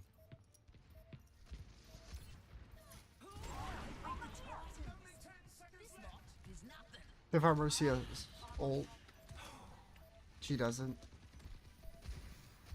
Good touch, maybe. Our soldier What? just Oh, fucking. so close. Bro, I just watched him ignore. Thank God he's rocket jumping in front of your face at the end there. That's wild. Coming up, it's time for Clash. No biggie. Our team comp just shits on Clash. I have the AoE heal on now. Because I feel like me and you can stick together enough to already heal people, but now it'll be hella effective.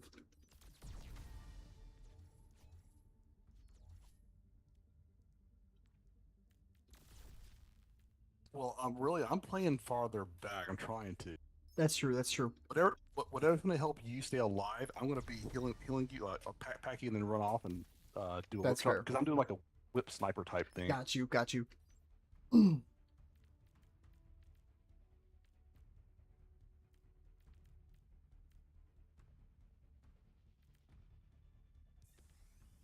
So whatever's going to help you personally, I've got I'm doing some stuff to help me survive. Bet.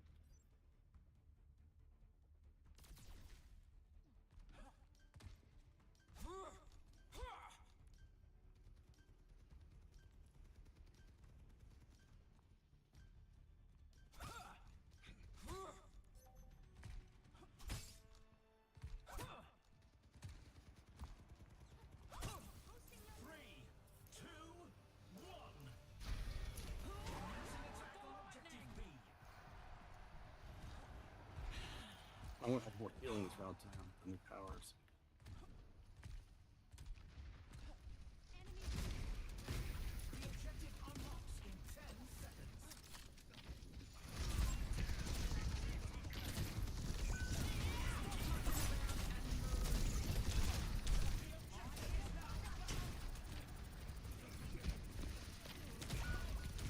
Alright, it's back.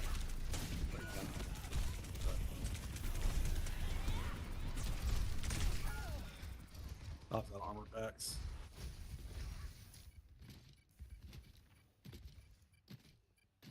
Yeah, our Mercy was I unironically think I know the build that you are running is probably hella good. We might have to carry build this. I don't know.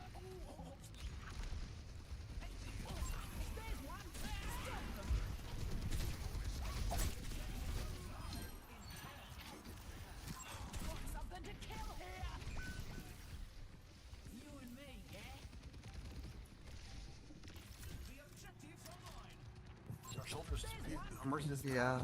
It's so dangerous. It's I don't like it at all. We're just gonna res the other person that aggro. Cool, got it. He's just gonna repeat.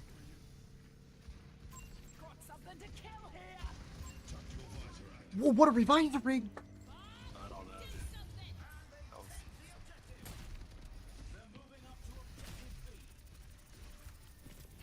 That's all I can waste. Absolutely, yeah.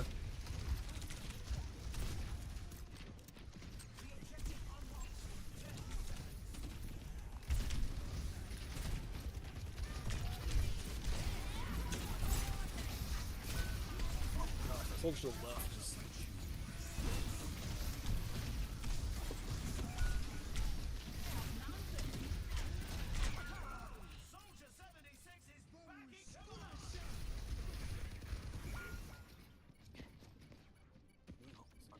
two or 2-2.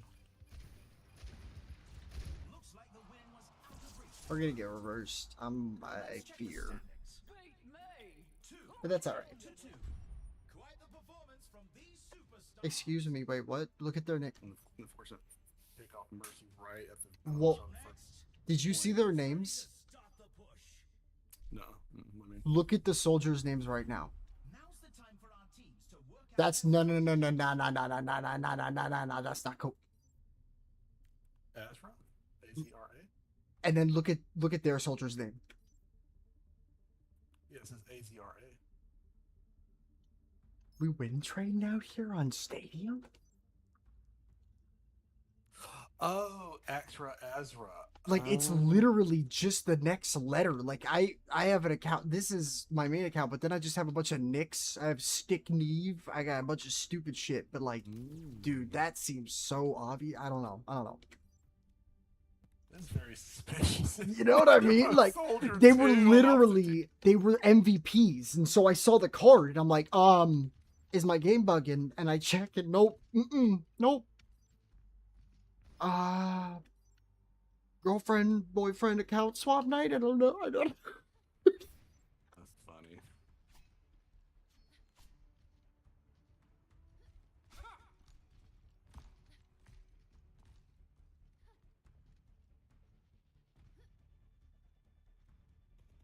Only 20 seconds remain before the action begins.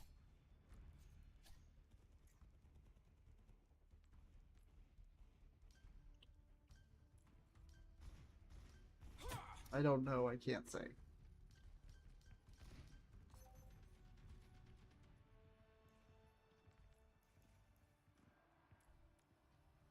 Three, two, one. Capture the objective. We got this.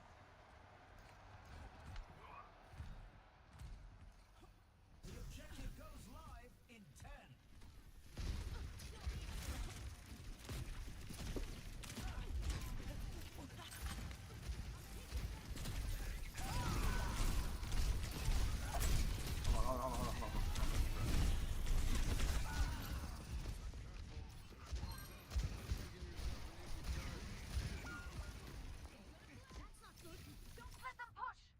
That's it! Everyone's going to Hades!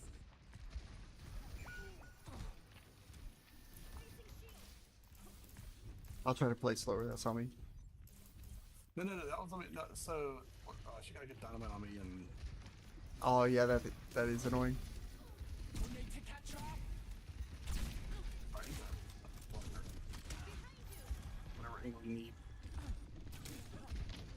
I'm gonna see if I can pop down here and just take cart. No, Oh, it's 2. It's 3v5.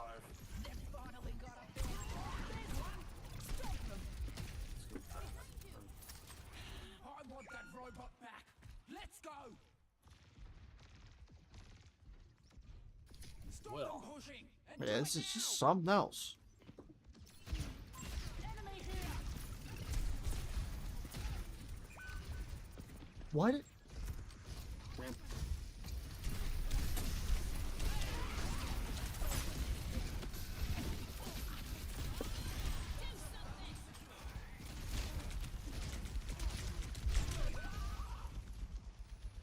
enemy took control of the robot. I low-key hoped that that would make them not walk in and blow up individually, but I was wrong. 60 seconds left. I beat the Titan. This killed by This lot is nothing. just hit everything.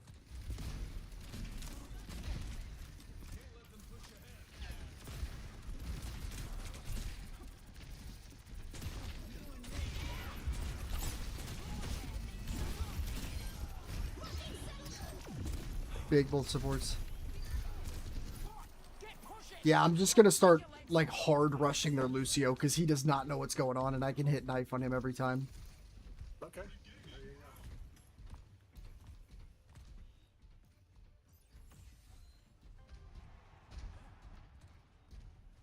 I'm gonna try and initiate with my ult if I can.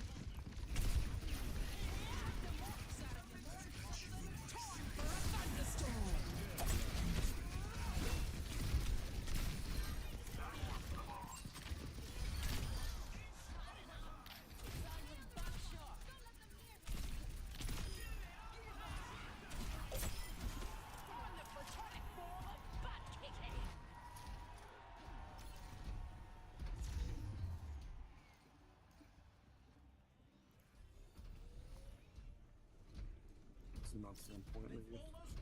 We can take the lead if you don't screw up.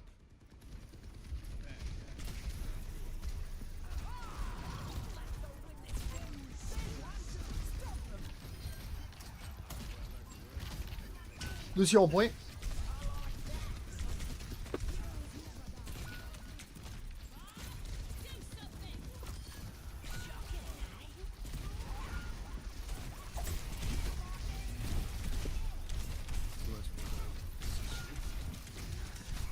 Oh my god. This hit all the angles. It's so ass. It's the fact that Ram can just go, hey yo, shield here. No, I changed my mind. Shield here. Nah, I lie right here. Coming up next, get ready for control. And he can zone a certain area too. This little Yeah. vortex thing. Teams are gearing up. Every choice is crucial.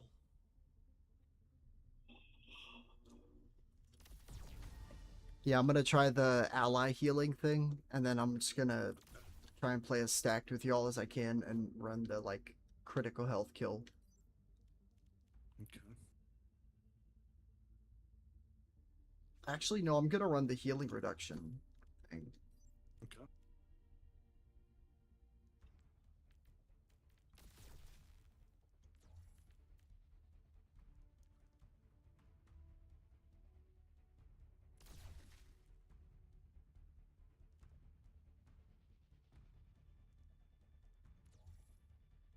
The teams have 20 seconds left to prepare for the round.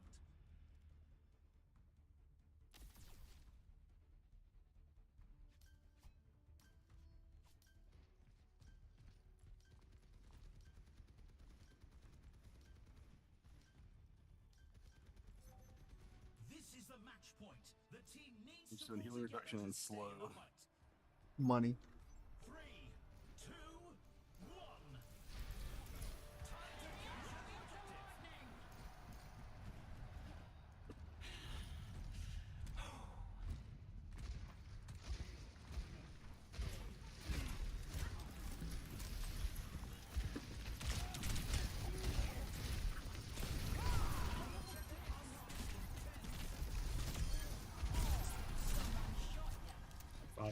Three. You're See this one. Objectives open.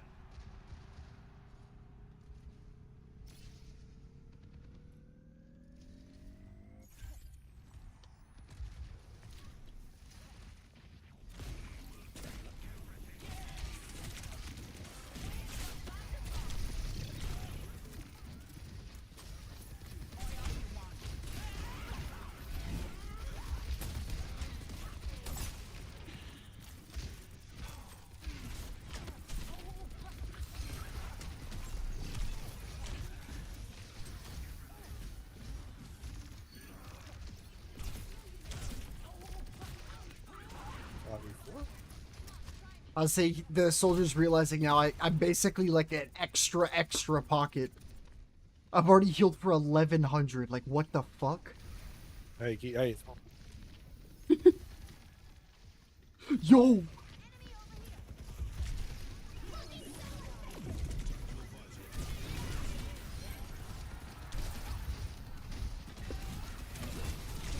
I wanted the axe. I didn't think he would just be able to blow up everybody, but I forgot it's... Everyone got blood. You just melt. You peeked out and they said dead. I'm pretty sure he does like 290 DPS when 3 or more characters are in it. So he could just jump at us and not even hit.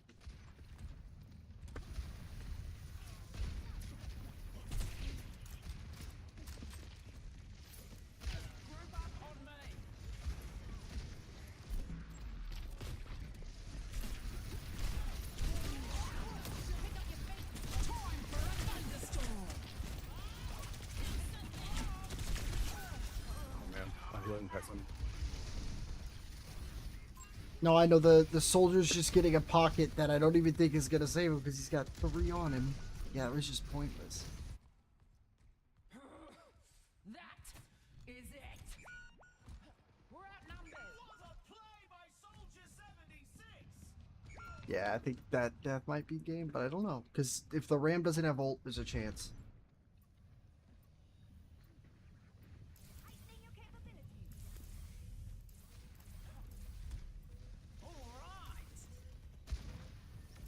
He didn't use his fights good.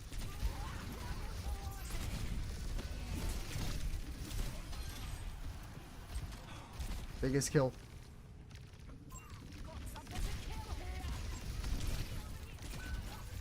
Oh, I just got my ult.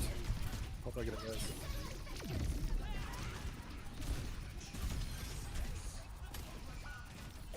Oh no, they got Mercy. It's losable. It's losable both us.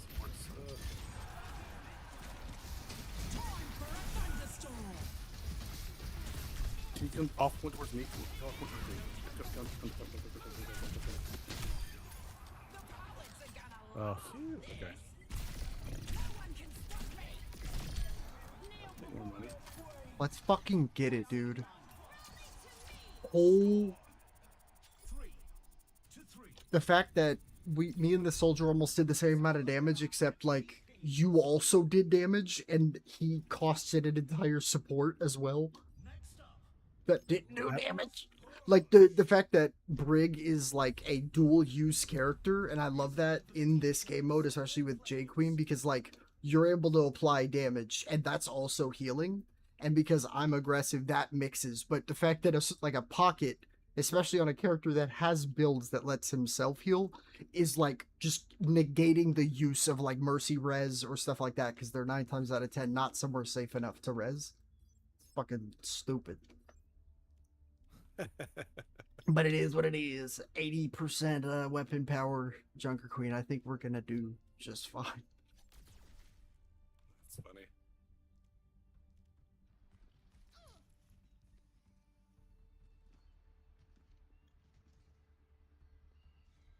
Yeah, I hate Ram's shield. I could do so much more for this shield. It's absurd. In the face. I know it's aggravating. Does it have more health too? Like I assume it would, because there's perks for that. Well, just the fact that he has ability power, I'm pretty sure the ability power no. He has 50%. Yeah, that's pain. Yeah, that goes to show how much of a non-shield tank I am, though. Like, genuinely, I did not know that because I don't play a single shield tank in this, or just in general. Yeah, that's okay.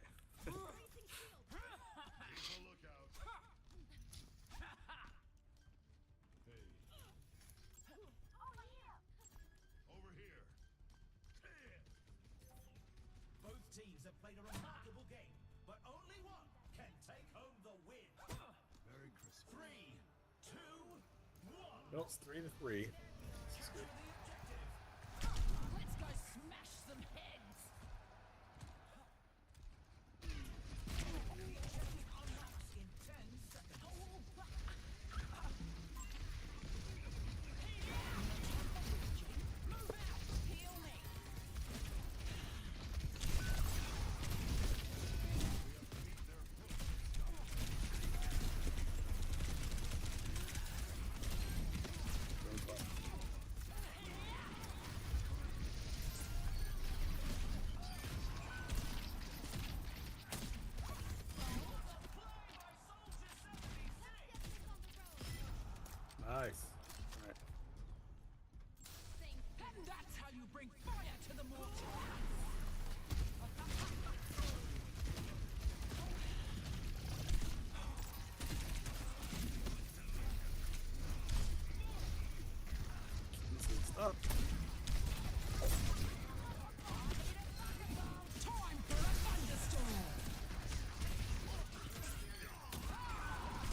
Like, if she dies right now, this is the worst thing we could ever have.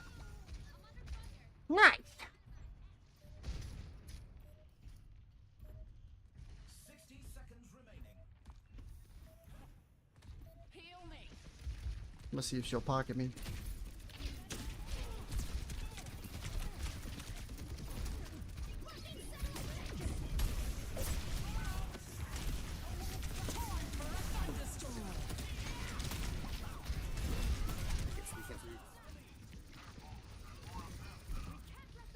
Yeah, I think that's game. She just keeps flying. Not back. yet, not yet, not yet. Yeah.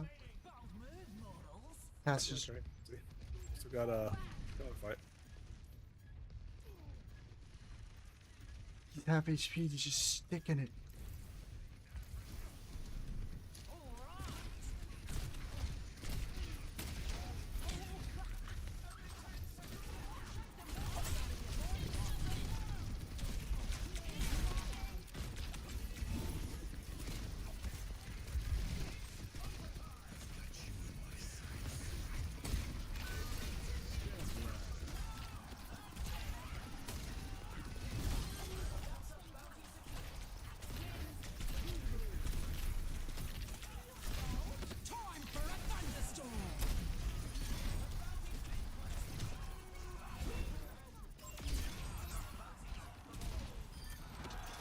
I'm him. I'm him.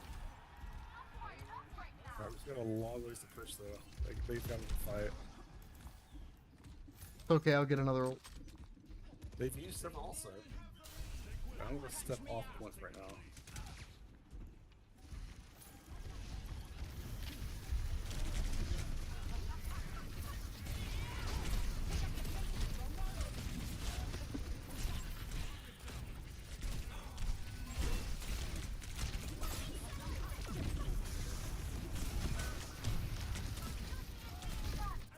There's literally nothing. they go. That's just a soft block. If we stand on point, we get despawned. Yeah. Well, you did good. That was fun. Still a fun game. Hella GG's, bro. Good luck your next games. Good night. Yep, you too.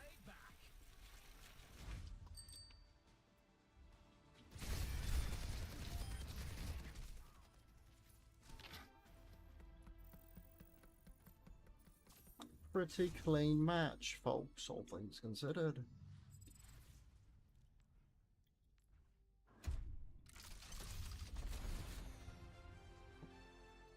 That's so cute.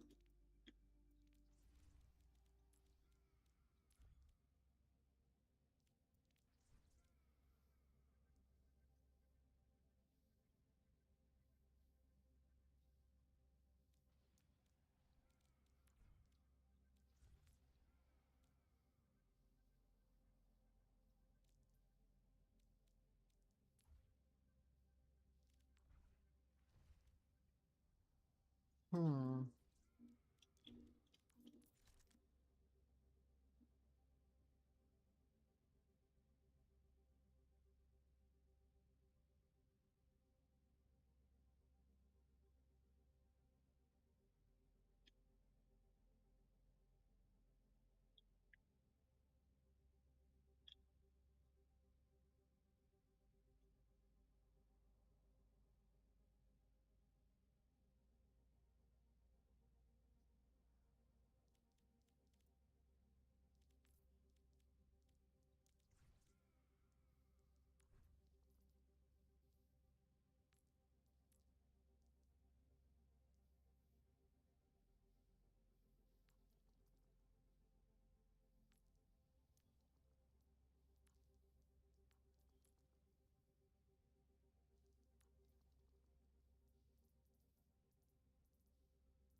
Yeah, for the sake of not being, like, dead exhausted, let me see if zombies is fixed.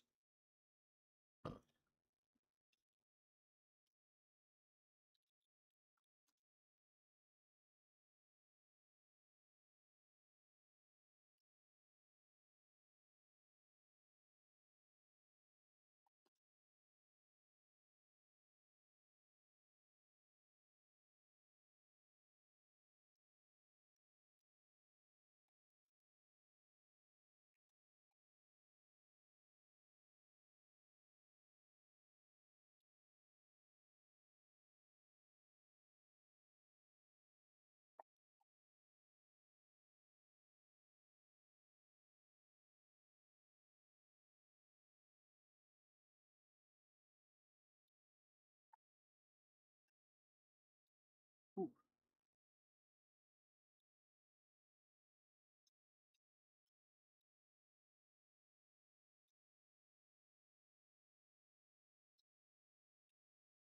One to 31 again.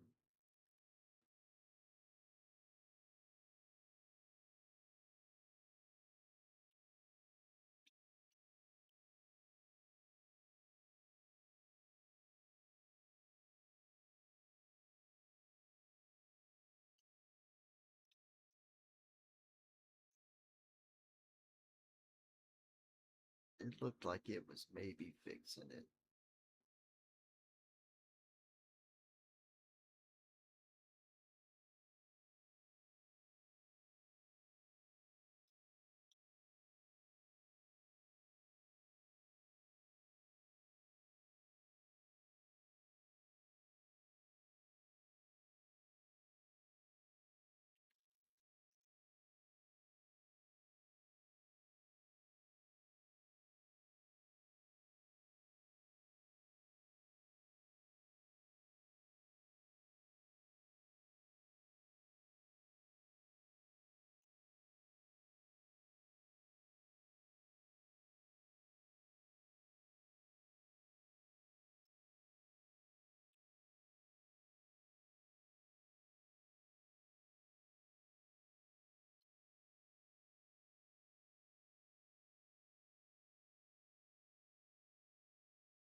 Yeah, we'll swap over.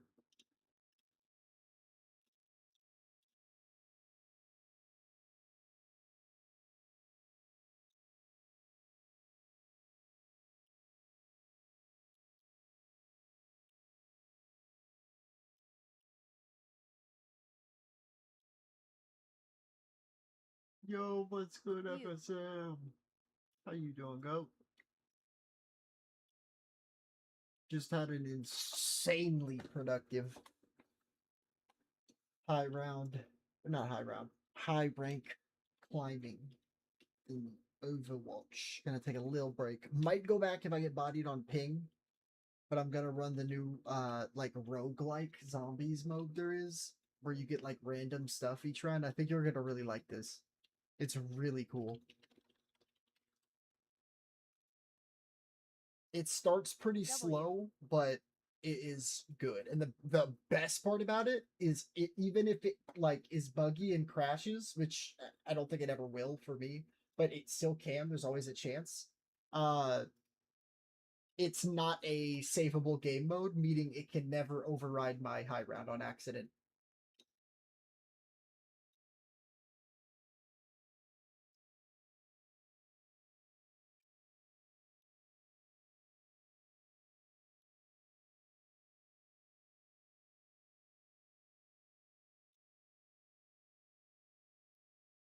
I find it really fascinating when there's a game series that's regularly putting out new titles and trying to do something new and push the envelope of what they've done in the franchise. Summer and game over the years, reveal we've seen thingy? a lot of games where we're like, I didn't watch all of it because when I started putting it up on stream, it like bugged out a lot. Like the audio was delayed, so I couldn't keep playing it because it was really trippy. But announcement, and it just never came. Things just ended abruptly. Give The me one series sec, got let put me on ice, change the and title. Boy, oh boy, some of these are really Do you interesting. mind if I okay, say if you one? didn't grow up in the early 2000s, Yeah, no, you please probably tell me don't everything you want. realize this, but the Tom Clancy Splinter Cell series was a practically annual game series, with a new game releasing every single year. When the first Splinter Cell game came out in 2002, the game not only was like heavily pre-ordered, people were really the wolf. excited. It's pretty impressive, and I mean, Oh, they were hell really great yes. after it launched. Then after just, like, Holy 1 year shit, off, I didn't they were expect something yearly like with the that. series all the way up until 2006. The next Splinter Cell game to release was a sequel to Double Agent, Splinter Cell Conviction, which was originally supposed to be the yearly releases. They That even was the showcased best this thing, trailer that honestly. had Everything Sam else was looking, okay. you know, different. He had long hair. Sounds and like it. weird. But then, I don't know, the game didn't release and pushed back again. There's gonna and then be I guess Among Us development 2. started over in 2008, and then it finally released all the way later on in 2010. But then when the game did come out, it was still received pretty well, and it sold Yippee. decently too, selling almost 2 million units in just a couple of months. But You with can tell how that, happy I Splinter Cell am. releasing on a Dang. yearly cycle was definitely slowing down a little bit. The next Splinter Cell game, Splinter Cell Blacklist, would release in 2013. But this is the interesting thing. The game reviewed well when it released, but Ubisoft had said The that they artwork is expected different, the game to so sell it's at a- least 5 million units in August of 2013, mind you. Now, if you weren't around in 2013, like you weren't gaming or paying attention to the game market, it was very, very different. It was the very end of the Xbox 360 and PS3's life. The new generation of consoles were on the way, but this game was still releasing on that older generation. It also released a month before GTA 5, so you know how that could potentially affect a lot of games. But Ubisoft expecting 5 million units is actually kind of insane, at least I think. The sad thing is that not only did the game review well, but it actually sold decently. Like, if they hadn't had the expectations so high, it still sold over 2 million units in a couple of months again. Now, of course, there were some other factors going on behind the scenes. This was this studio's first Splinter Cell game. Ubisoft set up a new development studio in Ubisoft Toronto to take over Splinter Cell for Blacklist. Ubisoft Montreal was instead working on a All ton of these other new games games at that time, reelsing like, in September, Rainbow Six November, when Siege and the GTA Assassin's 6 Creed is games IDK, and why Far they Cry. are. And I mean, Montreal was like the really big studio. So it was actually kind of cool that they had a dedicated studio who was able to put out a really good game. And while it seemed obvious You're not that wrong. Ubisoft Toronto would just continue to work on the Splinter Cell series, instead, they were then moved over to work as a support studio. I often for wonder other that as well. mainline games that Ubisoft was working on. But they Probably would be the lead worst developer idea a for Far company Cry can make. 5, which was years Because later. it's just But like they how were they're doing a saying lot in of this support video. stuff for, like, Assassin's They said it Creed, in a video a couple days ago. Primal, Watch Dogs Even 2, if and somewhere in there they also were in charge of people the are development low-key for that game's disappointed in it, Battle for Atlas, which I think flopped they're gonna buy it. But yeah, it was just like Even Splinter if Cell was just people kinda put on ice. This is say weird because they're there not wasn't gonna really buy a it definitive because it's ending not to gonna be Splinter Cell, or, amazing like, and a an huge upgrade, outright obvious reason as are to gonna why still buy it. Splinter Cell just stopped getting new games other than, I don't know, Ubisoft got busy. Unless In it is 2017, Ubisoft literally even said that, like, dog all shit, of their Clancy games are taken care of, and like they hadn't a forgotten about bad Splinter Cell, and then engine. just That's proceeded to exactly what I continue said. to Even if develop GTA 6 Splinter Cell. isn't Like as a good as VR, GTA 5, Oculus it's still gonna do exclusive amazingly game, well. that got canceled. It wasn't Ubisoft necessarily making it, was being developed with another studio, but you get what I mean, right? It was canceled, and they've been working on. I don't know if they which was even. announced back in I guess they did 2021, technically but promise it's a story mode with the 2026. characters. What is going on? I mean, I think it'll eventually come back for sure. It's just, what are we doing, guys? Why did it die? Like, I still don't have an answer. We still don't know. Also, quick shout out to Where Winds Meet for sponsoring this video because they wanted us to show off There is their one latest feature update, I don't and like. honestly, There's a not lot gonna going be a on right weapon now. wheel If you haven't anymore. heard, it's a free-to-play open-world RPG set in a Chinese Wait, martial arts what? world How is it with gonna a work? focus on exploration, story, and some really cinematic combat. They recently dropped the Hexy expansion, which adds a massive. Don't new be like exploration, a single tunes, button runes, next and weapon. A bunch of new storylines. That's really just the start. What's coming up is the Like, you can only Lingzhou keep some update, weapons in the and trunk in this our one car. Okay, no, is that's even amazing. easier. It introduces a I love full-on that. snow region, which completely changes the feel of the world. Plus, there's new interactive elements that make exploration feel way more dynamic. There's also this new weapon, the Hang Blade, which adds a different combat style that's a lot more precise and aggressive compared to what we've seen before. And that's kind of the cool part about this game. The combat Everything isn't just about button this game mashing. sounds like Training it's gonna abilities be a with funny enemies moment and for switching him. up your approach I depending guess on it your does build. reduce Also, a lot the of big op thing guns is that though, the so I entire see game why. is free to play But with no and pay-to-win like, elements. Everything is skill do you based. realize how funny it'll be if you can Content store outlaw guns like behind paywalls. So an yeah, you can arsenal check of out the link weapons, below. right? You can play Watch Where this. Are Winds you Meet ready? for Game free dev right Nick, now. just fucking oracle the future. You can raid places with your groups. When you put weapons in the trunk of your car, those weapons are then assigned to 4 maybe max people that can take this raid on with you. Funny moment, -1, day negative whatever. You get everybody to open the trunk, and because the game is honest to it, you've emptied the ammo on all of them. And so they grab them, and they're just like flexing and looking like they're getting ready to go, and like a homie's got just a fucking empty rocket launcher. Like, Elmao, that would be hella funny. see what I mean? Like, and you know they would code that in. Like, they would even like have them like look at like the emptiness of it, probably like just a little bit, because if they still have the voiceless protagonist in online, that was my favorite thing ever. I'm a huge like hands and like body language person. I think they did an amazing. I still think it looks realistic. It looks like you're an awkward guy. That's pretty accurate to the scenario you're in, unless you're like that in real life, and I hope not. Can't really be an upstanding citizen in GTA is the only reason why I say that. A law-abiding. Let's say that. Oh yeah, I like how our online character doesn't talk either, LMAO. And like Lester's like, yeah, the silent type. Right. Just don't forget all this, okay? Are you like writing this down? You probably have a crazy memory or something. I love that shit.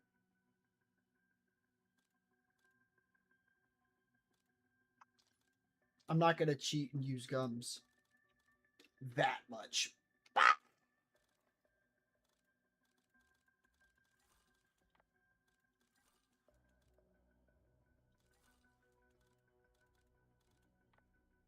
What's the cheaty? You can actually use a perkaholic.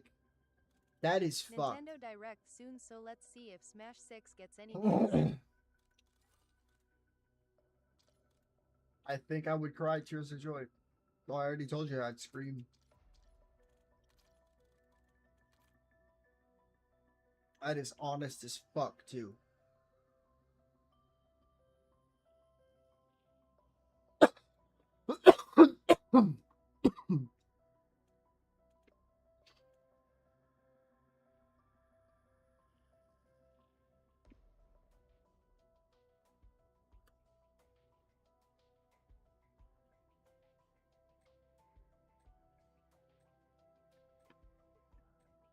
Duty, this is 50-50, but do you think characters like Sora, Seph, Cloud, and Snake would come back? You know how bad I want to say yes. But I don't know. I think Sora is done for. I think the keychain being shown as much as it was like unironically like a last hurrah kind of like strat for them, if that makes sense.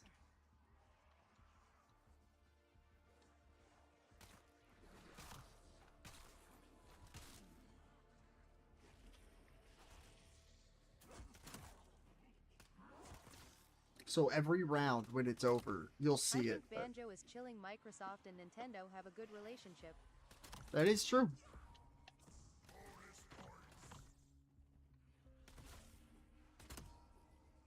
My bad, what? So these are like, ironically, this is the best thing I can get. Guarantees around in, and then I get this little thing going on here, and I can choose something, and then we go to the next round. And this, I'm not kidding, might be the best way ever for you to learn not only the maps, the game, but you'll see here soon, very, very cool spots on maps. OWLMAO, what that's pretty cool. It's pretty sick, I'm not gonna lie. I'm a huge fan of roguelikes, so to have that shit in zombies is like kinda nuts.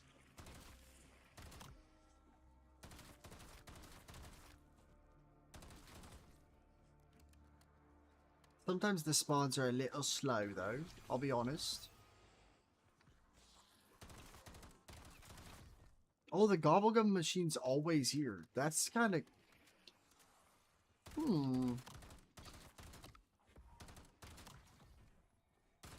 I'll do the armor thing just for this one run. So then I can... What would actually even be good here? Like... I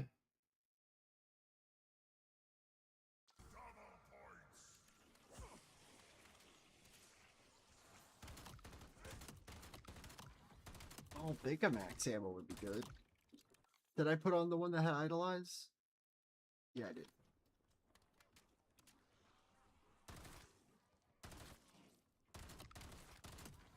This is the only shitty part of this. These early rounds are a slog.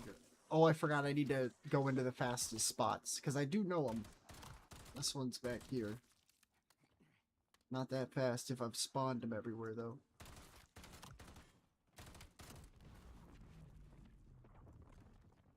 Ooh! We like first perk being Jug.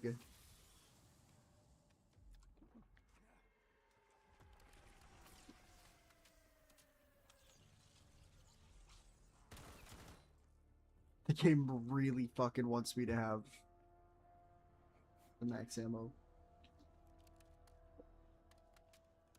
Lion Sin of Pride, welcome, welcome. Hope you're having a fantastic Friday.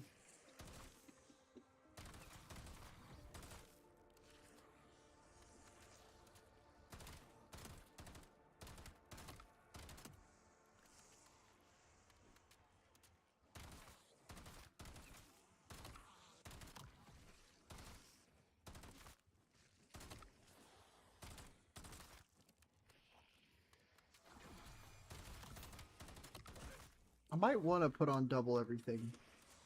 Yeah, because I can't pause this anyways. So, bam, bam, bam, bam. Let's farm some shit, boys.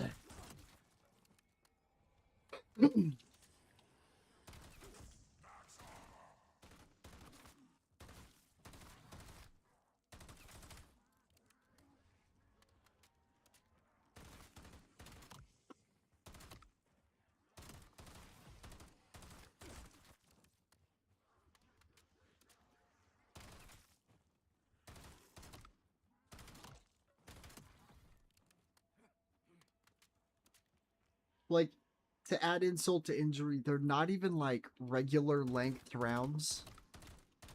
They're like a lot more. I was about to say a lot many, like a bot.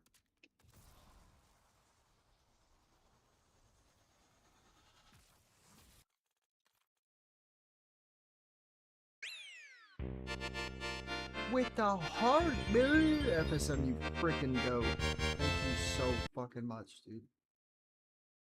Seriously, it means the world.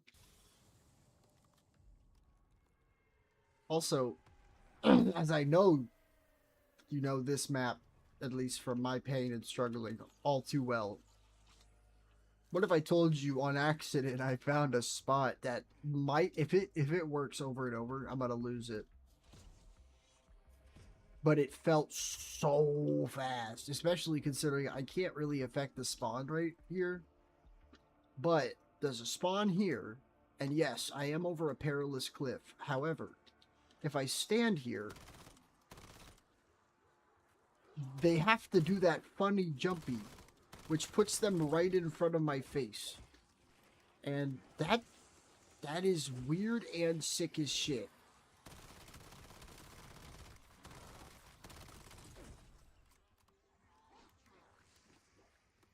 I do not know why it happened.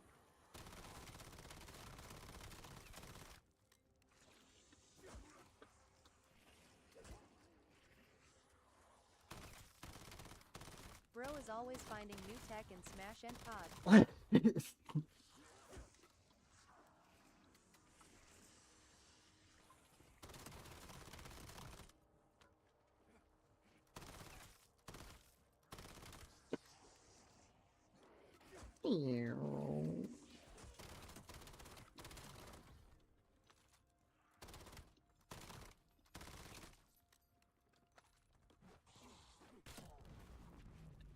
BRBRQ. Take your time, go. I think I can get at least a faster one. Andrew, welcome. Stark 26, welcome. Is that a Panzer? Oh. I wasn't aware of your game. Kitty game.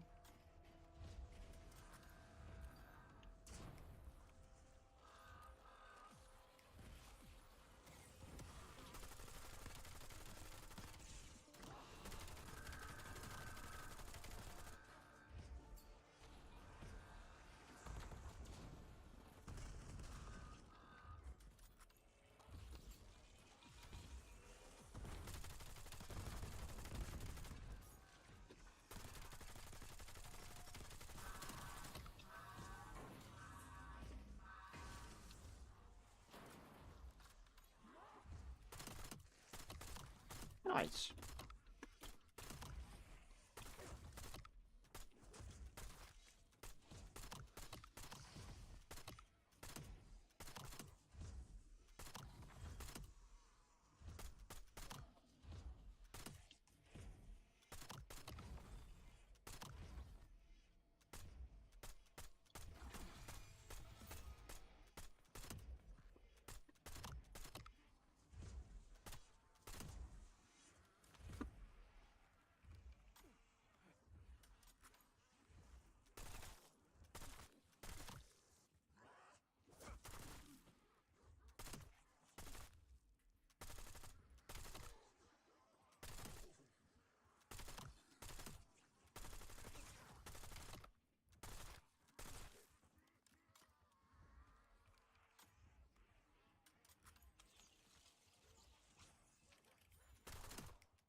Every day of the week.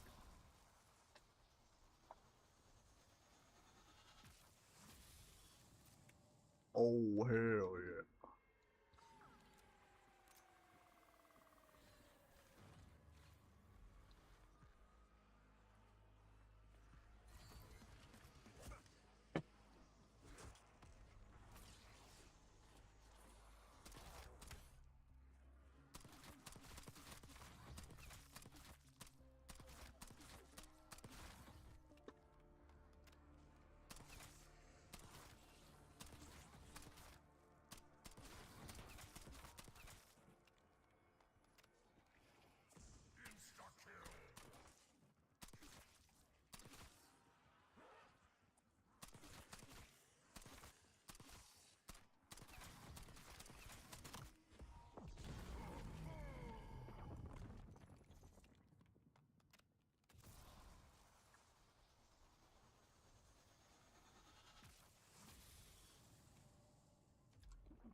Oh.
More perks than the area.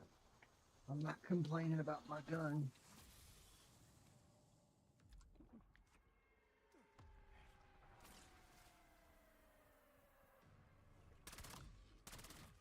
Low key, the early rounds are kind of fun because I can just play a little oafish.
Give me that. Oh, but yeah, no, I'll do that.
Oh. I didn't see the nuke. Say hello, Trin, to the zombie roguelike they added. And I'm not gonna lie, while it is boring at the beginning, holy shit, has this been fun.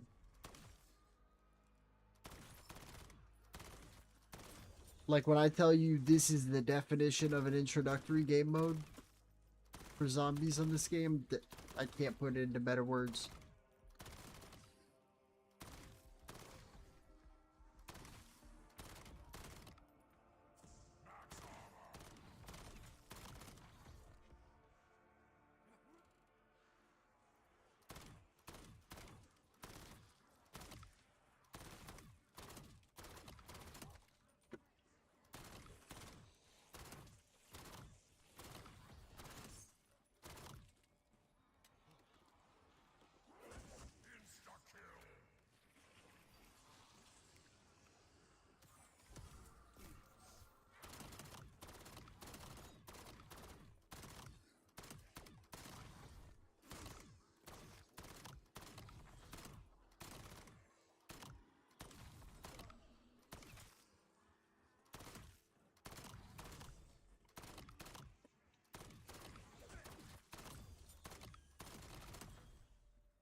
What other challenges are there in this? I think I just have to get to round 15. For at least this mode. For the permanent unlock.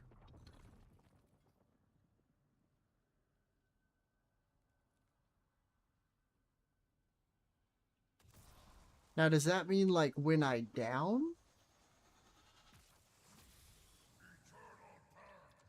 Or does that mean, like... Because I can't down yet. Maybe you get self-reses, and I don't know, but... I don't know.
Ooh.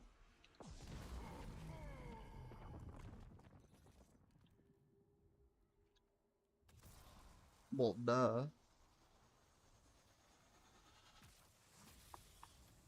Ooh. I wanted to use my little abomination.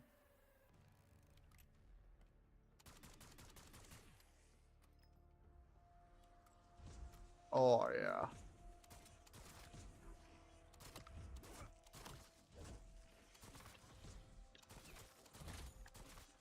Quick scoping.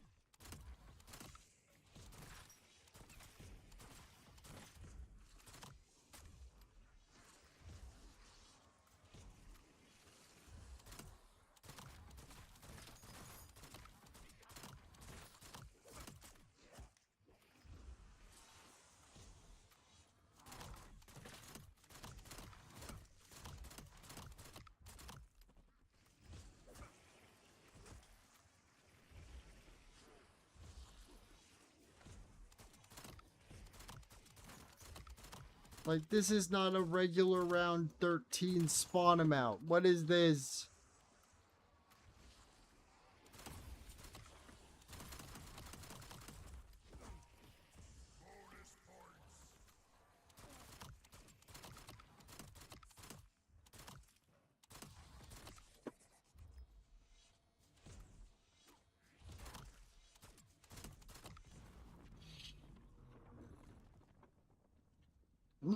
Always the perk.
Excuse me.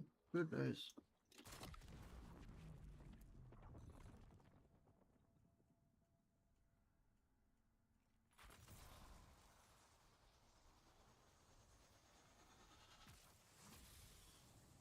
I'll take it.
Holy bless.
Okay.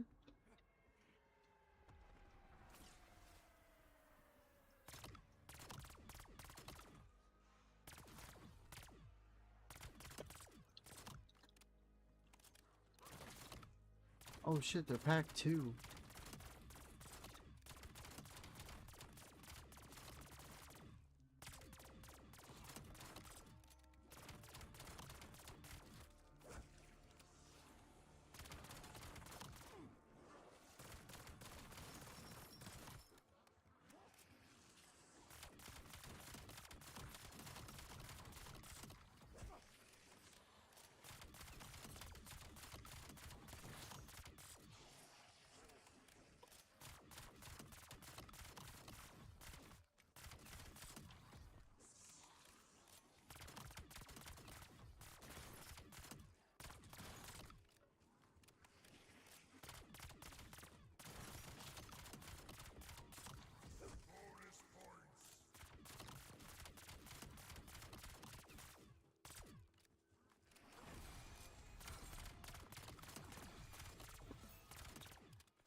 It's another weapon at Prestige 1.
I'm very confused if on round 20 nothing happens.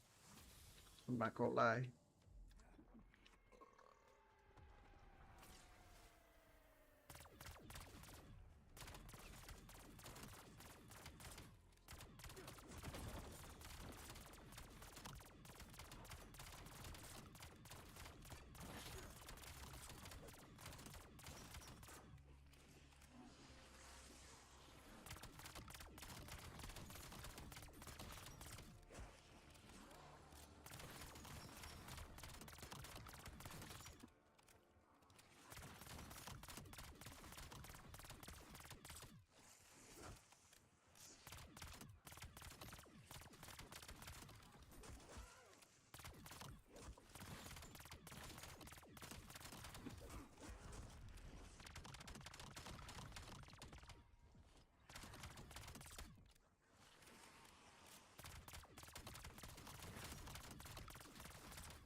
Big.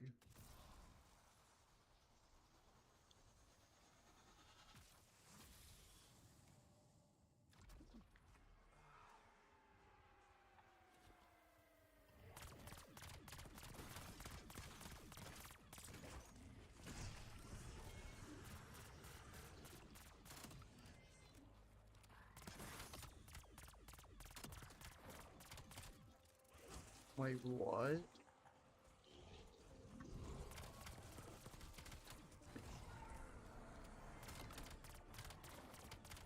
There's just a fucking invincible amalgam.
I genuinely don't know what is happening on the screen when that happens, but you know.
Not bad, not bad.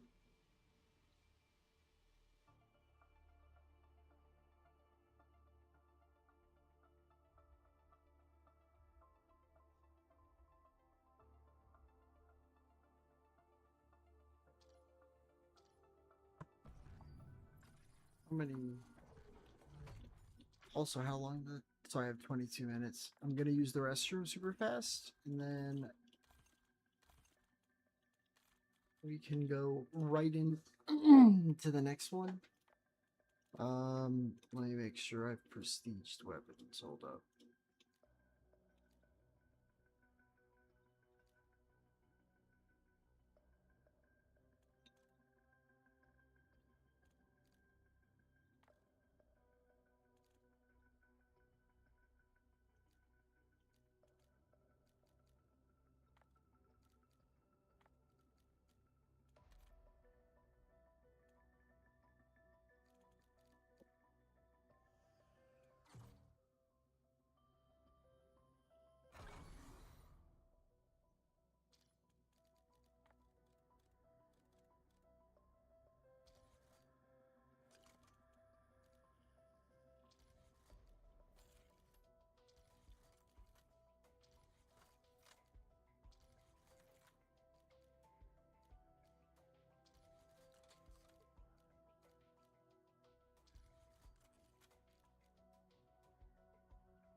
Give me 1 second.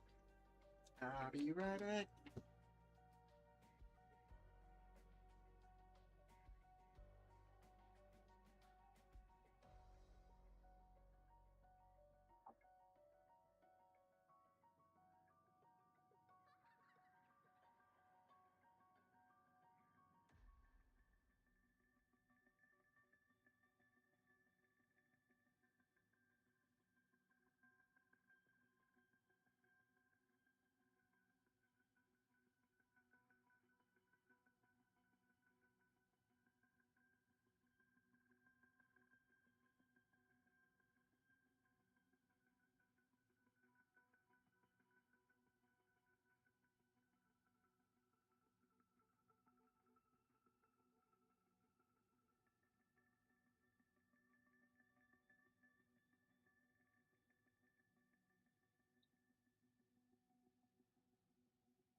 All right. Let me. Yeah, I'm gonna super quick brush my teeth.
Almost back. I'm sorry.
All right.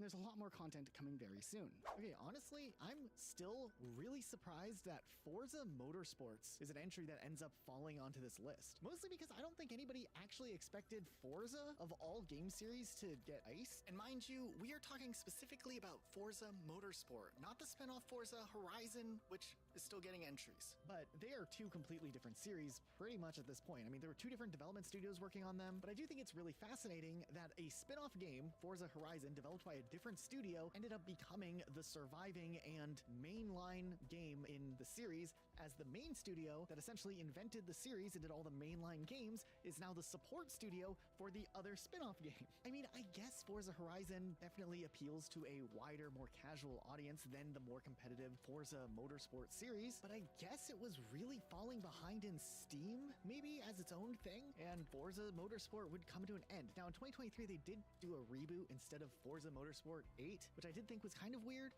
just to, I don't know, randomly call the new one just Forza Motorsport. I mean, I guess this is a reboot, right? But it's really just a sequel, I think. But in July of last year, we saw Microsoft Gaming doing a ton of layoffs, lowering their workforces across all of their studios, or at least a lot of their studios. And Turn 10 Studios apparently reportedly lost half of its workforce. And it was also reported that Forza Motorsport as a series had been canceled, but Turn 10 would then work as a support studio for Forza Horizon alongside Playground Games. So for the foreseeable future, we're not going to be seeing a new Forza Motorsport game at the very least, but we are seeing a new Forza Horizon game with Forza Horizon 6 releasing this year. Now, there is a chance, and I mean, this is just like a speculation thing, right? But we know that Playground Games in 2026 has 2 big games releasing, because they're also have been working on Fable for a long time. I don't know why they were chosen to do Fable, but that's besides the point. The game is apparently coming out this year, allegedly. And then there's a Forza Horizon game also coming out this year. The first Forza Horizon game in 5 years. Can't help but to wonder if maybe the idea of putting Turn 10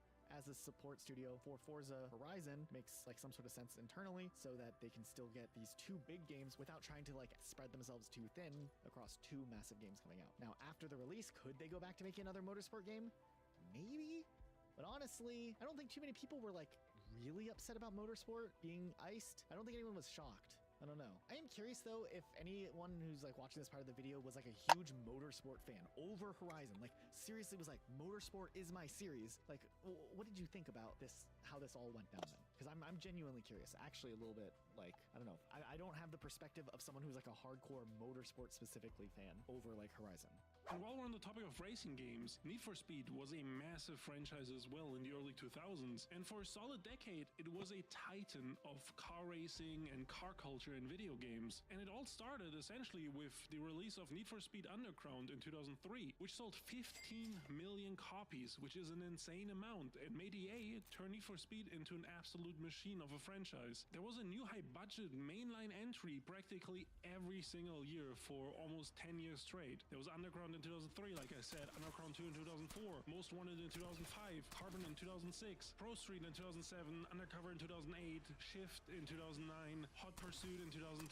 2011 even saw 2 games with Shift 2 Unleashed and Need for Speed The Run, and then in 2012 there was a Most Wanted reboot, and then 2013 there was Need for Speed Rivals. And then for the first time in over 10 years, in 2014, there was no new Need for Speed game. But on paper, this was actually for a pretty good reason. Instead of rushing out another sequel in 2014, they spent 2 years working on the 2015 reboot, simply titled Need for Speed. And they wanted to go back to the urban car culture roots that they had established the franchise in with like Underground and stuff. Since over the past decade, the quality and the identity of Need for Speed was all over the place. So they had formed a new studio called Ghost Games, and then Need for Speed 2015 was the first game they were gonna be the main developer on. But even before the reboot, the Need for Speed games were still selling decently well, just not as crazy as in the mid-2000s. So the whole franchise shifted to a 2-year development cycle. And in 2015, we saw that Need for Speed reboot, and then in 2017, we saw Need for Speed Payback, and then in 2019, we saw Need for Speed Heat. But like the issue was, even though they were taking 2 years to make these games, the quality just wasn't there. Also, they heavily started relying on live service elements. It just seemed like they weren't really focused on making good games, more just on making more money from their players. And so after making just 3 Need for Speed games, Ghost Games was demoted into a support studio for other things at EA, and Criterion Games was put back in charge for the next Need for Speed game. And because of all this shifting around and stuff behind the scenes, it actually would be 3 years before that release, and Need for Speed Unbound released in 2022.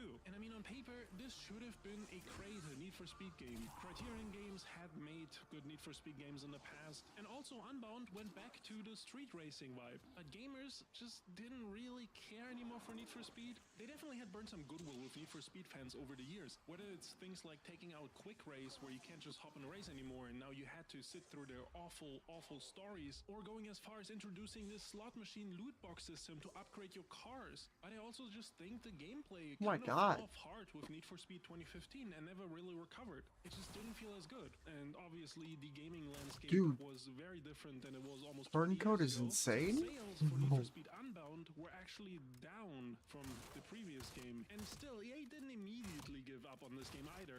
For almost 2 years, it would receive multiple bigger updates until in November 2024, when Volume 9 Lockdown was the last major patch to release. But at this point, obviously, people were expecting them to release a new Need for Speed game in like 2025, possibly. But 2025 came around and the bad news started rolling in. Firstly, Criterion, the studio that, was just moved back to Need for Speed, was also demoted to be a support studio for Battlefield. EA literally rebranded them on the official website to Criterion, a Battlefield studio. But at the time, they stated that the Need for Speed will return eventually. But then reports started circulating that the entire franchise had been quietly parked on ice, because EA apparently had massive expectations for the sales of Need for Speed. They just weren't gonna be hit. But now the most frustrating part actually just happened this month. So Criterion worked on Battlefield 6.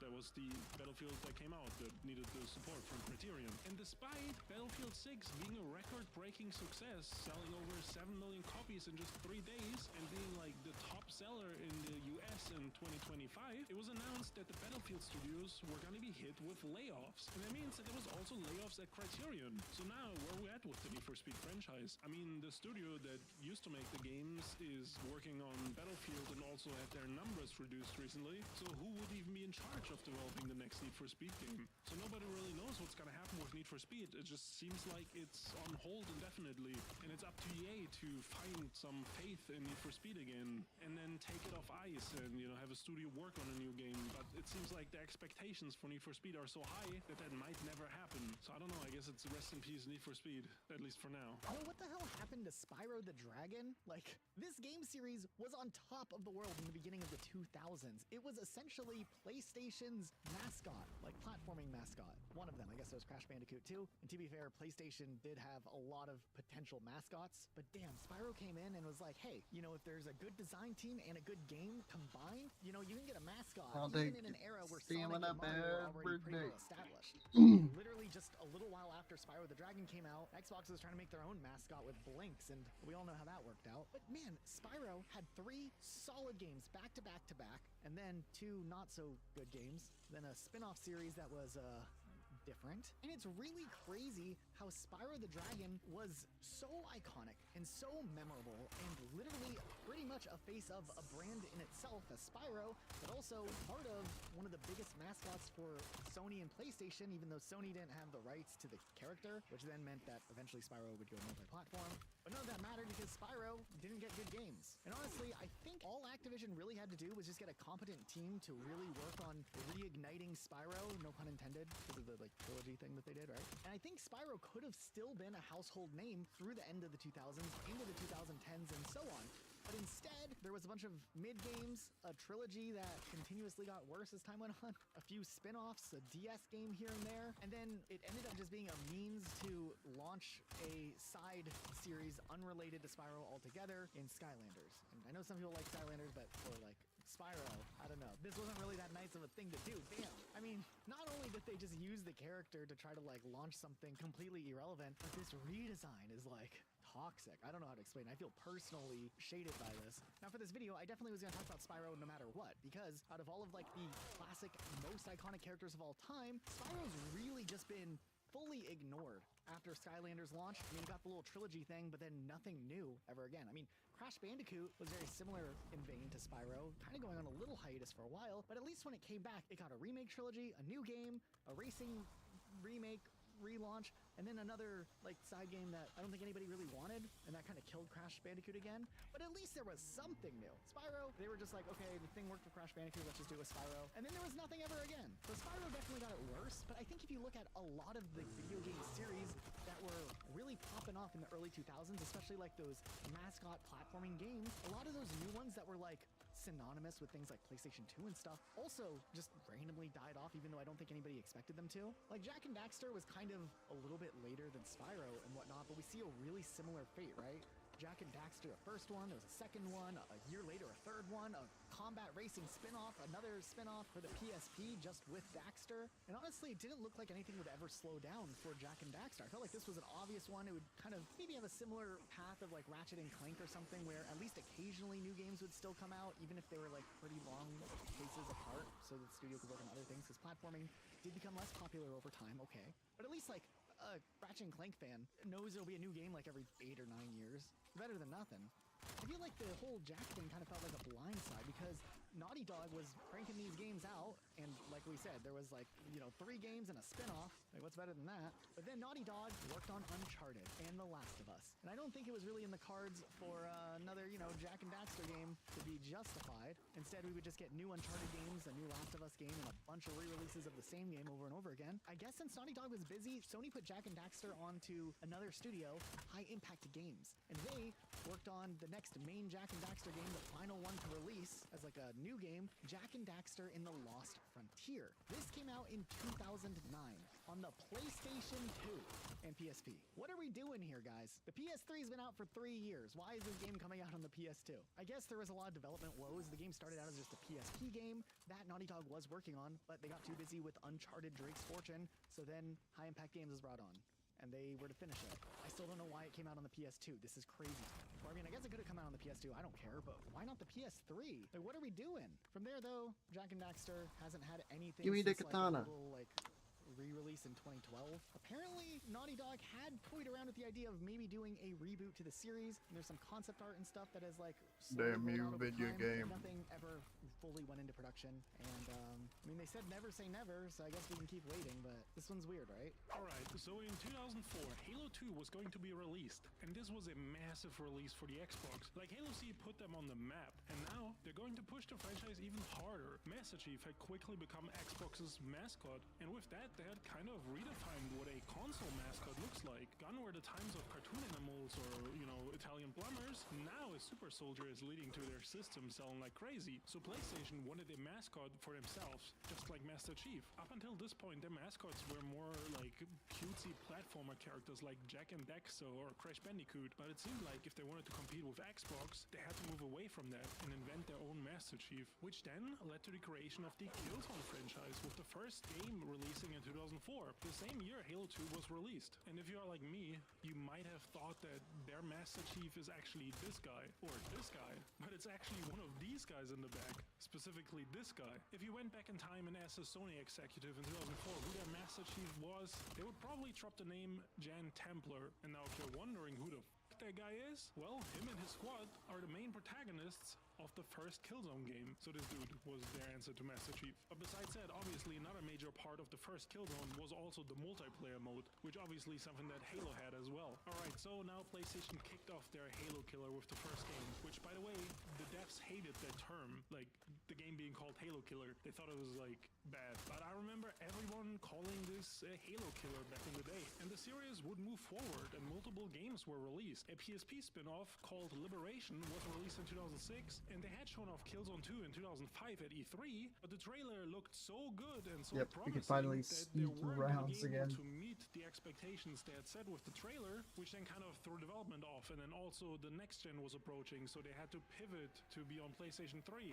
So it wasn't until 2009 that Killzone 2 actually released, which was a 5-year gap from the first one, but now they finally cracked the code on developing Killzone Killzone games, so they started ramping up the output of games that this franchise had. Killzone 3 was released 2 years later, then a Killzone trilogy was released, which included an HD remaster of the first Killzone from PS2, but now with updated graphics for PS3, plus Killzone was announced as a release title for the next-gen console, the PS4, and it was going to be called Killzone Shadowfall. And this was really going to have to show off the capabilities of the PS4, so they put a lot of effort into upgrading the engine so they could, you know, make a good-looking Killzone game on the next gen. And then in the launch of the PS4, Killzone actually saw 2 releases. First, they released a PS Vita spin-off, and then later on, with the PS4, Killzone Shadowfall would release. And it did get some post-launch content, like some new maps and even a free update with a co-op mode. But after that, the franchise just stops. Sony's biggest FPS IP and answer to Halo just dies. And from the outside, it didn't seem like there were any issues with the games. All these games, including the handheld spin-offs, were, you know, at least decently received. Definitely like, worth. They weren't like the most awful things. And Killzone Shadowfall, the last game, sold over 2.1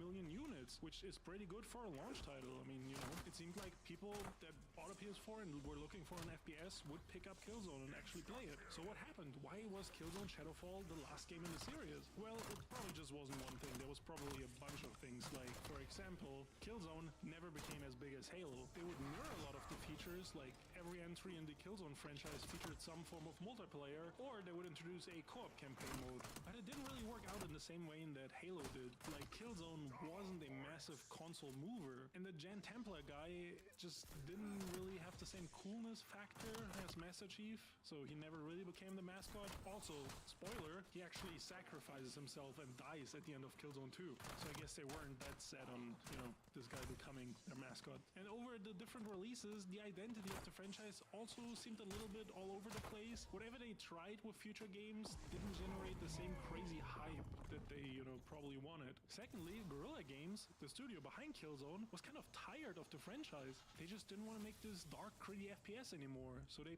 pitched a different game, and that eventually became Horizon Zero Dawn, which was a massive hit and ended up selling over 20 million copies. So quickly making another Killzone game wasn't in the picture at all anymore. And generally during that time, Sony was shifting more towards cinematic games like The Last of Us and God of War anyways, so Killzone wouldn't have fit that vibe anymore either. And it's now 2026, and Guerrilla Games is now a Horizon factory with 3 different projects in that universe and multiple things in the works. It is very doubtful we'll ever see another Killzone game, and the only other time something related to Killzone released, or at least that I could think of, was when Helldivers 2 got some cosmetics from Killzone. That's it. That was like the last content, quote-unquote, released with anything related to Killzone. Fun fact though, you remember earlier when I said that they would rework the engine for Killzone Shadowfall on the PS4? They would actually use that as the base to make the Decima engine, which then was used for multiple games, like obviously the Horizon Zero games, but also Until Dawn and Death Stranding. So in that sense, Killzone's legacy still lives on through the engine, and I actually talked about that more in depth in our last video, so if you want to hear the full story of that engine, you know, go check that out. One of my favorite Wikipedia pages to read is the list of highest grossing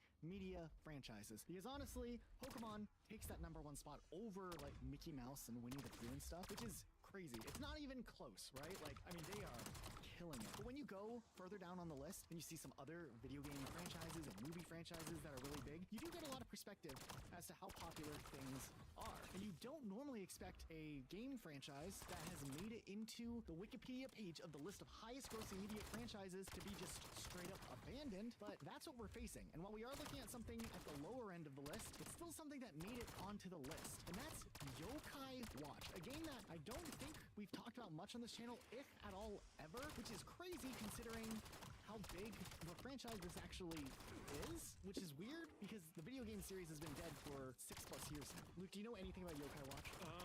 It came out on the DS, maybe the first 3DS, yeah. Oh, the 3DS, okay. And then people said it was gonna be a Pokemon killer. Like, I remember people talking about that. I mean, it's incredibly stupid, but like, yeah, that's all I remember. I don't think it was ever going to be a Pokemon killer per se. They definitely followed the formula, at least to an extent, as to what had made Pokemon so successful as a like multimedia franchise beyond just video games. So sure, but if you look at the list on that Wikipedia page of the highest grossing franchises, this game sits above Resident Evil and just a little bit below The Elder Scrolls. So like, when you look at it on that scale, you're like, whoa.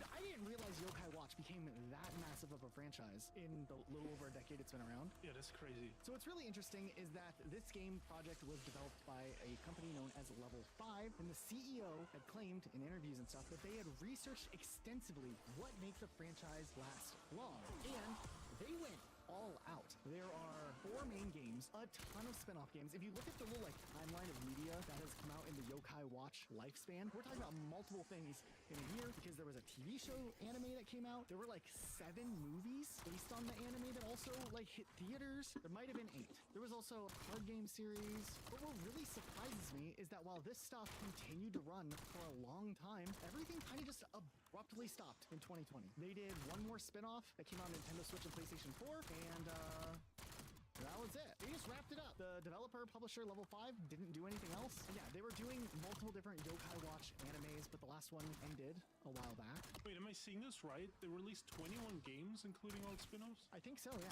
It's crazy. From 2013 to 2020, in a 7-year window, a ton of stuff released. That's insane. Obviously, a lot of the games were mobile games, so fair enough. And then I think the only thing that's still going right now in the franchise is the manga. There might still be some of the toy line, but I don't think I saw much saying that the toy line was continuously having more stuff like merchandise beyond some stuff that was listed from 2018.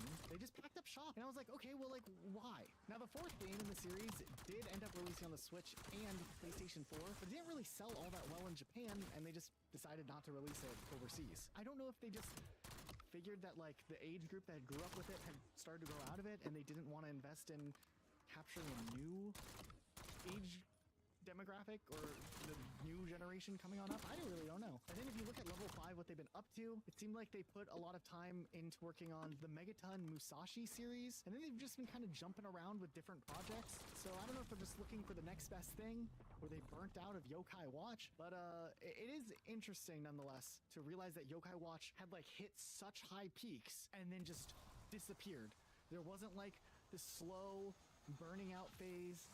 It just abruptly stopped after just flooding the market for 7 years straight, which is very unique, I think, for a game franchise or any type of media franchise that grosses so much money. I didn't realize it was that big. Yeah, and even if you look at the list, because the list of highest grossing media franchises, it's not just video games, right? It has movies and stuff. It's sitting up there with the Powerpuff Girls, Friends, The Incredibles. The Planet of the Apes series is right there too, and there was what, 15 movies or something since 1963 or whatever. How many movies are there in the Planet of Apes? 10 million movies. I feel like there's more. Just having 5 original movies, the 2001 one, and then the 4 newer ones. Oh, and a TV series, and an animated series. Yeah, talk about Guitar Hero. In the honorable mention section. It's also just under here. Yeah, I mean, would you want to do honorable mentions now? We can talk about it. Oh, well, let's just do it. Okay. We'll just do a Guitar Hero right now while we're at it. While we're here in the neighborhood. Okay. We were going to do 2 games, honorable mentions, that I think some people could have probably forecasted the game series dying off, but there were so many games in such a short amount of time. It is surprising when there's such a influence and then just nothing. Guitar Hero easily fell into that. From 2005 to 2009, 2010, there was not just 1 or 2 Guitar Hero games. There was multiple Guitar Hero games coming out a year, spin-offs, a ton of Guitar Hero clones and stuff too. Rock Band also was becoming really big during that time. It died around the same time. Then there's the little resurgence in 2015 later on, and then Fortnite Festival and stuff nowadays. But Guitar Hero World Tour, I think, was the big turning point when it was obvious that the gimmick of Guitar Hero was starting to maybe wear off the novelty of it, because they were now oh, Rock Band has all these instruments, let's do all these instruments ourselves. And then they did DJ Hero and Band Hero, and then there was Guitar Hero on the DS where you put the little thing in the thing and then you hit it and then you use the little stick on the DS thing. You know what I'm Stretch talking my about? legs. Crazy stuff. Yeah, that shit was goofy. Dude, I played it. It was actually kind of innovative for a DS game, I'll be honest. Nonetheless, I don't think a lot of people anticipated Guitar Hero just to fall the fuck off like it did, but damn. Not quite a full-on listing, because I do think you could have seen it coming maybe a little bit before, just for how much came in such a compressed amount of time to it just being gone. There's a pretty abrupt whiplash going on there. Yeah. I mean, it was kind of expensive to buy the new controllers every time, right? Because they would switch generations. Yeah, but you could reuse your old controllers. Even between generations? No, but by the time a new generation came out, I don't think anyone cared. But we had we had to switch from PS2 to PS3 era, right? Or Yeah, but I think it was really hitting its peak after that era already. And on top of that, I think the fact that they were on just one generation probably hindered it more because they weren't getting the sales of buying the bundle. People who went to go buy the game would just go buy the $60 game. They wouldn't buy the whole guitar set and stuff every time. So in turn, there's like less money being generated also. Yeah, that makes sense. Yeah. So what's the other honorable mention? I mean, we can talk about it. Or should we do it later? No, we can. We'll throw it out there. We'll throw it out there.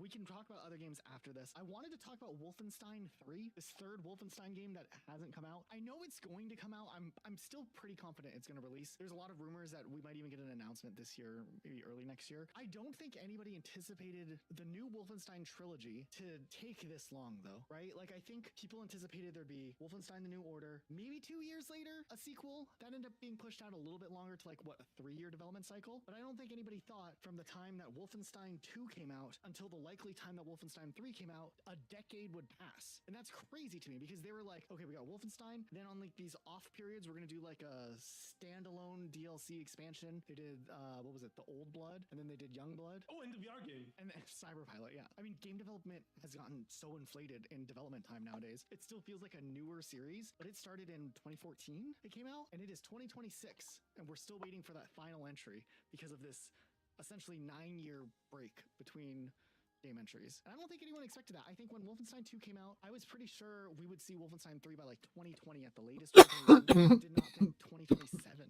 You know, that's wild. It's not a full mention on the list because I do think it is going to come eventually, but I didn't expect this little like mini death of the series to happen in between. Okay, you ever got into like a used video game store and you're looking through the shelves of pretty much any console and you randomly see like a bunch of these Cabela games, which is actually a pretty insane gaming franchise that used to get games constantly for over 15 years. Like at first there was a couple releases on Windows and then they moved to PlayStation and then PlayStation 2, Game Boy, Xbox. Then the Wii actually got a lot of titles that featured like the motion control stuff. And then it continued into the 360 and PS3 era. And while there was a ton of games with the Cabela's title, the main series was actually Cabela's Big Game Hunter. But there was a ton of sub-series as well. Like there was an off-road series, there was a deer hunt series, there was the Dangerous Hunt series, which I think focused on like, you know, boss-type animals, I guess, or I don't know, like bigger animals. There was Outdoor Adventures, which was like an open-world spin-off. And Bro, then there Nick, was like I am crying. lot of What's up? one-offs. Like there was African Safari, Alaskan Adventures, Outdoor Trivia Challenge, which is a trivia game. You get the picture though. Like it was just a bunch of slop constantly releasing. It was like cheaply made games that were easy to finish and not very well made. But I guess someone was buying them. I mean, I gotta be honest, some of them were good like What's wrong?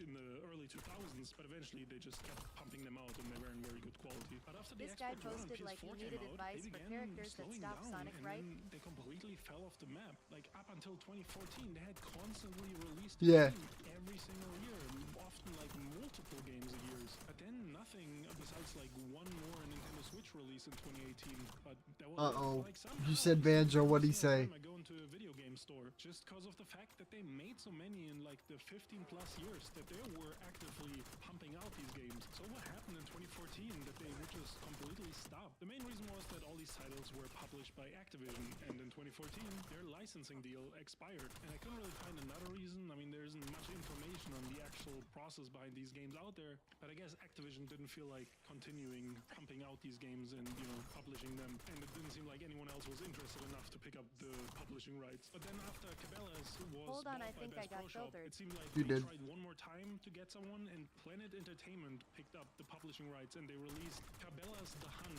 Championship Edition on the Nintendo Switch in 2018. If it doesn't get Obviously, the TTS, game wasn't good either. It looked like a Wii era game, so sales must have been bad because we never saw anything again. Like they never tried again. This must have been like the one attempt that they had at selling this again, and you know it didn't work out. So now this franchise is dead in the water. You can still find copies of the old games pretty cheap though, like anywhere. I feel like maybe I should collect them all. That'd be kind of crazy. I feel good about including this, and I feel like nobody would think about this game making it on the list unless either we put it in the thumbnail, then people are like probably like, oh yeah, that makes sense, or you're specifically thinking of this game. But when you hear the game, you're gonna be like, yep, that game's definitely here. I forgot Trials. This is your opportunity, Luke. You're supposed to be like, my "Yep, that hee game hee is ha ha definitely funny here." glitch That game is gun. definitely someone for his list. There you go. Remember, just don't try to do a long message because that's what messes it up. A couple of releases. I do remember playing it. I don't know if it was on Addicting Like, try your Games or best to on make a a site like Addicting Games where you like can couple of messages if you need to.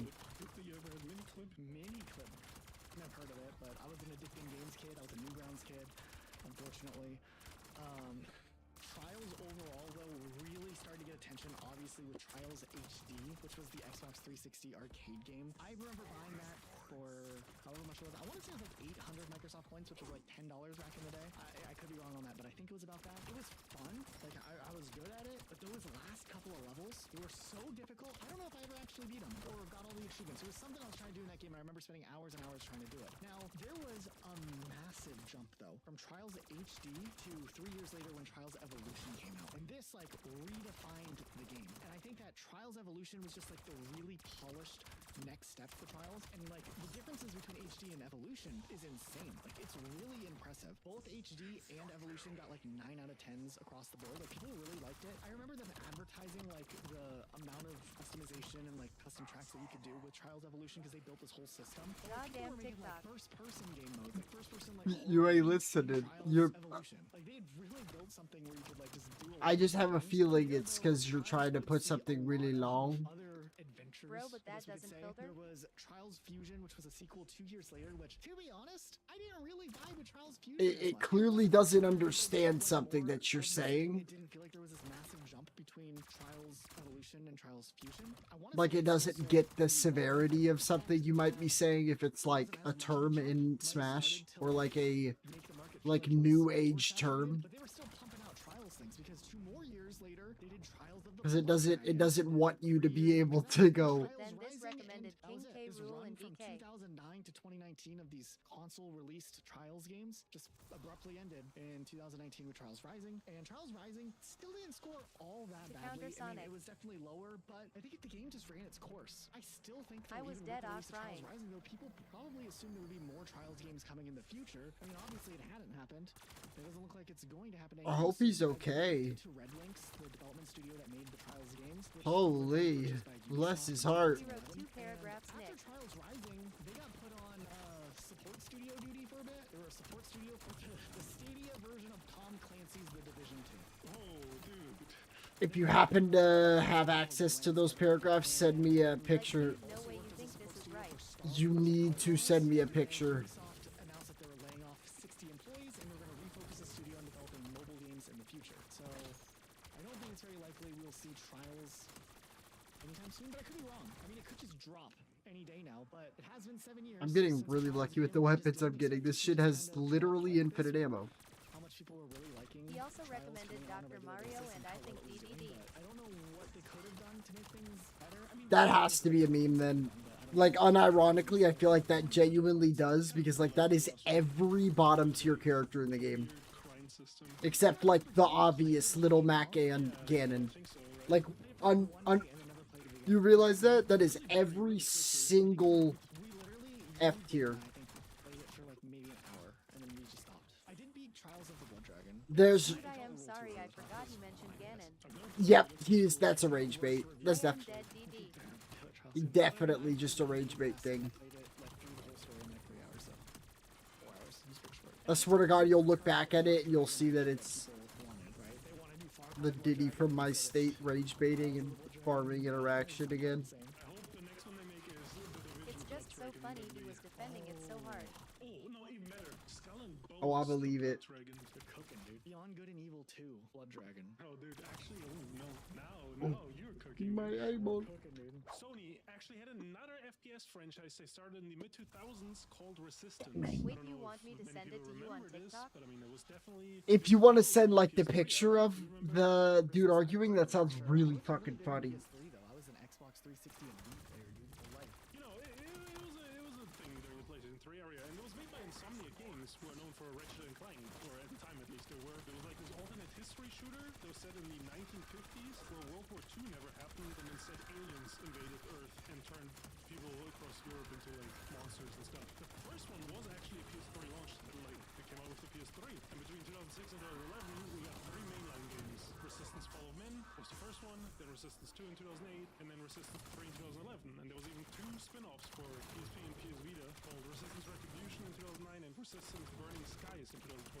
which were made by other studios. But Resistance 2, for example, was a massive hit and it sold around 4 million units, and it seemed like Resistance was becoming another main PlayStation franchise. And with the PS4 approaching in 2014, people were expecting a Resistance 4 or something to be announced and come out for the next generation. I mean, they did the same thing with Killzone, like we talked about earlier, but nothing ever got announced. I am zooming these as fast as I can because I think there's like 6 of them. I can't speak. 6 of them. Resistance 4 was actually pitched around 2012, but because Sony felt like there are too many post-apocalyptic games in the works, with, you know, The Last of Us coming up in 2013 and Days Gone also being in development, it just seemed risky to add another game to this like thematic genre of post-apocalyptic. There were players might burn out of it, and Resistance 4 was rejected, and Insomniac just moved on to other things. They eventually made Sunset Overdrive, and then ended up making Spider-Man, which, you know, became such a massive hit that like they're obviously not going to do anything else. Like, you know, they're not going to go back to Resistance after Spider-Man just made billions of dollars. I'm sure the thing that I talked about with Killzone, where they wanted thematic experiences, also played into the decision. But Resistance 3 didn't sell well. It only sold 1.5 million copies. Critics loved the game, but the general audience was just more interested in Call of Duty and other first-person shooters. The franchise got replaced with a much more successful franchise. Hella fast one too. A close to zero chance that Resistance will ever return. It's just kind of dead. And we have one final game. This game is one that we've been hyped to talk about. The whole video is based off of this one game. Not really, but Luke, have you ever played Taken the Power of Juju? No. Wait, what is that? Have you ever heard of it? No. Really? Bro, he's talking about it. Taken the Power of Juju. You smoked the juice? Like, what's that about? So this game is actually crazy. If you are like 30 and lived in North America, maybe grew up in North America, and you watch like Nickelodeon, you definitely know about this game. Because their marketing budget was $8 million to get this game off the ground. Because they weren't just trying to launch a platform. I had this. I made memes on this. This game, Hacking the Power of Juju, bro. Do you know how many times I made that meme? That's a real game name. They were growing things out. The only reason this really falls into this list where like I think people were blindsided by the death of this series and that there hadn't been anything was because of how heavily the game was marketed when the first one came out. Like Oh, it was such a shit can game, dude. It was so bad.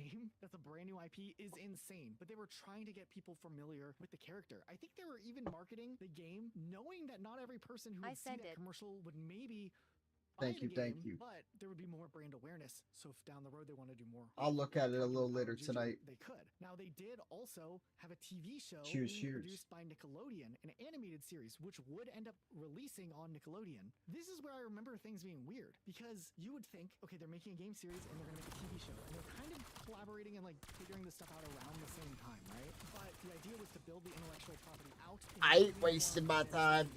So there were these sequels to Taken the Power of Juju released on a yearly basis. So there was Taken the Power of Juju that released in 2003. Then in 2004, there was Attack 2, The Staff of Dreams, which even had Nickelodeon like stuck on the cover of the game. They were like, this is us. And it came out on Xbox as well. And there was like a GBA Bro version, was but who saying cares? TK Another year Fire would later, help in like Sonic can't 2005, outrun it. There was Attack the Great Juju No, literally. Challenge. Okay, so they planned these 3 games out, right? And you're like, okay, like this is gonna coincide with a show. Like they got all this stuff going. That's that online brain, dude. That ass. Because technically he can't. If you just sit and do nothing, and then 1 of 10 times, the Sonic messes up his combo. If he's still not Sonic's, because Sonic's is proven online doesn't matter enough to. You know what I mean? Guardians of Gross, and that game scored pretty badly. And it came out on the PS2 and the Wii. Like, what are we doing here? Like 2007 PS2 and Wii game.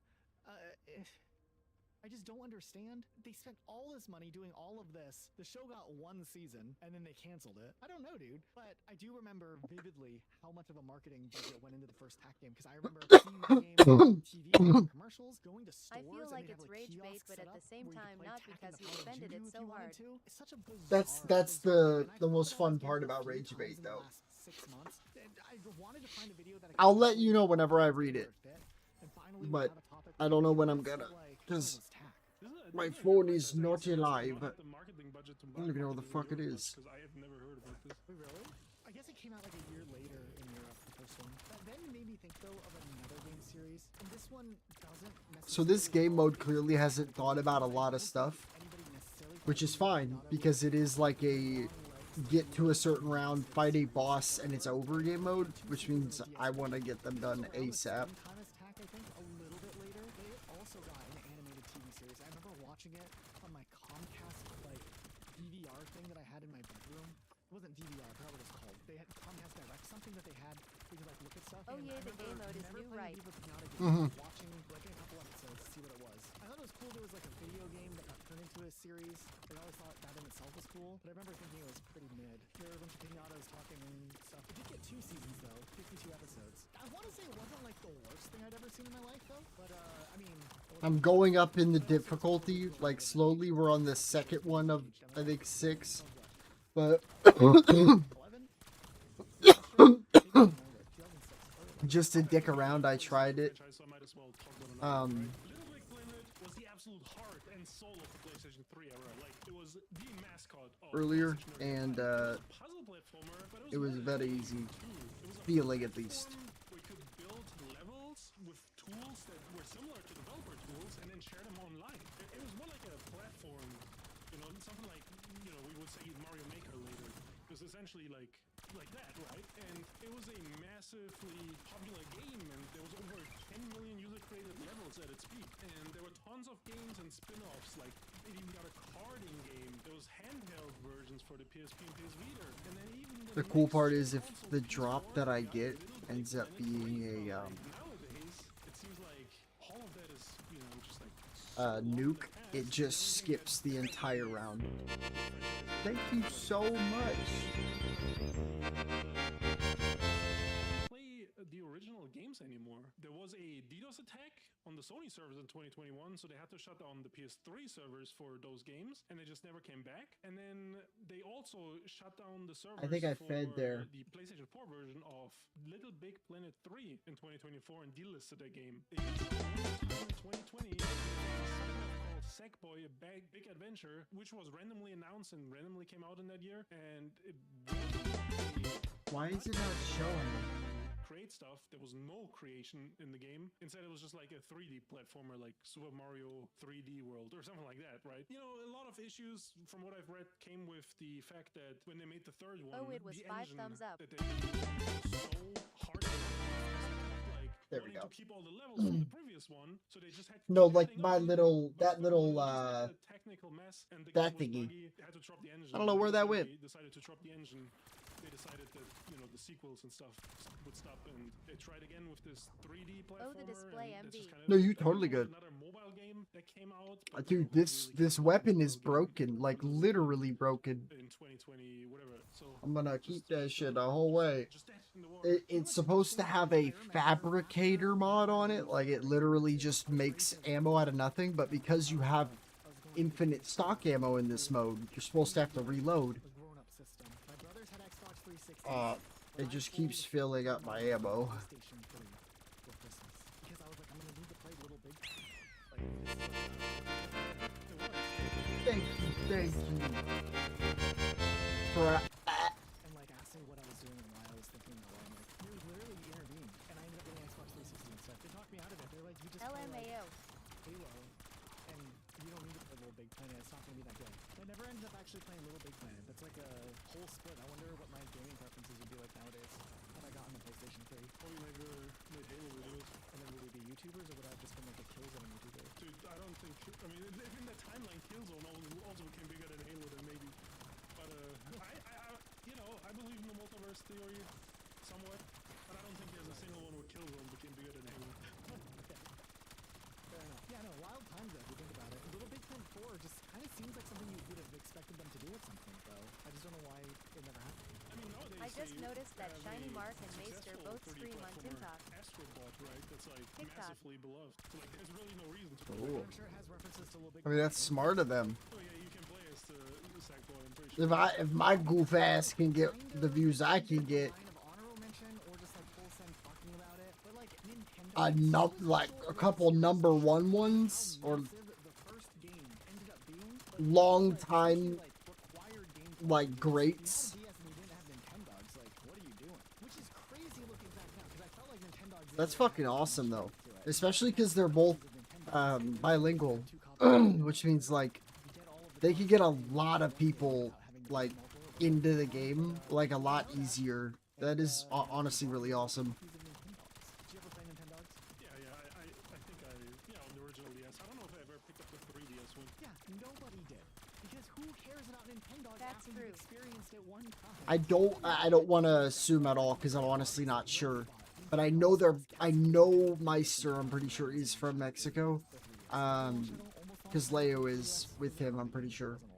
Nonetheless, even But I knowing what don't know about Nintendogs, honestly me as a think teenager, I when know wasn't where, gonna buy Nintendogs plus Cats with a 3DS when I bought a 3DS, it still shocked me. what's this that called? Nintendogs What's his name's died from? after Nintendogs plus Cats, Shiny Mark. Because you just think like, oh yeah, Nintendogs, like everybody has it. Of course it's going to continue to get games in the future. I don't know why I want to say Portugal. If I'm right about that, by the way, I'm filthy. Yes, that's crazy. Mario Kart and Pokemon are consistently top sellers on Nintendo hardware. Animal Crossing's up there too. Back in DS days, it was like rank 9. Nintendogs was rank 2, just only getting beat out by New Super Mario Bros. By 7 million copies. It had 23.96 million copies sold of Nintendogs. But by the 3DS release, that number dwindled all the way down to 3 million. Honestly, still kind of impressive. I've never heard of anyone ever playing this game ever in my life. I don't know a single person who owns this game. But apparently they're out there. Ye and there's Meister 3 is million from of them. Mexico, So what and does I that think say? Shiny You know, Mark think is there's from even a case Argentina. for I could be wrong. Nintendogs to make a return. Like, I feel No, like you're if right. they wanted to, they easily could have done Nintendogs for Switch. I think it could appeal to a new generation if they added more, but Nintendogs plus Cats did feel more like a rehash of the same thing. And the fact that there was already like all these other games on handhelds, like the Pets series that was really big back then, which I don't think they exist nowadays, but back then they were That capitalizing Pikachu is on the Deadly virtual Man. handheld market. But I feel like it could have come back. Very. It was like a clawback tech demo for the DS. Maybe, yeah. The touchscreen was. It's making me want to play quick play random characters, low key. Touchscreen doesn't really work. I guess the Switch still. Like if the ping doesn't fix, It's definitely not as I'm kind of tempted. with the DS. I'm just so frustrated because I know for a fact if I do, like, the amount of people that are gonna flock in mainly to play. I'm not saying I won't, Man, you should, it would be lit. Isn't that what it's called? but I don't know. To me, I get a lot more stressed when I can't just kind of like bitch to the crowd. About dogs that died, and it looks like so much fun. Like there are so I much like being watched. That's why I do it. them credit. And I guess we could like assume like, you know, we could have some headcanon that these could be those dogs from Nintendo. Mal doesn't like burnt food. Living a better life without us. It's Bad. a Nintendo game, right? No, but it was revealed at. If they do, maybe you could consider sets like only you and someone else in the arena. The game released a year ago on PC. Yeah, but even then, that's like what stresses me out about it. Like, But it's made by Krafton for the PUBG.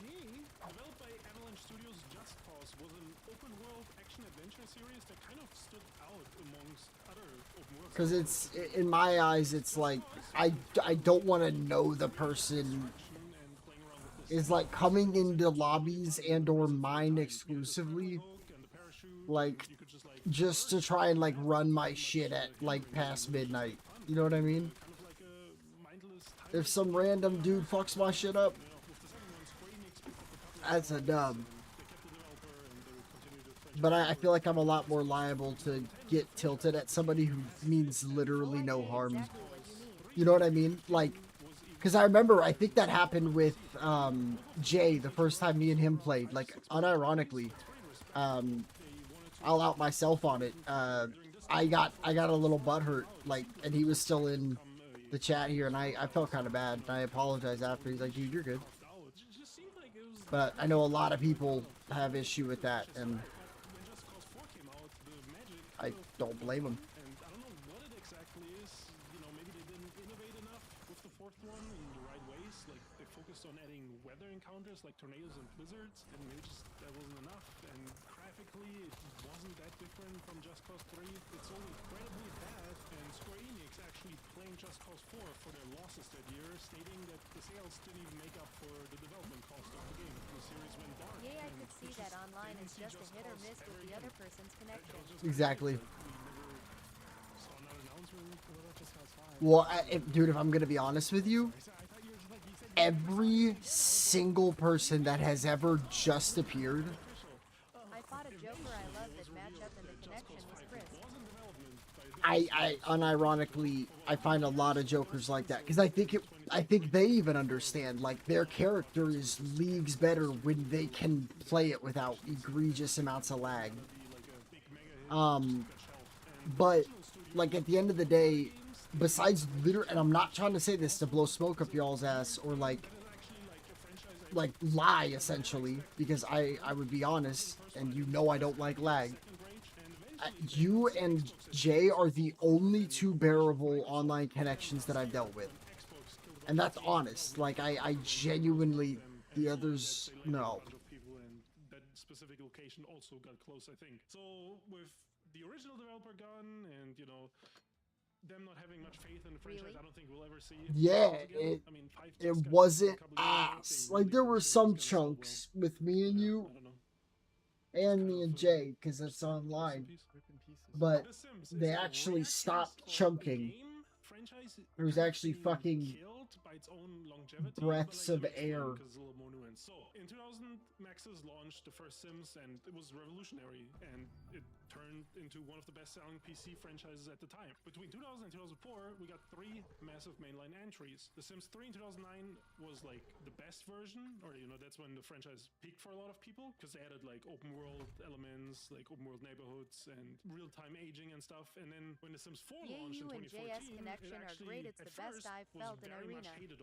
Yeah, it's very, very good. A lot of the features that Sims 3 had at the end, so it could run on lower-end PCs. But instead of moving on to the Sims Delay mod 5 would go crazy. after years of Sims 4, EA realized they could just keep It selling really the fucking DLC. would. So they Please made ping. Sims 4 free-to-play, and they kept pumping out Let me Sims play DLC, my rod, like they're dude. still at it 12 years 27. later, to the point where there's over $1,000 worth of DLC. And in late 2024, EA officially confirmed there would be no more numbered sequels, like no Sims 5, because people just have so much investment in Sims 4, like monetary investment. People aren't gonna move to Sims 5 and have to spend money all over again. They're just gonna stay on Sims 4 anyways. So I guess they're just gonna keep selling Sims 4 DLC for the foreseeable future. And they did announce like a multiplayer cross-platform social platform spin-off called Project Renee. It's just a spin-off. It's not a sequel or anything, but I don't know if that's ever gonna come out, and that sounds like a really weird concept. It sounds like I don't even know. It just seems like something that could get cancelled at any point. I wouldn't be surprised. And it's still in development years later, and we haven't really heard any updates. So I don't know where that is. And yeah, it just seems like we're gonna never get that Sims 5. Just seems like Sims 4 will be the last one for at least a long time. Kind of crazy. I don't think anybody anticipated Sims 4 to be the last Sims. I'm gonna restart. Oh, because like people hated it. Right. Early on when it first came out, it was hated on. So that's it. These are the games that we picked. What did you think? Did we miss any? I know there's a lot of games out there that probably could fall into this video, and we could be here forever. But I think these ones were the interesting ones that I wanted to talk about. And the ones that we picked out. Anyways, thanks so much to our subscribers, our patrons especially, and our YouTube members for making these long videos possible. If you want to join, we only get an occasional like person signing up every now and again.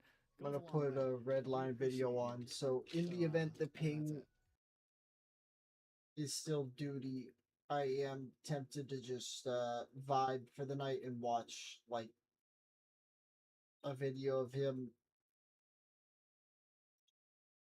maybe a couple of games of Banjo, just for some goofs, couple gaffs, maybe laugh. What he said. Banjo. W. We're back with a prime selection.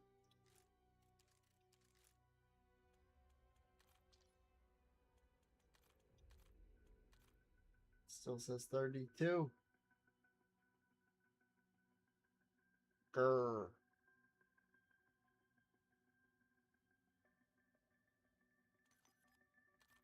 No. Bad thing.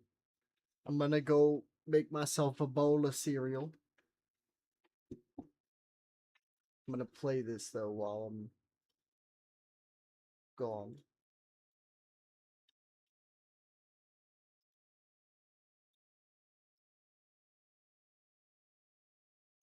Of weird, empty, and forgotten games, including the final moments of one which was recently shut down forever.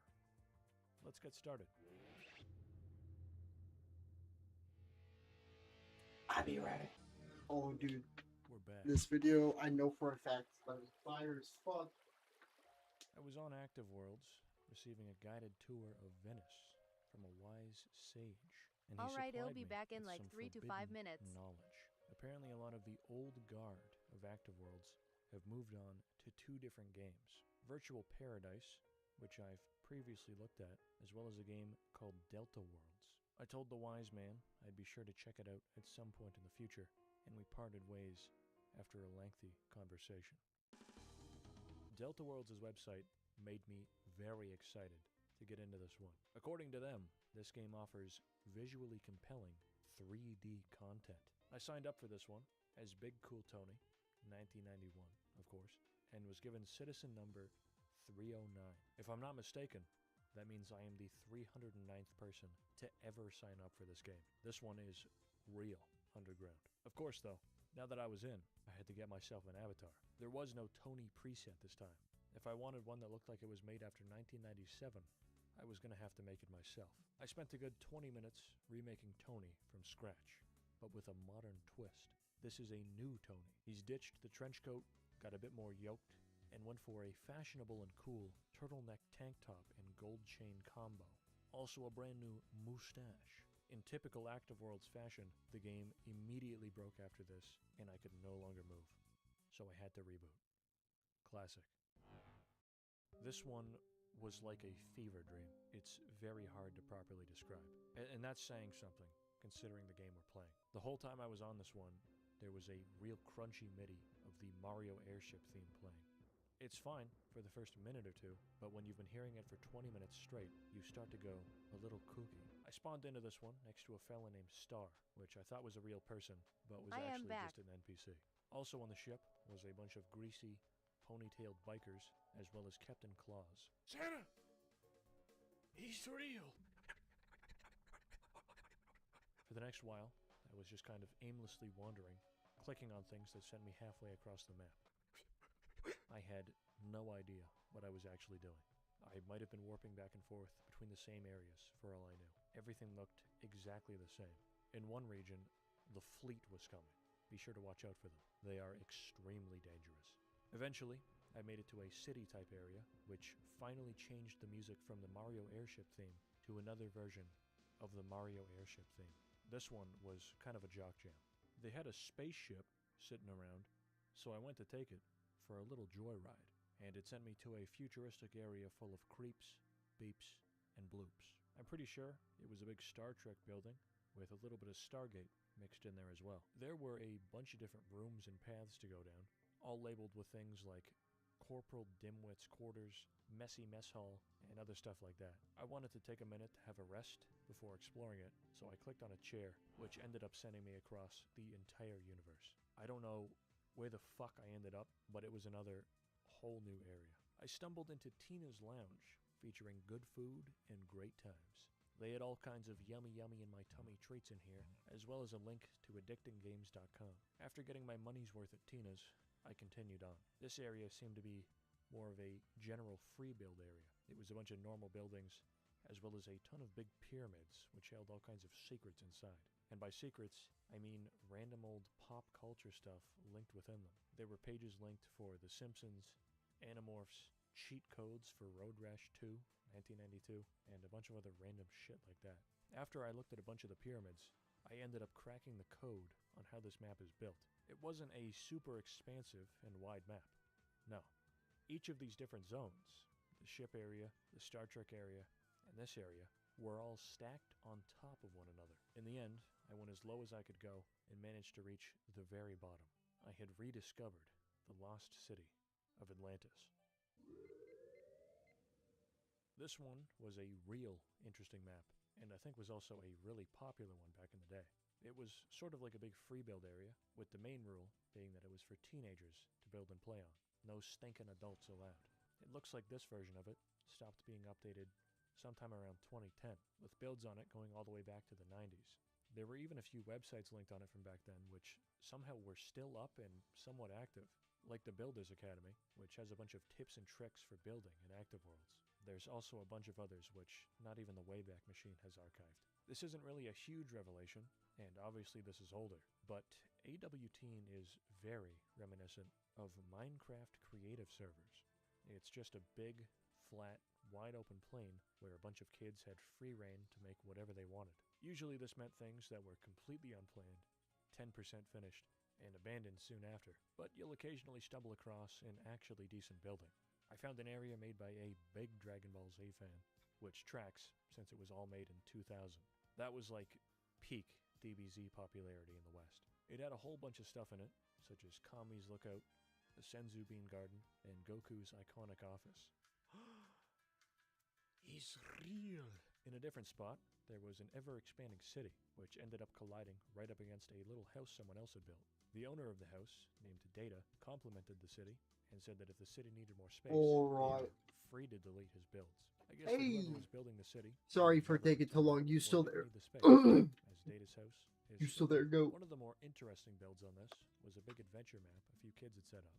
You go through a pretty linear set of caves and villages, reading text blurbs to follow the story. It even had a bunch of MIDI set up as a soundtrack. Very high effort. There was one part early on with 3 named guys I am who here. I can only assume are I'm self-inside to the kids that made this. You know for a fact that these kids were super proud of it. I will The map 100% was also just host watch to this and one- then go bed. I have not been this sleepy in a while. I don't even know if I'll be able to get through this. I'm gonna speed up a little. My favorite things I've ever found. Not just in Active Worlds, but in any game I've covered. This had a big area filled with notes from a bunch of kids, ranging from 1999 to 2005, about how much they hate school. It is an incredible read.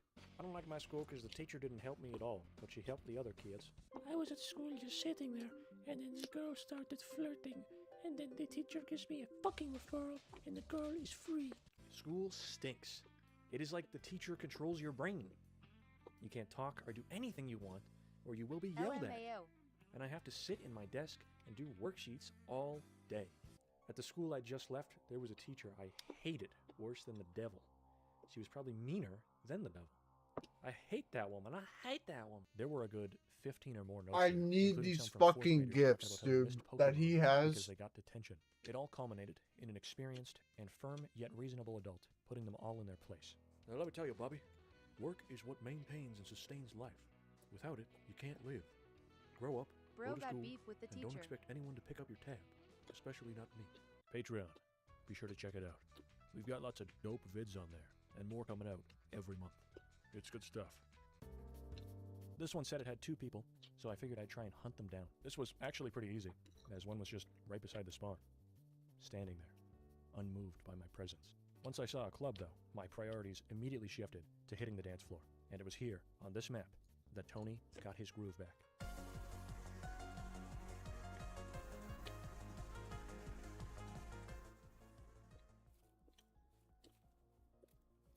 Bro hitting it. The actual map here Real. is a little town filled up with fake people with very mismatched designs. Some are from 1997, some are from 2007. Some look real funny too, like these cowboy fellas. I went into this other club, ready to hit another dance floor, and got actually jump scared by an ad.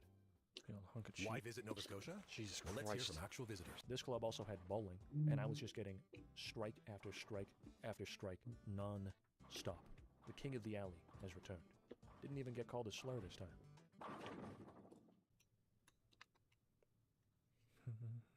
I don't know, guys. I haven't really found much. Elmo.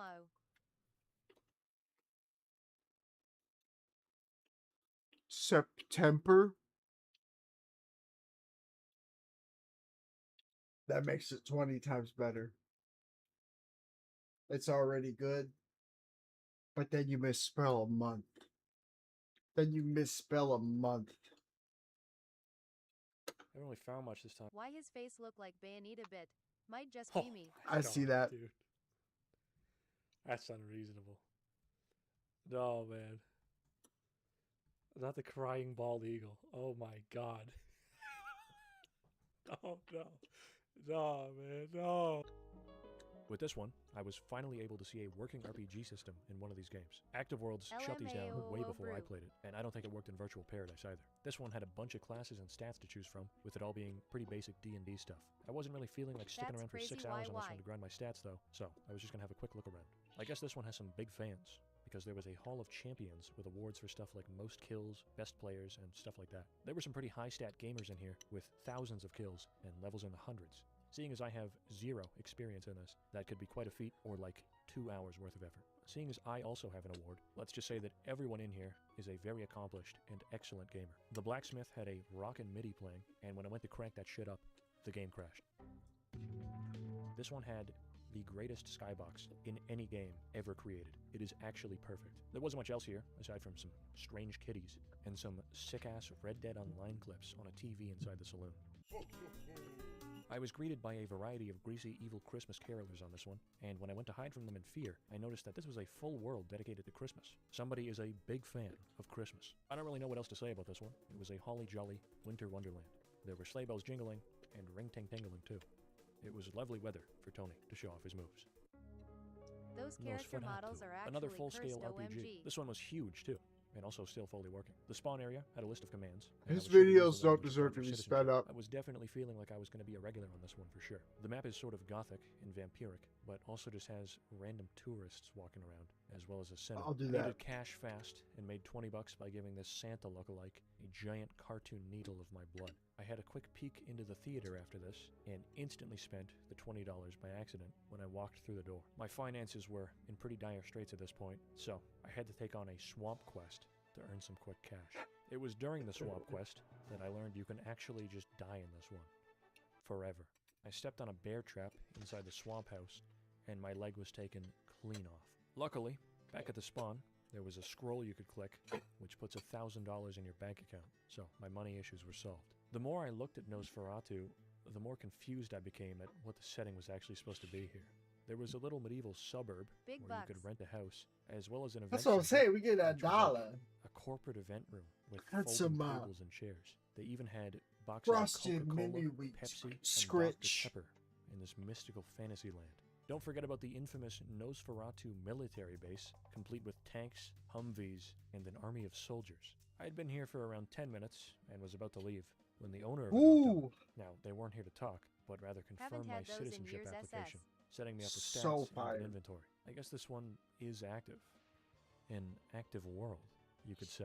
Now that I was officially a part of the Nosferatu Rich, you lore, fucking I was goat. off to do more quests. I embarked on the sword quest. It and is the had to only sneak by a good thing bunch of I've ever evil drawn in my skulls. life, It was and it piss took easy, and I bagged forever. myself Smash $5,000, a badass blade, as well as a great job. My message boy from the boy owner. knows With cash in hand and a sword what in to the be other, doing I felt after ready to seven. avenge myself. I don't and yet play again no I don't embarked play no on the swamp mintage quest. here. I cheated the absolute shit out of it with the camera and was rolling in the dough. I then got Dude, it's those. Like, whenever I say stuff in my head, like him, I see his gifts at this point. Like, it's actually shit out of it insane. with the camera and was rolling in the dough. I then got lost in a maze and perished due to malnutrition. This was the end of my Nosferatu quest. How bud?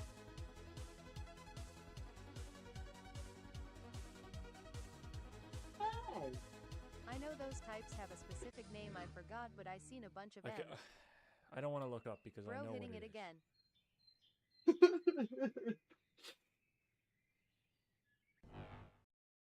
One of like 14 posts total on this game's forum was a discussion about a weekly event they hold every Sunday. I don't think it's like other virtual world events with live performances, but rather a little get-together petting with this cat. game's active player base. I'll be honest, I wrote a note down to check one of these out, but entirely forgot about it. So joining into this Hey, was have a you heard complete she- coincidence. The map itself is a direct port of one I looked at last time I was in Active Worlds, W but with cat. some updates to it, mainly in the form of wishing players in Handsomest boy. 2025 a happy new year. It didn't take long for me to find where the party was at. I joined the festivities and danced with them for a good bit. They weren't really talking much, so I asked how the party was going. They said it started early and that I was free to join them. They then excitedly proclaimed that Charlie was back. He didn't say anything while I was there, but I'm pretty sure this is the guy that set up these parties. He's also responsible for about 90% of the posts Another on the game's peak banger. forums. Someone whispered to me, "Hey, can you add me as a friend?" And then shortly after that, whispered to me again, "Can you add me as a friend?" Which scared me Finally off, a good and I fucking left game. the premises. That's what I'm saying. Holy guacamole. We are about to witness the crossover of the century, LMAO. ladies and gentlemen. A Worlds Chat map. I can't believe my eyes. You know what this means, right? The official Big Cool Tony 1991 and Googie crossover. I saved this until we were very because I mean With this the is a heartbeat and the big one. popular. This is a once-in-a-lifetime event that you, the cool person watching this, are about to witness. Hold on to your socks, because this might just blow them clean off. Anyways, this map was just the lobby, and that's it. No Googie Room. This is as close as the two will ever come to interacting. Accessing data. The final map we're going to have a look at here is Alpha Worlds. This one is a big archive of some of the oldest Googie, buildings to for exist in reference, is Active I World. We're think talking about an image of 30-year-old his internet cat, relics here. which is The a area black surrounding cat, this so I one love him is even really more. cool, as most of the buildings have But little he text made boxes something talking about their on like history, why they were built, worlds.com how many way people back, hung out and there, then it was that kind of thing. permanently It there was all as the set up by Googie the room. Active Worlds Historical Society. This shit is like a virtual museum of their own game. One of the closest buildings you'll find is Beefer's Bar, which was a hangout spot for regulars at the time. It's your average 1996 virtual world sports bar inside, but they even left in the final message from the owner, talking about how they wouldn't be back sounds since they familiar. get charged for owning it and no one shows up anymore. A bit further ahead Yup. is a much bigger spot called the Builders Club. The club has probably been disbanded for a good 20 years now, but I still tried to click on their sign-up link. Obviously, it led to nothing. But since I'm such a devious, mischievous genius, I plopped it into the Wayback Machine, and holy shit, the sign-up I page think I saw a from guy make a video 1997 about dead online had been games. I archived. think that was one of How them. long have you been in Active Worlds? Years. How would you rate yourself when it comes to building? Yes, sir. I'd say, I'm probably the best. Well, that's what. That sucks. There's a lot of other weird and interesting looking things on this, but since Hershey, it's a port from Active Worlds Hershey. and also like 30 years old, a lot of it, sadly, just doesn't function on Delta Worlds. I also Hershey. don't know if it's a complete port. I think only a chunk of it was carried over, Buddy. as the map just sort of hits an abrupt end after going in any direction for more than Come like here, a kitty, minute. kitty, kitty, kitty, It's still really kitty. cool though. Are you It okay? kind of makes me wish virtual world games became a bigger thing back then. There's not many games nowadays Hershey, that'll PS, have player-made PS, buildings PS, come standing here, in Hershey. 30 years, with their own historical societies to You keep track stressing of me what out they were sitting used right for there, and bud. when.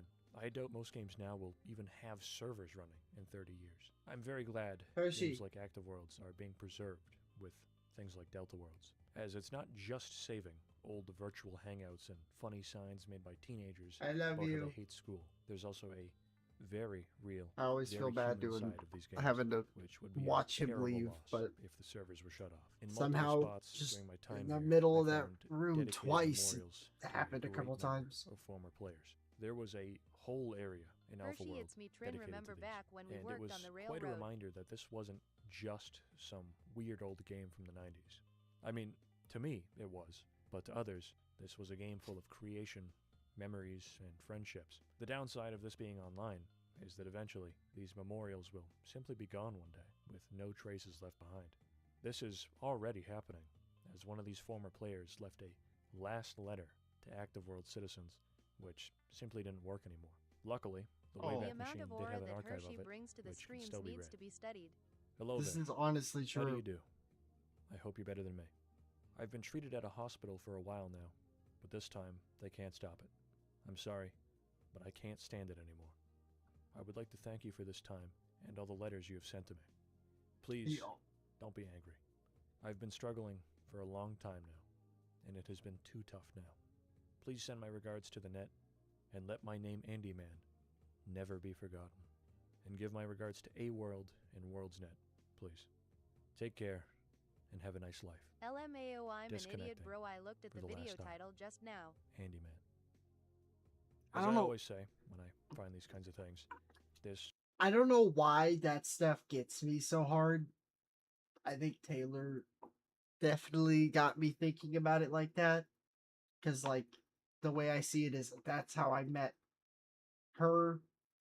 She was just somebody online. Oh, yeah, it's for the title. Yeah, I was like, I'm pretty sure, because he definitely has one that are called Dead Online Games. I don't know why this one's not called that, to be honest. I think he just got rid of the word online on this one. But dude, this shit hits so hard for me. whole thing is a very beautiful gesture from the community Yeah, to he did forever Toontown if immortalize this these is the players. same guy. We watched it.